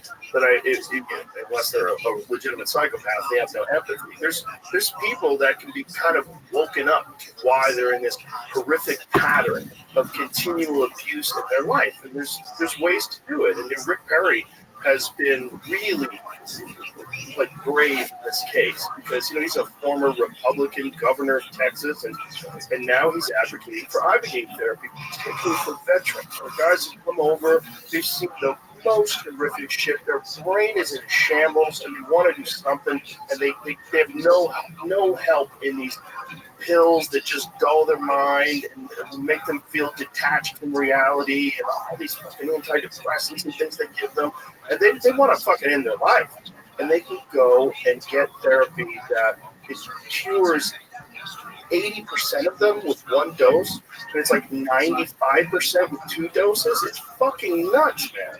And we've been hiding this because of the sweeping Schedule 1 Drug Act of 1970 that was put in place directly by Nixon to go after his political opponents. It was directly put in place to demonize the anti-war movement, demonize the Civil Rights Party and the Black Panthers, and anybody who has a problem with the government. So they just said, let's just make all these things that these people are taking on a regular basis completely illegal. Not only just Schedule 1, like with no medical use whatsoever, things that people have been using for thousands and thousands of years.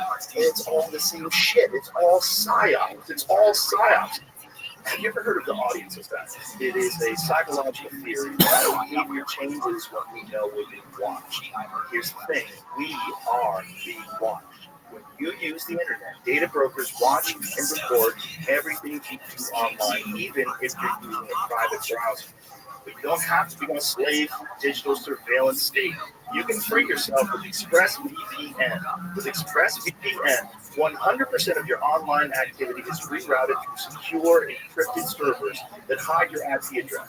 That means you can get to use the internet with real freedom and privacy. It's incredibly fast. It doesn't slow down your streaming or downloading, and it lets you connect instantly to secure servers in 105 countries around the world.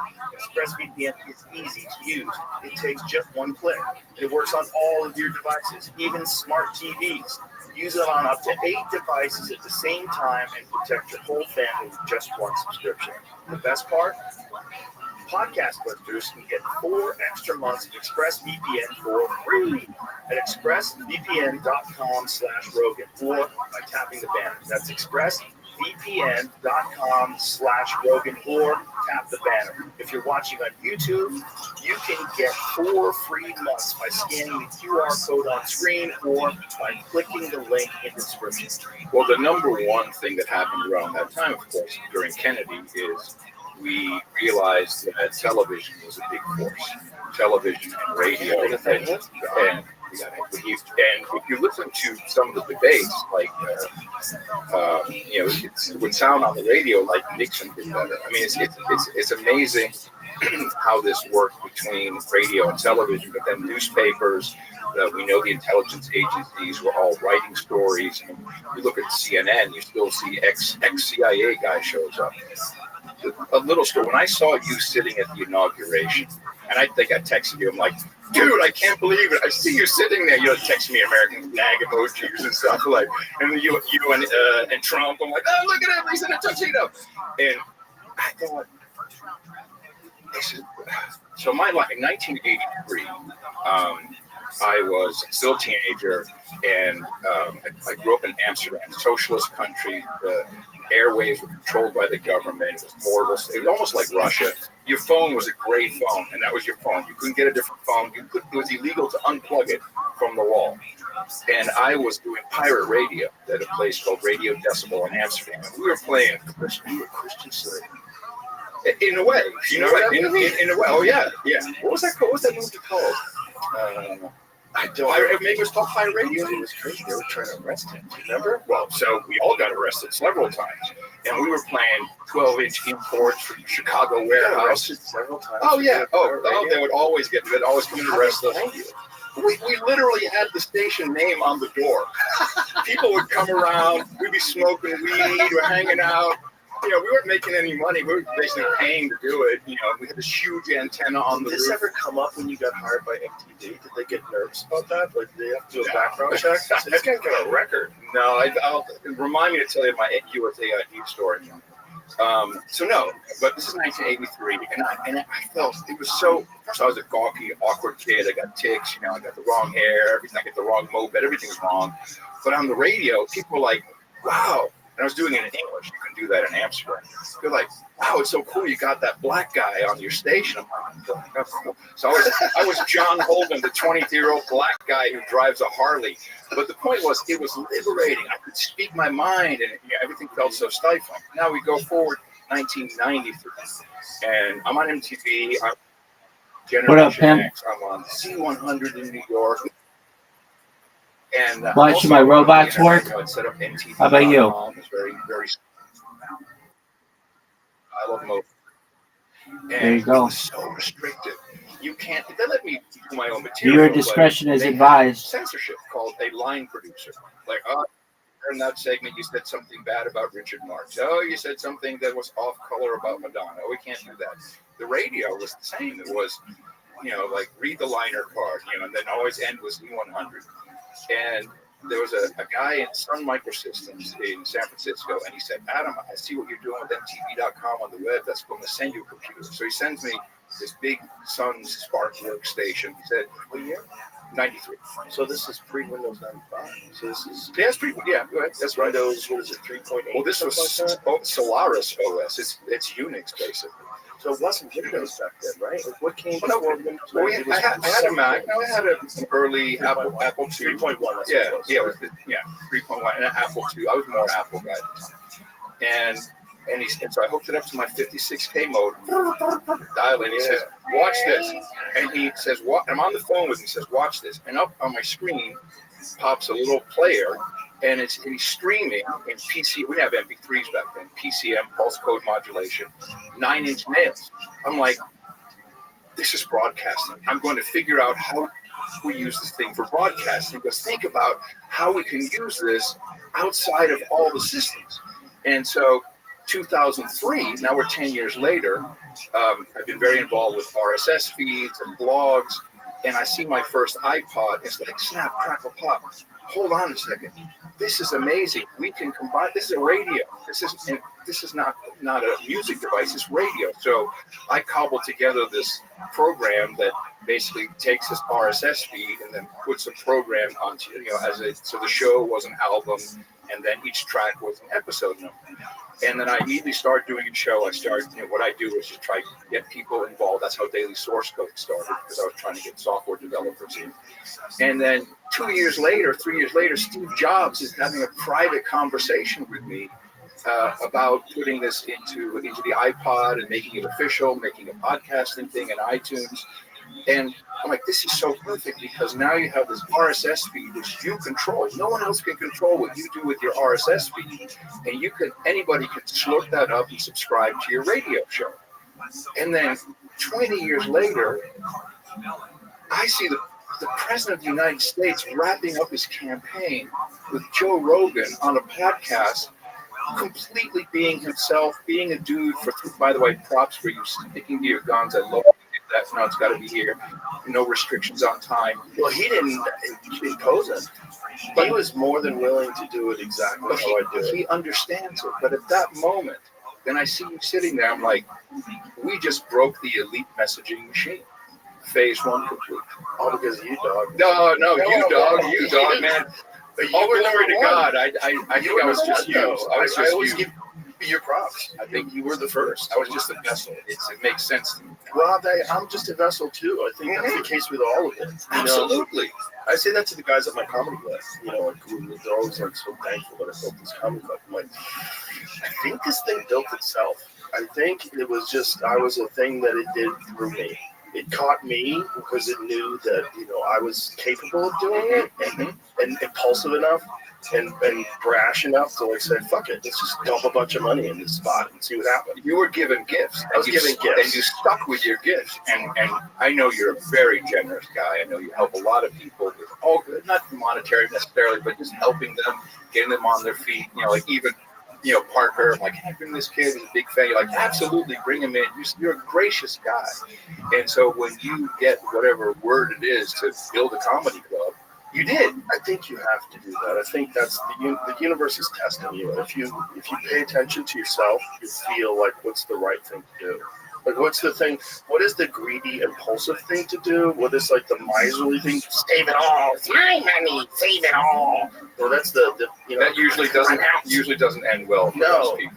It's bad for you too, because I always talk about this in terms of careers, like, and I really try to put this in young comics' minds. There's an impulse that you will have when someone's doing better than you, and you will be angry at them. It is a bitter, pathetic, jealous, normal instinct that people have. The enemy talking to you. It's just you have to recognize what that is. What that is you have a desire to be doing the same thing. This person is doing this thing. They are in the movie. They are on the TV show. They are headlining at the club, and you feel bad because it's not you. So you decide that they are bad. And so you start looking at them as a source of negativity towards you, and you don't do all the logical, objective reasoning that allows you to go, oh, no, they didn't do anything wrong. It's just me. And then those people who get really super big and famous oftentimes get very defensive and very elitist because they do understand that people are mad at them now. So they're like, fuck those people. Those people are fucking losers. Yeah. And it's bad for everybody. It's bad for everybody. The correct way to do it is to go, wow, look at what this person has accomplished. That's fucking amazing. That's inspiring. I want to do something like that with my life. Which is what America used to be. People would come to them. I think it is. It's been covered up. It's been papered over by media, basically. That's why I'm so happy that we've broken through that in the messaging system. The way I was raised is in America, you can look at the guy with the Rolls Royce or the Cadillac or whatever and go, I want that, and you can do that. And we've kind of devolved into it's international, into a victim mentality. There's good and evil. But it's just a ploy. It's again the same thing as Florida in the water. It's a fucking psyop. It's a ploy. And it's a way to keep us, instead of empowering people to recognize that all these people that are successful are inspiration. That's what they are. They're fuel for you. You can use them. Whatever that person is singing at the Grammys, when Kendrick Lamar is doing the halftime show, when someone wins a fight, that's supposed to be inspiration. That's a fuel, and you can use it correctly. You could fuck your whole life up by paying attention to other people and comparing yourself in a negative way. This is part of the problem with kids. No, welcome, Catherine. How are you? Because kids are supposed to see, like, oh, look at Bobby. He's nice to everybody. Hope you're having a good day. Likes Bobby. Be like just Bobby. Watching Joe Rogan. Look at Mark. Streaming my life live. And everybody wants to go see him play. Hope you're having someone to come see an me enjoyable I wish time I was on good Twitter at something Spaces. that Mark is at guitar. And let me know if you need anything. To, like, raise us all up. But instead, we see 1,000 followers and likes from someone blasting somebody in a funny way in a video. Yeah. This is a big part of the problem. But sometimes funny ways blasting is important too. That's my line of work. You got to talk shit. You are a professional, Joe. You're a professional. Yeah, but how do you become a professional? You start off as an amateur. You start off with talking shit. We can't all be a comedian or a comic. We just can't. There's a lot more than you think. There's a lot of people out there that have the inclination, just don't get that spark. Which is also one of the things we're trying to do with the club. Which is also why we have 2 nights of open mic nights. Oh, that's cool. Yeah, we want to make it accessible. We want to make this is like a place where there's a real path. You can work on your act. You're gonna see it's like on a daily basis, guys like Ron White, Shane Gillis, and there's people coming in downtown that are doing my podcast. They're like the best of the best in the world. Yeah. They're coming to the club. Oh, this is the center of the universe now. It is amazing. It's amazing. It's amazing. And again, I think it builds itself. I think I just had to do it. I was like, I just got to tell you, no. God loves you, Joe. He is at work in you. He's all over you and has been that way for a long, long time. There's no doubt in my mind. Well, whatever it is, you'll accept it. Yeah, I accept it and I listen and I go with it. Yeah. But I think it all, like, too many things had to happen. Like, if you want to believe in fate, if you really want to believe in fate, I should believe in fate. Because especially with, like, this move here, too many things had to happen in line.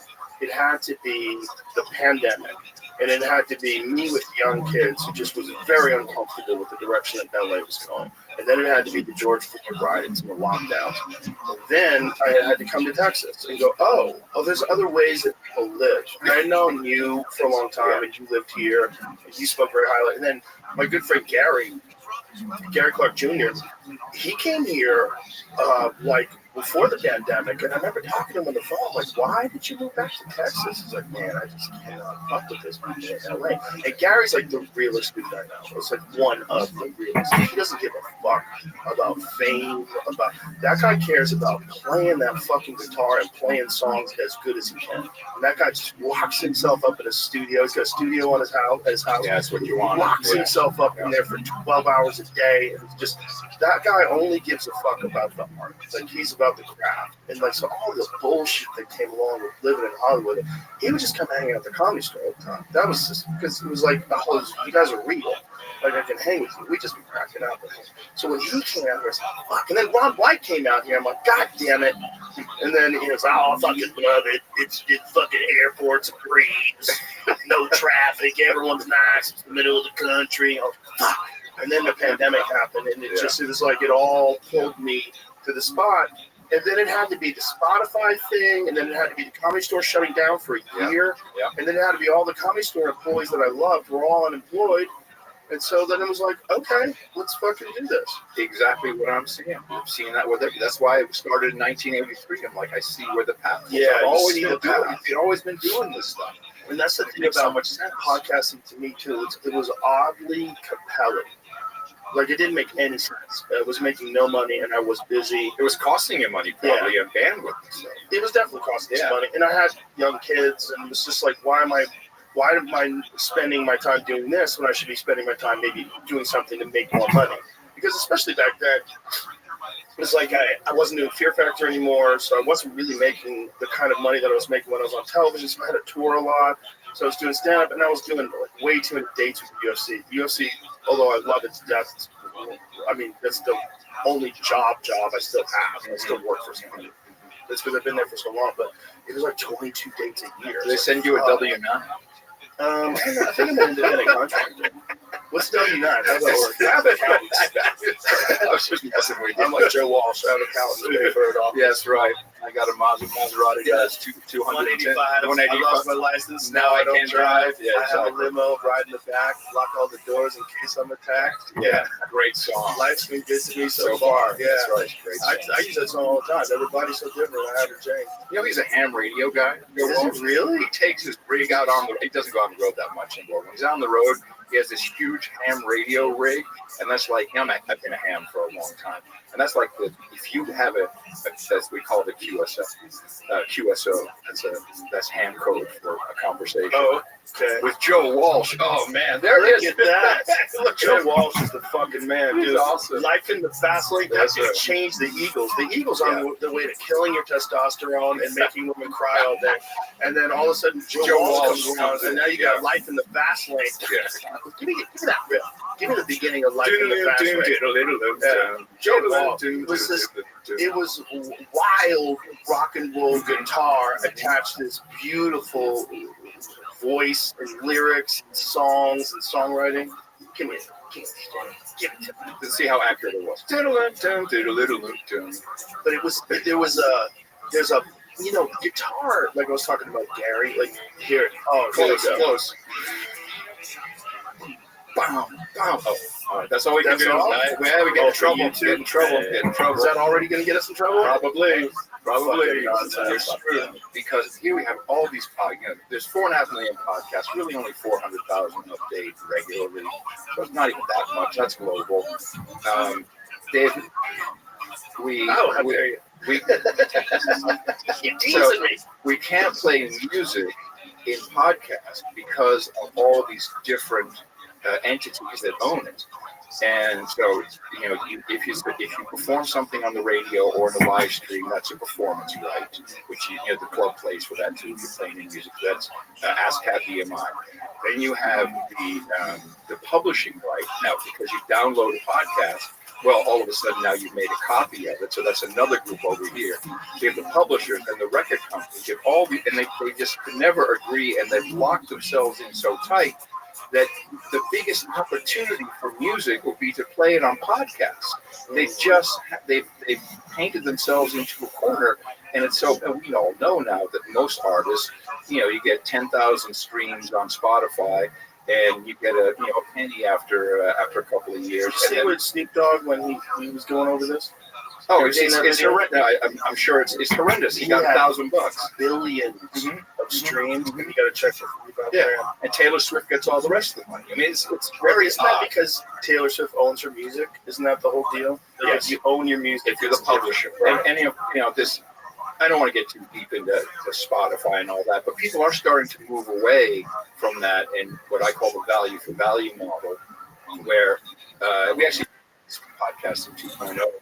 You can send a boost, like I want to send some money to this person straight from the app. So you can play it. You can play a song in the podcast as long as they've agreed to the license, they own all their stuff. You can send the money. We just did Suzanne Santo. I invited you to that. I couldn't make it. All I had to say is I invited Joe. That was all I needed to say. And we had 6 people on stage, 6 different bands, and they all made between $600 and $800 coming just from out there. There was maybe 50 at the end of the night, maybe 50 people left. It's a Monday night, but they were all making more money than they had ever made on any other platform in their life. Just because people can send it through the internet, Isn't that crazy? That $600 for the performance that goes on the internet is the most they've ever made from the internet. Absolutely. Isn't that crazy? Like, you think about how many times it's streamed. Like, I found out about Suzanne from online. Some dude named Balls of Steel sent me a message. They said, "This is your new favorite song." And I was like, "What?" And it was Honey Honey, Angel of Death. They did an acoustic version on the top of a roof in downtown LA. And it was incredible. I was like, "Oh my God." And then I became friends with them. And she and Nick are great. Their baby is super cute. It's very cute. Her mom, I love it. But it's like that.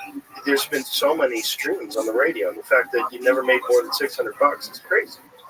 Like, something's broken. Well, that's because the publishers are getting all of that. Right. Exactly. Because and then on the other hand, you get really famous. Like people like Tyler, the Creator, and all these different people that have blown up just from being on the internet, and then they do live performances. Yeah, but I still feel that well, we know the publishers. Yeah. People say the record companies, but it's the publishers. Yeah, they can't call record companies anymore if they don't make records.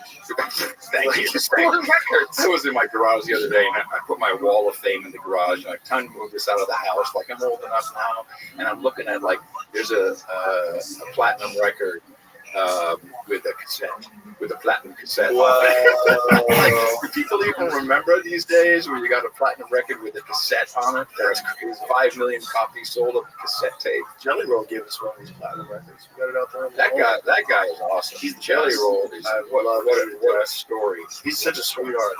He's such a nice guy. He's a big crossover artist. The Christians love him, country guys love him, the rock and rollers love him. It's like he's the perfect crossover artist. If I were an evil record executive, he's the perfect crossover artist, Joe. Yeah. We need to sign him. That's what also like most unlikely looking to be the sweetest guy ever.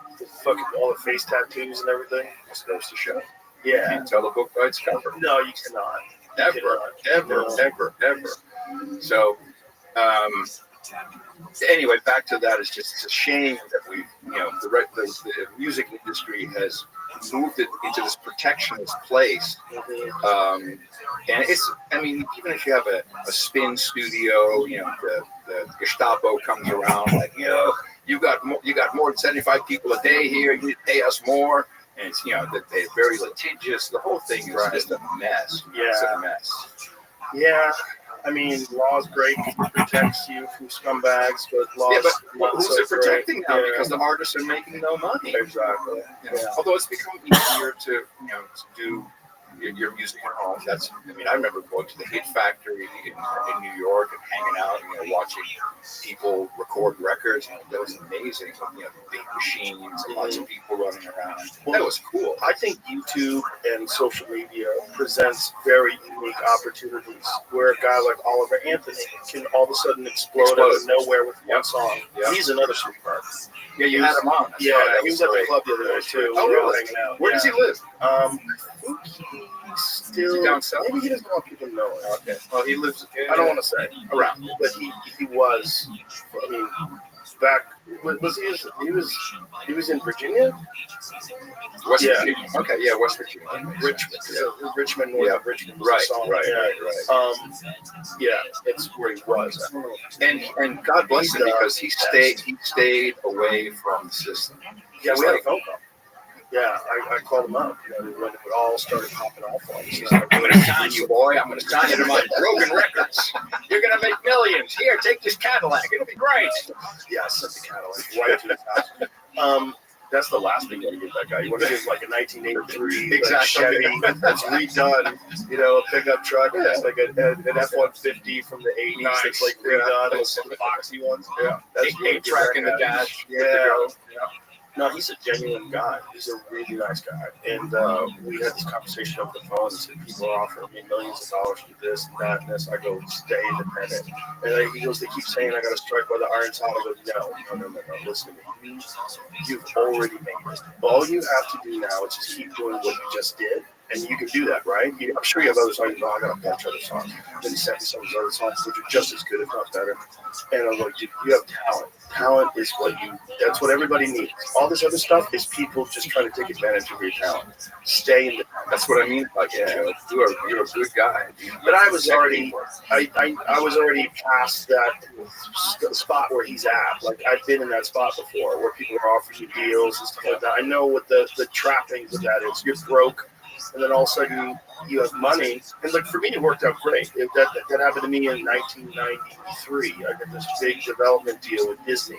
And I moved out to California to do a sitcom. But it was I wanted to be a comic. And then all of a sudden I've got all this money that's coming from TV in there. So was that news radio? No, that was Hardball. It was a baseball show that was on Fox. It never made it. I was an MTV man. I was paying attention to any of that stuff. But it actually started as MTV because I had a development deal with MTV first. Really? Yeah, but the development deal on MTV was like $500 to do a pilot. I'm not kidding. And then it sounds like MTV. I'm not kidding. It was like $500. It made me $5,000. I don't think it was. I think it was $500. And if I did the pilot and the pilot was successful, they would have me locked in for some exorbitant amount of time. I think it was 5 years where I couldn't do anything other than MTV. And it was because they had a few people that became really famous off MTV and then left. And so they had decided that MTV is going to keep all of their talent. Which is the funniest thing because when I got there in '87, VJs were expendable. They're like, you're expendable. Shut up. We can. Now they couldn't because they brought me over from Europe and I had a 2-year contract. I think the first year was $150,000. The second year was $175,000, and I got a car service.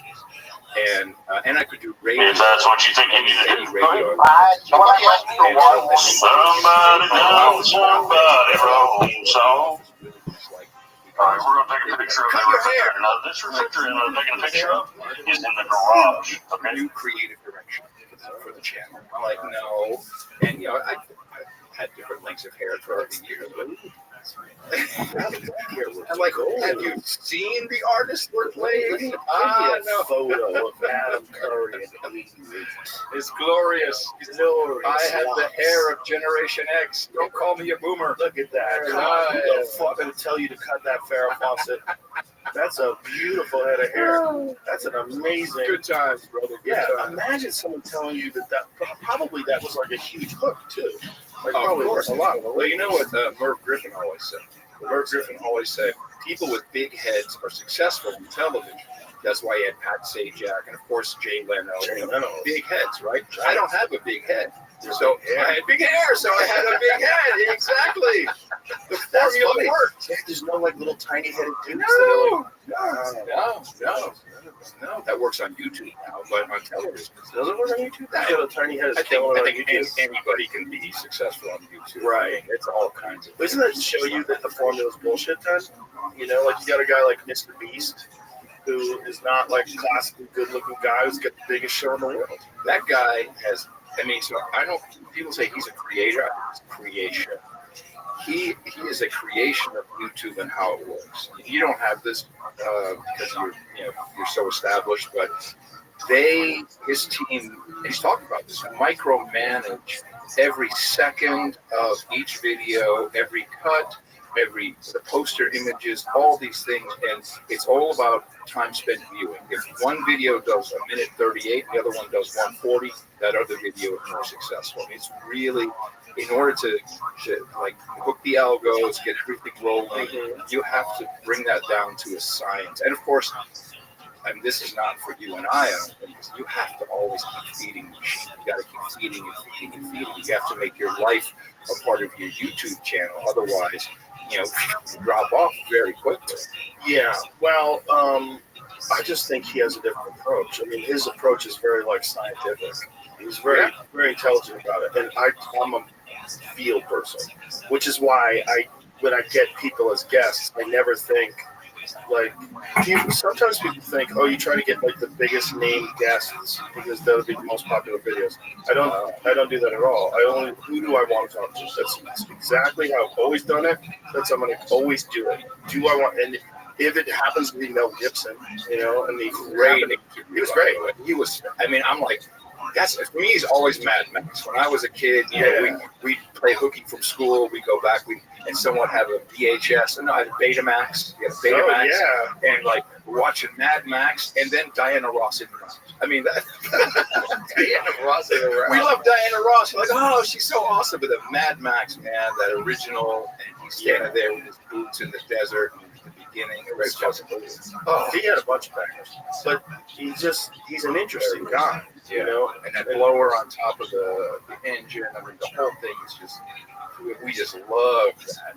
That was a fun. And then later Lethal Weapon, and I didn't realize I'd seen The Passion, which is, as a Jesus freak myself, was like that was like, whoa, that was a heavy movie to watch. And when he said it, I didn't realize it. The whole thing was in Aramaic. And it was the subtitles that you were basically reading the subtitles.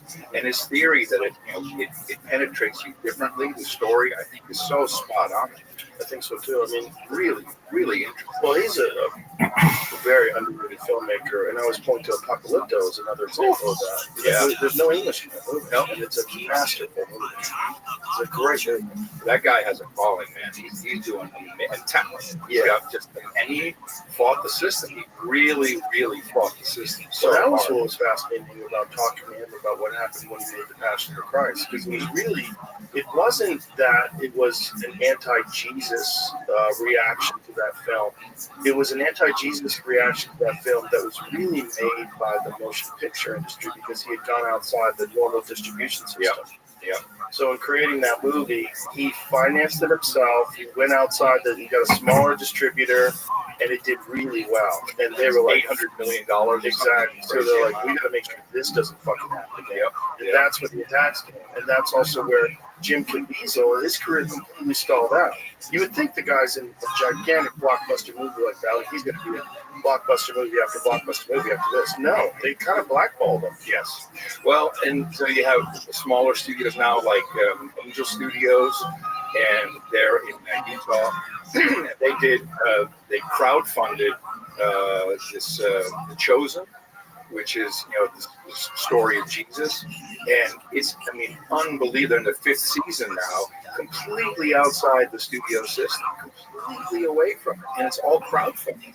At the end of the season, the credits are like 15 minutes.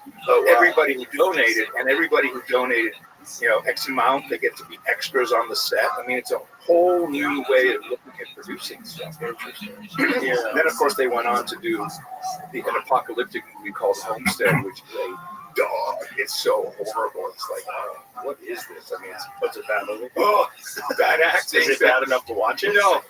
Tina and I were watching. We're like, do we bail? No, 10 more minutes. Do we bail? No, it's going to happen. And it's like, no, it was too bad. I mean, just like, It's what? hard to make good living. Of course it is. Well, imagine the amount of people that you have.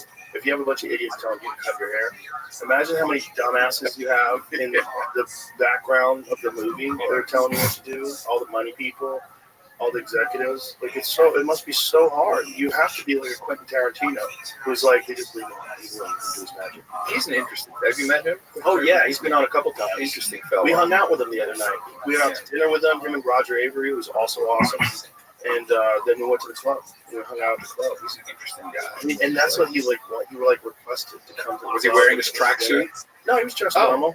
I saw him in LA when I was there for about a year. I was like, seeing like tracksuits are comfortable. Tracksuits. I get it why the mob guys wear tracksuits. Yeah, of course. Once The you wear Russian mob guys, they know that's the way to do it. Adidas, man. Adidas, that's my uniform. I think the move is like stretchy jeans. Because stretchy jeans give you all the feel of a tracksuit, but you don't look like a weirdo. I've become a hoodie guy, and much to my wife's chagrin. She's like, I got friends of mine saying, "Hey, Fetterman." I'm like, really wore a hoodie to the fucking inauguration. That was a little wild. I mean, the hoodie was one thing, but the shorts, I'm like, well, that's Fetterman, I guess. That's really who he is. I mean, it's kind of weird in that, like, come on, everybody else is wearing a suit. But it's also kind of like, well, that's how he dresses 24 hours a day. Like, yeah, but you wore a tuxedo. Dude, you wore a button down for the president being in your studio. I was impressed by that. Well, I felt like I had to. The vice president, too. Yeah. It's like, I gotta wear something nice. It's because, it shows a little bit of respect. Yeah, I didn't even clean the table up, though. My friend Harlan Williams is very happy that Dimitri was on the table. Oh, your snake. Yeah, he gave me a giant hug. He goes, Dimitri was on the table. He was there, man. He was the president. Yes. This is a gag that Harlan did. He said he had a tapeworm, and then 3 hours into the podcast, he pulls out this fucking snake out of his pants. You got to see Harlan. He's so funny and so unusual and so eccentric. That, like, for him, like, it was such a huge thing to see the snake on the table. That he pulled out of course. his I get it. I mean, it was so interesting where, you've talked about the Harris campaign and all the stuff that they were saying. And, it's like, well, we talked to his people. I'm like, his people? I think it's Jamie and then maybe one other guy. Well, I do have managers, and they did talk to them. Oh, they did talk to them. Yeah, okay. but what they said just wasn't true. But yeah, I mean, it's not like you have a super big team here. No, it's small. Even the team outside of here is not that big. But it's just normal political bullshit. They just lie. They cover their ass and they lie. I would have been very happy to have her on. And like I said, the goal was to release both of them the same day. I was trying to figure out how to do that. Great. That would have been fantastic. Yeah, I was trying to figure out if that would be possible to do. And that's what I wanted to do. I wanted to put them out both at the same time. But that's it. That's where we broke the elite messaging system. We broke it because they could not put her into the new system. They couldn't because they knew that she would fall down. Well, they just got scared. They could have put her in. I would have held her hand. We would have had a conversation. Not that I need to hold. You probably would have vice voted president's for her. hand. But what I meant was, I was. I don't know, Joe. She might have charmed you. But I was more than willing to strongman or steelman all of our positions. Try to I wanted to know what would be the good in this and why. And even if it doesn't make any sense, express it the best way possible that you can. I will help you do that, and then I'll ask you questions. Yeah. But I'm not going to be antagonistic. I'm not going to be a shithead. I'm not going to be. I have no desire to turn this into a viral clip thing. I'm not trying to do that. I don't think you've ever done that with anybody. No, I don't want it. I never wanted that done to me. So why would I do that to That's someone why else? I wore this hoodie. Iron sharpens iron. That's what you are, brother. You bring people in. Iron sharpens iron, so a friend sharpens a friend. You're always. I come here because I want to learn from Joe. I want an iron to be sharpened by Joe. You do that with everybody who's there. Well, I just want whoever's in that seat to do the best they can, right? So, like, whatever it is, whether you're talking about quantum physics or whether you're talking about human psychology or ancient history, I want the best version of you, and I want to kind of help you get the best version out. And if you're running for president, I'd like to get the best version of that from you. And I think that the whole system of debates and public speeches and interviews is so bad for getting to know a human being. And I guarantee you, like, I've seen interviews where she's really funny. I've seen this one. I talked about it before, but I'll say it again. This is one interview. She talked about meeting her mother-in-law for the first time, and her mother-in-law grabbed Jewish her face, lady. like, "Oh, you're Yeah. so beautiful." It's Yeah. very funny, Yeah. and she laughs in a genuine way. It's not like that sort of defensive laughter that she does sometimes, where it seems like it's orchestrated. It was a genuine laughter. It was fun. But she's a prosecutor. That's why she kept going into prosecutorial mode. The same with the so-called debate with Trump. She was prosecuting him. So she has a switch that she just flips, and and she then she becomes goes, an authority. and then she, whereas our president, he's kind of him all the time. They're eating the dogs. I think that won him the election too. That was awesome. I mean, that's one of my favorite jingles of all time. They're eating the dogs. They're eating the Are cats. you kidding me? This is that just like that. That's fantastic. Well, it is. It's very interesting to watch it all take place. It's very interesting to watch this shifting of the consciousness of the country, the culture. But also to see the reaction on the left, like to see the really crazy people, like those people that Worcester Town Hall thing, like that. It's interesting to see that too, because you're going to see these like really exaggerated grasps at retaining relevancy. Like really exaggerated. Well, they're crying out for help. Is what they're doing. They're crying out for help. They've been psyoped. I mean, I'm only on X. I gave up Facebook and Instagram. I'm not interested. And X, I really only use it kind of an inbox. People will send me stuff and things for the show. But early on, when Blue Cry was still a secret project within Twitter, and Jack Dorsey was running, I knew some people who were in that secret project. And so I have an account. And I went on there the other day. I'm like, oh my Lord, this is horrible. These people are spinning up and spinning out and just going nuts with each other. And it's like, I don't know how we have to figure out a way. And, President Trump says success will bring us together. I think that's probably true. But, we can't just... I'm a little worried that we're all going to be stomping on them. It's like, look at these stupid libs. Look, they're idiots. They're crazy. And I just feel that, you gotta love them and not hate them. You don't have to forget what they've done or what they've said, but they have been abused by multiple entities and systems within our own government and political organizations. Yeah, also they're in this feedback loop, this echo chamber, and they don't have outside people that are kind. And everybody outside is the enemy, and they're trying to make their way through life like all of us. But without forgiveness, you have nothing. Like, you have to be able to forgive people. Yes. You have to. Without that, there's nothing. Like, well, you remain trapped in your own prison. Yeah, and you have enemies forever that could have been your friends. There's no reason for it. It's not good for you. It's not good for them. And it's just like this stubborn inclination that a lot of people have to stick with that. Like, fuck those people forever, for life.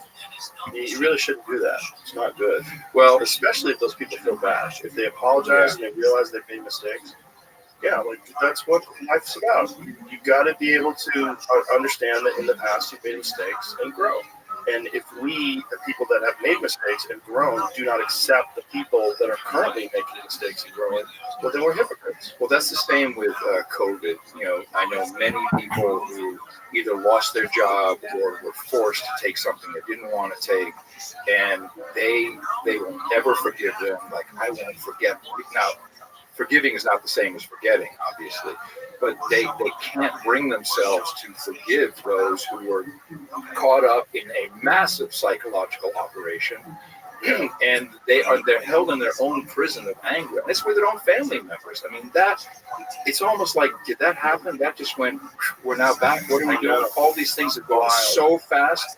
We had an attempt on a president's life, and it's like we don't know anything, and all the what just, I mean, we're like, our heads are on a swivel spinning around, like, what is going on? And I think, and the drones, the drone. So the drone thing, for me, it was so odd. First of all, there's a base over there, and they're testing some drone technology, but people in the United States, but really around the world, this is how we go through life. We go through life looking down. I'm a pilot of my helicopters, airplanes.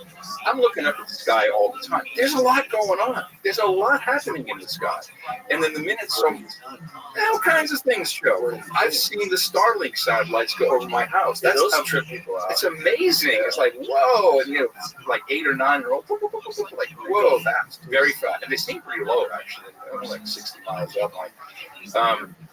But of course, once it becomes a story, then I know all these people with drones are like, dude, I'm gonna get in the news. I'm flying my drone. They got 6-foot diameter drones flying around. Of course, I mean, aliens and Chinese drones, they always want to have their red and green anti-collision lights on. It's important. It's like, I was like, no. And of course, there was some actual legislation that they wanted to pass, which happened that same week, which was to get Chinese drones out of America. The DJI drones, they don't want them. They want to give. They passed that the same week. Same week. Same week. That's why they psyop all of these local people, and they're yes, oh yeah. It was these motherfuckers. Yeah, they wanted the DJI drones no longer to come in, and but really for law enforcement to also have local authority over drones, which they didn't have, and now they're going to have that as well, so they can say, "Hey, you were drone down. We're doing something important." Right. So it's always to remove your freedom. Trust me. Whatever the sign. Yeah, that was the same time, and all I looked at is like, okay, I'm trained myself. Like, let's go take a look. What's going on? Oh, that's interesting, isn't it? Well, Look this at is this another legislation. argument for deregulation too, because when it comes to innovation, the issue with drones is that if you want like a really high-level, sophisticated drone in America, you'll go with pilot's license. You do. Yeah. That's a big deal. And the FAA is very involved in the policing. Well, you need that. I mean, you need that for our skies. Oh, 100%. Yeah. We got a social credit But also, system, and I talk to a lot of guys who do. Our audience, we've just got people in every. We've trained them. You're producers. You know something about one particular topic. You have an obligation to let us know. So we have all these guys. Drones for hobbies, drones for law enforcement, drones for news, and they all said, these DJI drones, they're so much better than US drones. They're just better. They got better stuff, better technology, better cameras. So they're like, I don't want to lose this, and I guess the thing is, without the free market, the innovation is going to be stifled. If the innovation is only available to the highest level military contractors, that's crazy. Like, especially when it comes to drone technology. Like, you're competing with China, and they're doing these enormous light shows with a fucking dragon flying through the sky. Have you seen some of those? Yeah, things? I've seen them fall out and hit people. Crack a few eggs. You want to make an omelet out I of hear you. it. I'm glad I don't go to drone shows for this very reason, Joe. I'm careful. That's probably like those air shows where they fly jets around. I'm like, I'm not going to be on the No, I don't go to those. That's why I like Starlink, because Starlink is really first and foremost a military system, and very smartly, I think Elon is very good at marketing. It's like, let's give this to the people, so that's everyone. I mean, I have it as a backup in all my fiber, but I have a Starlink. Of course, I want to have this, but it's really a military system. Dude, I took one with me to the mountains in Utah when I went hunting. Worked perfect. It's the size of this. Yeah, the to-go. It's incredible. It's incredible. Yeah. You can make phone calls. You can do FaceTime, all from the mountains in the middle of nowhere. I know. It's. We used to dream of. I think I had databelt.com at one point. I dreamt about, wouldn't it be great if we all these satellites and we're circling around and we called the data belt and we have all this stuff and, all these things that I could just see through the light of, and of course a lot of it's, SpaceX, these are very sophisticated NASA people, there's all kinds, the best of the best is in there. I think he knows how to hire the right people. But he's smart at how he markets that. He really is. I mean, the newest thing is they teamed up with T-Mobile. So they saw that, yeah. So Starlink compatible phones only, Joe. Right. So you've gone to a flip phone now? The flip, yeah. So you texting on that thing? No, we do it on Signal, so I do that for my computer. Oh, yeah. Boy, you're a weirdo. So now you've got Completely flip phone. So Yeah. you don't text anybody anymore? No, I can text message, but it's like T9. No, there's actually so. I still have my Graphene OS, which is the de-Googled stuff. But no, you can't put that on here. So this is Android, but all I really have on here is text messaging, RCS. So, yeah, so I'm still a green bubble. This is $63, and it's from Caterpillar, baby. Oh, so this is like for job sites. Yeah. Your battery lasts a year. How long is the battery? Literally 2 days if I don't charge it. Keeps going. Oh yeah, it's no problem. So this is Android, and you have a touch screen. Yeah. If you text, it pops up. Now it's the whole thing is it's hard to use, and that's why I like it because I don't want. It's a trap. Well, reading your text messages is a trip. What am I saying? No, they're so small. This is great. Yeah. How do you get back? Use the back button on the keyboard. Oh my God, that's hilarious. So hilarious. in a pinch, I can bring up a web page. In a pinch, I can bring up my email. Right, but it makes it complicated. Yeah, so I'm hindering myself so that I'm not enslaved to it. And actually, I hear from our daughters, that there's a lot of kids who are doing this now. Because they want to be more present. So if you Particularly want to send a text message, like Yeah. if you want to get into your messages, what are you using to send a text message? Here, Are you doing like T9? No. So You're typing, you have a little tiny keyboard. see, I can that even comes on do this it. little Look, tiny emojis. screen. The emojis for my wife. See, you just hit that, and then up pops the keyboard. But you can also swipe. So you can just swipe. Oh my swipe God, around. this keyboard's hilarious. You can also do. My wife will be like, "What's going on?" Yeah, it's probably auto completing. Yeah, you got to. I have it in swipe mode, so just swipe along the letters. Yeah, just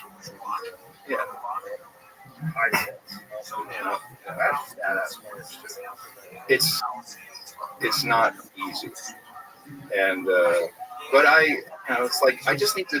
I like talking to people now too. Like it's a great phone for talking to people. Yeah, talking to people. And you know what's cool? Do you have navigation on this thing? No. Well, I could put it on there. It won't work. But you talk to someone like, yes, satisfying. Yeah, that is satisfying. Has little alerts when you get a text message, so I can see. So if somebody tells you, hey, the meeting got moved to 10 p.m. I don't have meetings, Joe. No, our dinner reservations get changed. You'll get it. Yeah, it's Dvorak, my partner on No Agenda. He literally has a phone in his drawer, and he never takes it out. He has decided, no, I don't use navigation. He lives in San Francisco. He wants to keep his mind sharp by driving around. He says, whenever I need a phone, I just turn around to someone and say, hey man, can I use your phone for a second? There's always someone with a phone, he says. So if I really need to look something up, I just ask him for it, and good to go. You get the feeling that you need this thing, but you really don't. Well, you definitely don't if you have a laptop. Yeah, and spend dedicated time doing certain things. Right, especially like if I can't keep up with emails, it's impossible. It just doesn't make sense. See, that's basically all I do. I can't do it. It doesn't work. I have filtering and all kinds of stuff. And there's like people who will email me 15 times a day. Okay. And well, the thing is, of those 15 messages, there's one gem in there. Right, but you have to check them every day. Otherwise, in 3 days, you got 45 messages. Well, that doesn't make any sense. How many? 4,500. 4,500 no, messages. from that one guy. Oh, yeah, but I I put him in his own email box. Oh, I see. And so then, like when I'm prepping for the show, like, no, I'm working on it. I can just see. Right. Maybe. Check that out. Yeah. So I'm a real information manager. That's, by the way, I am not a big believer in the benefits of AI at this moment. But if it can fix my email, then I'll believe it. And so far, no one's done that with. How could it possibly fix your email? It should know what I want to see and what's relevant to me based upon how about the transcript of my show, or all these wonderful inputs I can give it. How come it can't do that? No one has fixed email for me. When you do that, then I'll be a little more of a believer in AI. Right now, I think it's a great parlor trick. I think it's keeping the stock market afloat. We've gone through 3 AI winters. He even has his own wiki page, AI winter. It comes and goes. at a certain point, it was, Lisp was the programming language, and then that went away, and the funding dries up, and now it's like, what? We don't really need $100 million to build a model. Oh, but wait a minute, they stole that from you, so you can copy. I run these models at home on my own computer. I run the Llama model, which is Meta. They've open sourced it. I run the French one, whatever their frog model, whatever they call it, and then DeepSeek. You can also just load that on your own computer, and it's not very impressive. I mean, it's just not. The error rate is too high, so I'm skeptical of it really taking off. I certainly don't think it's sentient or anything of that kind. I think it's on its way, and I think also the versions that we're getting are not the versions they're currently working on, and the people that I know that are in the loop at the highest levels of AI are along, including Elon. I had a conversation with Elon. We went to, we were in line together to go to church the day of the inauguration, and just happened right next to him. And we just walked through together. I'm like, hey, what's up? And so what we were talking about was the leaks that Grok AI is making. And he's like, it's like, we're shocked. And I think this thing is exponential. And when they start attaching large language models to quantum computing, it's going to get very, very weird. That's the pivot I'm waiting for. That's coming, man, and that's going to be like an asteroid hitting the time. We've been waiting for quantum computers to actually work for 30 years, and it's always 10 years away, and right now it's 10 years away. Yeah, but right now they're able to do things with them. They're able to solve very complicated algorithms.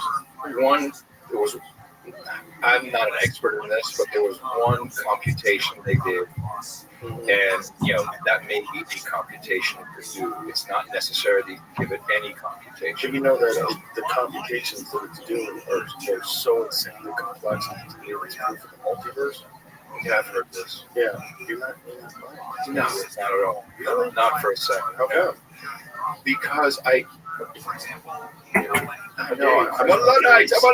Look at me. I hear you crush my I dreams. believe in this. Yeah. I've got no smoke signal for a number of reasons. One is I am the techno guy. I've always been early in computers, early in the internet, and I just can't find the use for it. When I find it does some simple things. It's very good at language. Honestly, if I'm looking, it's like, okay, here's my situation. I'm looking for Bible scripture. It'll come up with something good, and then I can say, and read it to me like a Baptist pastor, and it'll go, hey, brother, and they'll do all that stuff. But okay, it has all of the translations of the Bible in it, and so it can predict reasonably what scripture will work. It's usually not all that great. It can do term paper. It can do, we're in a position now where people are putting their resume into ChatGPT, sending it off. Thousands of people are sending off for a job, and the other end of people are taking that resume, putting it in ChatGPT, and saying, "Please summarize this resume." I mean, that's insane. It's like, what are we doing here? That doesn't make any sense. If it can fix my email, I'll be very impressed. That's all I want. That's Your all email I is ask. a particular puzzle. Everyone's email is a puzzle. Yeah. It's like, spammers get around stuff and they figure it out. You say report a spam, then it comes back in a different way. It's how many older people, especially, but even people our age, who get scammed by these emails that look pretty convincing, and then the minute you click, then they're like, oh, I just put my password in, and then you're gone, you're done. There's a phone scam going around right now, which is unbelievable. It had me going for 15 minutes. I got a call. It was 8 o'clock in the morning, right at 8 o'clock, and I'm about to walk the dog, so I press the voicemail. I come back, I listen.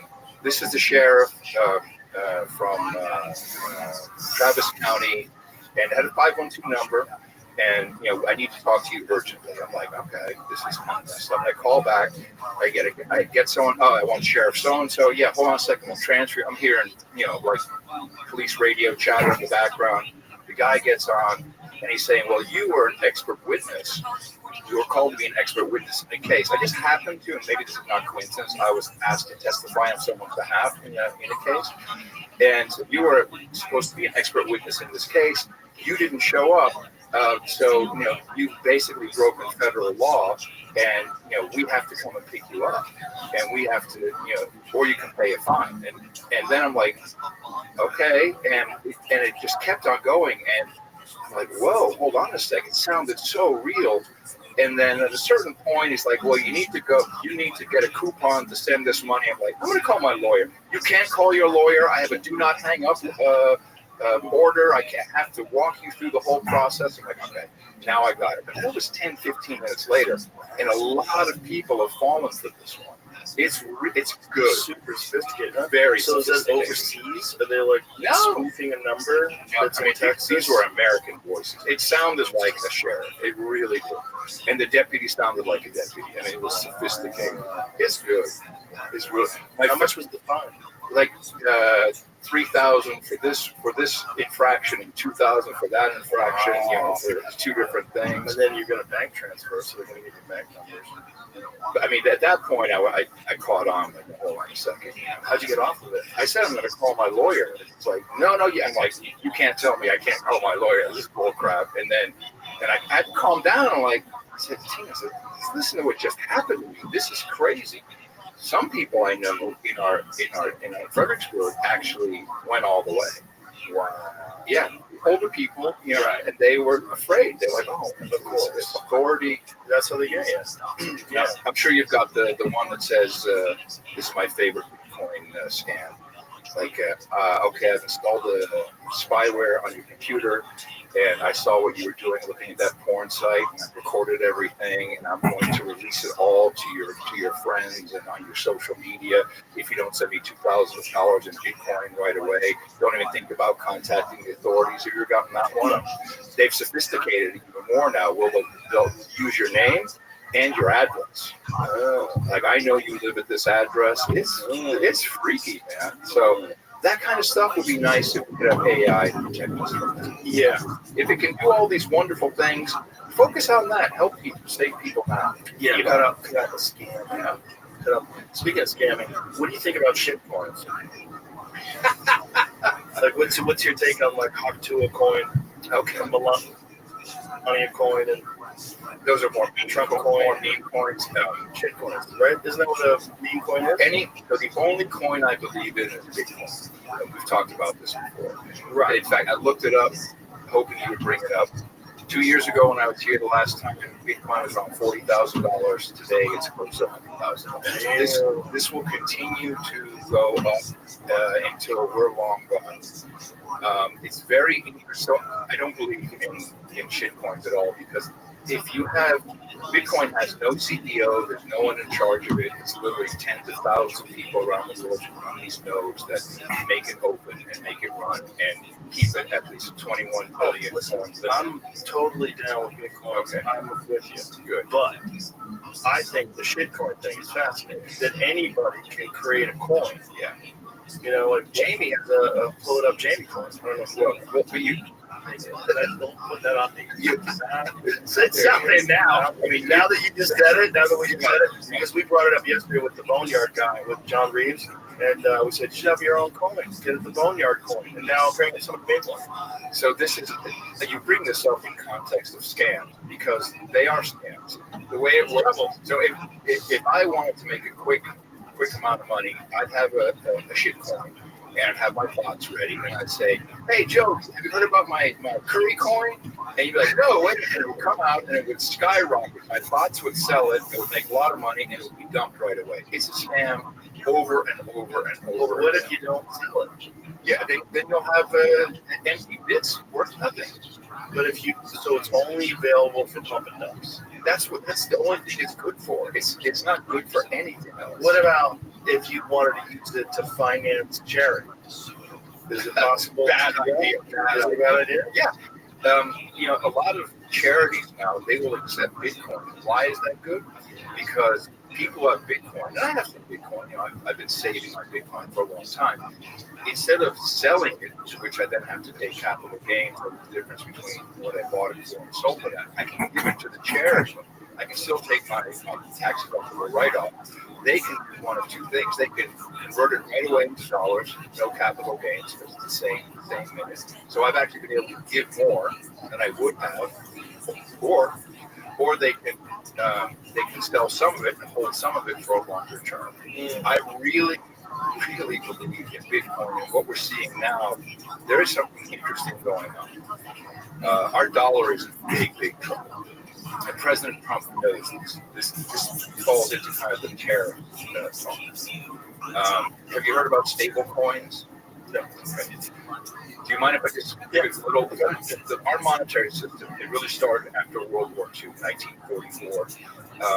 We were nearing the end of the war. D-Day was coming, and it was just happening. We're getting pretty close.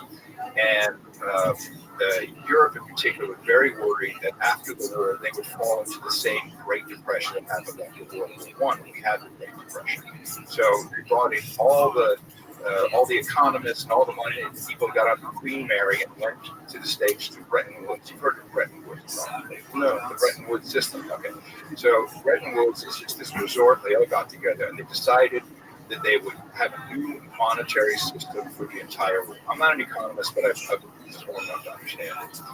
And when they came out after 2 weeks, they said, okay, we're going to have this thing called the International Monetary Fund, the IMF, and they're going to manage the interest rates, or they manage the currency exchange between all the individual countries with the U.S. dollar as the reserve currency. So we became the money of the world, and we back it by gold. And the idea was $1 could always be exchanged for 35 ounces of gold. And, when you're the reserve currency, everyone has to have the dollar. So everybody wanted our dollar. What did we do? We signed the Marshall Plan. We sent tens of billions of dollars over. All our companies went into Europe, started building factories, and so the dollar kept going. And all these other currencies kind of came a little bit weaker because we're so strong with our money. And then people got a little worried about the dollar. They looked around and I'm like, hey, you guys have the gold to back that up in $4. Of course we didn't. We just kept printing money and sending it over. And then you get into this thing called the Triffin dilemma. And that means that when you are the reserve currency, your currency is basically overvalued and you can't export anything. And that's exactly what I'm skipping over a lot, but that's where we are today. Our products are too expensive to ship to China and sell in China because of the value of our dollar. This is why President Trump is saying, hey, all our money is flowing out towards you. We need to get some of that back, so we're going to raise tariffs. I think it's a short-term solution. So I think two things will happen. One is we have this sovereign wealth fund, which you've heard talk about, the sovereign wealth fund. So in that will be the value of our public land that the government owns and all kinds of other things. The value of this astronomical amount. And in that will also be the strategic Bitcoin reserve that the president promised. Now we get stable coins. This is a crazy thing that's happened. There's this. So stable coin is a digital dollar. It's pegged to the dollar, so it's always a dollar, and you can pay with it through the internet, through apps and everything. It's already being used all over the world. The only reason it's worth $1 is because the stable coin company that creates it, they have debt and paper to back it up. So they buy America's debt. They get treasury bonds, T-bills, which actually pays the dividends. You get interest on that. And for each dollar they have bought in treasuries, they can create a stable coin. So if you look at the company Tether, they have bought more of the United States debt than most countries. They have $160 billion worth of U.S. debt. And for each of those dollars, they've created a stable coin, which now people can use all over the world transacting. And once their business, there's like 50 people in the company. So they have $160 billion at 4% interest annually. They're making bank just for holding this debt. So I think President Trump is very smart, and he's seen that we can flood the world with our stable coin. and you kind of get a 2-for-1. So you create a dollar of debt, but then you create another dollar on top that can be used all over the world as the reserve currency, and that should probably result in, I don't know, the Mar-a-Lago or some new monetary system that we're going to have to come up with to really have our dollar be valued properly, but also still remain the reserve currency and remain the strong export country that we need to be. Because, what do? We don't make anything that we sell abroad. We can't all be, serving each other burgers and fries and washing each other's cars and each other's homes. We have to build something, and all of that went overseas. Everything we got, and all the stuff on this table. This, you can come out of what? This is from China. Although, I don't know. So there's something big coming, really big. It has to happen. And Trump is a very meta guy. People misunderstand. He's going to refi the country. That's what he's a real estate guy. He's going to figure out a way to refi it, and it'll be digital. And a lot of the Bitcoiners don't like this because they like Bitcoin to be the money that the whole world uses. And, that may one day happen, but now it's more like digital gold. You can keep your value in it, and I can send $1 billion. If I had it, I could send $1 billion to another country, to another person in 10 minutes, and no one can stop me.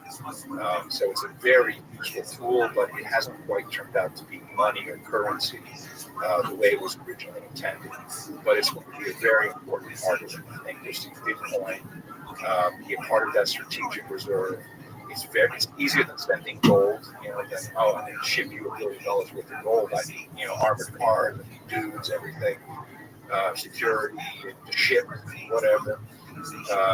So it'll be a part of it, and you'll still be able to use it between people. But it looked to me like stablecoin, Tether in particular, is going to be the future of the U.S. dollar payments. And this is where a lot of people on the right certainly are very afraid of control grid, because a stable coin is not necessarily like Bitcoin. You can stop it, you can control it, you can see who sent what to who. There's a lot of fear about this, and particularly, although I don't see any maliciousness, this fear that Elon, PayPal Mafia, and Peter Thiel, all guys you've met, all guys you've had on the show, I think are actually quite nice people, that they're going to bring in the new with AI, and we're all going to be locked in. Stargate will bring cancer mRNA vaccines that'll be mandated. I mean, people are spinning up over this stuff. And I'm not saying that they're necessarily wrong or there should be no concern, but we are moving towards a digital dollar, and it will have aspects of control, which is why I like the backup of Bitcoin, so I can still transact and do things without anybody to stop it. And you're going to get none of that with the shitcoin. Nothing. When FTX, that scandal, what were they trading in? Was that all meme coins? Was that different cryptos? Yeah, they're different between meme coins and established crypto coins. Well, an established, anything but Bitcoin has someone who can change the ledger, who can change the blockchain. Bitcoin, you can't do that. It has checks. It's a beautiful system. The checks and balances are immutable. I mean, that's the beauty of Bitcoin. Any other blockchain that is owned or operated by a company or people can be and will be manipulated. And FTX was one of those. What I believe FTX was really used for was slush funding into the Democrat Party and politicians, not just, and also to some Republicans as well. That kid, that Sam Bankman-Fried, he got abused by his parents, I think. I'm just alleging this. I don't want to get sued over it. But when you see what was going on there and the money that was just being, slushed right through his parents' foundation, big time. They had nonprofits and all kinds of. And he was the number 2 donor to the Democrats. That's right. That's right. You're doing that to kind of body weight. That's what it seemed like to me. Yeah, because you're doing shenanigans. Big time. And they're all also doing amphetamines. I mean, it's a polycule, Joe. It's just a polycule. I mean, it was sad for these kids because they were just all excited and doing stuff, and I mean, when I've raised money from Kleiner Perkins and Sequoia Capital, and when you get them all googly gaga over that. It was so cool. He was sitting in the pitch meeting and he was playing a video game. He's such a genius. I mean, what? Are you kidding me? Right. Venture capital investors are not necessarily the most sophisticated. Well, they want results, and if they're getting results, they'll put on the blinders. And what I was just reading about Elizabeth Holmes. Oh yeah, I love that story. She got screwed. She got screwed? Oh yeah. Well, okay. So she was in a situation where the so-called smartest investors in the world, which included Colin Powell, and everyone was in on this. Everyone's like, "You got to get your money in now. Bring everybody in. We got this big fund. This is going to be it. This is the blood test. It'll change medicine." And they hyped her up. They put her in the magazine. They got she's looking like the female Steve Jobs, and she got caught up in it. And falsified agency with her. She changed her voice. She started dressing like Steve Jobs. She started lying about results. She fired people that didn't go along with it. Yes. But does she deserve to go to jail for 10 years for ripping off people who were stupid? Yes. Really? Well, you can't rip people off. I think you have restitution and things. Hundreds of billions of dollars people lost. Like, that's not restitution. You don't have that money. You're not going to pay it back because your product sucks. So they dumped all this money. It's a civil crime, and there's definitely some blame on the investors, but the investors were too big to look stupid. So I think they pushed a little bit more on her than she was. I'm not trying to defend her false conspiracy at all. Yeah, but not for 10 years. Yeah, just a couple of days. Yeah, just enough to transition, Joe. Yeah, just enough to become a dude, and then we're good to go. No, I mean,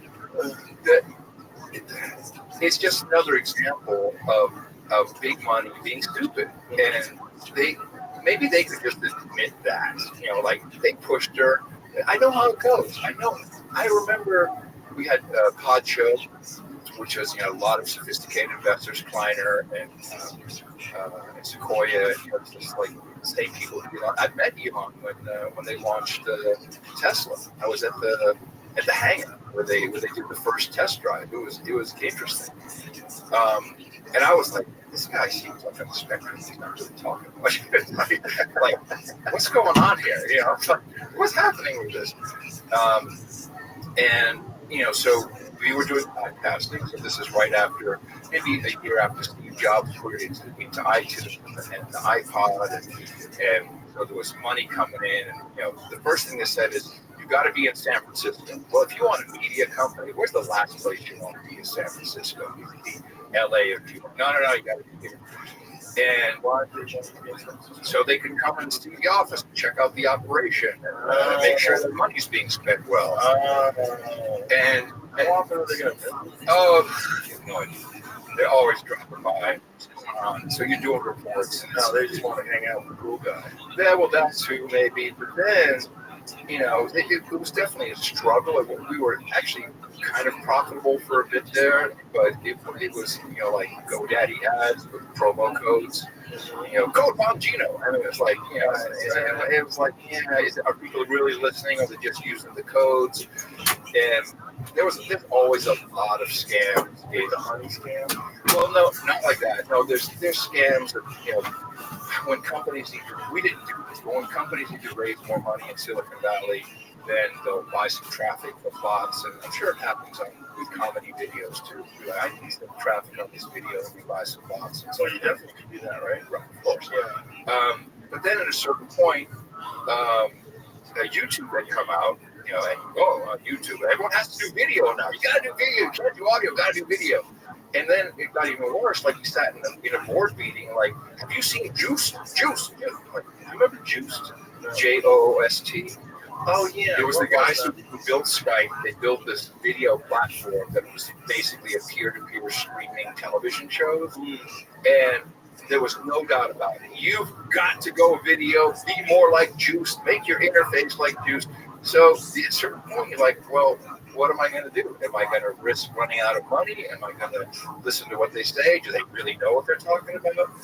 And ultimately, the company ran for 10 years and no one exited. It just kind of got folded into other things. So it was not a great investment of their money or my time, honestly. Well, it's kind of amazing that the big video platform is still just YouTube. And that, YouTube just passed Netflix now as the most watched thing. Oh, they're the big, they're not even counted in the streaming data, streaming wars. But yeah, they're the big, I have YouTube TV. I cut the cable. I don't have cable anymore. It's like I watch YouTube on TV more than I watch it. Because there's so much variety. There's so many different things you can search. The fact that you can essentially find anything. Like if I'm interested in some particular region of the world, region history, I just punch that into YouTube, and I have hundreds, if not thousands, of videos. It took them a long time to make that profitable inside of Google, because if you see how many videos are being uploaded daily and transformed into digital video, and it's crazy the amount of computation that goes into YouTube, and the amount of bandwidth that's being sent. So I think it took a long. They never really reported the numbers. They've only done that in the past couple of years, or how much revenue. Now, of course, YouTube is making bank. I mean, it's shocking that no one has come up with anything. It would take too much money. It's so much investment that goes into doing that. It's a lot. I mean, you remember your bandwidth cost back in the day pre-Spotify. Think how do you solve that when you have 100 million videos being posted every single day? That means you'd have to have billions of dollars to start up, and then you're still struggling to get people to use your app. Like, you remember that one company that came up with what was it? Yes. Was that what it was? They spent so much money. Was it Katzenberg, and it was a Hollywood thing. It was a Hollywood. I think it was creepy. And they got a bunch of famous people to do short videos. Short drama. Yeah. They put $2 billion in, and gone. They blew it real quick. Because you can't manufacture something that's success. Yeah, you can't. And that's kind of like TikTok. We talked about TikTok last time I was here. And, obviously it's not an issue now that China's spying through TikTok because it's still here. I think, as I told you then, I think it's because they were eating Silicon Valley's lunch, doing $4 billion, taking away revenue from them, and just looking at the people who sponsored the bill. It seemed like they had a lot of donations from Google and Amazon. That just seemed to me like there might be some issues there. But what people misunderstand about TikTok is it's not just about the videos and the format and how it flies by. It's about the shop. The shop is their magic sauce.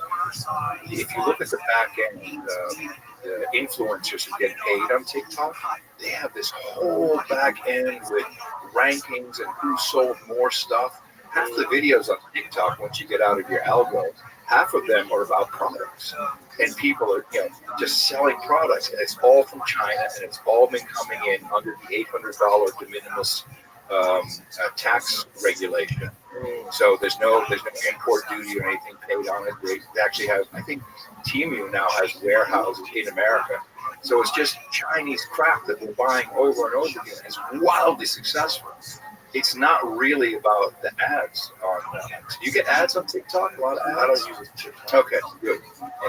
Yeah, so when it was going to go away, I got to get this app. I got to see what happens. I was like, this is going to be crazy. So I get the app, and I'm using my my Graphene OS phone, so I can lock off all access. All it had was my location. I hide that from my IP address and my name. So I can get TikTok on a Graphene phone. Yeah. Oh yeah, yeah, and you can actually block it from accessing your contacts. Block it. But still, that was too much for you. You had to go a little bit more. That's interesting. Well, that was my experimental thing. And so all it knew was Adam Curry in Hill Country, and I think it went Curry, black man, Hill Country. There's probably about 50 churches where he is. Boom, right away. I'm getting black preachers. Hellstone, oh yeah, and it's just like, and on and on and on. It's been phenomenal. So, and some of these guys are pretty good. The ones that fall back, it's like, and the guy catches them every single time. And so their algorithm is just give that person more of what they want. They're not trying to do like us, like Meta or I'm not sure about X how that works, but let me inject some people who are against it or have a counter argument. Like when I was on the last time, I talked about my coming to Jesus. Dude, there were TikTok videos with millions of views of just this, this is one bit. And if you looked at it one time, you get the same over and over again. You get all kinds of Jesus stuff back and forth. That's all. Not anyone going, yeah, you guys are crazy. This is no good. None of that. So it's a very friendly. It's kind of the Chinese model. It's like give people what they want and don't try to interject them or spin them up or get them angry and then throw an ad in their face when they're all emotional. So it's very different. It's very different. So I don't know if it'll be worth anything to anyone buying it unless you have the shop portion. Without that, I don't know. I don't think they'd have all that too. You gotta have the products. You gotta have the cheap Chinese products. That's the problem. It's like you have that stuff. I mean, you have to be buying it from China. Yeah, it's fun for us. Like different crazy people. I mean, Dvorak uses all the time. He's in an algo of just nut jobs. He's like blue hair. Look at this. He plays clips on the show. I'm like, dude, you got to do something else in your life during the day. It's just amazing how those people are getting so much traction. That was the thought that it was a Chinese psyop, that they were accentuating all these people, and that was like ruining the culture of America because it was showing you all these blue-haired psychopaths with beards and lipstick. But it's really polished. It's really. So I heard the same thing I heard people saying, dude, you're wrong. They want to get rid of TikTok because that's where MAGA lives. I'm like, huh? And then it was because that's all they got. They got MAGA. And that's what offends them. So exactly. So it's very social media. The internet in general was kind of a bad idea. It's good for many things, but there's two sides of the same coin. There's good and bad. I mean, why would you say it's a bad idea? I think it's a great idea. Well, I mean, you were just talking about the shift the balance of because of psyops. If we're not aware of the psyops, the DARPA, the Defense Agency Research Project agency. I had too many agencies in there. DARPA. Yeah. Since the 70s, they've been looking at social networks and really there's a guy, he came up with the law of large numbers, and they figured out that in a computer network, regardless of the content, depending on if you have enough nodes, you can predict where the information will flow.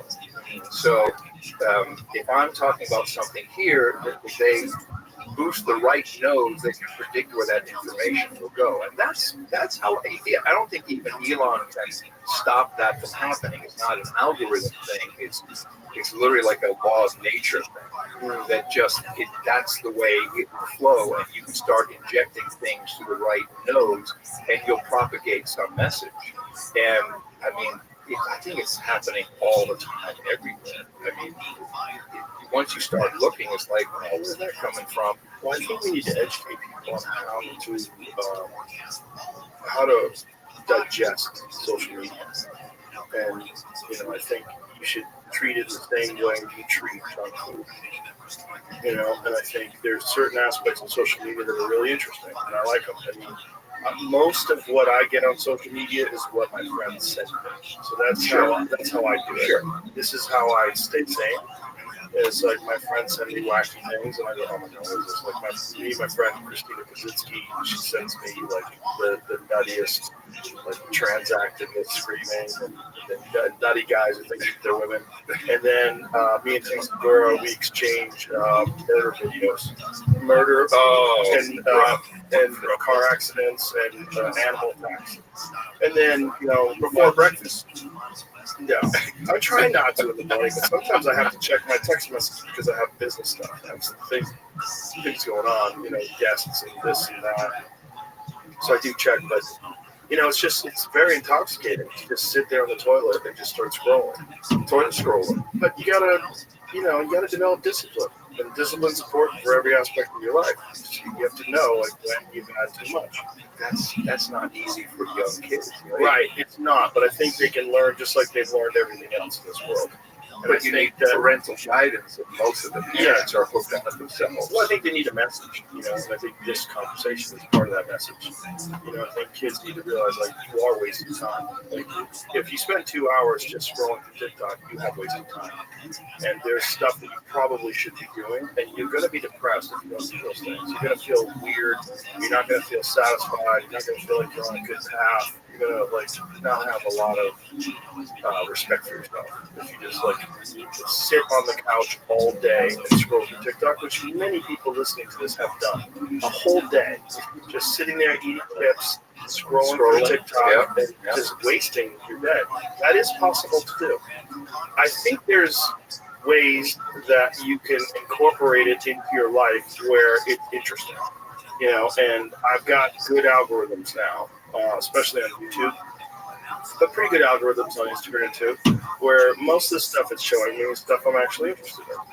So do you get those videos when you're interested in a topic, and then there'll be like 5 different videos that are being suggested to you in about 5 minutes, and you're like, this is just an AI voice that's cobbled a whole bunch of old things together, and it's a new version of it. I'm not learning anything. Yeah, there's a lot of that. There's always those too.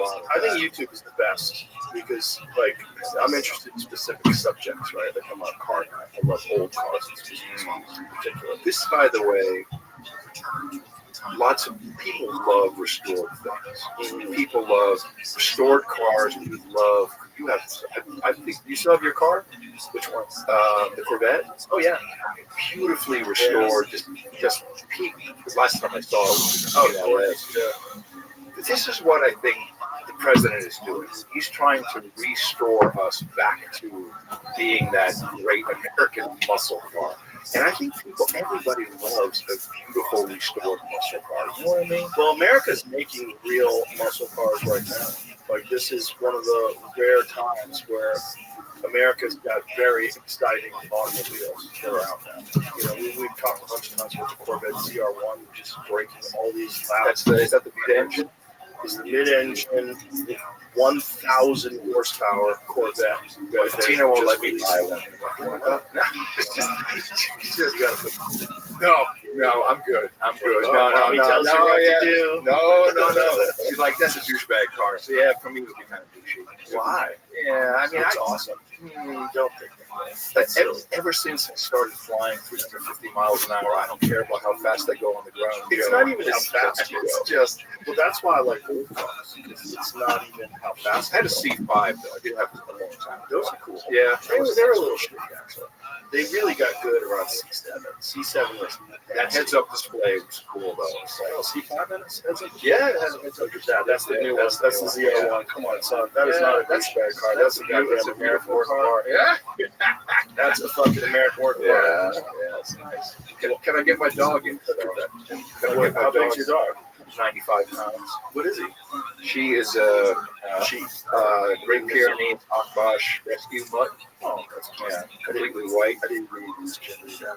Yeah, but she's very look how awesome it looks, man. You don't take your dog everywhere. Reward yourself, Adam. Get a pod father. Get a fucking Corvette. Look at that thing. That's a beautiful cockpit inside of that thing. That is beautiful. And the performance of that is unparalleled. It's an amazing automobile. A friend of mine just, because he's a real American car nut, he just bought a Tesla Model 3, and he bought it for the autopilot. He says, I wish this came in 16-cylinder, multi-turbo. He says, oh yeah, but his autopilot, he just loves that. He loves the autopilot. I have a S, the Plaid. I have a Plaid Tesla, the 4-door larger. Yeah, does it have the autopilot? Yeah, full self-drive. Incredible. It's incredible. I don't use it that much, I like to drive. But just the capability of the car is amazing. Yeah, the speed, the effortlessness, and when she merges with traffic, it just takes me through. No sound. It's beautiful, man. It's beautiful. Yeah, but it's different. So I like old air-cooled Porsches. I had a They're not fast. They're not fast. They're not fast. Because you have manual, Yeah, with the always. truck clutch, like, you got to push that thing in. Well, it's they're floor mounted too. They're different. The old Porsches are different. But it's what they are is a physical experience. It's like a ride. It's a fun, exhilarating experience where you hear you hear the engine, you're shifting the gears yourself. It's exciting and engaging. And that is more important to me sometimes than just speed. Like, I don't need to go fast. It's not even about going fast. It's about the whole experience. You're feeling the rear end funk a little with your ass. You know, You can't do that anymore. These modern cars, man, it doesn't work anymore. We used to put Porsche engines into VW buses back in the day. That was awesome. You could fit it in a Beetle. You could fit a Porsche engine into it. Oh yeah, a lot of people have done crazy Yeah. Beetle transformations. We've hiked up Porsche engines and put them in the back of those things. Yeah, there's a whole like modding community of Beetle freaks. They take Beetles. They're Volkswagen. Remember how many there were in the 70s coming in from Germany? Yeah. We all had a 1303. I loved my Beetle. It was When I was a kid, my friend Jimmy had one. He had a Beetle. It was just cheap on gas. It's easy to drive. And mine was like I had to jump start it because the lock had broken. So So you jump started every time every time you got in, and then I lost my gas cap, so I just had a rag in there. And if I went around the highway to the right, and if my tank was too full, then gas would leak out, and my front tire would start to slide off. It was back, we were 18, just like, we got to drive this thing. It was great. I loved that. Was a good. We weren't scrolling on TikTok, Joe Rogan, and we were doing dangerous stuff. That's true. We were jump starting our cars, and I think we're lucky that we've seen both. We grew up at a time where there was no internet, and we're going outside to do things, and people did physical activities. But then as we got older, we recognized that there's this new technology that's connecting the whole world in this weird way, and we're getting to experience it as people who know the world before that. I think we're real lucky. Well, you're a big part of a change, certainly in young men. I mean, I've seen so many young men who follow you and follow your workout regime and follow, listen to you. They listen to you about what you're saying about health, about food, and you're an important voice in that regard. You've really helped a lot of young men in our country and far beyond. I mean, I know you don't take compliments like this well, but it's very important. Well, I'm very happy. Very important what you're doing. There's a lot of young men that just feel like real disconnected to the world. Nothing seems to be anything that is interesting to them, and they're being pushed into this box where someone's trying to turn them into a fucking chihuahua. This is like the evolution of the wolf into the dog. That's what's happening with men. Like, for some reason, men are supposed to be neutered. There's in the 60s. So I've been ever since I got saved and become a believer. I've really learned about our American history. I've been blown away by how much. Because a lot of you can talk about the 60s and when they outlawed psychedelic drugs and put on Schedule 1. That was the exact same time when the Bible was basically taken out of school, and it was I think the church in general kind of went into itself and kind of became the thing you do over there on Sundays. Can we pause for a minute? You got to pee. You got to pee. Let's pause. We'll come back and talk about it. Jesus. We're back. Yeah. All right, we're back. Yeah. Oh man, much better, right? Thank you. So we were going to talk about the vaping thing, because you're saying that there's nothing wrong with vaping. Well, I didn't say there's nothing wrong with vaping. So what is that? Can I see it? Yeah. This is you can hurt somebody with this. You want to fuck somebody up? Well, you get a good grip. Yeah. No, you just it's like brass knuckles. Yeah. Like holding a roll of pennies. Yeah. No, you would do that. That's also. That's why I carry my gun. That's probably better. That's the battery. The battery's heavy. So when I gave up, I've always take a photo of this? Yeah. So it's the top button. Press it and just suck. What was the flavor of this? That tobacco-ish. Tobacco-ish. Yes, tobacco. Basically.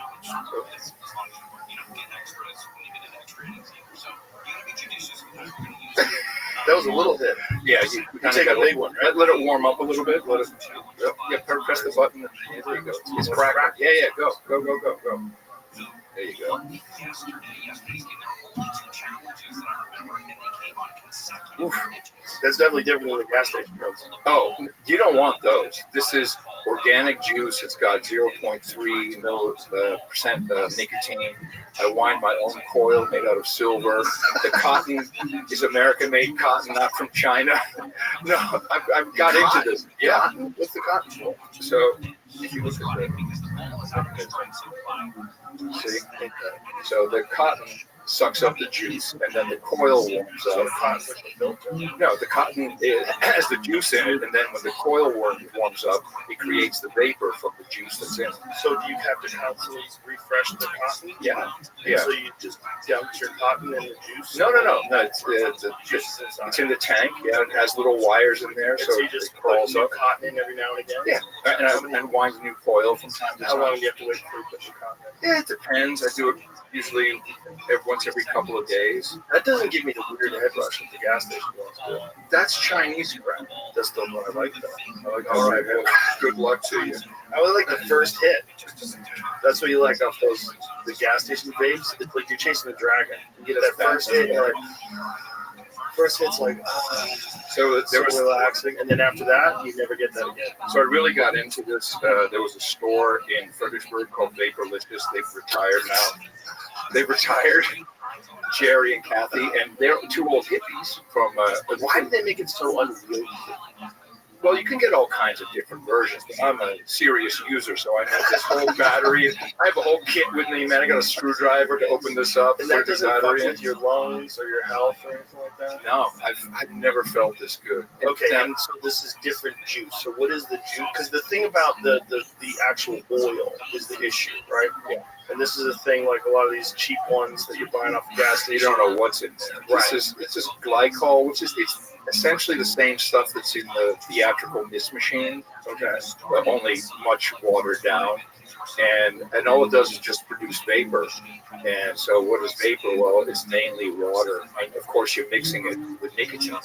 And nicotine, that's the piece that I've always liked about smoking. But now I don't get the tar, I don't get all other contaminants, and I also don't get high. I stopped. Kind of stopped. I used to smoke a lot. I stopped. It's just I haven't felt like doing it anymore. Like a glass of wine, but and so this.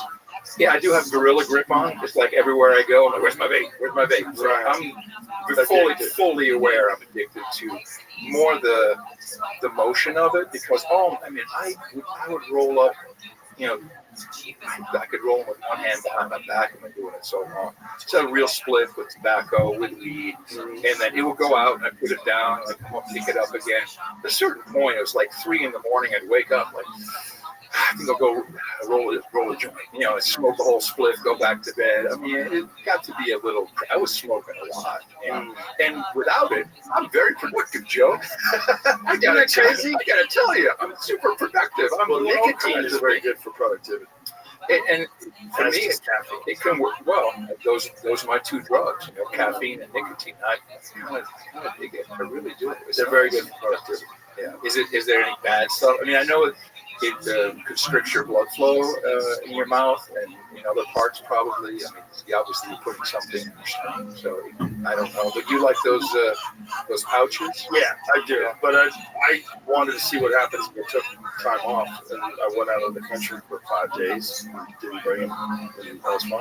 It didn't bother me at all. I was wondering if I'd be able to kitchen for a while. Like I'm okay on the plane. I can fly to Europe. I'm like, I'm okay.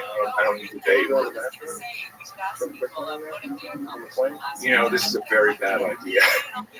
You do not want to be caught vaping on the plane. Oh, really? Yeah. Of course. Will that set off a fire alarm? I don't know. Can you blow it right into the toilet? No. You can do what they call zero vape, which is basically you inhale and you just hold it in until nothing comes out. Oh, wow. Yeah. Or I've done one of these like. And then go off the jacket. Yeah, I know. I've seen people do that. But that is not approved behavior, so I do not condone that. it's okay. I can handle not vaping for 8 hours. So what's in the gas station when you're getting that? Who knows? What's in the oil? Who knows? Who knows? That's maybe what killed some people early on in COVID. You know, it might have been bad. A lot of THC, of course. These pre-made cartridges. You just don't know what's in it. It's like, no, don't vape that stuff. Do not vape pre-made things. I mean, this is fun. You get to learn how to do it. It's manufacturing. You know, you get into. I can really get into it. Like I got this diameter silver wire and five loops or 6 loops for different impedance. Oh yeah, there's a whole. I mean, this tank. You know, this thing is like you try different. Must have 18 different vapes that I've tried. Like this is the one. Somebody gave me one at one time. It was like. It was carrying around a phone. It's like I was carrying around, it was the size of your flip phone. Yeah. That's me, baby.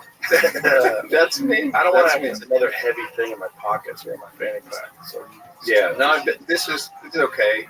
It's all right. And then this thing. But you decided that the phone was too invasive, even with the graphene OS. Yeah, because you could still do everything, just not being tracked. And so I used to go to bed. You know, we go to bed at the same time. You know, we always watch some stupid, like we're in season 7 of Seinfeld right now. You know, so we'll watch a half hour of stupidity, and then we go to bed. And I used to be on my phone, you know, for half an hour scrolling stuff or whatever. And then, you know, okay, I'm tired. Yeah, my brain has been working overtime on whatever inputs I'm giving it. And now I'm like, well, there's nothing to scroll, so I just go to bed and I'm out in 3 seconds. I'm like, I sleep. And I sleep all the way through, and I wake up in the morning. I'm refreshed. I feel good. I don't look at social media the first hour I'm up. I mean, I do Bible readings and stuff and devotionals, and I text a buddy of mine, and I'm ready, man. Then do you do social media in the morning? No, almost not at all. So when you do it from a computer? Yeah, yeah. And when you do that, one of the questions I had about that, does that do voice to text? It can, Andrew. Oh, that's a game. However, of course, when you do that, Google is basically keeping your transcript. There's a company in Austin called Futo. Wait a minute. So if you just text, it doesn't keep your transcript?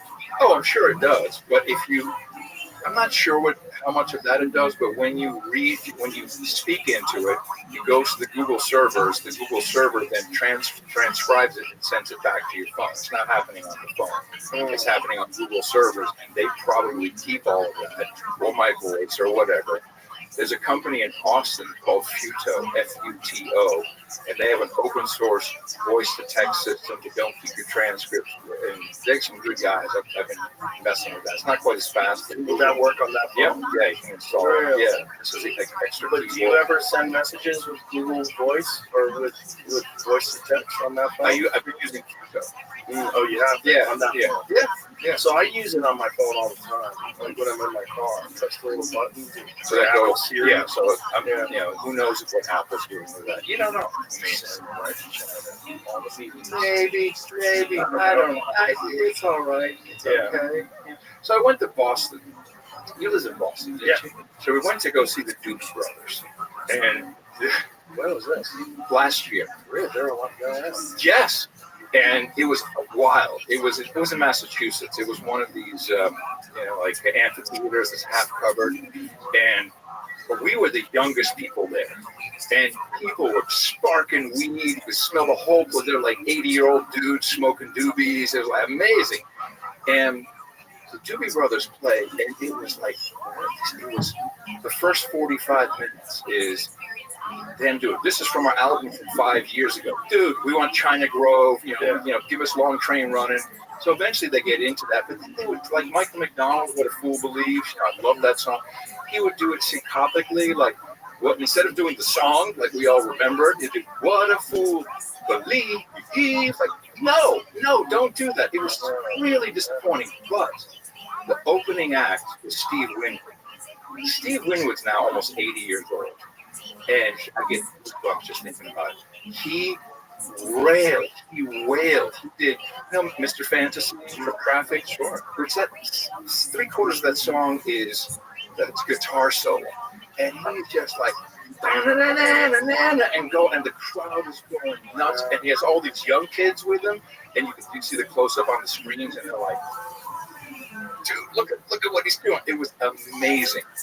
I bring it up because the next day, did you go up to Plymouth? Did I go to Plymouth? Yeah, Massachusetts. Plymouth Rock. Right. So Plymouth Rock is kind of disappointing because it's like it's a rock. It's a rock, and there's a structure around it, and like, okay, it's a rock, and there's a little sign next to it that says, we don't know that this was really the rock, but some guy in church who was 90 years old at the time said, yeah, I think this was the rock, so that's the rock. You were talking about the Georgia Guidestones a few episodes ago with somebody. Did you know that we have an actual Guidestone in America in Plymouth? No. It's called the Monument to the Forefathers. I'd never heard of this. It's about 2 blocks in, and it's, I think, arguably the largest granite structure in America, but maybe in the world. It was completed in 1890. And it is the Guidestone of America. And no one knows about this. Is huge. Check it out. This thing is huge. And it's literally in a cul-de-sac, a residential area. There's no road there. It was completed in 1890 after 50 years of building it. And so this is the formula for America. This is what I was going before I see it. The formula for America. So they constructed this so that if we ever lost our way, we could find our way back. You know, when they talk about America was built on Christian values, what does that mean? What does that mean? I mean, even the word Christian, it's like, that was actually a slur back in the day. Jesus believers. So in the middle of faith, that's her name, faith, 4 sides. And one is law, education, morality, liberty, and has all these cool inscriptions. It's really something amazing to see. And I believe that's the formula that we got. You live like this. Joe Rogan lives for science. You understand law, morality, education, and liberty. And if we can get back to that, that would be just, in fact, so all of our early presidents, all of them lived by the Bible. Every single one. They wrote about it, they studied it. 1778, one of the first acts of Congress was to print the Bible for everybody. So I brought you, this is done by a group called the Wall Builders, and David Barton has all, these are the receipts. So it's a Bible, but it has 3/4 of the book is writings by our early presidents, all the way up to Reagan. And this David Barton guy, he has all of these originals that he lives in Alita, Texas. And it shows you what our code was in the early days up until the 60s. And that's when, we've got this big argument about, we can't have, the whole, the First Amendment is the right to establish a religion. And that has been converted throughout the years to say, well, you can't have the Bible in school, the government can't tell you to do this, and you can't be talking about the whole of Congress used to be church, and that's how we started. And you don't have to necessarily be a believer or saved by Jesus just to understand where you came from and the basic tenets of law, where those guys created it from. The receipts are in the Declaration of Independence. Our Bill of Rights, our amendments are rights. Not that the government did though. They all say the government shall not infringe, the government may not do this. What the government did not do because we had rights given to us by our Creator. And I think if we got back to a little bit of that in America, we might get a bit more on top, which is why certainly all the Jesus freaks are like, President Trump is talking about God. He says God saved him to save America. I mean, a president is a big deal when he does stuff like that. And you can just look at people around. Russell Brand, Tucker Carlson, Candace Owens. There's a lot of people who are now starting to do this. And I know you love history. That's why I bought that for you. Because when you see where it comes from, a lot of things start to be clear. And that sculpture, that was like, I had no idea it was there. I'd never heard of it. It's not in any books, but it's kind of a template for where we came from. And I think it's kind of important that we look at that as well as, all the other things that we're looking at now with AI and social media. And we can't just be sitting around for 4 years going, yeah, Trump, yeah, Elon, stomp the lid. We've got to find some spirituality one way or the other. It doesn't have to be God. I would like it to be, but people got to find that. I think you're saying some wise things. I think that people need some sort of a moral and ethical structure to live their life through. Jordan Peterson always has this thing, like, whether or not, if you believe in God, if you live like you believe in God, you follow God, you will live a better life. And that is true. I believe it. I believe it, absolutely. And it's very simple things. Yeah, it's very simple things. The Ten Commandments aren't that hard. It's like that's your law. If you believe that government, government is an extension of God. If you believe that in states governments, and I think that God gave us Joe Biden for 4 years. I really do. He said, y'all got to take a look. He has humor too, by the way. Like, you should take a look. And there's a story of, I think it's Daniel, about King Nebuchadnezzar. And King Nebuchadnezzar, he did not follow God's law.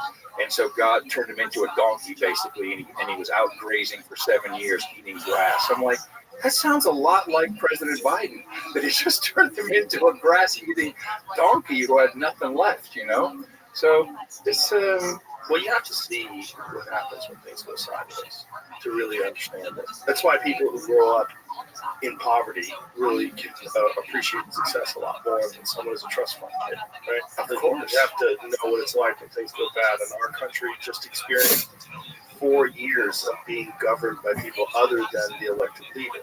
And it's pretty clear now. And the way Mike Johnson laid it out, that Biden didn't know what was in some of the executive. I didn't sign that. Yeah. Oh, it's kind of crazy. It's interesting because some of that, like how much can you attribute it to faulty memory and how much of it is actually they passed things by his desk. I don't know. But at the end of the day, we got to see that this was not a good direction. This is a terrible direction. And I think that was like one of the biggest mistakes that Kamala Harris did, was when she went on The View and they asked her, what would you do differently? And she said, nothing. Yeah, which is crazy. But also, look at President Trump. I mean, can you take a more wrong guy in the auspices and the opinion of presidential and everything? And he learned a lot during his first term. I mean, this was a turnaround in epic proportion. And I know it's basically a political comeback in the history of the world. It'll be in the history books. This show will be a part of that. It's going to be incredibly important for us to look back on this because, it's often the misfits.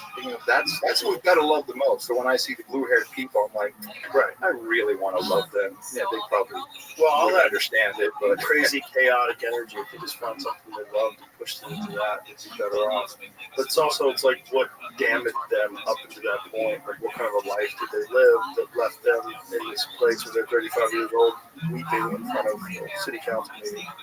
Like, who are they and what went wrong? And this is the thing, is like we kind of encourage this victim mentality. We do. And we reward it. It has social credit to it. You get to be in a special class of people and you get to say outrageous things and people allow you to. And that's not good for anybody. Just like you have kids, you know what it's like. Yeah, it's not good for kids. But you gotta tell them, like, well, that's not real. You can't do that. That's not yours. Like, there's things that you have to learn, and if you reward victim mentality, then people look to become victims. And so that, like, when that lady laid out all her fucking physical ailments and all her problems, as if that makes any of the things she's saying make sense, because she has all these problems. Like, no, that's not how the world. But you're right. It's been rewarded and it's been encouraged by political operation. Yes. Mainly to get votes and to bring. These people have a vote too. Right. They can vote, so bring them in. This is a part of the PSYOP of USA. Mm-hmm. And the PSYOP of just the government in general, these control structures that are essentially put in place to make sure that they You know John Perkins? Yes. Have you ever had him on? No. Oh man, 'cause he wrote about this. Economic, yeah, especially economic history. Wow. I mean, basically, USAID. That's what they do, but also the State Department. So, Marco Rubio seems like a good guy. I'm kind of liking him, but they've got intelligence units inside there. There's all kinds of things that happen with the State Department. So I hope that also gets uncovered. Well, Mike Benz was explaining yesterday. I was like, this seems so intertwined. Like, how are you going to, what can be done in 4 years? No, this is going to take 50 years. Hey, what's up, Keith? Appreciate you letting me on. This is my debut into the space. He laid it out in 4.5 hours yesterday. I probably talked for 3 minutes for the whole podcast. I'm not kidding. It was just, with Mike, you got to can I get the transcript of the show and go over it slowly? Because he goes fast. Well, the thing that will happen is viral clips of specific things that he highlights. He says that are very significant. They're going to go out. And those are already out. And I'm sure they're all over X right now. And I love that Doge is I was skeptical because we heard this during the Reagan administration. Reagan was going to do all this. He was going to make government efficient and more efficient. When I hear that they're going to do the same thing to the military, well, they have to be accountable to yes, you can't. They haven't done one ever. Well, the Pentagon's failed 7. And the thing is, fraud's real. We know it's real, and we know people are filtering. And if you go unchecked for long enough, that becomes part of the way people do business.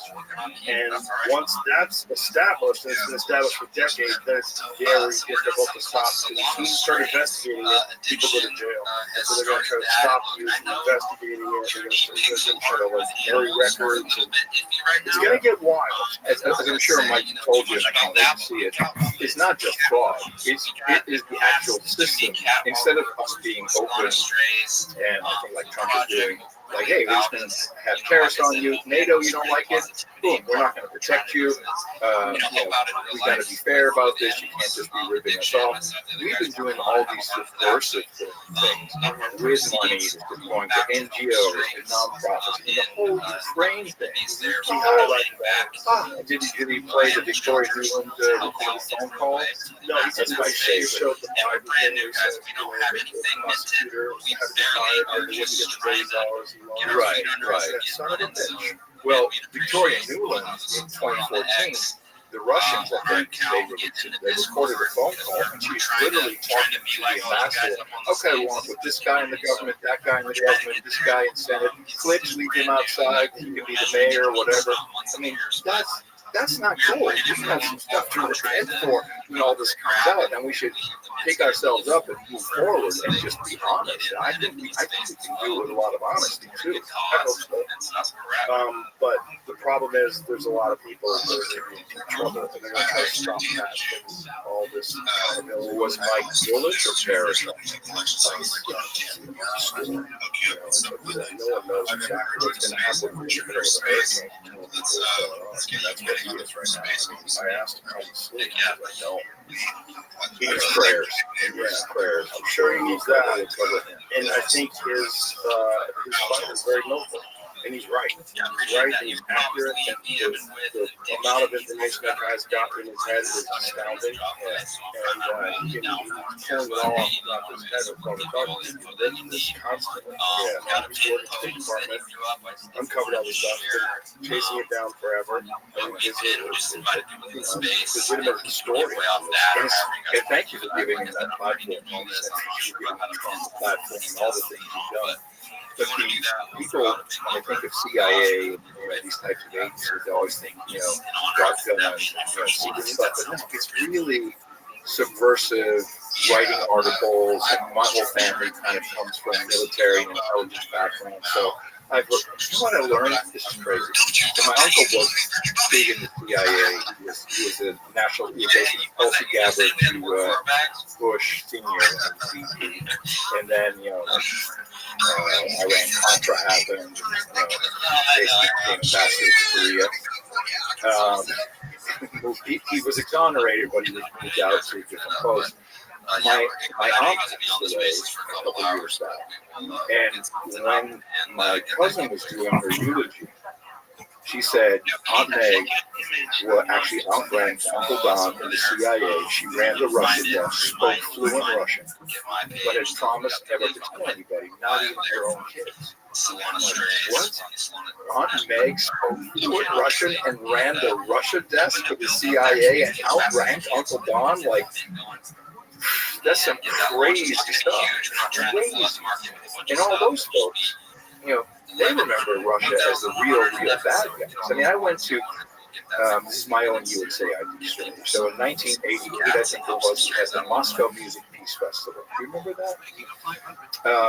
And this was before the wall came down, and it was I was the only MTV person who went. We went on a 727 from Newark.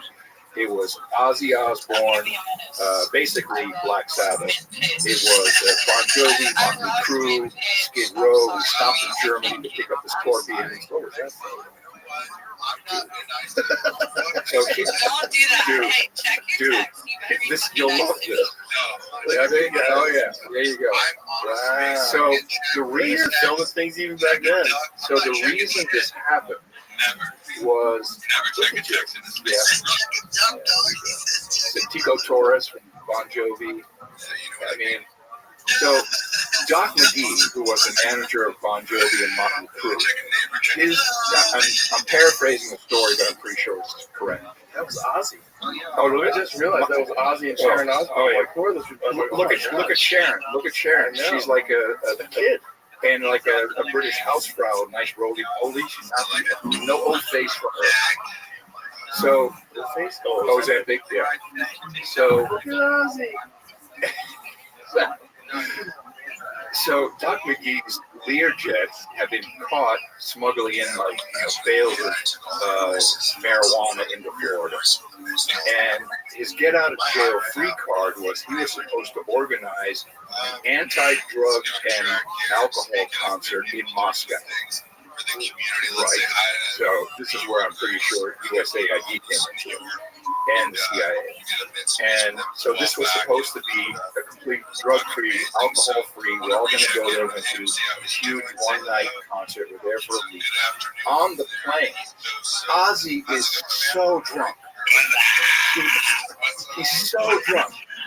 Yeah, so we're in the back there. He's at the laboratory mid-plane.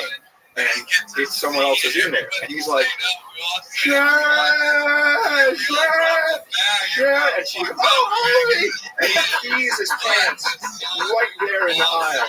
Like, holy crap! Ozzy peed his pants. Sharon. So this was a wild trip, and I got a briefing beforehand by some dudes in suits.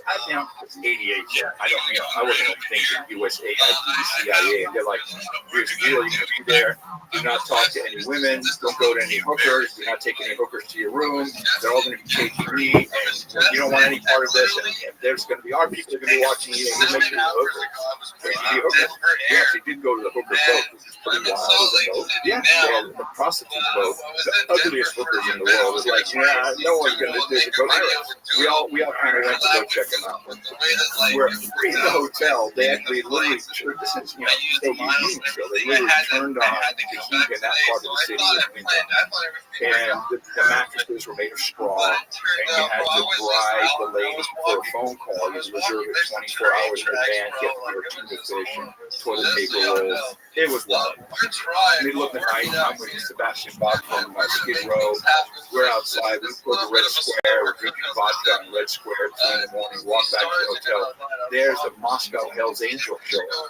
And they're on like these Yugoslav motorcycles, and they're popping wheelies and falling off. And like, what's going on? This Russian official comes up and he had the really big hats, and he's like, tap, tap, tap on the back of one of the trucks. And all he wanted was t-shirts. And so, gave a whole bunch of t-shirts. Everybody leaves. Crazy.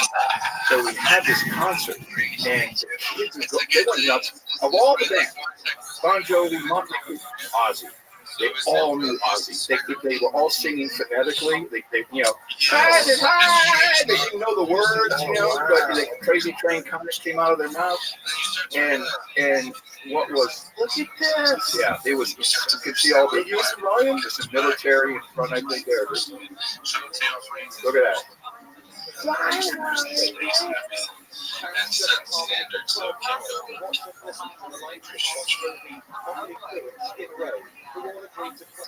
Wow. So here's the kicker. The Scorpions had a number one hit, Winds of Change. And it was the only song they did not write. And that song was the anthem when the wall came down, which happened. Oh, here you go. There you go. There you go. Our ballads There you break go. down the USSR. Yep. What? Yep. Is that real? I think so.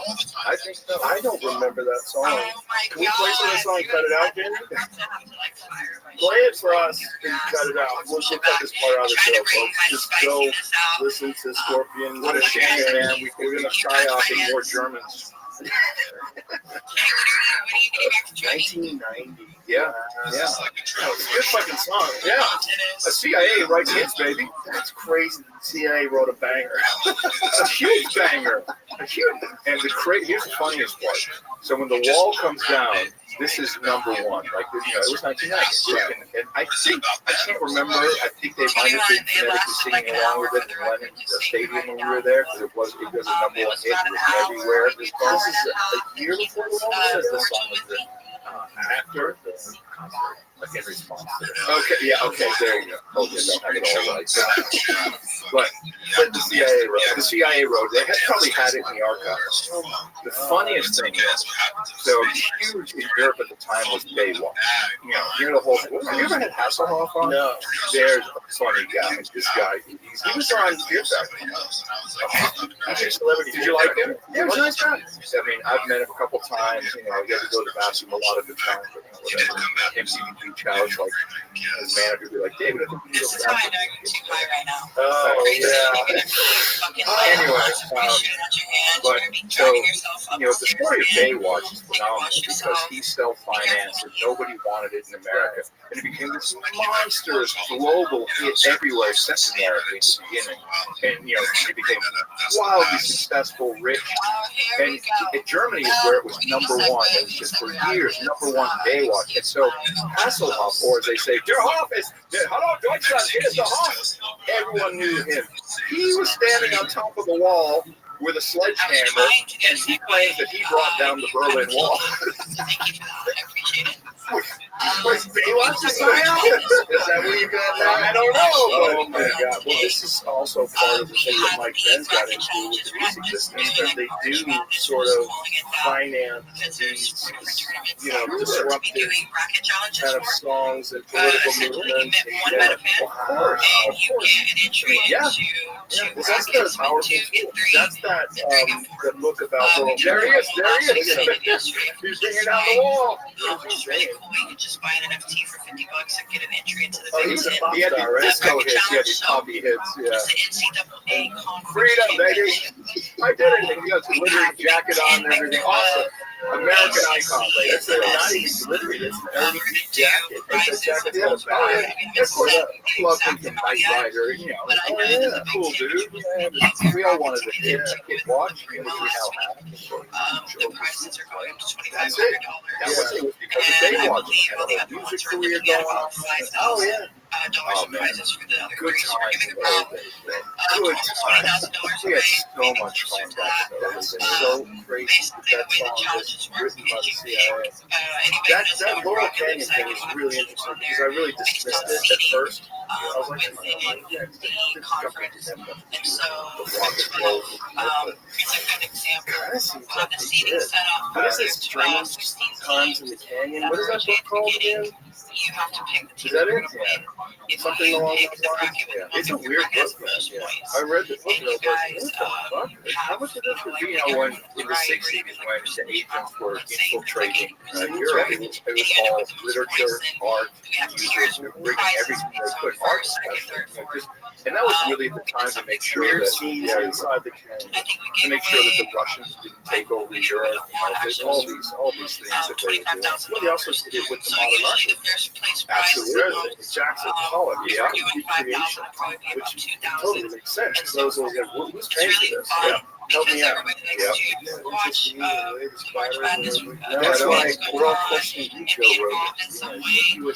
It's just like a fun way to I think I skipped the system. I think somehow they fucked up. Look at me, my whole family's intelligence and military. I was a pirate radio guy in 1983. They must have been like, this guy's lost. We can't use him.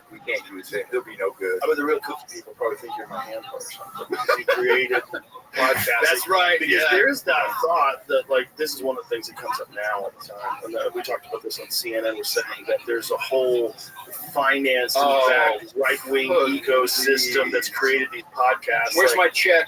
Well, this is just stupidity. This is the problem where when you look at some conspiracies, you think, oh, well, that applies to all things. Yeah. That, no, there's actually some things that are organic. Well, some weird reason. What I think we'll see, the first thing after the election is, we need a Joe Rogan on the left. We need a Joe Rogan. Well, guys, you basically had a Joe Rogan on the left, but you were so crazy that Joe started to think right. They didn't want me.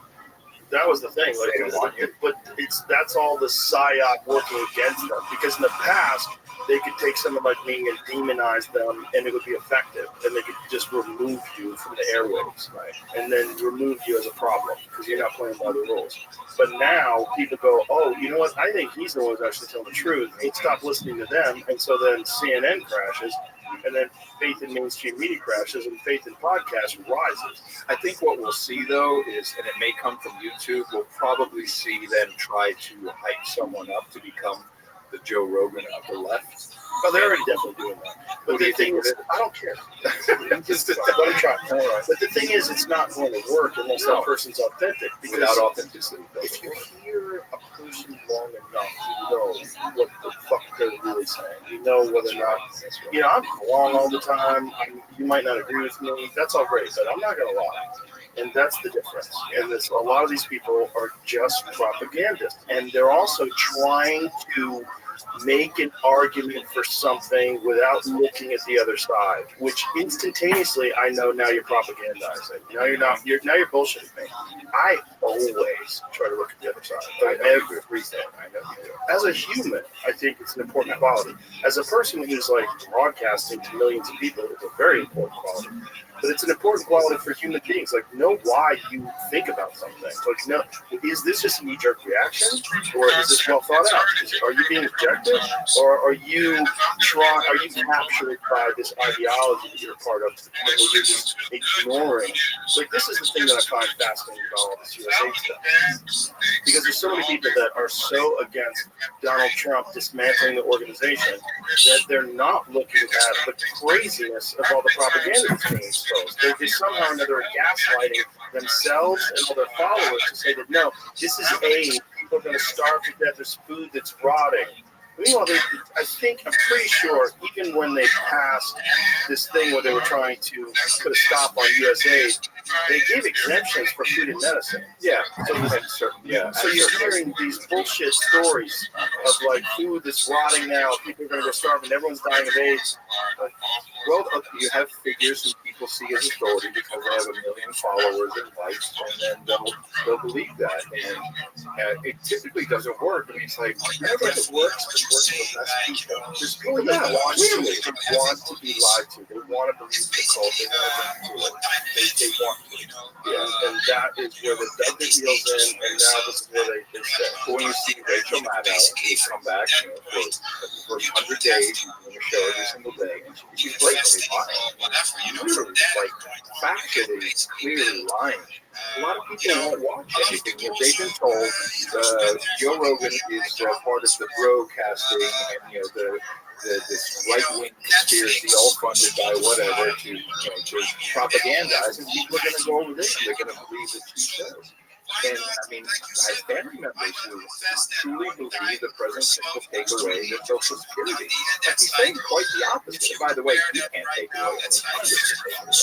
USAID, created by executive order by President Kennedy, can't be cut by executive order by President Trump. That's just a fact. Well, also, what they're doing is they're highlighting there's people that are supposedly 150 years old that are getting Social Security. Awesome. I need some of that. There's some weird shit going on with Social Security. But you know what happened? I think this is what we're not being told, but I have a lot of sysadmin friends. From what I understand, the Doge team 4 guys initially. They were in. So the Treasury is like a bank account. You know, it's one system, and it sends payments through the Federal Reserve System. And all they needed to do, January 21st at midnight, they were in there. They got all the payments. They had that at Mar-a-Lago. They've been, I've heard this, that they've been going through it like there's no reconciliation. There's just a payment, no purchase order, or no confirmation that the work was done.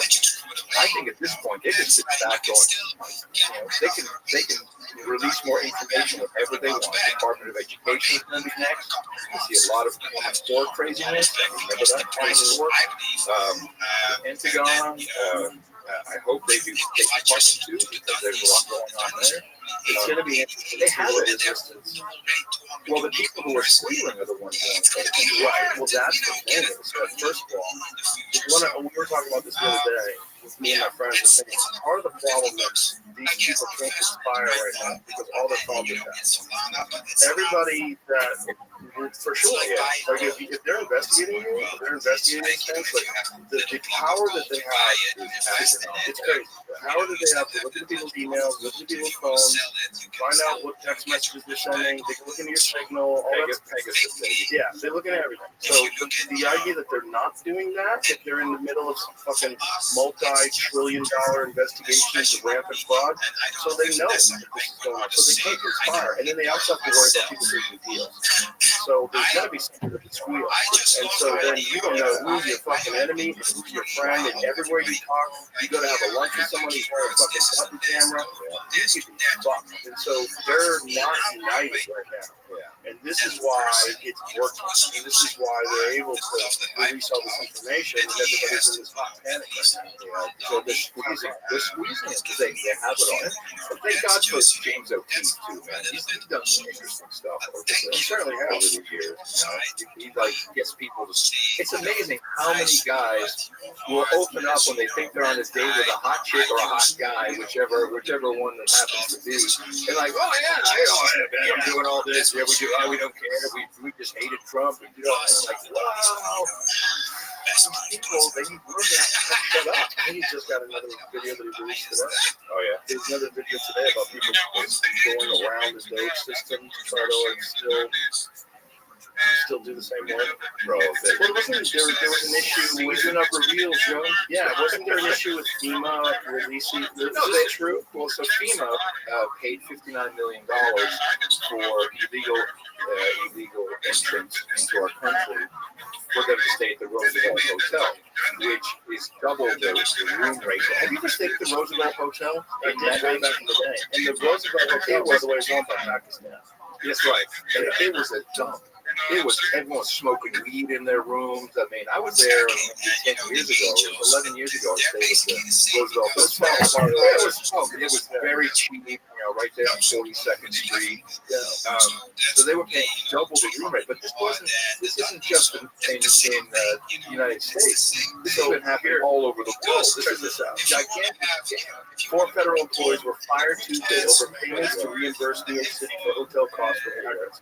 The Department of Homeland Security officials said the workers were accused of circumventing leadership to make the transactions, which have been standard for years through a program that helps the cost to care for a surge in migration. However, officials did not give details on how the 4 had violated any policies. But they put a premium on the payment. It's a luxury hotel. So they definitely do it. So wasn't Anderson Cooper disputing it? He was saying he was talking to Sunil and he called the dick. Just don't be a dick. Go to Chicago. All the hotels on the Miracle Mile are all migrant hotels. Yeah, it was super good money. I mean, crazy. But that's everywhere in the world. That's the same in Europe.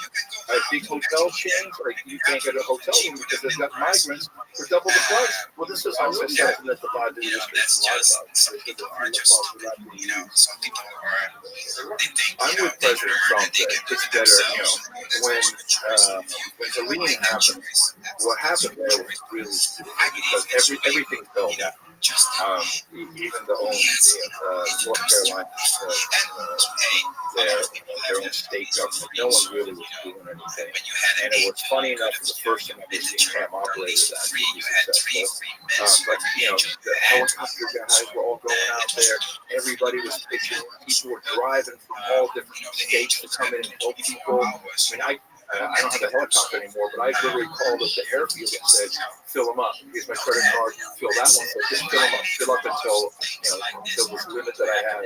Fill up the I know what it costs. You burn a lot of money in a helicopter. This is how America works. We really work well and help each other out in all kinds of circumstances. And we become so reliant on the government, so reliant that Uncle Sam is going to come in and save us. And it turns out they're not really efficient at it, they're not really good at it. A lot of money gets stuck and flows to other places. We've got to come back to loving our neighbor and knowing your neighbor. How many people don't even know their neighbor anymore? This is critical. And I think you have this, when Clinton was president, everything changed in America. All of a sudden, oh, that's not sexual relations. Oh, you can do that to me, baby. That's not actually sex. All these kinds of things. That sets a tone, sets a cultural tone. And Trump is setting a cultural tone of let's get this done. Let's stop getting ripped off by other people, by ourselves, and let's be successful together. And it's a short amount of time. So I hope that it isn't interesting that half the country doesn't see it that way. No, unless it sees it as a constitutional crisis. Well, that's just the term. I know, but it's interesting. The top female official is fired over payments to New York City migrant shelters. Trump administration fired the Federal Emergency Management Agency chief financial officer and 3 others after Elon Musk misleadingly claims the agency had used disaster relief funds for migrant services. Wait a minute, is this New York Times? This is just going to be back and forth forever. Misleading. What is misleading about it? So let's see here. New York City officials raced to clarify that the federal money had been properly allocated by FEMA under President Biden last year, adding that it was not a disaster relief grant and had not been spent on luxury hotels. Nonetheless, just 2 hours after Mr. Musk's post, FEMA's acting director, Cameron Hamilton, announced the payments in question have all been suspended, even though most of the money had already been dispersed and that personnel will be held accountable. But is this a recent payment, and did they put a freeze on payments, even if the payment had been properly allocated by Biden? When I was reading it, they just pulled the money out of bank accounts. Who did? Trump administration revoked $80 million in New York City after threat. See, can you go to the title there on Daily News?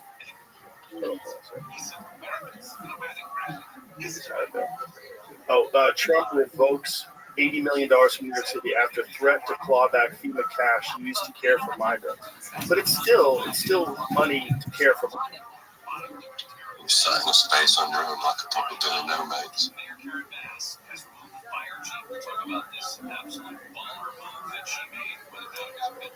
What's going on, everybody? How are you? All good. Excellent. I see this is a chill and chill space. Do you mind if I tell you about my project? Silly goats, it's not hard. You there, Chelsea?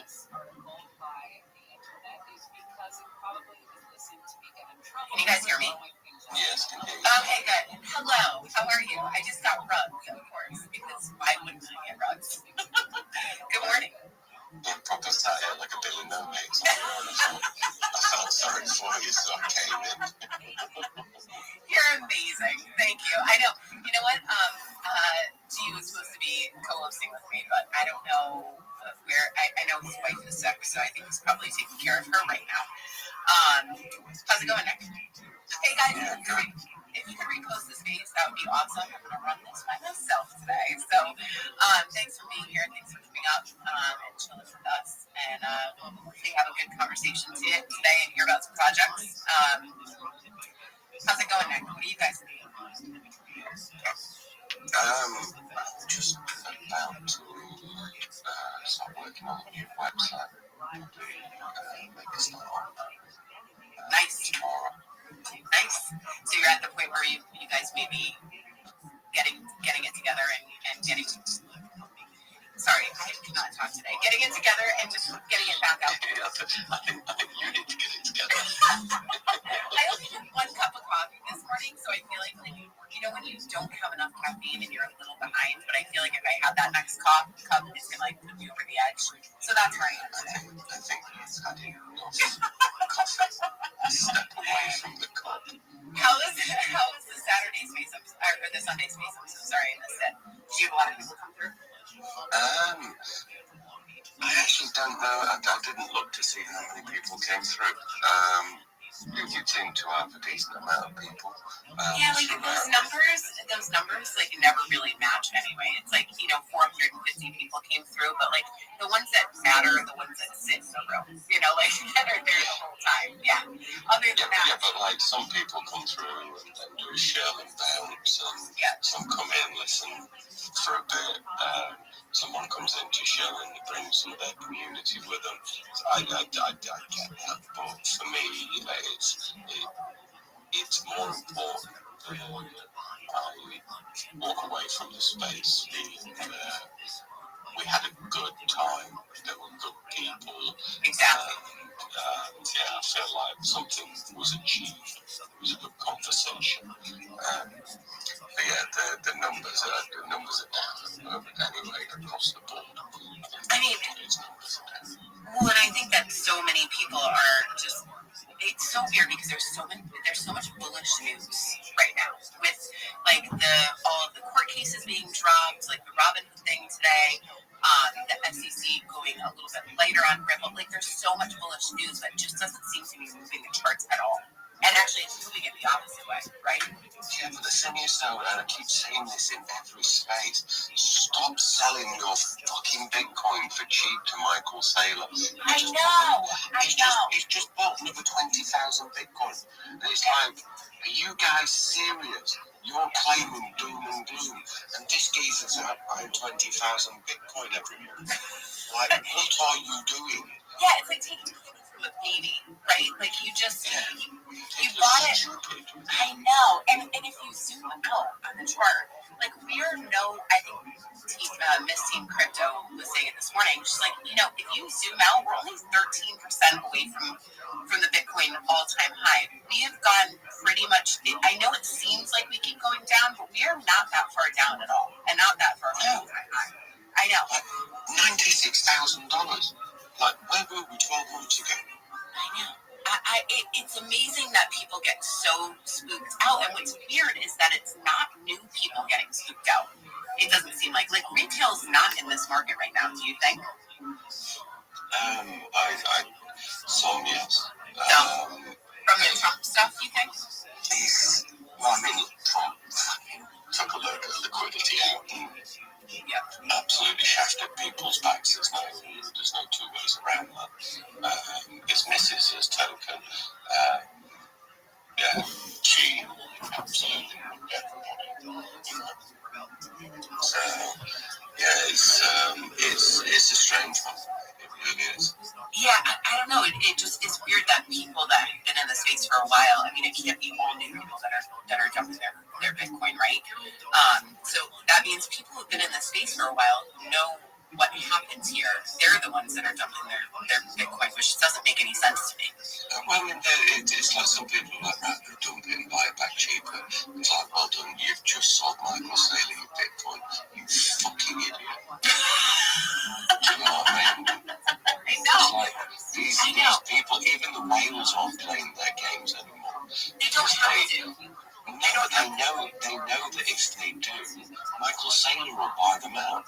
And what they would do is put in a massive short, dump, thousands of Bitcoin into the market, crush the price, create a load of doom and gloom, everyone just starts panic selling, and they ride down the short, they close the short, they open a lot, and buy back even more Bitcoin than what they started with, and they ride that long position because everybody else pumps their back, and they make money on the short, they make money on the long, and they buy back a lot more Bitcoin than what they started with, but they now know that they can't do that with the likes of Michael Saylor.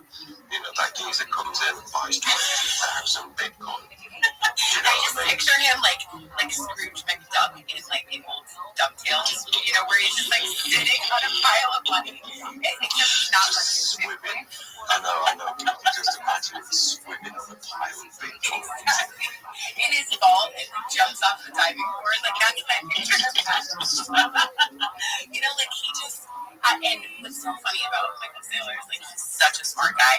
I wish that I could listen to him for more than like 15 minutes. His voice drives me absolutely bananas. Because it's so like everything's just so monotone, but you know that he's like just brilliant, you know. So I just need to put like a voiceover on him so that I can listen to what he's saying, but not get annoyed, you know. That just may be my problem. I'm not sure. Can you guys still hear me? Yes. Sorry, I was reading something. Some people. How dare you not pay attention to me? Yeah, you get a bit boring after a bit. I know. It's tough to keep it together up here by yourself, you know. So, Iliam, how are you? Is that who just responded? I think Iliam. Is it Iliam or Gilliam? Who's up here too? Good evening, everyone. Hello. And it's William. William, how are you? Figured that out. Do you figure the William out? Well, what I would have done was clicked on his name. Yes. And then it had opened up the full name. And then I'd been like, oh yeah, William, because there's more chance of it being William than anything else. There we go. Well, actually, when you click, so thank you, Nick, for that advice. But I did click on his page.